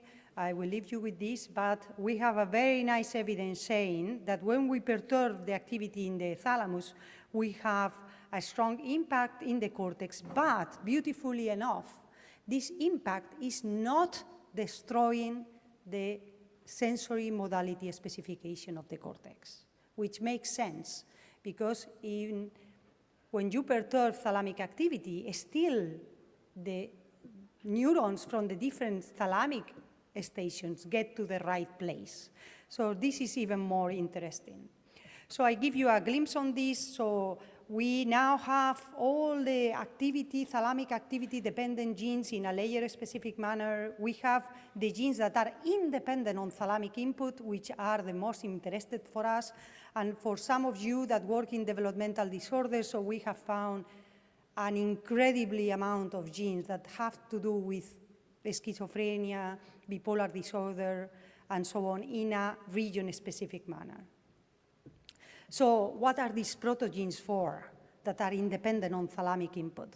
So what Isa in the lab is looking at, which is a very, you know, like challenging idea, is that maybe there is a code, guys. Maybe, you know, thalamic immature neurons and cortical immature neurons are talking to each other somehow, and they are making this code for synaptic partnership. And this is what we are looking. Actually, Lorenzo in the lab is looking at this code in the thalamus, and just 2 slides to show you what we found, which is very beautiful. This paper is in bioRxiv and is currently in revision. So what Lorenzo found is that, yes, there is a very nice, by single-cell multi-omic analysis, he found very nice strategic plan in the thalamus. So you have 2 lineages, lineage 1 and 2. Lineage 1 is the sensory, and lineage 2 is the associative and motor thalamic neurons. And he found beautiful markers and transcription factors that are expressed in either of these lineages, and actually give you some of them. Lorenzo found that sensory nuclei development depends on some of these genes, and non-sensory nuclei depend on this other list. And beautifully enough, within the sensory nuclei, he found two branches, branch 1 and 2. And these two branches, by tracker-seq analysis in utero electroporation of the entire signature and clonal analysis by barcode, what Lorenzo found is that this gives rise to visual and somatosensory nuclei. And these are very specific nuclei, as I told you. One is for visual function, the other one for somatosensory. But the most beautiful part of his story is that visual and somatosensory cells in the thalamus are coming from the same ancestor. Actually, are coming from a high-order state that later on is bifurcated in a first-order function. And he found that the role of one specific transcription factor, SP9, is very important for this transition. I have no clue how I'm doing with time, but I will continue as I look in your faces and you seem to be following me. So you can stop me whenever you think you're bored. So the next thing I wanted to tell you is a little bit what another part of the story in the lab, which actually had to do with the spontaneous activity, and is whether this sensory specificity only relies on neurons. Okay? I told you that yes, glutamatergic neurons, layer 4, are very important for this, but are the only players in this. So this work I started from data that we published a few years ago that beautifully showed, and this was, I tell you, completely unexpected, that astrocytes and neurons from the same region show molecular imprinting of the origin. So when we look at transcription factors expressed by neurons, classical, GBX2 in the thalamus, EMX1 in the cortex, we show that astrocytes from the same region show, in a lesser extent, the same levels of specificity. So this means that neurons and astrocytes might work together. And this is what Francesco is looking in the lab. So we bought this technique in the lab so we can do dual color mesoscale imaging, so recording astrocytes and neurons at the same time from the same brain. And here you have neurons in magenta, astrocytes in cyan, and you can beautifully see, you know, every time I look at these movies, I'm more excited. You can see retinal waves here in the superior colliculus and how one seems to be following the other, which is really exciting. So this functionality that I showed you before, this functional modality specification of cortical patterns, seems not to be only occurring at the level of the neurons, but also to sibling cells such as the astrocytes. So here I show you that indeed in B1, you have retinal waves in astrocytes, and in S1, you have a spot-like activity. And there is an interaction between these cell types, because if you perturb the astrocytes activity in B1, and you can do this by perturbing a connexin 45 or 43, a specific connexin only expressed in the astrocytes, you actually perturb how neurons behave functionally in this cortex. So we have reason to believe that this astrocytes activity is crucial for the development of these neuronal circuits during life. Okay, I think I have a couple more slides. I did not resist to tell you about this because I think you guys are also interested, of course, in plasticity, and we also are interested in plasticity, which means how the brain copes with an early loss of sensory input, which is a major issue because, you know, not only for congenitally blind or deaf conditions, but also for some of these neurodevelopmental disorders that are known to be linked to sensory disorders as well. So, okay. So I will just tell you one single story from Mar, that Mar was looking into these windows of plasticity in early life. So this is before active sensing, before eye-opening, before all this occurs. So how early the brain notices that something has occurred, and really, what does it do? So basically, Mar wanted to look at this question by looking into the relationship of two neighboring cortical areas that have barrels, yes, they have representation of the whiskers, but their function to sensory behavior is very different.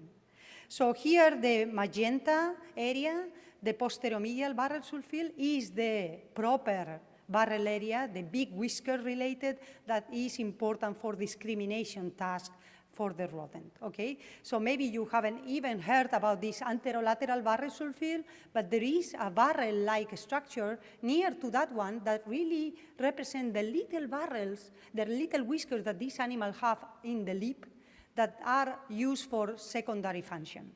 So my question was, so is there a window of plasticity in which the function related to the anatomy and related to the plasticity of this area can be replaced without touching, let's say, the remaining sensory receptors? So can actually the brain centrally cope with having little whiskers but has to do complex behaviors? That was the question.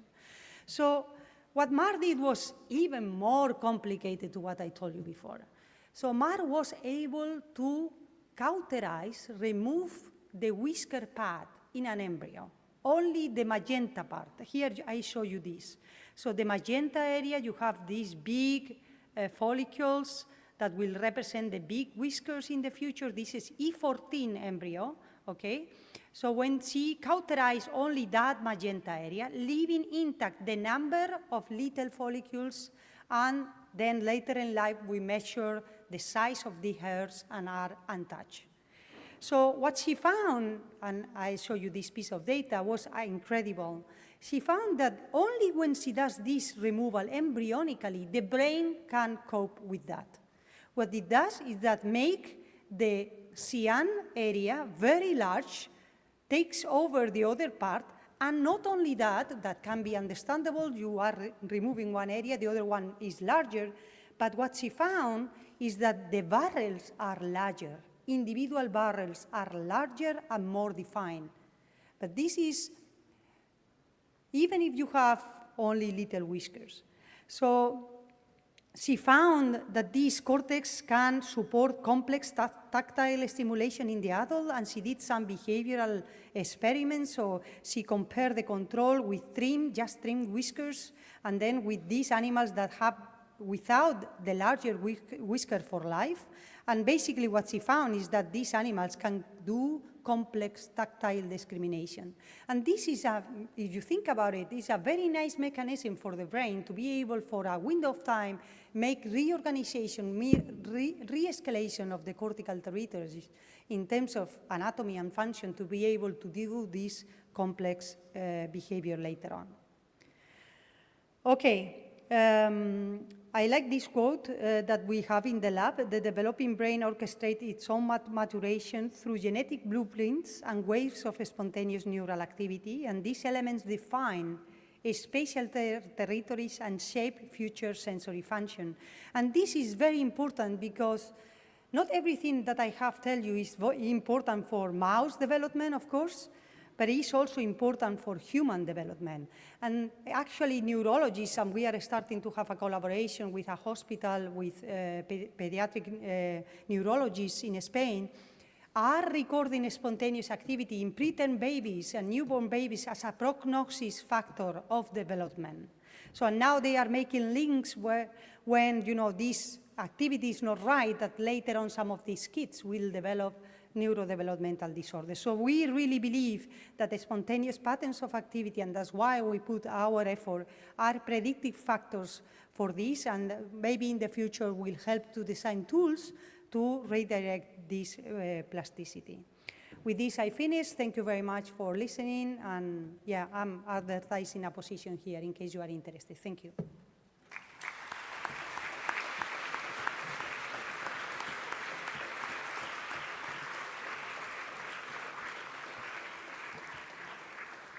Thank you very much for the very nice talk, and thanks to all the audience for your attention. I wish you a good afternoon with the rest of our scientific program. Thank you.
Sì. Questo va avanti. Vale? Questo Ok. qua grande. Ah, va Questo qua è automaticamente. il pointer per Ok, andare. perfetto. Ok. Si vedrà anche su. Ok, perfetto. Questo qua per tornare indietro. Questo Quello, piccolino. perfetto. Però questo qua va avanti. Il puntatore, va bene, grazie, semplice. E ci chiamate voi, vero? Sì, vabbè, moderatori. Appena sono pronti i moderatori. Dovrei fare il talk alle 3:30. Penso ci sia io adesso, giusto? Com'è il nome? Emanuele. Va bene, la credo. Mica usa il suo computer? No, avevo messo la chiavetta là. Tutto a quindi- posto. Sì? Già qua, già qua. E quindi... Allora, la presentazione la apriamo noi. Ok. Qua va avanti questo grande. Questo qua è per il laser. Che è elettronico, quindi lo puoi indicare anche qui, non devi andare per forza lì. Ecco. Tenendo premuto. Sì, bravissimo. Va bene.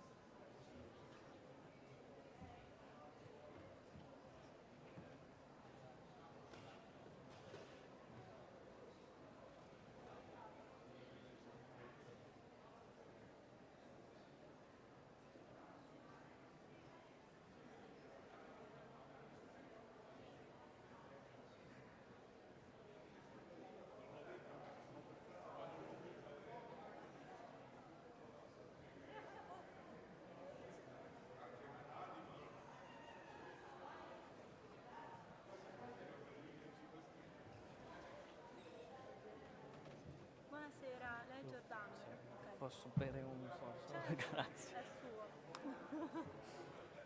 Ha già visto come funziona? Sì, me l'ha spiegato.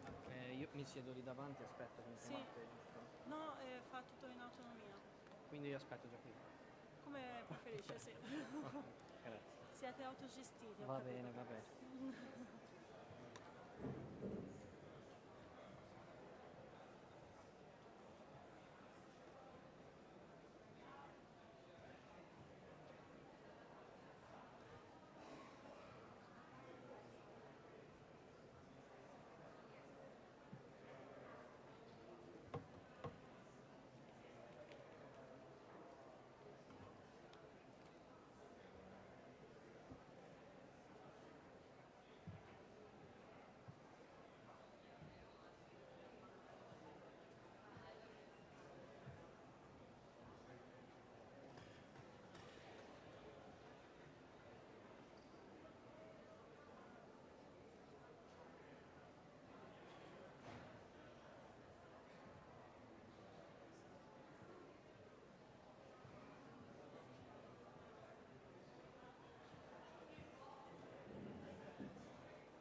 Okay.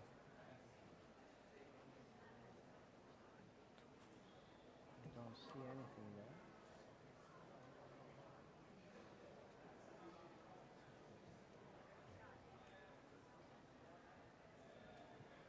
No.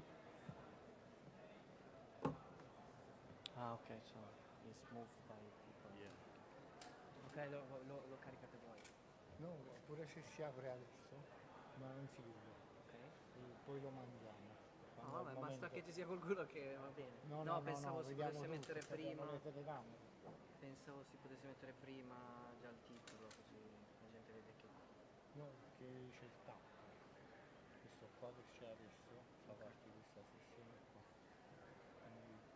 Quindi, Devo aspettare proprio loro. No, ma io penso che il moderatore. No, non ci sono, hanno detto. Non ci sono. Perché io si vede che perché sono esibitore, non ci sono i moderatori. Con me possiamo. Allora ci parlo. Se con, si può con la mettere prima già la slide, la seconda magari.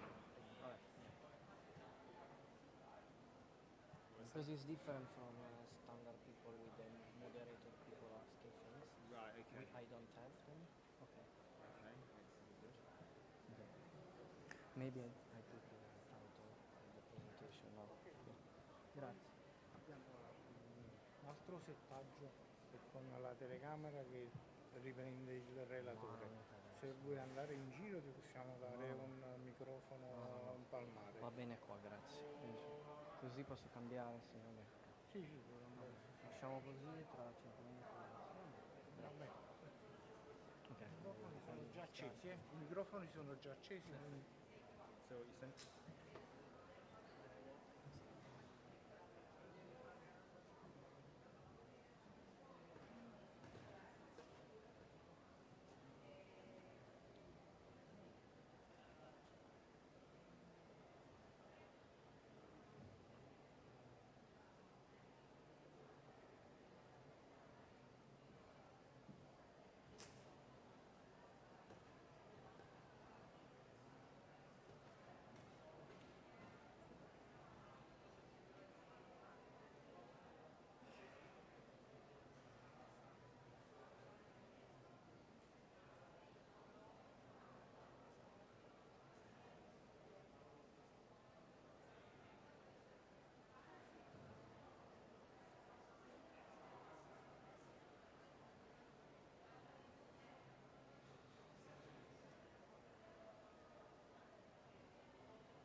che sono tutti al caffè, la sala... No, sempre sa che forse fanno adesso le presentazioni dei poster di sopra. C'è un po' sbagliato, vabbè. Mi dispiace. Possiamo provare a buttare un po' di gente dentro.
Good afternoon, everyone. My name is Emanuele. I'm the field application scientist at Molecular Devices.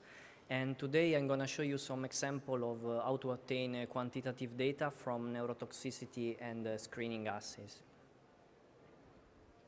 So before I want to mention my company, Molecular Devices, is part of the Danaher Group in the life science sector, part of one of the 9 companies in that sector. The last one added was Abcam very recently.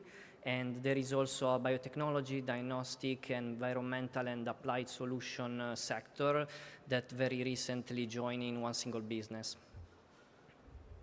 Molecular Devices is spread all around the world. The headquarters is in San Jose in California, and the European headquarters is in UK. Our customers, they go from pharmaceutical, biotech, universities, and government. In Italy, for example, we are present in universities like Milano, Roma, Padova, Firenze, Napoli, and not only, and in centers like Istituto Italiano di Tecnologia, Human Technopole, ICGB, IZS, e per esempio varie, and for example, different biotech and pharmaceutical companies. Our mission is to be the innovation partner that empower scientists to achieve landmark discoveries. And how can we help scientists to achieve these goals, in particular, in this case, in neuroscience? Our solutions, they go from microplate readers with GXP compliance services, but also imaging and high throughput screening systems, 3D biology system and services, instrument for clone screening and selection, digitalizer and amplifier for patch clamp, and all our solution can be integrated with customizable workflows. Now let's dive into the topic, neurotoxicity and screening assay. So the neurobot system, as you know, is sensitive to toxic effect of many chemical compounds, environmental agents, and naturally occurring substances. This exposure can lead to neurotoxicity, and you can get temporary or permanent damage of the brain or peripheral nervous system. You can get damage of directly activity of neurons, activity of glia that can lead to inflammation and chronic disease and contribute also to neurodegenerative diseases.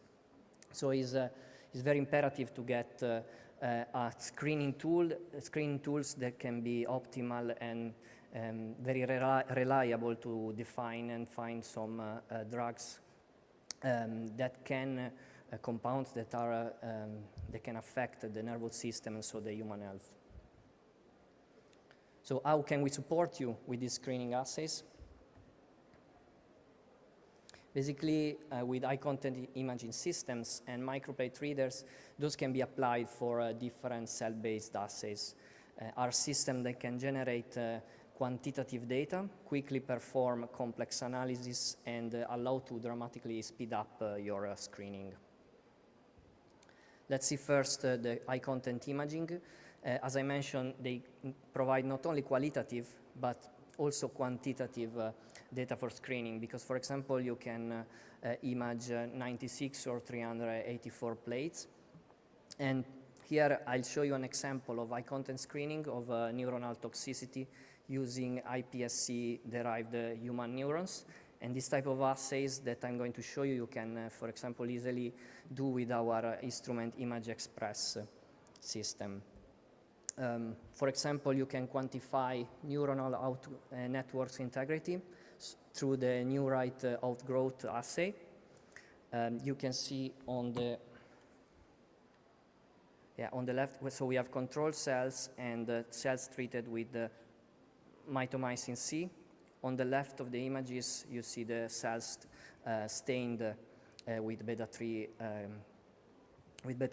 and tubulin, and on the right side, the analysis tool. So with just few clicks, the software of the instrument is able to quantify, in this case, the total growth and create a dose response curve against the concentration of the compounds that you test, and extrapolate very quickly the, for example, IC50 of these compounds. You can also evaluate the mitochondrial membrane potential, and this is the polarization of the membrane potential is an early factor for toxicity.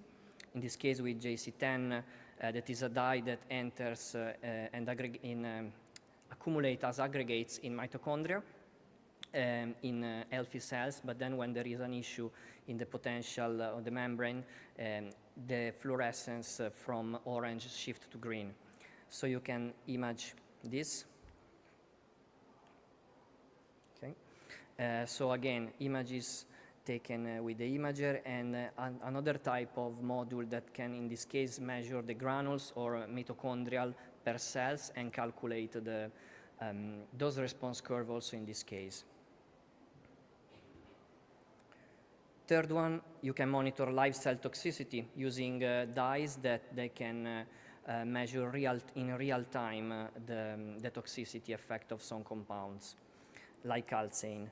And in this case, the cells were stained with calcine, so the same type of module of the analysis was applied, so the neurite outgrowth test to check, in this case, the toxicity effect of methyl mercury and other type of compounds, and to get in the same way the dose response curve for these compounds. Plate readers, so for assessing drug and treatment effect, one of the primary assays are cell viability, cell proliferation, and cytotoxicity. And this can be done with colorimetric, fluorimetric, luminometric assays with standard microplate readers. Nowadays, with multimode microplate readers, it's easy to basically perform any type of assay of these technologies. In this example here, we can see the assessment of viability of malignant glioma cell treated with different type of compounds and different concentrations. This was a promega cell titer glow assay, for example, that works in luminescence, and it detects basically the level of ATP that is an indicator of metabolic activity of cells. In this other test, this is called the real-time glow annexing 5. At the same time, in kinetic mode, you can measure both apoptosis, reading in luminescence, and necrosis reading in fluorescence. So you can alternate the two read modes for multiple time points. In this case, up to 24 hours was done this test. Another type of screening assay, very important, is the calcium assay. We know calcium ion is really essential in neurons and generate a multitude of intracellular signals and control key neuronal function. So understand how the receptor and their agonist, antagonist, they can alter the calcium level is really important for neurotoxicity studies and drug development. So compared to standard traditional calcium imaging on microscope, calcium assay on microplate reader is way faster, allowing automatic and simultaneous measurement of multiple samples. So in this case, more suitable for screening. Molecular devices can provide this type of dye that are internalizable by the cells, and inside they become active. They bind calcium upon some stimulation by a compound, and you can check the increase in fluorescence. Is no wash reagent, and you have a very big signal to noise ratio. This type of assay can be run on a standard microplate reader, just equipped with injectors, you typically are 2, and has to be bottom read capability for fluorescence. This because the activity of calcium is upon stimulation with a compound is very fast, so you need simultaneous inject and read at the same time from the bottom in real time to follow the kinetic. On the left, you can see a typical trace of the kinetic. This is a response over baseline already calculated with the software of astrocytoma cell line that are treated with an injection of different concentration of acetylcholine. And on the right side, you can see the same response over baseline, but against the different concentration of compounds. So you can extrapolate this data directly quickly from the software automatically, and you can appreciate better the effect of antagonist or agonist on your cell line.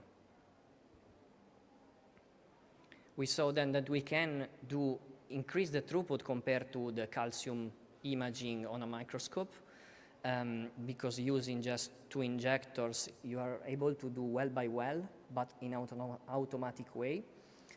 You can further increase the throughput. We call here now medium throughput using the FlexStation 3. That is our unique multi-mode plate reader with integrated fluidics. This is specifically designed for cell-based kinetic assay because it has 8 or 16 channel pipettor, and it can add up to 3 different transfer of compounds from a 96 or a 384 well source plate that you position above your assay plate inside the instrument. In this way, you are able to transfer a full column, so you are able at the end to do in one single test, one single kinetic, a full 8 or 16 sample at the same time. In this example here, primary cortical neurons are tested, and in the first injection was injected TMDT, that is a potent neurotoxic compound that overstimulated the release, the increase of calcium, and then with a second injection was tested different type of drugs. And beside, you can see a typical analysis of one of them. In particular, in this case, was the ketamine trace, where on the software you can analyze the, for example, area under the curve, peak amplitude, peak frequency. If medium throughput is still not enough, we have the workhorse for high throughput kinetic screening. This is called FlipperPenta. It's the industry really renowned system for GPCR and ion channel screening, because this has a pipettor with 96 or 384 or 1536 tips. So it can transfer directly in one single transfer from multiple source plate compounds directly in a full plate. So at the end, you can get up to 1536 well tested at the same time in the same few minutes of your kinetic. So I said is really the leading instrument for GPCR, ion channel, but also for cardiotoxicity and neurotoxicity, because as a camera that can read up to 100 reads per second. So with also with the software, with a specific analysis tool for peaks, you are able to not lose any, not primary or secondary peak. You are able to get all the information from your experiment. I mentioned ion channels. Of course, these are very, very important targets for drug discovery. The gold standard has always been patch clamp recording, but this technique requires really high-skilled operators. It's very low throughput, so for a screening purpose, is not ideal. So a much faster method uses voltage-sensitive dyes. These can be measured on plate readers with injector capabilities. So for example, our membrane potential assay kit detects ion channel modulation by increasing or decreasing the fluorescence based on the membrane, if it's a depolarization or hyperpolarization. This is compatible with all ion channels, as is really a generic response that is measured. So you need, in the case, to be 100% sure your system is built to respond specifically to the ion that you are studying. Now, I didn't put in the slide for screening, but on the market there are also dedicated, always been developing dedicated ion channel sensor, like there is a sodium, there is a chloride, and we sell also, for example, a specific one for potassium. Here you see still an example of the membrane potential, where on the left we see an increasing signal in fluorescence, meaning a depolarization of working on the sodium channel by veratridine, and on the other side, tetrodotoxin that induce hyperpolarization. We sell two different types of kits, the blue version and the red version, because there are some ion channels that respond better to one, some other to others.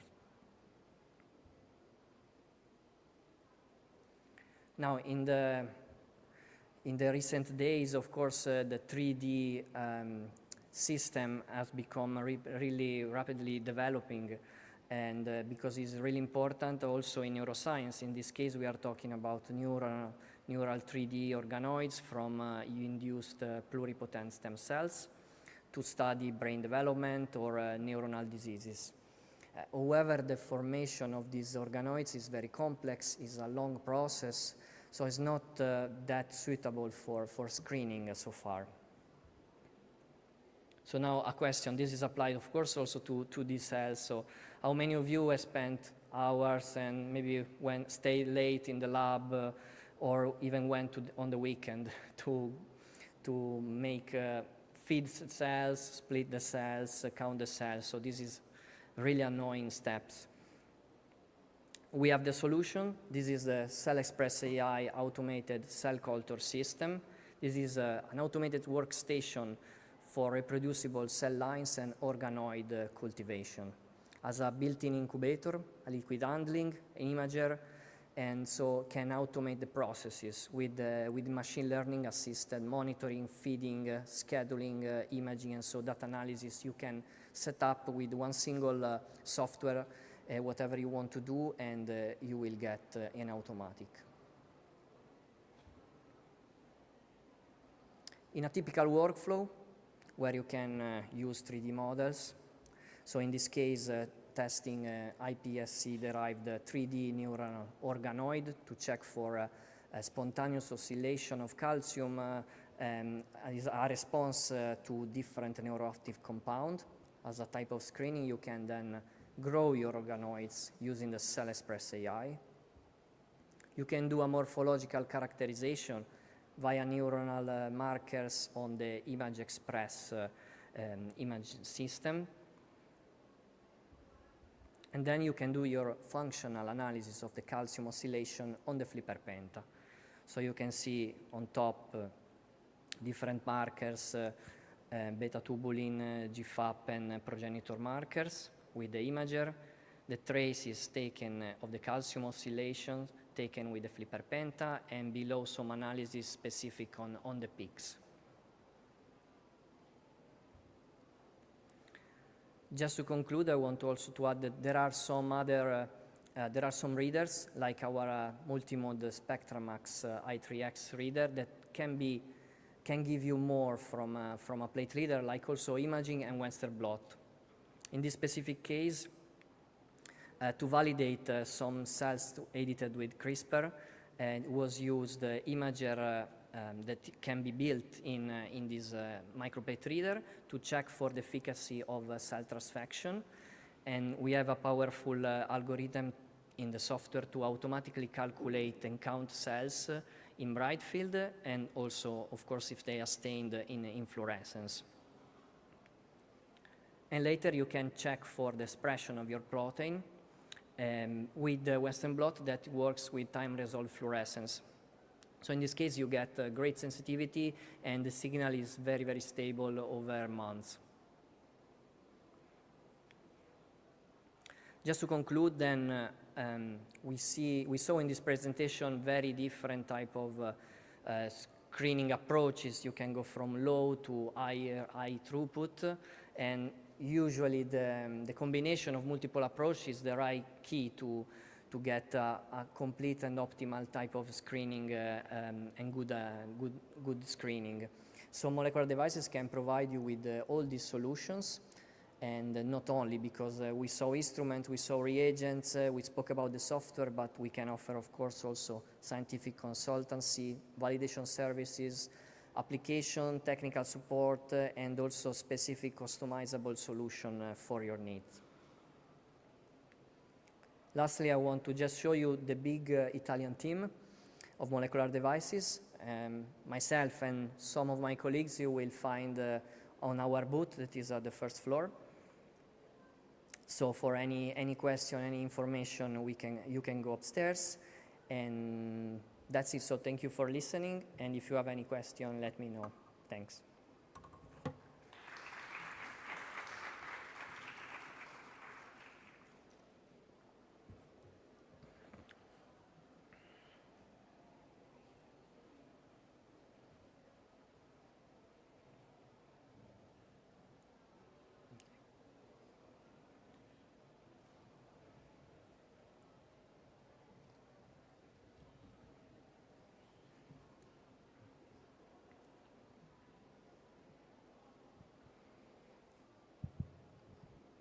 I was curious about the system that is, checks basic activity in the cells, no, with calcium. I was wondering, but how can you do this in parallel? How many, for instance, culture dish can you analyze, and the sort? So for the calcium assay that I showed, the instrument, so I showed you from, let's say, mid throughput is the flex station to high throughput, that was the flipper, and those works with microplates, so from 96 to maximum 1536 wells plate at the same time. So the flipper, for example, up to 1536 in a single kinetic, so usually calcium you record for 2-3 minutes. So those 2-3 minutes are done at the same time with the camera. Injection the whole block of compounds from a different plate to the assay plate at the same time. And the advantage of the speed is that because if you use otherwise a standard microplate reader, you need to read well by well, because you inject one thing and you read from below. So you need anyway to wait that 3 minutes of the kinetic of the single well. In that case, in one single injection, you have injected in all the plate. Still on that type Yes. of assay, I was because you mentioned, disease that could involve changes ion channels or on activity on the cell, but maybe it's a stupid question, but how do you discriminate between impairment in activity or the fact that the cell is really suffering. So maybe there is an uploading calcium. I mean, can you do this? Can you say, I don't know, calcium levels are constitutively high, or simply the cell is not active? I mean, this type of... the discrimination that you mentioned, of course, I mean, I guess you cannot do directly on the system, because you need to know what you are looking, and the system will give you just a response of an increase or a decrease, or maybe peaks that then you see a decreasing signal, or you can measure, for example, with multiple injection and agonist and antagonist, so you can see if the signal, there is a permanent opening of some channel, but then you need to know and build your system, of course, to be able to discriminate yourself what you are really looking, because here we see traces, we don't see images, we don't see metamorphology of the cells, or what is inside, if it's stained. This is not imager. There is a camera, but you get values, let's say, from that.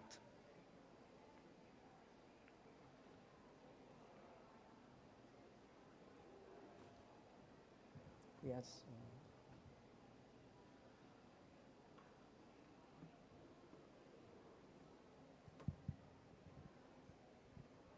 Thanks for the contribution You're to our welcome. understanding. So, just a curiosity, how thick the tissue can be under analysis in your platform? So, for example, you talk about neural organoids. So, what is the ability to go deeper in tissue analysis? So I mentioned different type of instruments. So for the organoid, of course, you might mention, you might refer to the imager, because the flipper of the calcium oscillation is just a camera that measures a signal in the center, let's say, base center of the well. So this cannot change the stack in vertical. But the imager, of course, you can do with a confocal. I have to tell you that I'm not the specialist of the imagers, so I'm sorry I cannot answer how, so the nanometers that you mean. So, but if you can come upstairs, we can let you speak with experts, and we can answer your question, because I am the responsible more for micropage readers. Okay, thank you. But So much. good question, and comment, I'll let you know.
Good afternoon, everyone. So first of all, I want to thank the committee to give us the opportunity to present our company today in this Congress. Today I want to talk about the cell analysis and how to improve the lab work and productivity. I'm Maria Ferreira, product specialist at the ACSPA. We are in Milan, And ASI is a compound of professionals in the biomedical sector that provide premium instrument equipment to the pharma, biotech, and healthcare sectors, and we support our customer in every step of the cellular workflow. We have many instruments, but today I want to focus and introduce to you the Seahorse XF analyzer. This instrument, so as you may know, the cells are not static, they are dynamic, but many tools analyze in a single time point, very few analyze in real time, and using a single time point analysis, the researchers sometimes lose the data. So with Seahorse, you can interrogate and understand how your cells change the behavior after treatment, after intervention directly on the cells.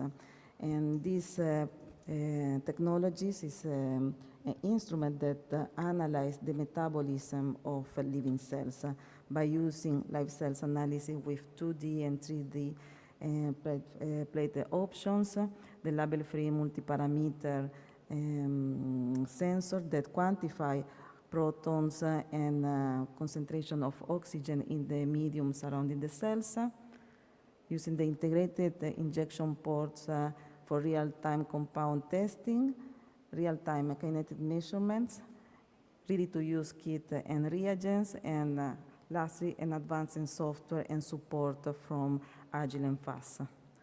So the instrument analyzes simultaneously to measure energy-producing pathway of the cells, the mitochondrial respiration and glycolysis. This is done by measuring the oxygen consumption rate, the OCR, and proton, the extracellular acidification rates that is performed by proton efflux rate, the ECAR.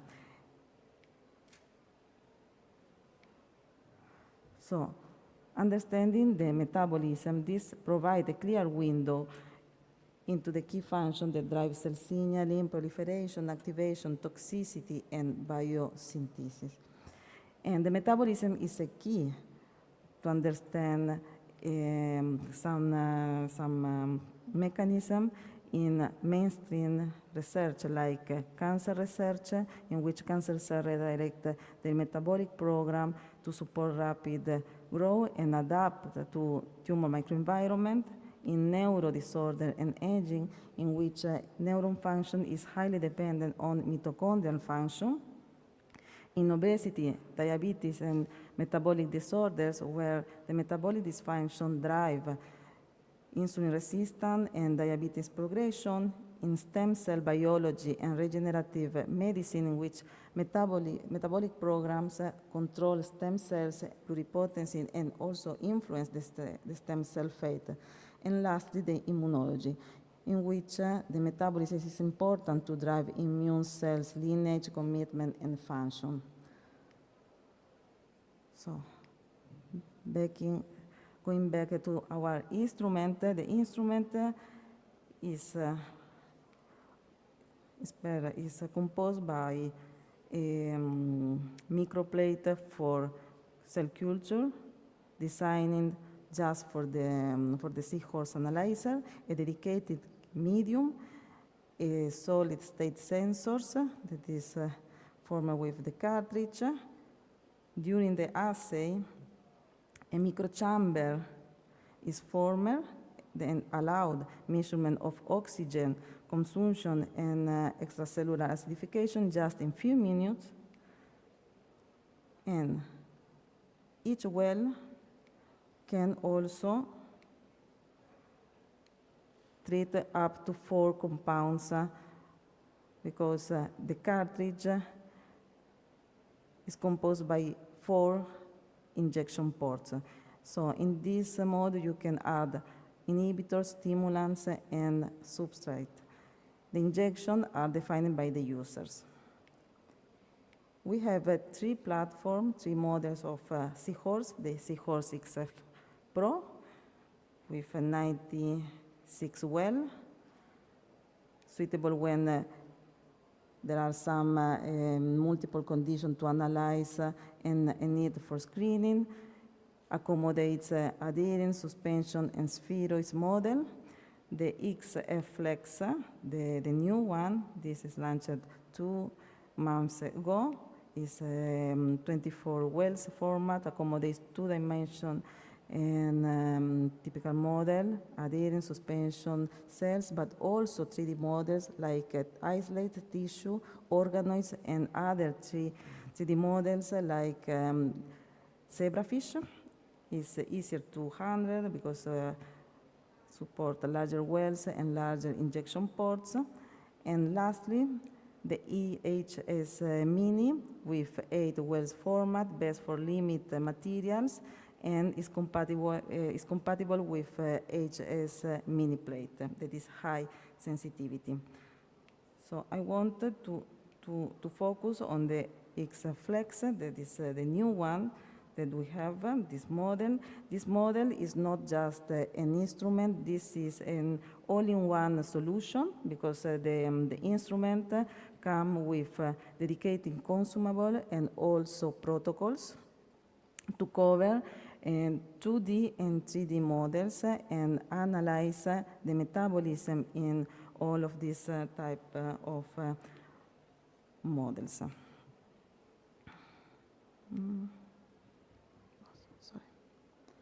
So there is 3 upgrade in this instrument. The Seahorse X Flex is more robust. We have more consistent data because we have reduced interpret variation through the enhancement of temperature control inside the instrument, better sensitivity of the concentration of oxygen and protons in the medium surrounding the cells in the wells, and more user-friendly because we have automated data quality control, with new features with template design, and also dedicated assays view. Moreover, Agilent produces 2 types of microplates with different sizes. The cover, this is for 2D models, adherent and suspension cells that cover low respiring model from 25 to 1,200 picomole per minute, and also another microchamber with higher chamber sites that cover the high respiring model. Also, the Seahorse X Flex come with dedicated kits to perform real-time ATP rate assay that assess global cellular metabolic phenotype change. You can quickly determine bioenergetic pathway and also easily screen metabolic modulators. We have another kit like the cell mitostress test and substrate oxidation stress that get a complete mitochondrial respiration profile with multi-parametric output and determine fuel dependency for a specific cellular function or phenotype. And lastly, the Seahorse glycolytic rate assay that accurately quantify glycolytic activity in real time. This kit is designed for and using for 2D cell culture model, but we have also consumable that can apply to 3D application like tissue, organoids, and small organisms. We have a microplate for tissue, cell cluster, and also zebrafish. Mitostress kit dedicated for the 3D model and consumable for organoids. So with this model, you can interrogate and understand the metabolism after your intervention in real time. This is a typical protocol of an assay with a seahorse and tissue. The day before the assay, you have the preparation of the cartridge, prepare the medium, and prepare the assay template. The day of the assay, dissect your tissue or your sample, prepare slice or punch. We have many tools to prepare also this part of the protocol. Deliver the tissue punch to the well, and then run the assay. This is an example of the result that you can get with this instrument. This is an example of rat brain tissue and with a thick of 200 micrometers, in which you can see that the sample would respond to all modulators, for example, oligomycin, FCCP, and rotenone antimycin A, compared to the control in green that is quite stable. Also, in this picture, you can see how the basal OCR is quite linear to the tissue sites.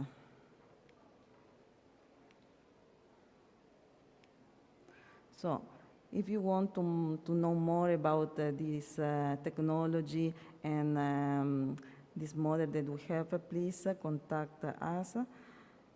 You can write us. And don't forget that in ACPA, we can provide all the instruments you need for your lab. We cover all the cellular workflow, for example, for tissue dissociation and cell isolation, cell count and characterization of phenotype of your cells, real-time imaging and plate readers, and for analysis, the Agilent Celligence and Seahorse, and much more. Thank you very much for your attention.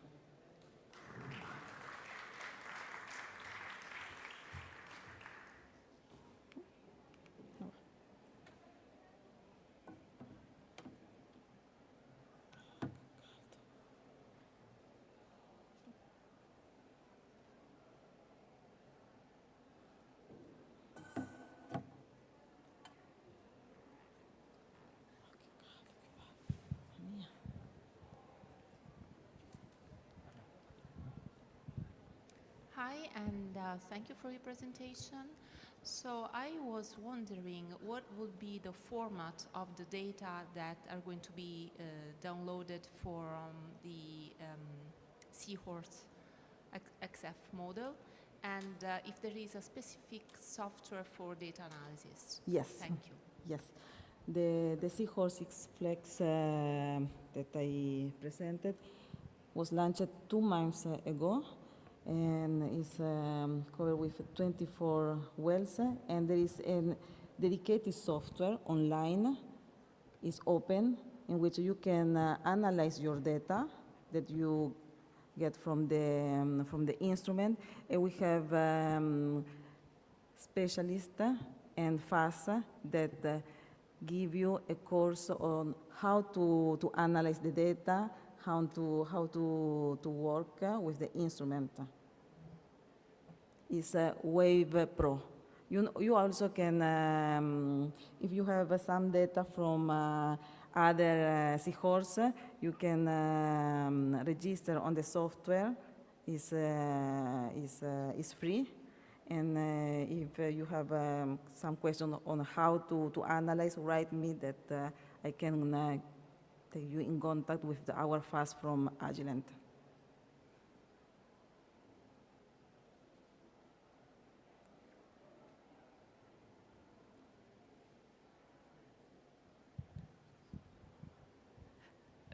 I have just a very naive question, because I don't know exactly the system how it's working in several applications.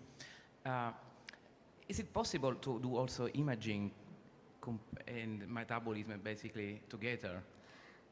Together with the X-Flex come a machine that does normalization, is the citation of biotech, but it's just to scan the plate after the measuring of the metabolism. So you scan the plate before and you scan the plate after the assay, and this give you the idea of the number and the morphology of your cells during the quantification of oxygen consumption rate and the ICAR, the extracellular proton flux. Okay, okay. Thank you so much. Thank you.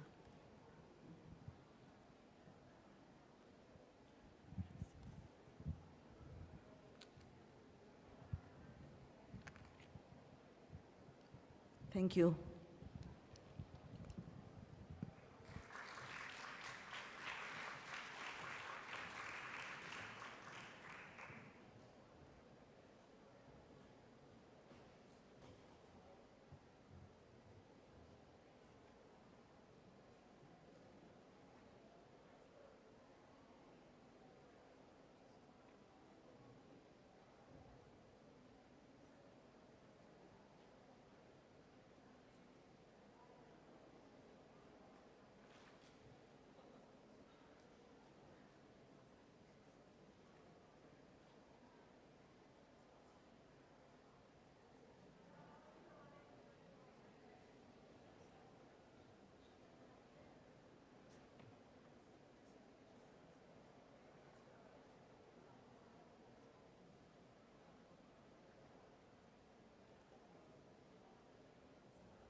Parlo io, parlo.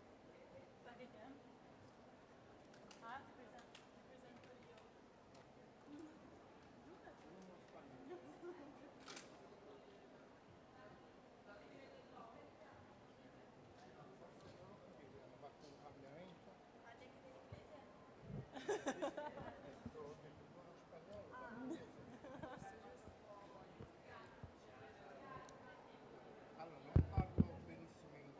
Sicuramente parla bene di me. Però quando faccio dei congressi quando giro mi mandano sempre qua a comprare faccio, ma io non parlo inglese, ma tu le tu ci riesci. Ti fai capire, mia. Sono di Napoli, capito? Napoletano. Ti devo far capire un po'. Allora, hanno deciso che ci sarà una seria da capire chi. Quello lì che verrà a parlare adesso, diciamo, che non voglio farci più slide, mettere sul computer perché ha le note in lato. Ho detto, perché se no senza le note la presentazione dura 5 minuti. Ho detto che non si può mettere.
ce la mettiamo lì? Ce la mettiamo qua? Che cosa? Per la presentazione. È perché questo è un programma che non esce in condivisione schermo, non è, invece qua lo mettiamo in estensione.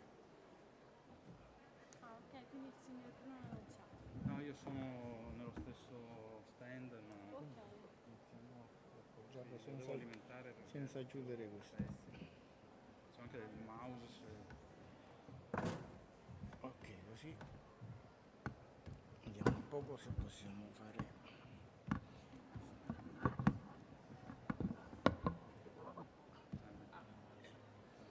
Ok, sostituisco. Ok. Tanto qua c'è proprio quel livello di umidità. Va bene, allora. Lasciamo vedere un attimo. Sì, esatto. Denuncio io allora. Sì, aspetti che stiamo. Scusami, è sporchissimo. Faccio io, dai. Forse non serve mettere. Password? Sì, che poi la vede quando vuole lui. No, adesso l'hai connesso al HDMI. Sì, no, guardavo se. Allora devi fare prima e poi lo apriamo? No. Vabbè. Deve essere già quella lì e quella più recente. Questa vero? qua? Mettiamo più presentazioni, sì.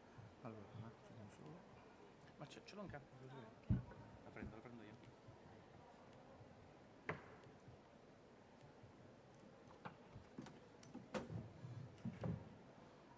Sì, chiudi pure.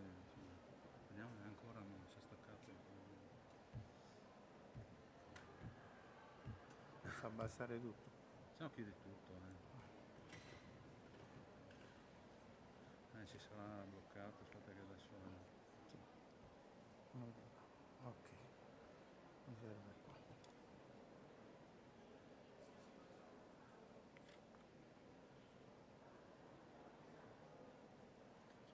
Questa luce qua deve essere proprio. Sì, perché se no. Sudando 7 camicie così. Infatti. Non ho guardato neanche il cambio.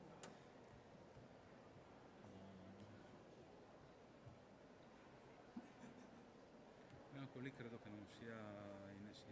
Ah, lo fai tu? Fai le stendi? Sì. Ah, giusto.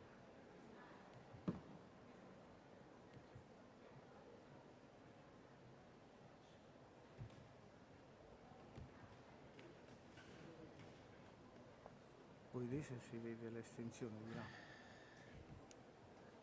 Tu? Se non c'è qualcuno. Lui sarà il nostro chair della sessione. No, ma anche se non fai domande va bene lo stesso. No, noi le facciamo da giù le domande. Le facciamo da giù le domande. Ah, ok. Benissimo, sono proprio contento. Già il programma stampato? Giusto per dire.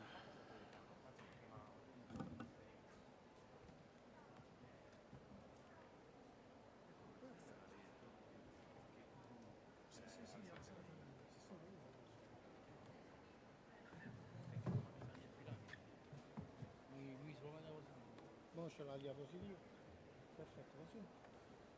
Il nome vabbè, lo facciamo un'altra cosa. Per andare avanti, andare con la. Facevo io, sì, grazie. Se no ci colleghiamo l'avanzatore. Tra l'altro secondo me non sono 56 perché alcune secondo me le salta, almeno le vedo nella presentazione che non so dire quanto duri. Quindi se mi volete fermare a un certo punto. No, non finito. Allora magari la tiro veloce e dopo andiamo. Premendo il tasto? Con la barra? Sì, va bene. Per tornare indietro nel caso? Le freccette. Avanti e indietro. Ok. Parlo di Tom che un po' all'inizio, la tecnologia e dopo l'HTX. Cerco di andare, perché non so, a me anche 20 minuti sono più che sufficienti. Va bene, tanto dovevamo partire. Partiamo magari tra 5 minuti, se vediamo se arriva qualcun altro. Perché poi quelli che sono lì non si vedono. Se c'è qualcuno in No, nei parchetti sono i poster, hanno fatto questi poster che sono. Sì, c'è qualcuno, però siccome sono al buio non si vedono. Sì, ma secondo me stanno a scrivere. Il tempo quando era alle 50 praticamente. Quello che dico, sì, purtroppo non ho avuto tempo di provarlo da dire guarda, dovremmo alle 5:20 dovremmo fermarci.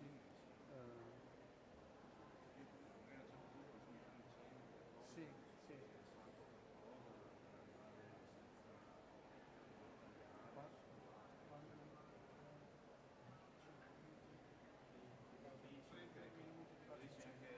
Sì, sì. Infatti poi vado a metterli perché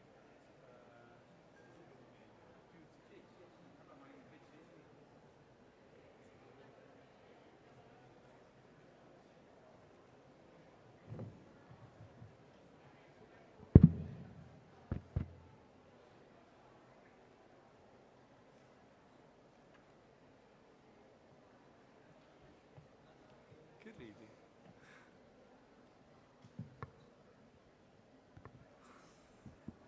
Sotto mentite spoglie.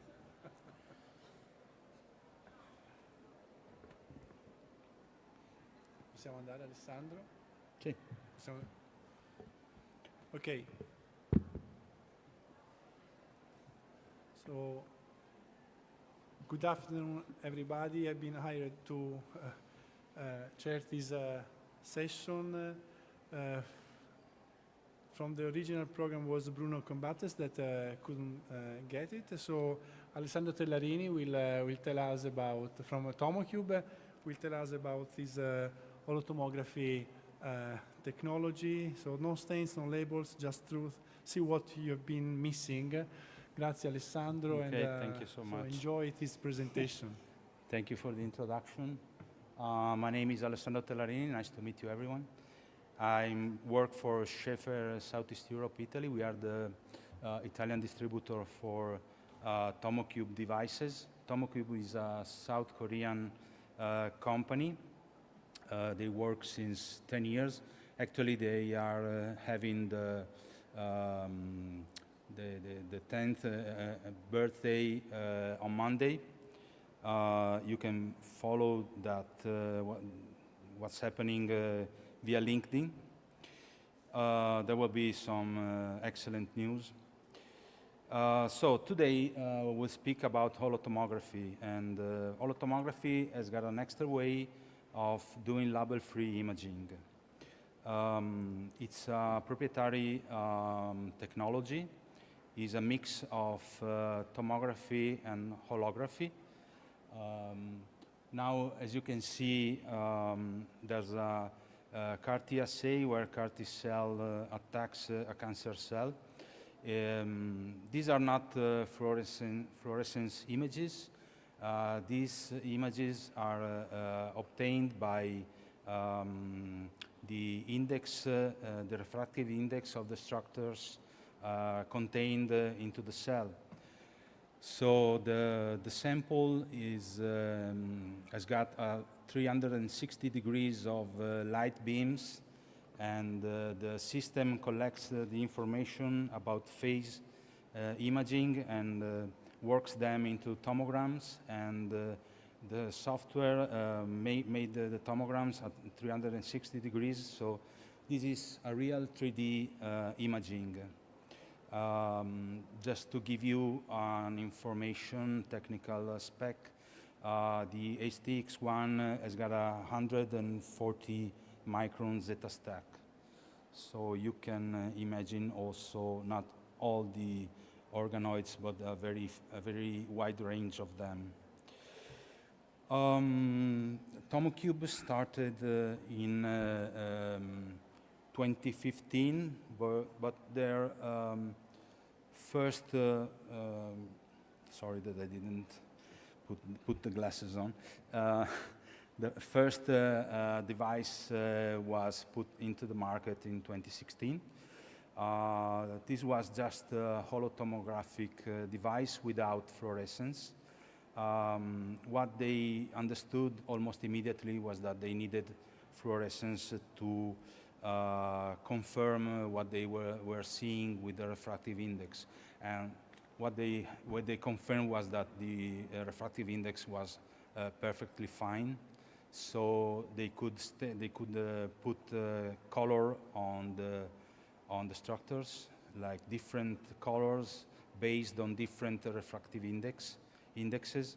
There is a limitation that I can tell you right now, that not all the structures into the cell can have different color, because, for instance, organelles inside the cell has got the same refractive index, more or less. So they had to introduce a fluorescence engine into the new HT2H in 2016. And so they maintained the fluorescence engine with the new device, which is the STX1, which is multi-well device. So you can measure until 96 samples at the same time. And 96 samples, if I remember correctly, takes 30 seconds, but we will see it in another slide. So conventional holotomographic can be classified into two classes. One is typical with coherent light. The first HT tomocube had the immersion objectives, and this was kind of difficult. So a microscopy skilled user could use the device with no issues, but like a rookie couldn't. I mean, a person who doesn't work with microscopes all the day or is not so skilled. So now with the STX1 is super easy to take imaging. And so another thing that made them change the light source to the LED, to the low coherence, as you can see in the slide, the holotomography STX, is the fact that with the LED light, there is no speckle, which is another problem for the quality of the images that you get from the system. Okay. Sorry. Okay.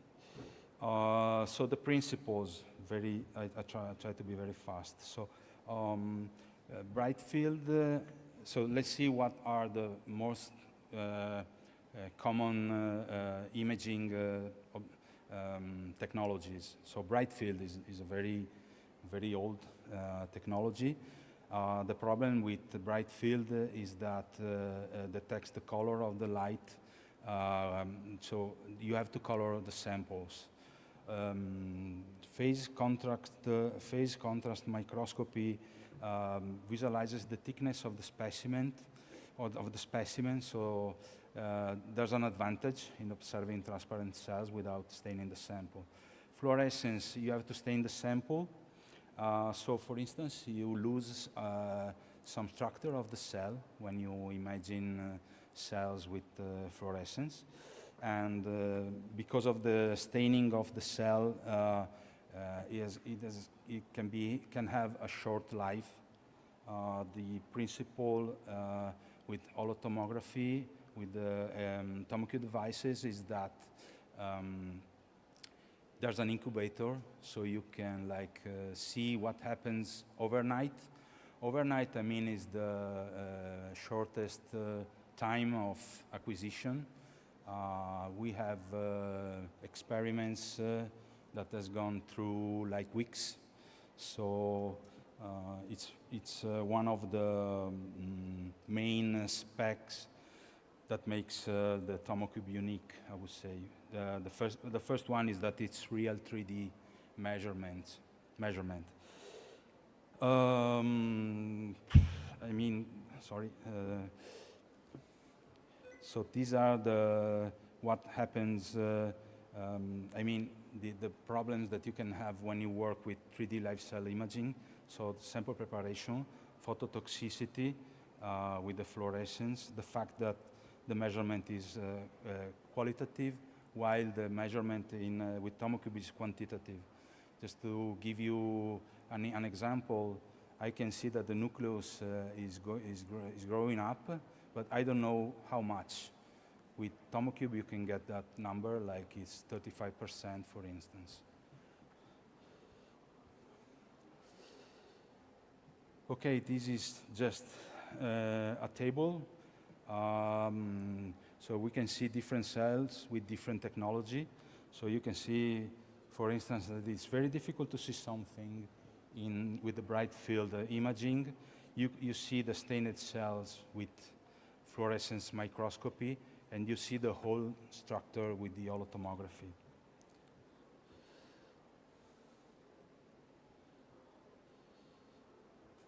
Same here, so we have, like in the middle of the slide, we have the holotomography, the cell acquired with holotomography. You can see here like what's the real difference. So bright field shows the cell, but the resolution is low, even if we are imaging a single cell. So you can only imagine what's the difficulty in imaging a 3D sample. Holotomography can resolve every particular of the cell, including organelles. This is the principle, so you can see the sample and you can see the wave of light that passes through the sample, is collected by an engine in the microscope, and is collected from 360 degrees. So you build 360 degrees of tomograms, and then you put them together, and you have the 3D image. If you can see the next slide, sorry, the next slide, here is a cell, and the user decided to see what's inside the cell at different depth, like 0 micron, 2 micron, 4 micron. So what are the advantages of holotomography? So no invasive labeling, safe monitoring, so it means the incubator, faster acquisition speed.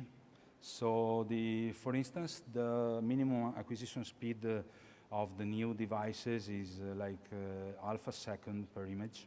For some 3D holotomography, this is the best that you can get. It's not the mean velocity, the mean acquisition time is the best that you can get. So it's not always like this. So this is the new device, HTX1. So just a fast explanation of what happens. So they decided to use the LED, low coherent light. And as you can see, the sample is irradiated by light beams from like 360 degrees. And so, as I told you, you can get tomograms and acquire them together and reconstruct them into a 3D redistribution image. Yeah, as I told you, the most important part of this slide is that the light is a low coherence light. So this is an acquisition, so you can see all the part of the cell. So we can see every single subcellular structure. There are no interference pattern, no speckle. As you can see, that's the benefit of the LED light. So let's go to the next. This is the HTX1. So you can see all the specifications listed. So the glass goes down, the black glass goes down, and you put the sample into the microscope, and it takes, like as I told you, a very short time to get the final image. And you can also put the sample into the incubator and leave there like hours or days or even weeks. It depends on the cell. There's the new HTX1. The idea behind this microscope is that you can get images with high contrast, with low coherence, and you can work with multi-well plates. So another nice feature is that you don't need to calibrate, whereas with the previous device, with the H2TH, it works with immersion objectives, needs to be calibrated, needs a skilled user.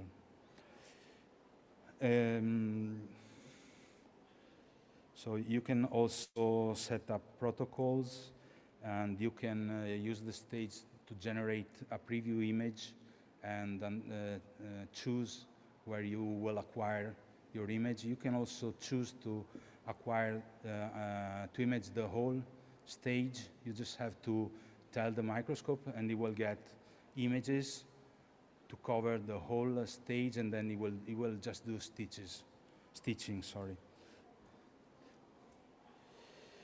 So as you can see, here the device works in zeta stack. So it's going to zoom to magnify, and you can see the lipid droplets. You can see the lipid droplets and then demagnify from. So you can move through the image and see what you got.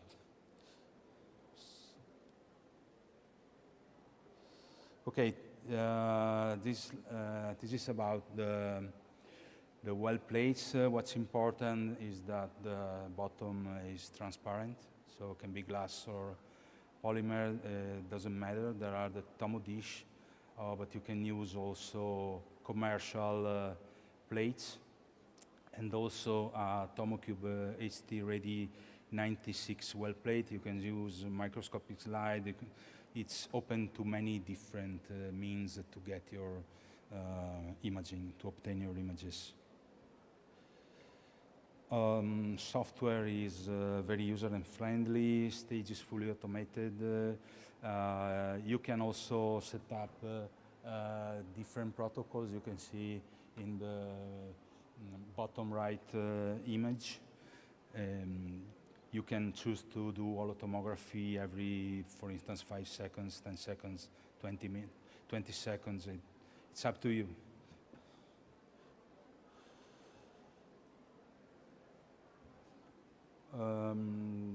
This is an example of imaging. These are time lapse. So we have collected a lot of images and put them together to obtain a video. On the left, we have the differentiation of adipocytes with images took every hour, every 20, 30 seconds. On the right, there are hepatocytes took every 20 seconds. And there's, as you can see, super long term. As I told you before, you can decide to do time lapse overnight, or you can do time lapse for like even a month. It happens regularly on a regular basis. So it's something that you can do with the incubator and the very low phototoxicity of the TomoCube fluorescence engine. This is just a table, is in an examples of different application of HTX1, where they have quantified the effects of different drugs on cells without any staining. So as you can see, you can use the 3D fluorescence. The gray level of holotomography is below the fluorescence. That's what you obtain with the holotomography, and then they have applied the fluorescence. So we just have confirmed the object. As I told you before, the fact they introduced the fluorescence in the first step to confirm what they were obtaining with the holotomography itself, with the staining, the coloring, giving color to the structures based on the refractive index. This is the HTX1. It's got HTX1 Plus, sorry. This has got field of view is bigger, and there's also AI. It helps to establish protocol, to differentiate structures, to select them. So, as I told you before, I told you of wrong information, obviously, because it was really unreal. So, HTX1 Plus analyzes an entire 96 well plate in under 30 minutes, which is, by the way, is a very short time. We have the external fluorescence mode. There's also the possibility to add an external confocal spinning disc. So you can add the confocal imaging. So I will go right to the image just to so you can see the quality of the fluorescence with the confocal mode.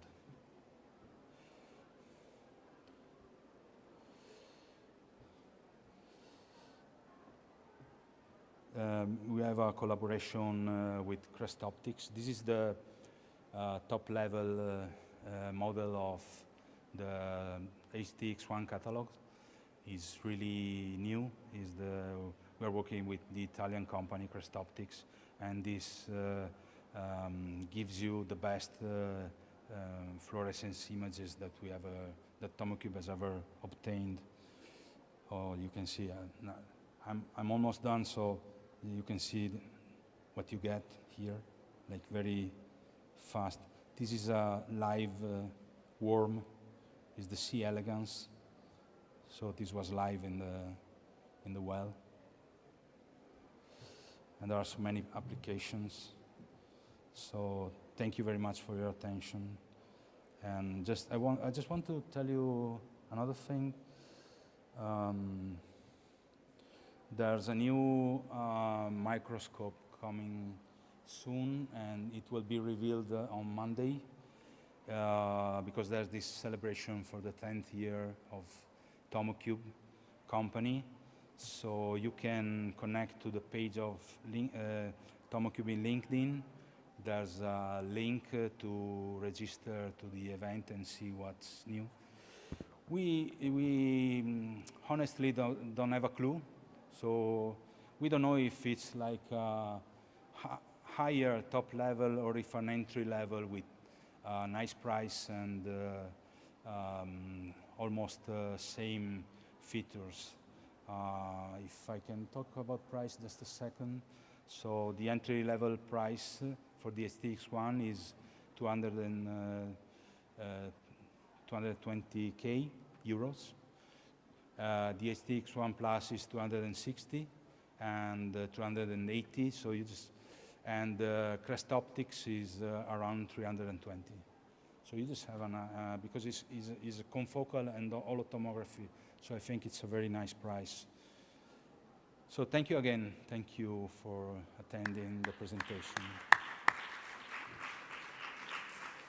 Thanks, Alessandro, for this interesting presentation of the instrument. I don't know whether somebody has questions. I have one curiosity. Probably you say, but in case I missed, the thickness of the specimen that you can still... the Zeta stack? Yeah. The Zeta stack is 140 microns. So what happens if you have a thicker specimen? Well, Bruno would have answered your question, but honestly, I don't know, to be honest. But if you come to my booth, I can take your, like all of you, I can take your information and put you in contact with our specialist. Unfortunately, he couldn't be here because he's busy with another congress. So we have like 3 congresses this week. So, okay. And Bruno couldn't be here, but yes, the limit is 140 microns. We know that not all the organoids fits this thickness, and so this is one of the limitations. This is why I said I don't know if the new device maybe can go higher than that. It can be. So it's Okay. really, we will have to wait until Monday to see. Thanks. Other question? Marco. Oh, thanks for the Professor presentation. Thank So you. I'm waiting for the TomoCube for 1 millimeter, 1.4 millimeter. Would be great to have imaging for thick tissues. But anyway, no, it's a great equipment. Just a curiosity about recommendations for the media culture, because I see that you can do long-term, basically time-lapse imaging. But is there any recommendation for the culture medium? So you can use standard medium or, I don't know. No, there's no recommendation. Okay. Obviously, if you use fluorescence, phototoxicity is a factor, but so it can limit the life of the cell. But other than that, I don't see any other guideline about the incubator. So it's just, we have a video. If you come to the booth, we have a video, and in the legenda you can see how long does the incubation was, like 20 hours, 2 days, and every second, every 20 seconds you get an image. So then you build the time-lapse video, and to be honest, I don't think there are limitations to using the incubator. But okay. Feel free to ask. You can come to the booth, same as before. Okay. So this is not like I'm not 100% certain on what I want to be honest, 100% honest with you. So I don't know. It's better if I put you in contact with people who knows better than me. Thank you so much. Thank you. Thank you. Any other question? So if not, thank you, Alessandro, again. Thank you. Thank you all. Thank you, everyone.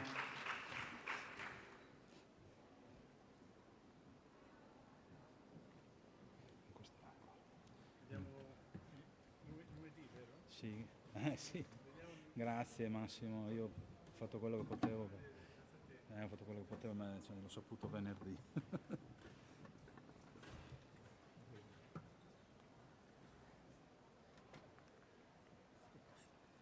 Grazie. Allora, c'è anche il coso del... Eccolo lì, c'è il morso in tasca. Grazie, ciao.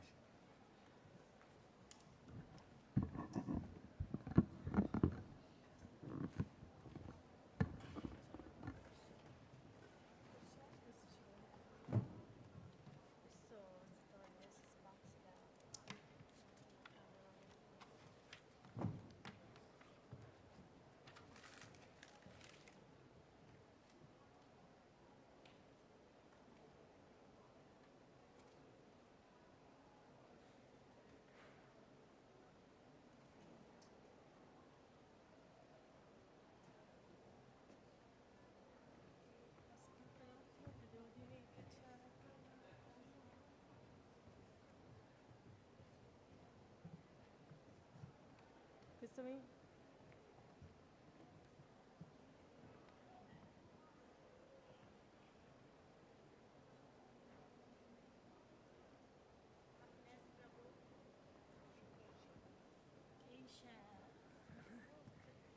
Questa finestra blu si vede qua.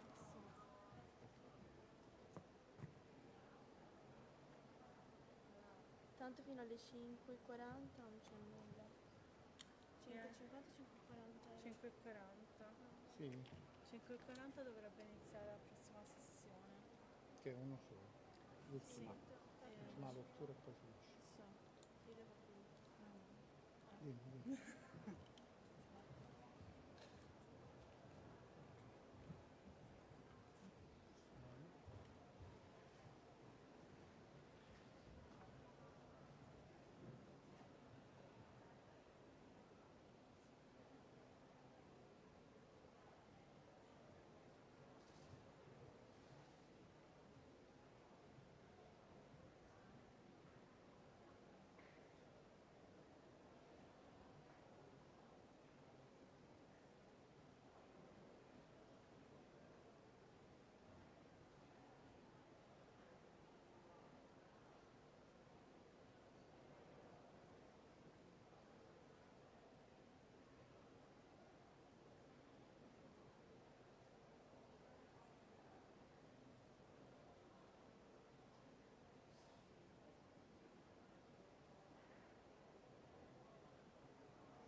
puntatore, quindi se deve pigiare il primo.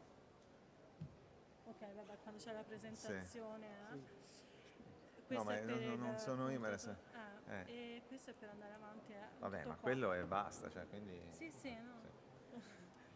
Ma porterà il suo... no, penso che avrà il suo computer. Perché la presentazione non me l'hanno data. Userà il suo computer, gli parlo adesso. Ah, forse è andato al Sì. centro slide allora. No, perché mi hanno caricato una slide di tappo, quindi... Sì. Sì.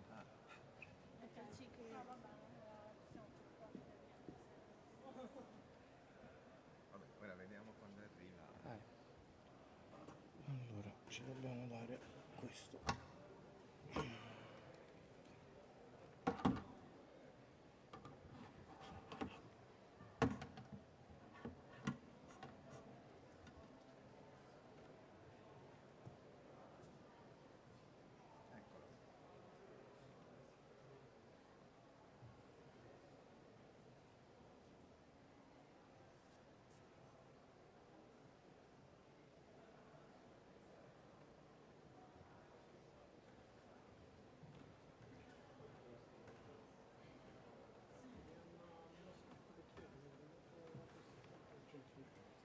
Vabbè. Allora, noi siamo. Spero di sì. Grazie.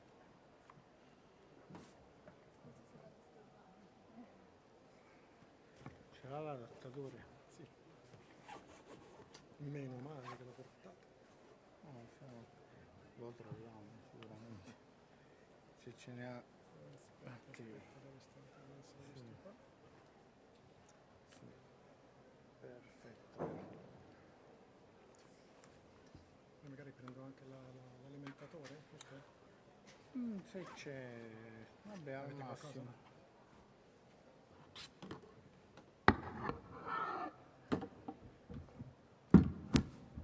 Ok.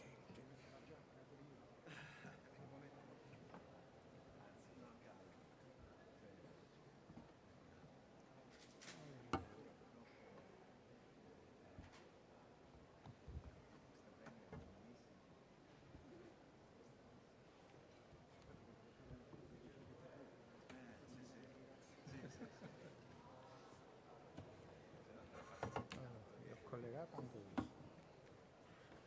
Arriviamo laggiù? Sì? No, c'è un ricordo. Ok, magari così.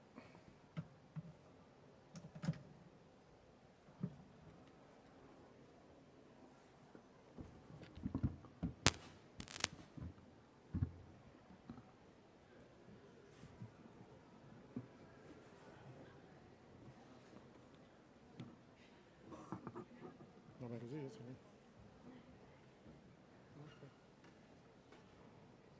Vado? Vedo un attimo se c'è.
Ok, c'è tutto. Sì. Allora, l'avanzatore, questo per andare avanti. Sì. L'unica cosa che non funzionerà è il puntatore. Che lo faccio sul schermo. Sì, È perché no, perché non è installato il software, questo è quello lì digitale. Però lo può fare con il Però mouse. con questo mouse Sì, riesci. sì, Allora, sì, altre cose che la fotocamera perché sono molto alto. Magari controlliamo. sì, ok.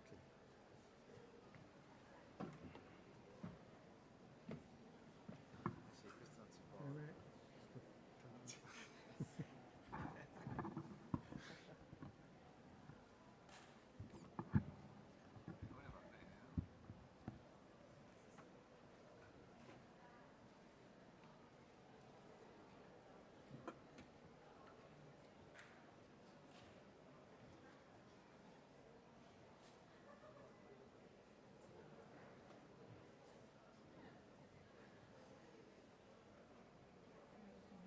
Sì, ma dica lei. No? Sì. Avevo ragione. Purtroppo l'hanno inchiodato, infatti è abitato. Quindi non posso Questo mi fa un po' toglierlo. paura, se mi agito. No, no, no, è abitato. Ma se io cado, No, no, nell'agitazione della presentazione. Cado, io mi cado così. È molto alto.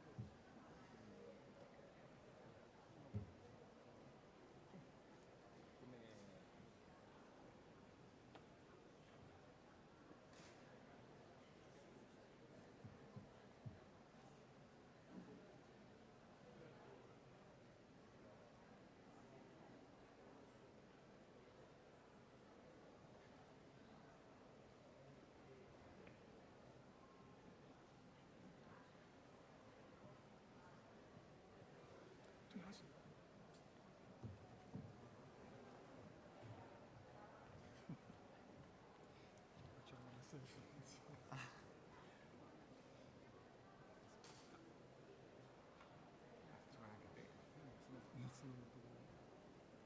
Siamo boomers.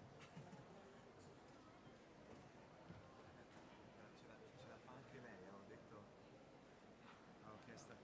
a lei se ci fa la foto.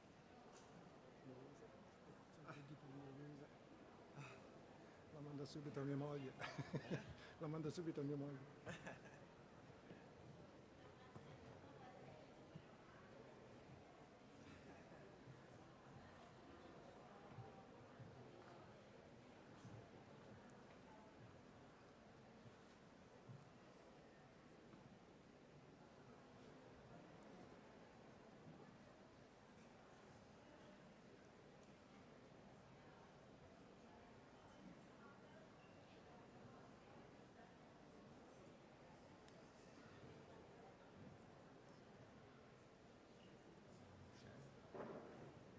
Inizio.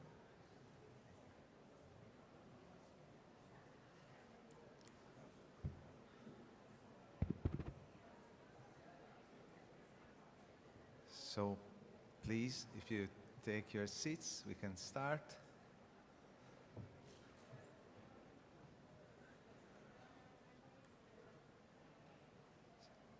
So it's really a pleasure to introduce Cornelius Gross, really a friend, first of all.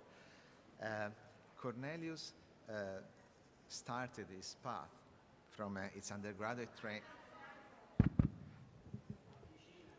Started his path from Berkeley, where he did his undergraduate studies in biophysics and spectroscopy. Since then, he went to Yale for his PhD, and then he became a teacher in New York City. So going out of research. And probably this also increased his skill in communicating also with people that are not really scientists. But then, luckily, I would say, he moved back in science, and he joined the laboratory of René Hahn at Columbia, where he did the first discoveries about mechanisms of action of antidepressant and the role of serotonin in the development of the anxious behavior. In 2003, he moved to Italy and to the EMBL outstation at Monterotondo, where he set up his own lab. And actually, I think this was really a fortune for the Italian neuroscientific community, because he in addition to being a great scientist, he was able to really participate to the Italian community of neuroscientists. And his contribution is really important in improving our community, also modernizing our community. And in Monterotondo, he continued to work on serotonin, on the role of this neurotransmitter, for instance, in maternal care. But typical of him, he started other curiosity-driven, let's say, research that were very, very fruitful. For instance, he was one of the first to discover the role of microglia in shaping synaptic rearrangements during development. And then, again, he decided to study the hypothalamic circuit for social or predator fear. So you see how he is not, scared in trying to challenge new field, and has been very successful. Indeed, just to mention that he got 2 ERC advanced grants, and he, of course, got funding from NIH, when there was still some funding from NIH, and is now head of the MBL outstation in Rome. So I'm really, really, very happy to have him at our meeting. And please join me in praising Cornelius.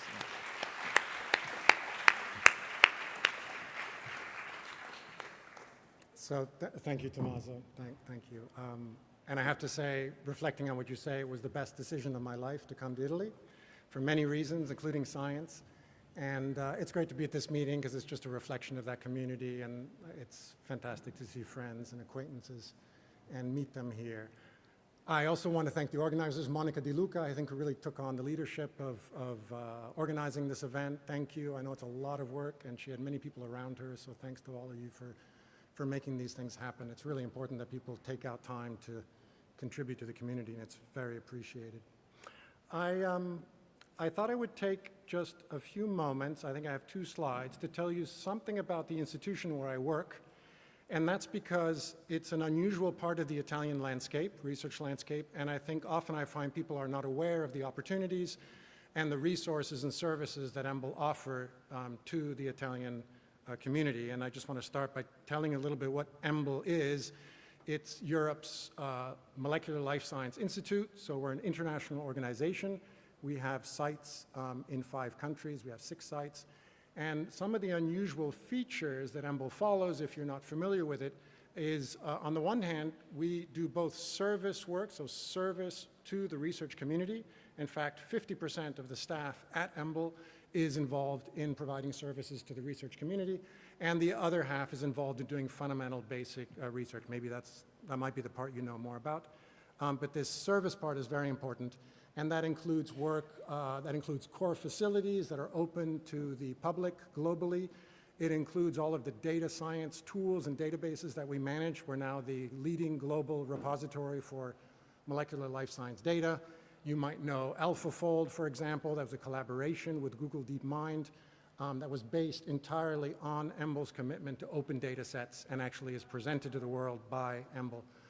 So I think I put down some of the data here just to say each day there are more than 100 million hits to EMBL websites of people who are seeking information that we make openly available, and we have a long-term commitment to open science. Also, we have a somewhat unusual staff structure and contract structure. We hire people for essentially a maximum of 9 years. We provide our research groups with internal core funding, and we, as a result, are seen as a place where people train. So all over Europe in particular, but all over the world, there are people who did time at EMBL, and some of them are in the audience. And the idea is that one of our values to the community is that we give back people, actually. People are trained, people who spend time at EMBL, and there's many institutions all over Europe.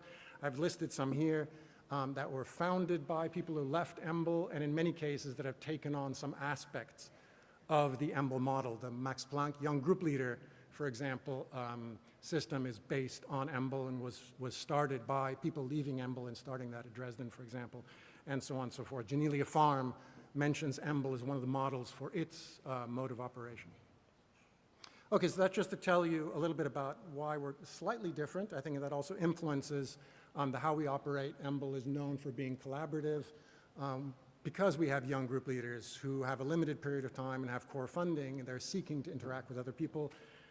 And so it has this kind of atmosphere of encouraging people to work together.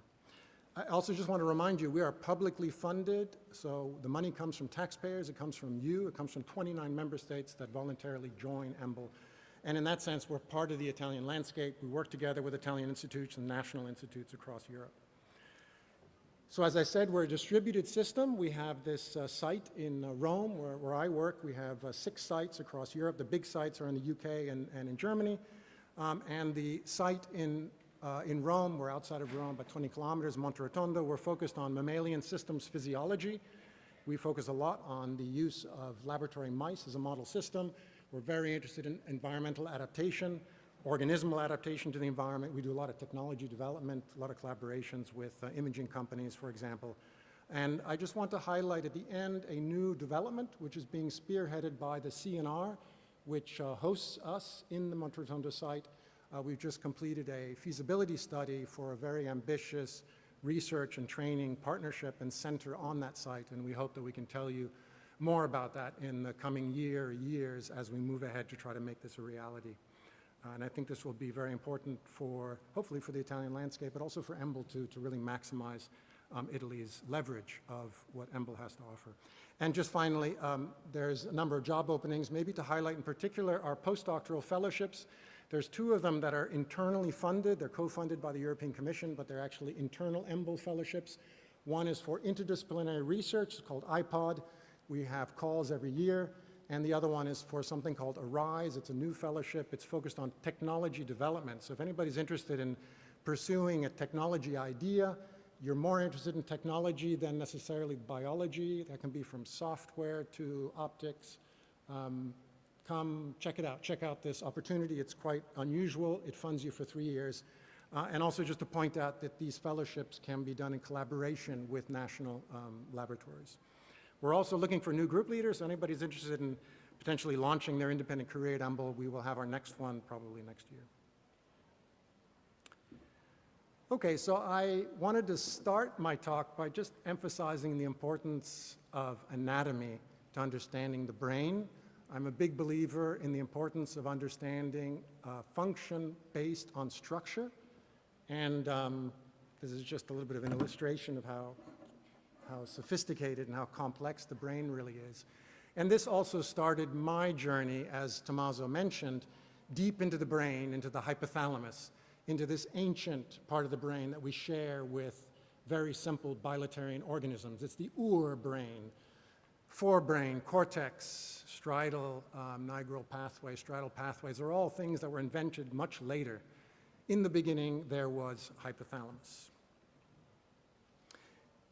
And that journey actually came out of a realization of, and a kind of revisiting of the kind of old classic literature on the site of control of aversive behaviors, defensive behaviors, behaviors that are associated with fear states in humans.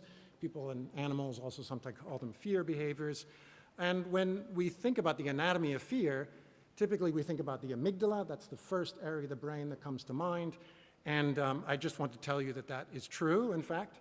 This is probably here, I'm presenting probably the most compelling evidence for the importance of the amygdala and fear. This is a subject who had a neurodegenerative disease that was selectively affects the amygdala. And that person had a dramatically reduced response, emotional response to film clips on the left side that contained emotional images that were related to fear, but emotional responses of other types were not affected. Also, that person, when they were taken into, it's actually a fascinating paper. If you haven't read this, it's really worth reading because there's lots of details in the paper about how they took this person to various real-life situations. They were taken to pet shops and to haunted houses, and it makes for a great read.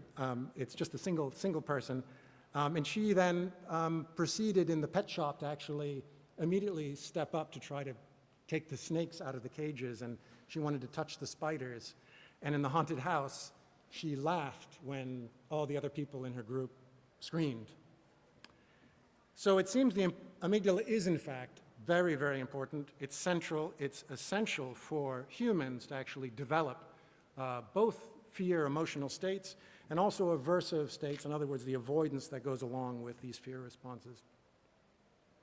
But there was an interesting follow-up paper, partially from the same group, where they decided they would try to use a somewhat different challenge, a somewhat different stimulus to elicit fear responses in this subject. And by that time, they had actually accumulated 2 other subjects, so they had an N of 3. And what they did was to challenge the people with an inhalation of CO2. And I don't know if you've done that before, if you put your head into some dry ice bucket or something, it's kind of aversive. Eventually, you feel like you're asphyxiating. And people typically have an aversive response, and some people who have particularly people who have a history of panic disorder and anxiety, they actually go into having a full-blown panic attack with hyperventilation, and typically they rip the mask off of their face. And what they found is that these individuals with amygdala lesions, first of all, they had a strong emotional response, this aversive response, which was at first surprising, given that they didn't have other types of responses to threatening situations. And secondly, they had this exaggerated response that was very similar to people who had a background of panic attacks. So what this is saying, or at least saying to me at the time when I saw this data, is that amygdala is essential for these sort of responses, but there must be some other, presumably a downstream structure that's actually responsible for creating or is able to create the emotional states and the aversive responses and avoidance responses that come with these sort of threatening challenges. So potentially the amygdala is but a conduit, a sensory conduit for these stimuli that are later then actually formed into some internal states deeper in the brain. And that brought me to the work of Newton Canteras, who's one of my heroes, an anatomist. He works in Brazil. And he studied for many, many years the connectivity and the anatomy of the medial hypothalamic system. And I'm just showing you a very simplistic cartoon here. This system, which he associated with predator defensive responses. He studied rats who were exposed to cats in the laboratory. This pathway begins in the amygdala, just as we would suspect from the human data, and then passes to the medial hypothalamus, which is a series of interconnected nuclei. And from there, its major output is the periaqueductal gray, well known to be involved in producing flight and freezing, and from there down to the medulla, to the motor system, and to the muscles to produce behaviors. His work is all based on CFOS activation and PHAL track tracing, so classic neuroanatomy, and he essentially figured out this pathway and assigned it to responses to predators. And so that's where we started our studies. We first set up a behavior test. We wanted to do this in mice so we could use all of the molecular genetic tools in mice. We exposed them to rats. We did that in mice, in fact, to get these really strong, powerful responses. I'll show you in a second. You need to highly habituate the animals, so the animals have to actually live in the chambers. The animals live in this chamber A for several days, and each day they're exposed to this corridor in the far chamber. And then on day 4, they find out that in the far chamber there is a rat. These are natural predators of mice. They will kill the mice if you allow them to directly interact. And you can see then this classic flight behavior and freezing behavior, which are the typical rodent fear responses that we can measure in the lab. Also, we added a day 5 to the protocol as a kind of memory day. So we actually looked 1 day later in the absence of the rat. We removed all the olfactory cues, and we found again that there was a sort of a contextual fear response. It's somewhat weaker, obviously, but we can also measure this sort of this quantification of a fear memory to the context. What does it look like? I hope you can see here. So this is an animal, a mouse here, who's in his home chamber. He is going to be exploring the corridor. He's moving out. You can see already the mouse is in this stretched, classic kind of defensive stretch approach posture, which you can measure. And then the animal, when he gets close to the rat, makes this decision to escape back to the safe chamber. And this is the behavior we can measure and quantify in the laboratory. We do all the experiments in the dark. We just turned on the lights so that you can see it better. Okay, so the first classic experiments was to go in. We used dreads at the time. They had just become available, so this was very convenient, and viruses, and we essentially blocked various nodes in Newton-Canteris's pathway and actually successfully showed that they were essential for these defensive responses of mice to rats. So that was really comforting. Newton's anatomy actually turned out to make sense. And we then proceeded to dissect in a bit more detail, now using this memory feature, right, to understand whether animals required these nuclei also to respond or form memories of fear. And that's important because when you do contextual fear memory, the stimulus is no longer the predator. It's no longer a kind of innate simplistic response. The stimulus now is the context, which is a theoretically neutral context, which has acquired some aversive properties. And so we actually also were able to show that the medial hypothalamus, I didn't tell you this yet, but we're actually focusing on the kind of one of the major nodes, this ventral medial hypothalamus, that this is important not only for the production of the acute defensive response, but it was also important for the production of the defensive response to the context. So this suggests that this medial hypothalamus also is able to process information not just potentially from amygdala areas or areas that bring sensory information, but other areas, memory areas like, for example, the hippocampus. And I'll talk about this later, but actually there are direct connections. One of the major outputs, in fact, of the hippocampus is through the lateral septum, and it's mapped exquisitely onto this ancient hypothalamic motor system, both for approach and avoidance systems. This first data also, I think, allows us to sort of make a statement, sort of categorize the amygdala on the sensory side, right? It's required for the acute response, and the medial hypothalamus, on the other hand, is already moving to another node where it responds both to immediate predator sense cues, but also to contextual cues. And then if you go to the output, to the periaqueductal gray, we actually found this is important for the production of the behavior, but is actually surprisingly not required for the memory. So you can block the PAG, the animal will not show the defensive behaviors, but they're perfectly able to produce a memory and then express that the next day when the PAG is no longer blocked. And so this really suggests that the PAG is already on the motor side. It's really about the output, right? So blocking the PAG is like giving a muscle relaxant, right? You just can't express the behavior, but you still are able to create the internal states. And so we have the beginnings already of a kind of hierarchy, I think, of synaptic connections, and these are connected with single synapses, synaptic connections between these structures. Okay, what about humans? Unfortunately, there's very little data on humans implicating these regions in fear behaviors. It's essentially restricted to a small number of electrical stimulation studies where humans have been electrically stimulated, right? This is typically in preparation for surgery to remove brain regions. And people have stimulated what we defined and Newton-Canteris defined as the predator part of the medial hypothalamus on the left. This single individual, was a paper published in 2010, actually reported an intense emotional response to this activation, and then went on to show hyperventilation and show a panic attack. So in line with the idea, at least, that this structure is somehow able to produce aversive and also, importantly, emotional responses. Here in the field, I'll just throw out, there's some controversy about whether the hypothalamus is just an area for the production of physiological responses to threats, or whether it's also able to produce emotional states. And I think this is strong evidence for its ability to produce conscious emotional states. PAG, right, which is this motor output area, you also get fear-related responses. They're a little different. You know, you can speculate. This person described how they felt like somebody was chasing them. You know, I would say that's more motor-like, but I think this requires more work. So perhaps these areas are also critical for human defensive responses and internal states. So we need to go in and understand, of course, not just whether these areas are required, but how do they process this information? How do they encode the information? And then what we wanted to ask is, how do they transform that sensory information into a, hopefully, exquisitely controlled and adapted, and ethologically adapted behavior response, a decision to flee, for example.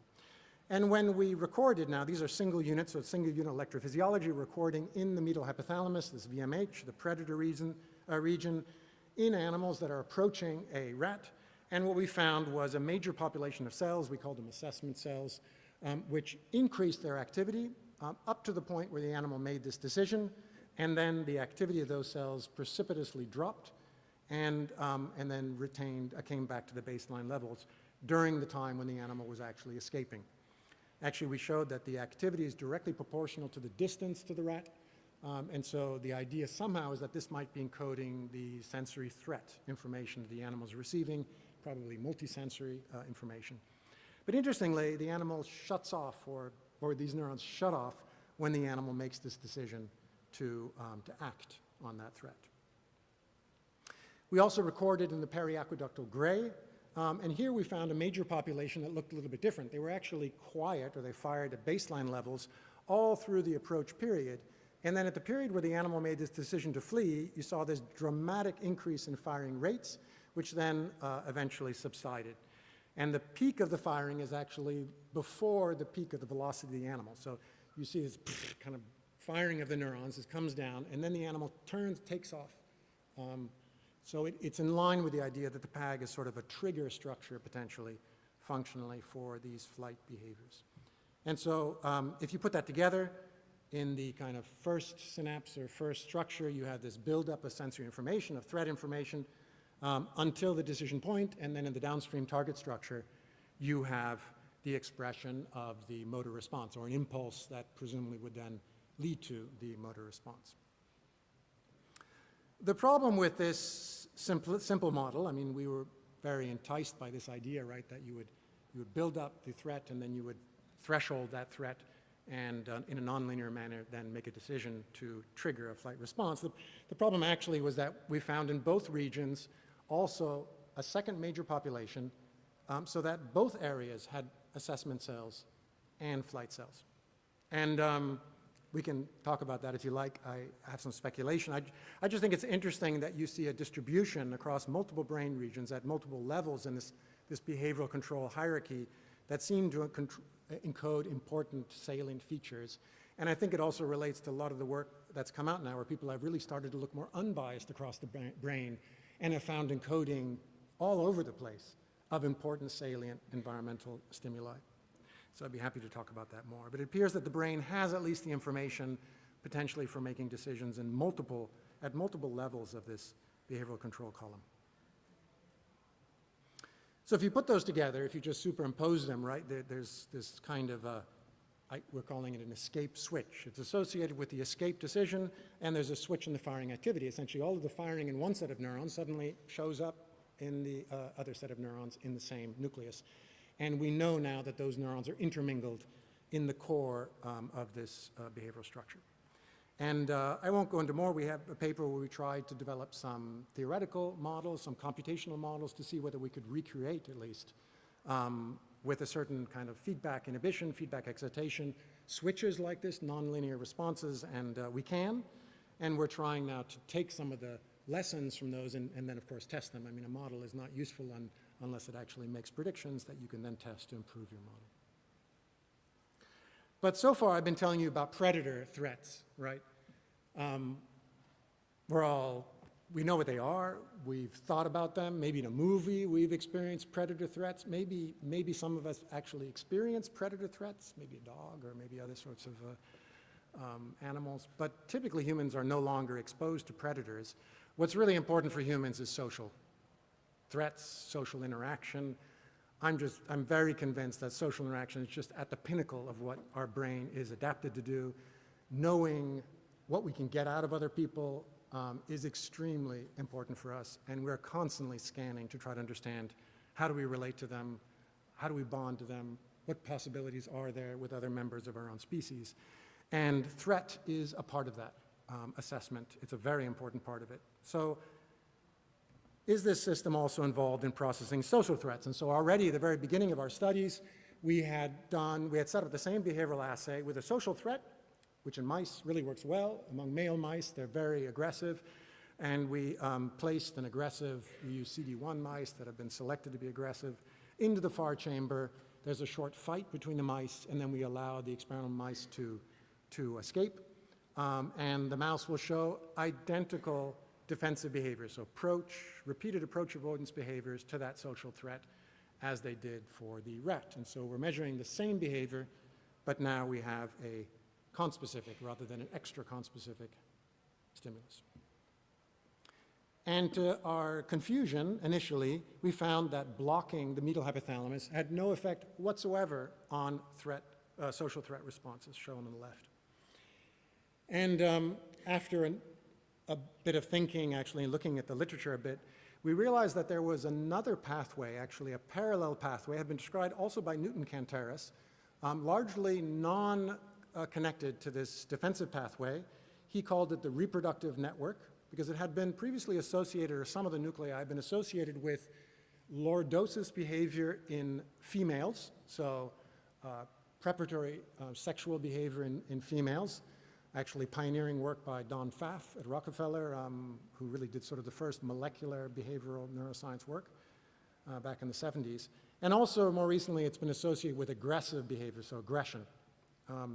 And we wondered whether that system might be important also for defensive behavior, so social defensive behaviors. And actually, when we block that region, so this is now the ventrolateral part of the VMH rather than the dorsal medial part, shown on the top left, we block that. We could actually block social threat responses, and we had no effect on the predator responses. So we had this double dissociation. So we were very excited about that, just the idea of being able to identify potentially independent pathways for conspecific and intra-conspecific and extra-conspecific fear, to me, also has importance for psychiatric disorders.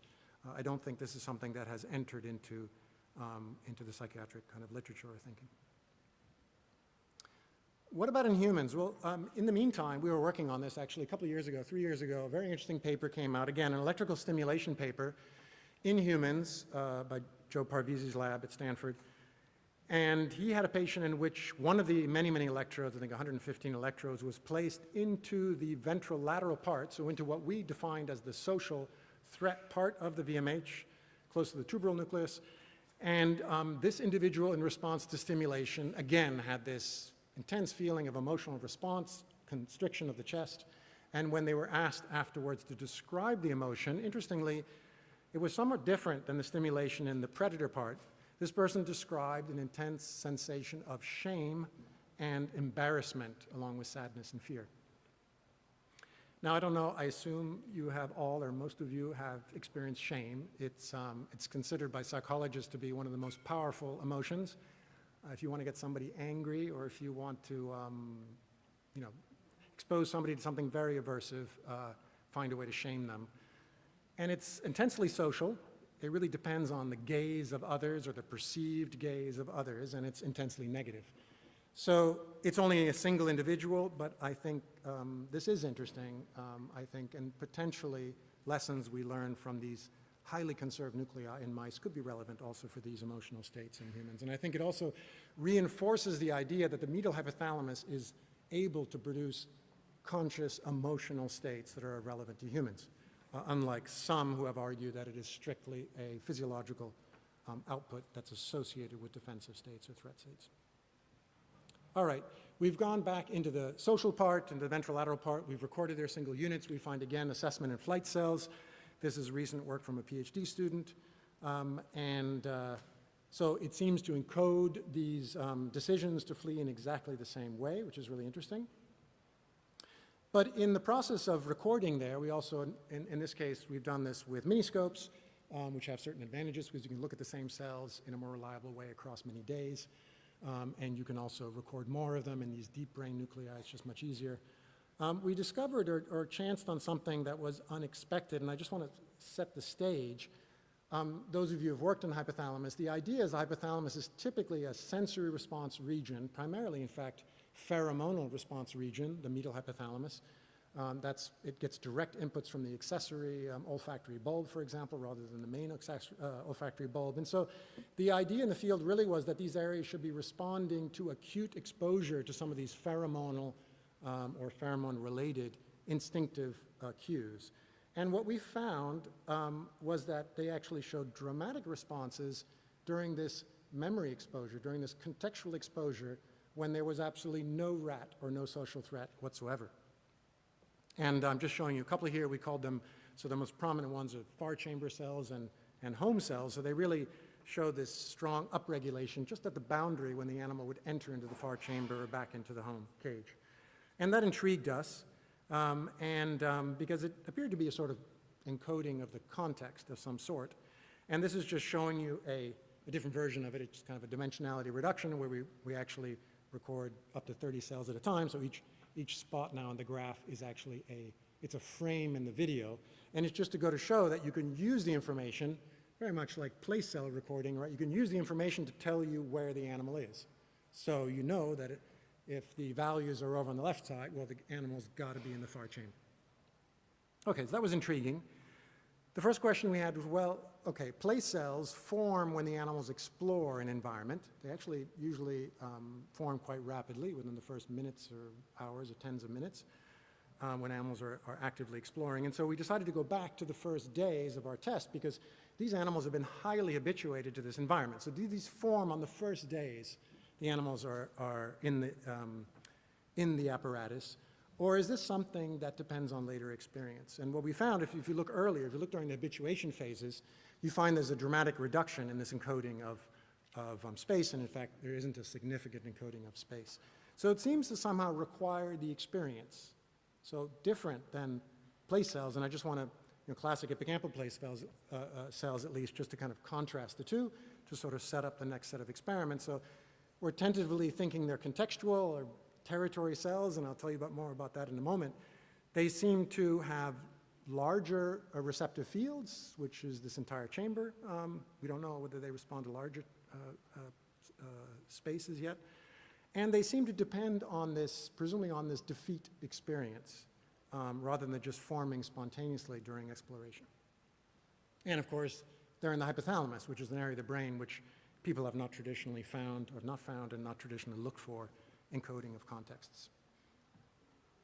So to tell you a little bit of this, sort of part of this is now model. Some of these are going to be experiments aimed at testing this, but our initial idea was that this contextual information could get to the hypothalamus via this pathway I told you about before. So the hippocampus actually projects directly to the lateral septum, and as I told you before, has this kind of topographic mapping onto the hypothalamus.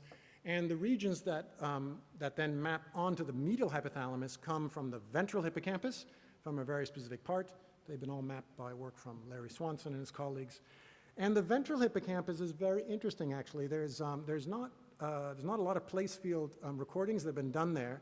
They appear to have much larger place fields. There's some really exciting work from the Mosers where they actually had rats on, 10-meter runways, and were able to find place fields in the ventral portions of the entorhinal cortex that were much larger, up to several meters.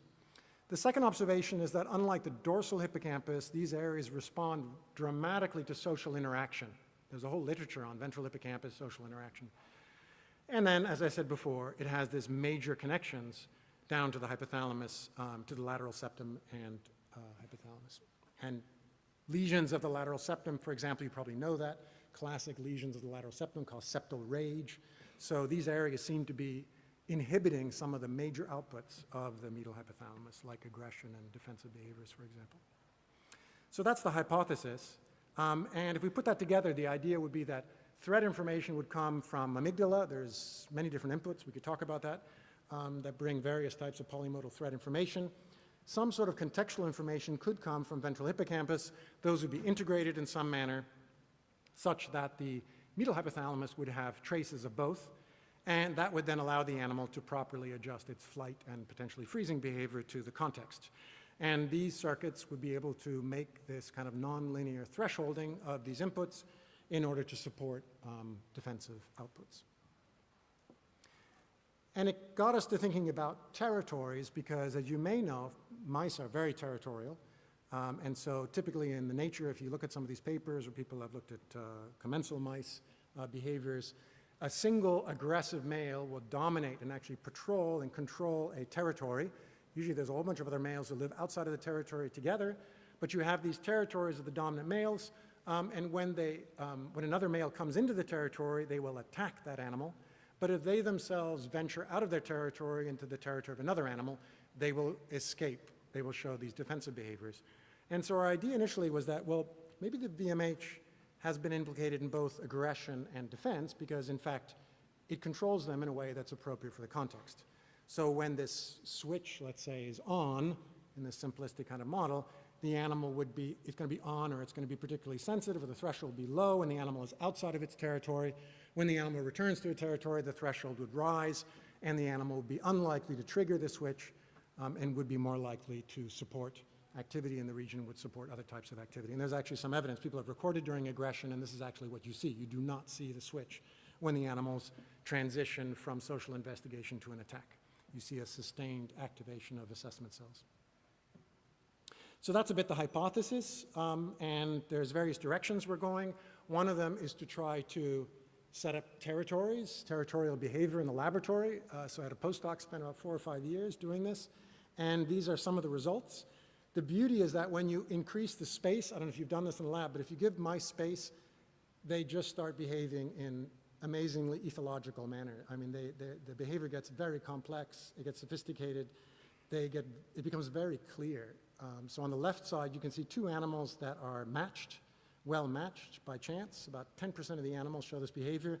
They're showing all of the classic tail-rattling behaviors, defensive behaviors, aggressive behaviors. They briefly venture into each other's territories, but they avoid each other in each other's territories.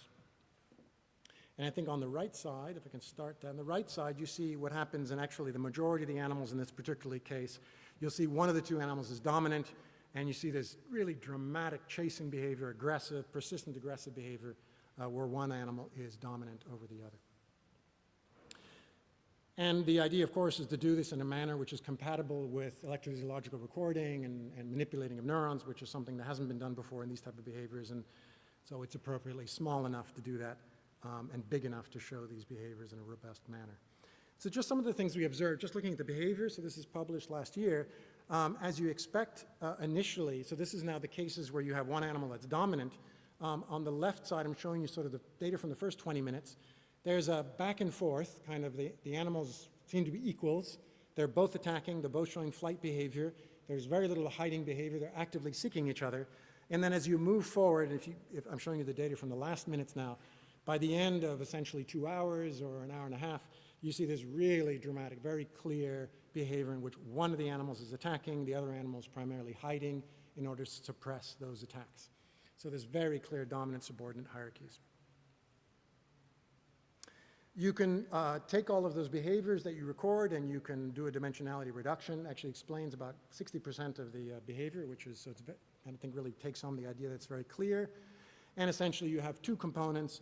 One component you could call sort of the dominance behavior, which splits the 2 animals. And I'm showing you lots of these pairs here connected.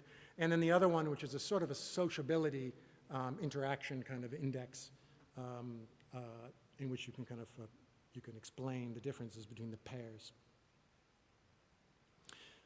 One of the observations we made, and actually this took us quite a while to figure this out properly, is that inbred strains, you know, I'm talking about classic C57 black 6 animals, they do not show organized dominance and subordinate behaviors. So not only, I'm just showing up on top, so CD1 animals are outbred animals on the left, in the middle is black 6 animals. Very few of them show this split, but if you actually go and you look at correlations between the behaviors, for the black 6 animals, you actually see correlations, strong positive correlations between flights and attacking, for example. So they do show attacks, and they show flight behavior, but it lacks organization. It seems to be random. The animals don't fall into a kind of a persistent state, dominance or subordinate state. And luckily, because CD1 animals are difficult to use in combination with all the molecular genetic tools, we have found if you use F1 hybrids, where you can use these tools in heterozygosity, you get really nice, robust behaviors, look like outbred animals, and so we're actually working with these F1 hybrid animals. So just a lesson to the community a little bit, I would just be aware, some animals, obviously inbred animals, have lots of homozygous knockout. I think they have about 110 different genes that are homozygously knocked out because of stop codons in black 6, just to be aware of that. You guys work with knockout animals, which is 1 mutation, black 6 has 100 of them. Behavior is very different in these animals when you get to these more, particularly when you get to these more ethologically demanding environments. So the other direction we've been taking is to try to understand why social defeat seems to be required for the emergence of these contextual encoding. So I'm just showing you the the data again about the recording on the right hand, and just saying our idea here would be that, as I told you before, right, this contextual information would be projected by the hippocampus and septal system onto the medial hypothalamus. Medial hypothalamus would be a slave to that information. Plasticity over time would happen in the hippocampus, and the change in the encoding in the medial hypothalamus would depend on the hippocampus. Alternatively, you could actually have plasticity occurring in the VMH. Regardless of whether there's contextual information coming from the hippocampus, the VMH might not be receptive to that information, so it might change and only acquire that information or have access to it or use it after the animal has had a socially important salient experience, whose information presumably would come through the amygdala. So we decided to test that. So one way to test that is to actually test whether the VMH by itself can change its function before and after a social defeat. So we actually took animals. In this case, we're actually optogenetically stimulating them in the social threat part of the medial hypothalamus. And if you do that before the animals have had any sort of aversive social experience, so on the left side, so these are animals that are actually engaging in social interaction with another animal in a novel cage. When you stimulate in this region, you don't get any dramatic changes in behavior. If you do that 24 hours after the animals have experienced social defeat, those animals, when stimulated, will show a dramatic avoidance response. And similar data have actually been seen by other laboratories done in a somewhat different manner, but I do think this is a very robust response, and it really suggests that the VMH itself, it functions differently before and after social defeat, and plasticity then should be either in the VMH or potentially downstream or in its connections.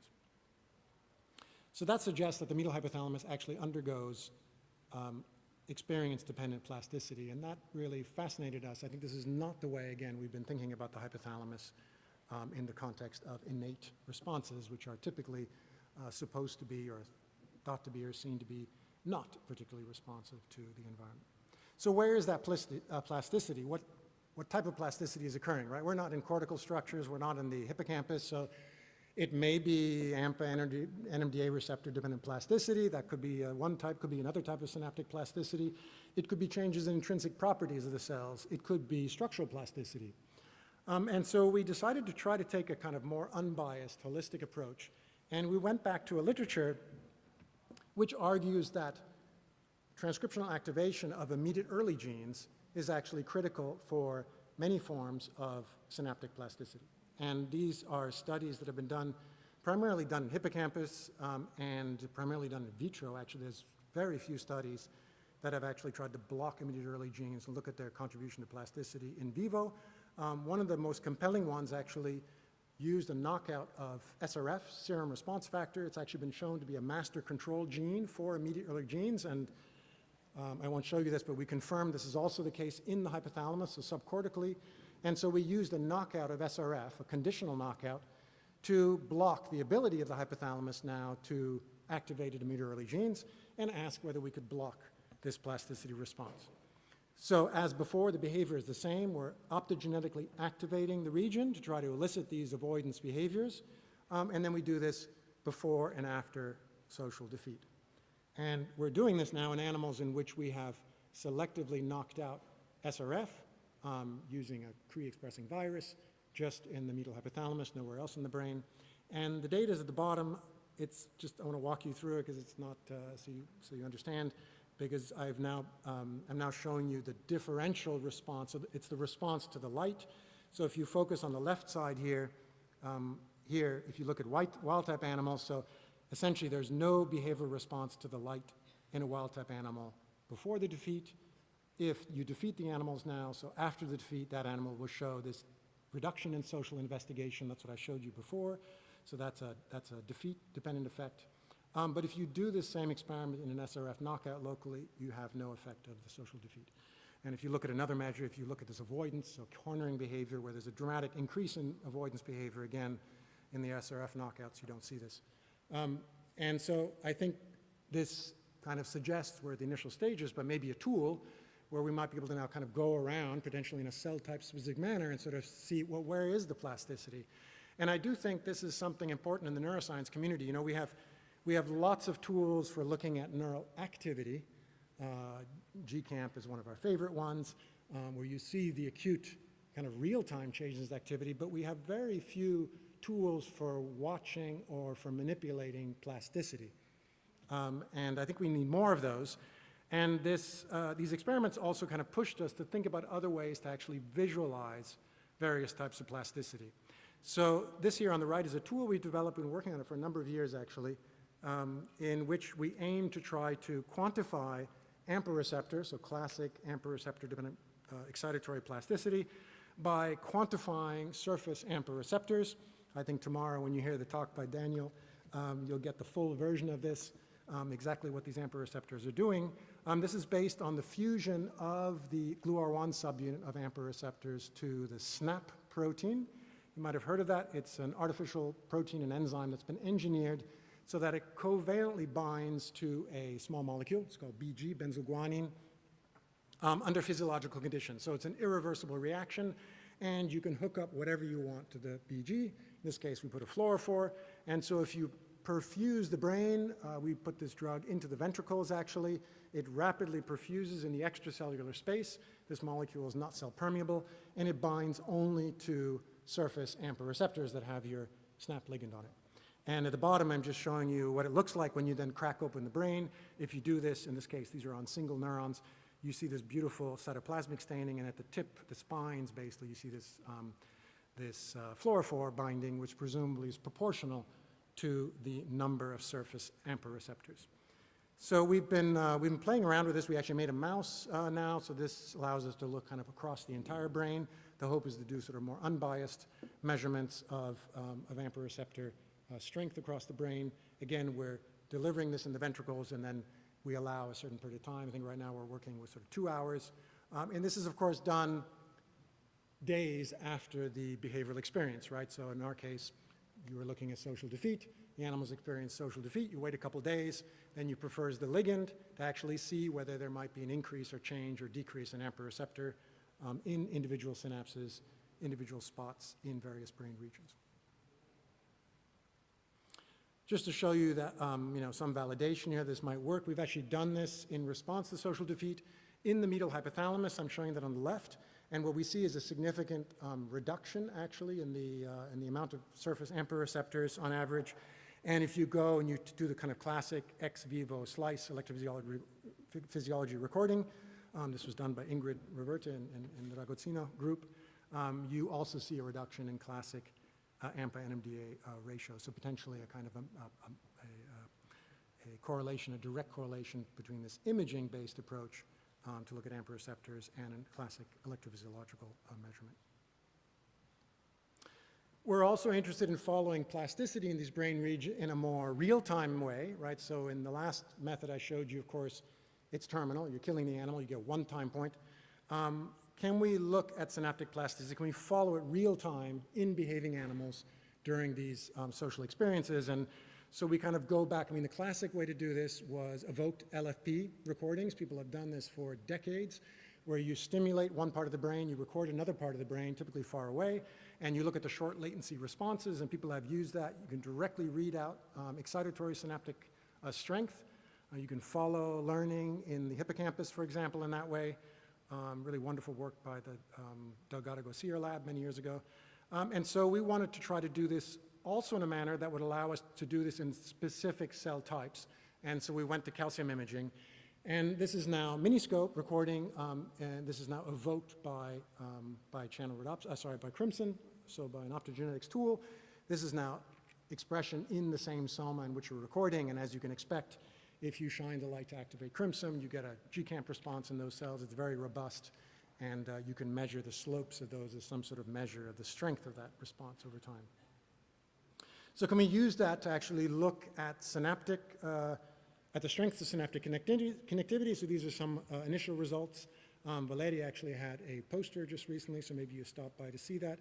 And what Valeria has shown that, for example, in VMH, if you look at inhibitory inputs or if you look at excitatory inputs between the shell and the core, these two parts of the VMH, she can show these evoked responses, and she can actually find the first data that showing that actually the slopes of these responses changes over multiple days of social defeat, and this doesn't happen in control animals that don't have this social experience. So the idea of trying to follow this in real time in animals that are freely behaving in these apparatuses and try to understand how this plasticity kind of evolves on a much more rapid time frame and how this occurs in different components of the circuit. Okay, my last slide. I hope I haven't gone too much over. But I just wanted to come back to the beginning where I was advocating for us to think more intensely or more deeply about these subcortical structures, ancient instinctive structures that are able to produce intense, important emotional states that we care about. Of course, they're coordinated with all of those wonderful forebrain and cortical areas that we also care about so much. And if you look at the anatomy, right, I mean, one of the major outputs of the basal ganglia cortical system, the forebrain system, is actually part of the hypothalamus. It's the substantia nigra. And that information is passed on and then merges at some point, actually at various points, but primarily in the medulla, in the MLR actually, with instinctive information that's coming through the PAG, for example, or superior colliculus, into the medulla. And so there must be some sort of integration, right? Our behavior is presumably some sort of sophisticated combination of what we would like to believe is willful cognitive behaviors or assessment, and then this drive underneath, this need, this initially subconscious need actually to act on our stimuli. And so I think that's where, I think there's a lot of excitement there. I'd like to understand how that works. And I do think that this has major implications for how we understand human behavior and pathologies. And just to kind of try to make it real, if you think about, as I wrote on the bottom here, if you think about speech or utterances, you can think of this kind of transition where you have vocalizations, so we can cry, we can whine, we can express our emotions through these very fundamental, also by the way, PAG-controlled behaviors, vocal behaviors, and that can transfer into something like song, which is presumably a mixture of cognitive and non-cognitive. You know, the musicians always tell you shouldn't be thinking. If you use your cortex too much while you're playing music, it's going to go. It's not going to jive. And but there must be that sweet spot of that kind of combination of speech. You are singing after all. They are words. There is something cognitive, and the crying. The emotional crying. And at the other end, you have speech, which is intensely cognitive. So maybe that's a model for you to think about a little bit how other types of emotions and behaviors are integrated. Thank you very much, and I'd be happy to follow up on some of that.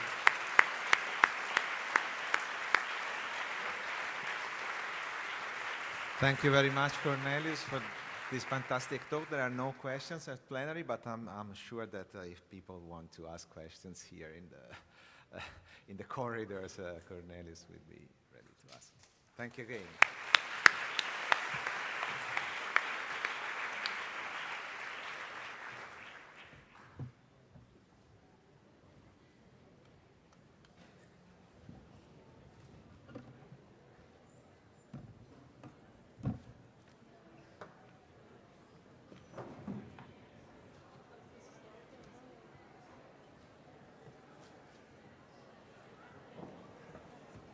Grazie, tutto bene. Tutto a posto. Grazie veramente. So che ogni tanto ci sono i disastri. Non di colpa nostra.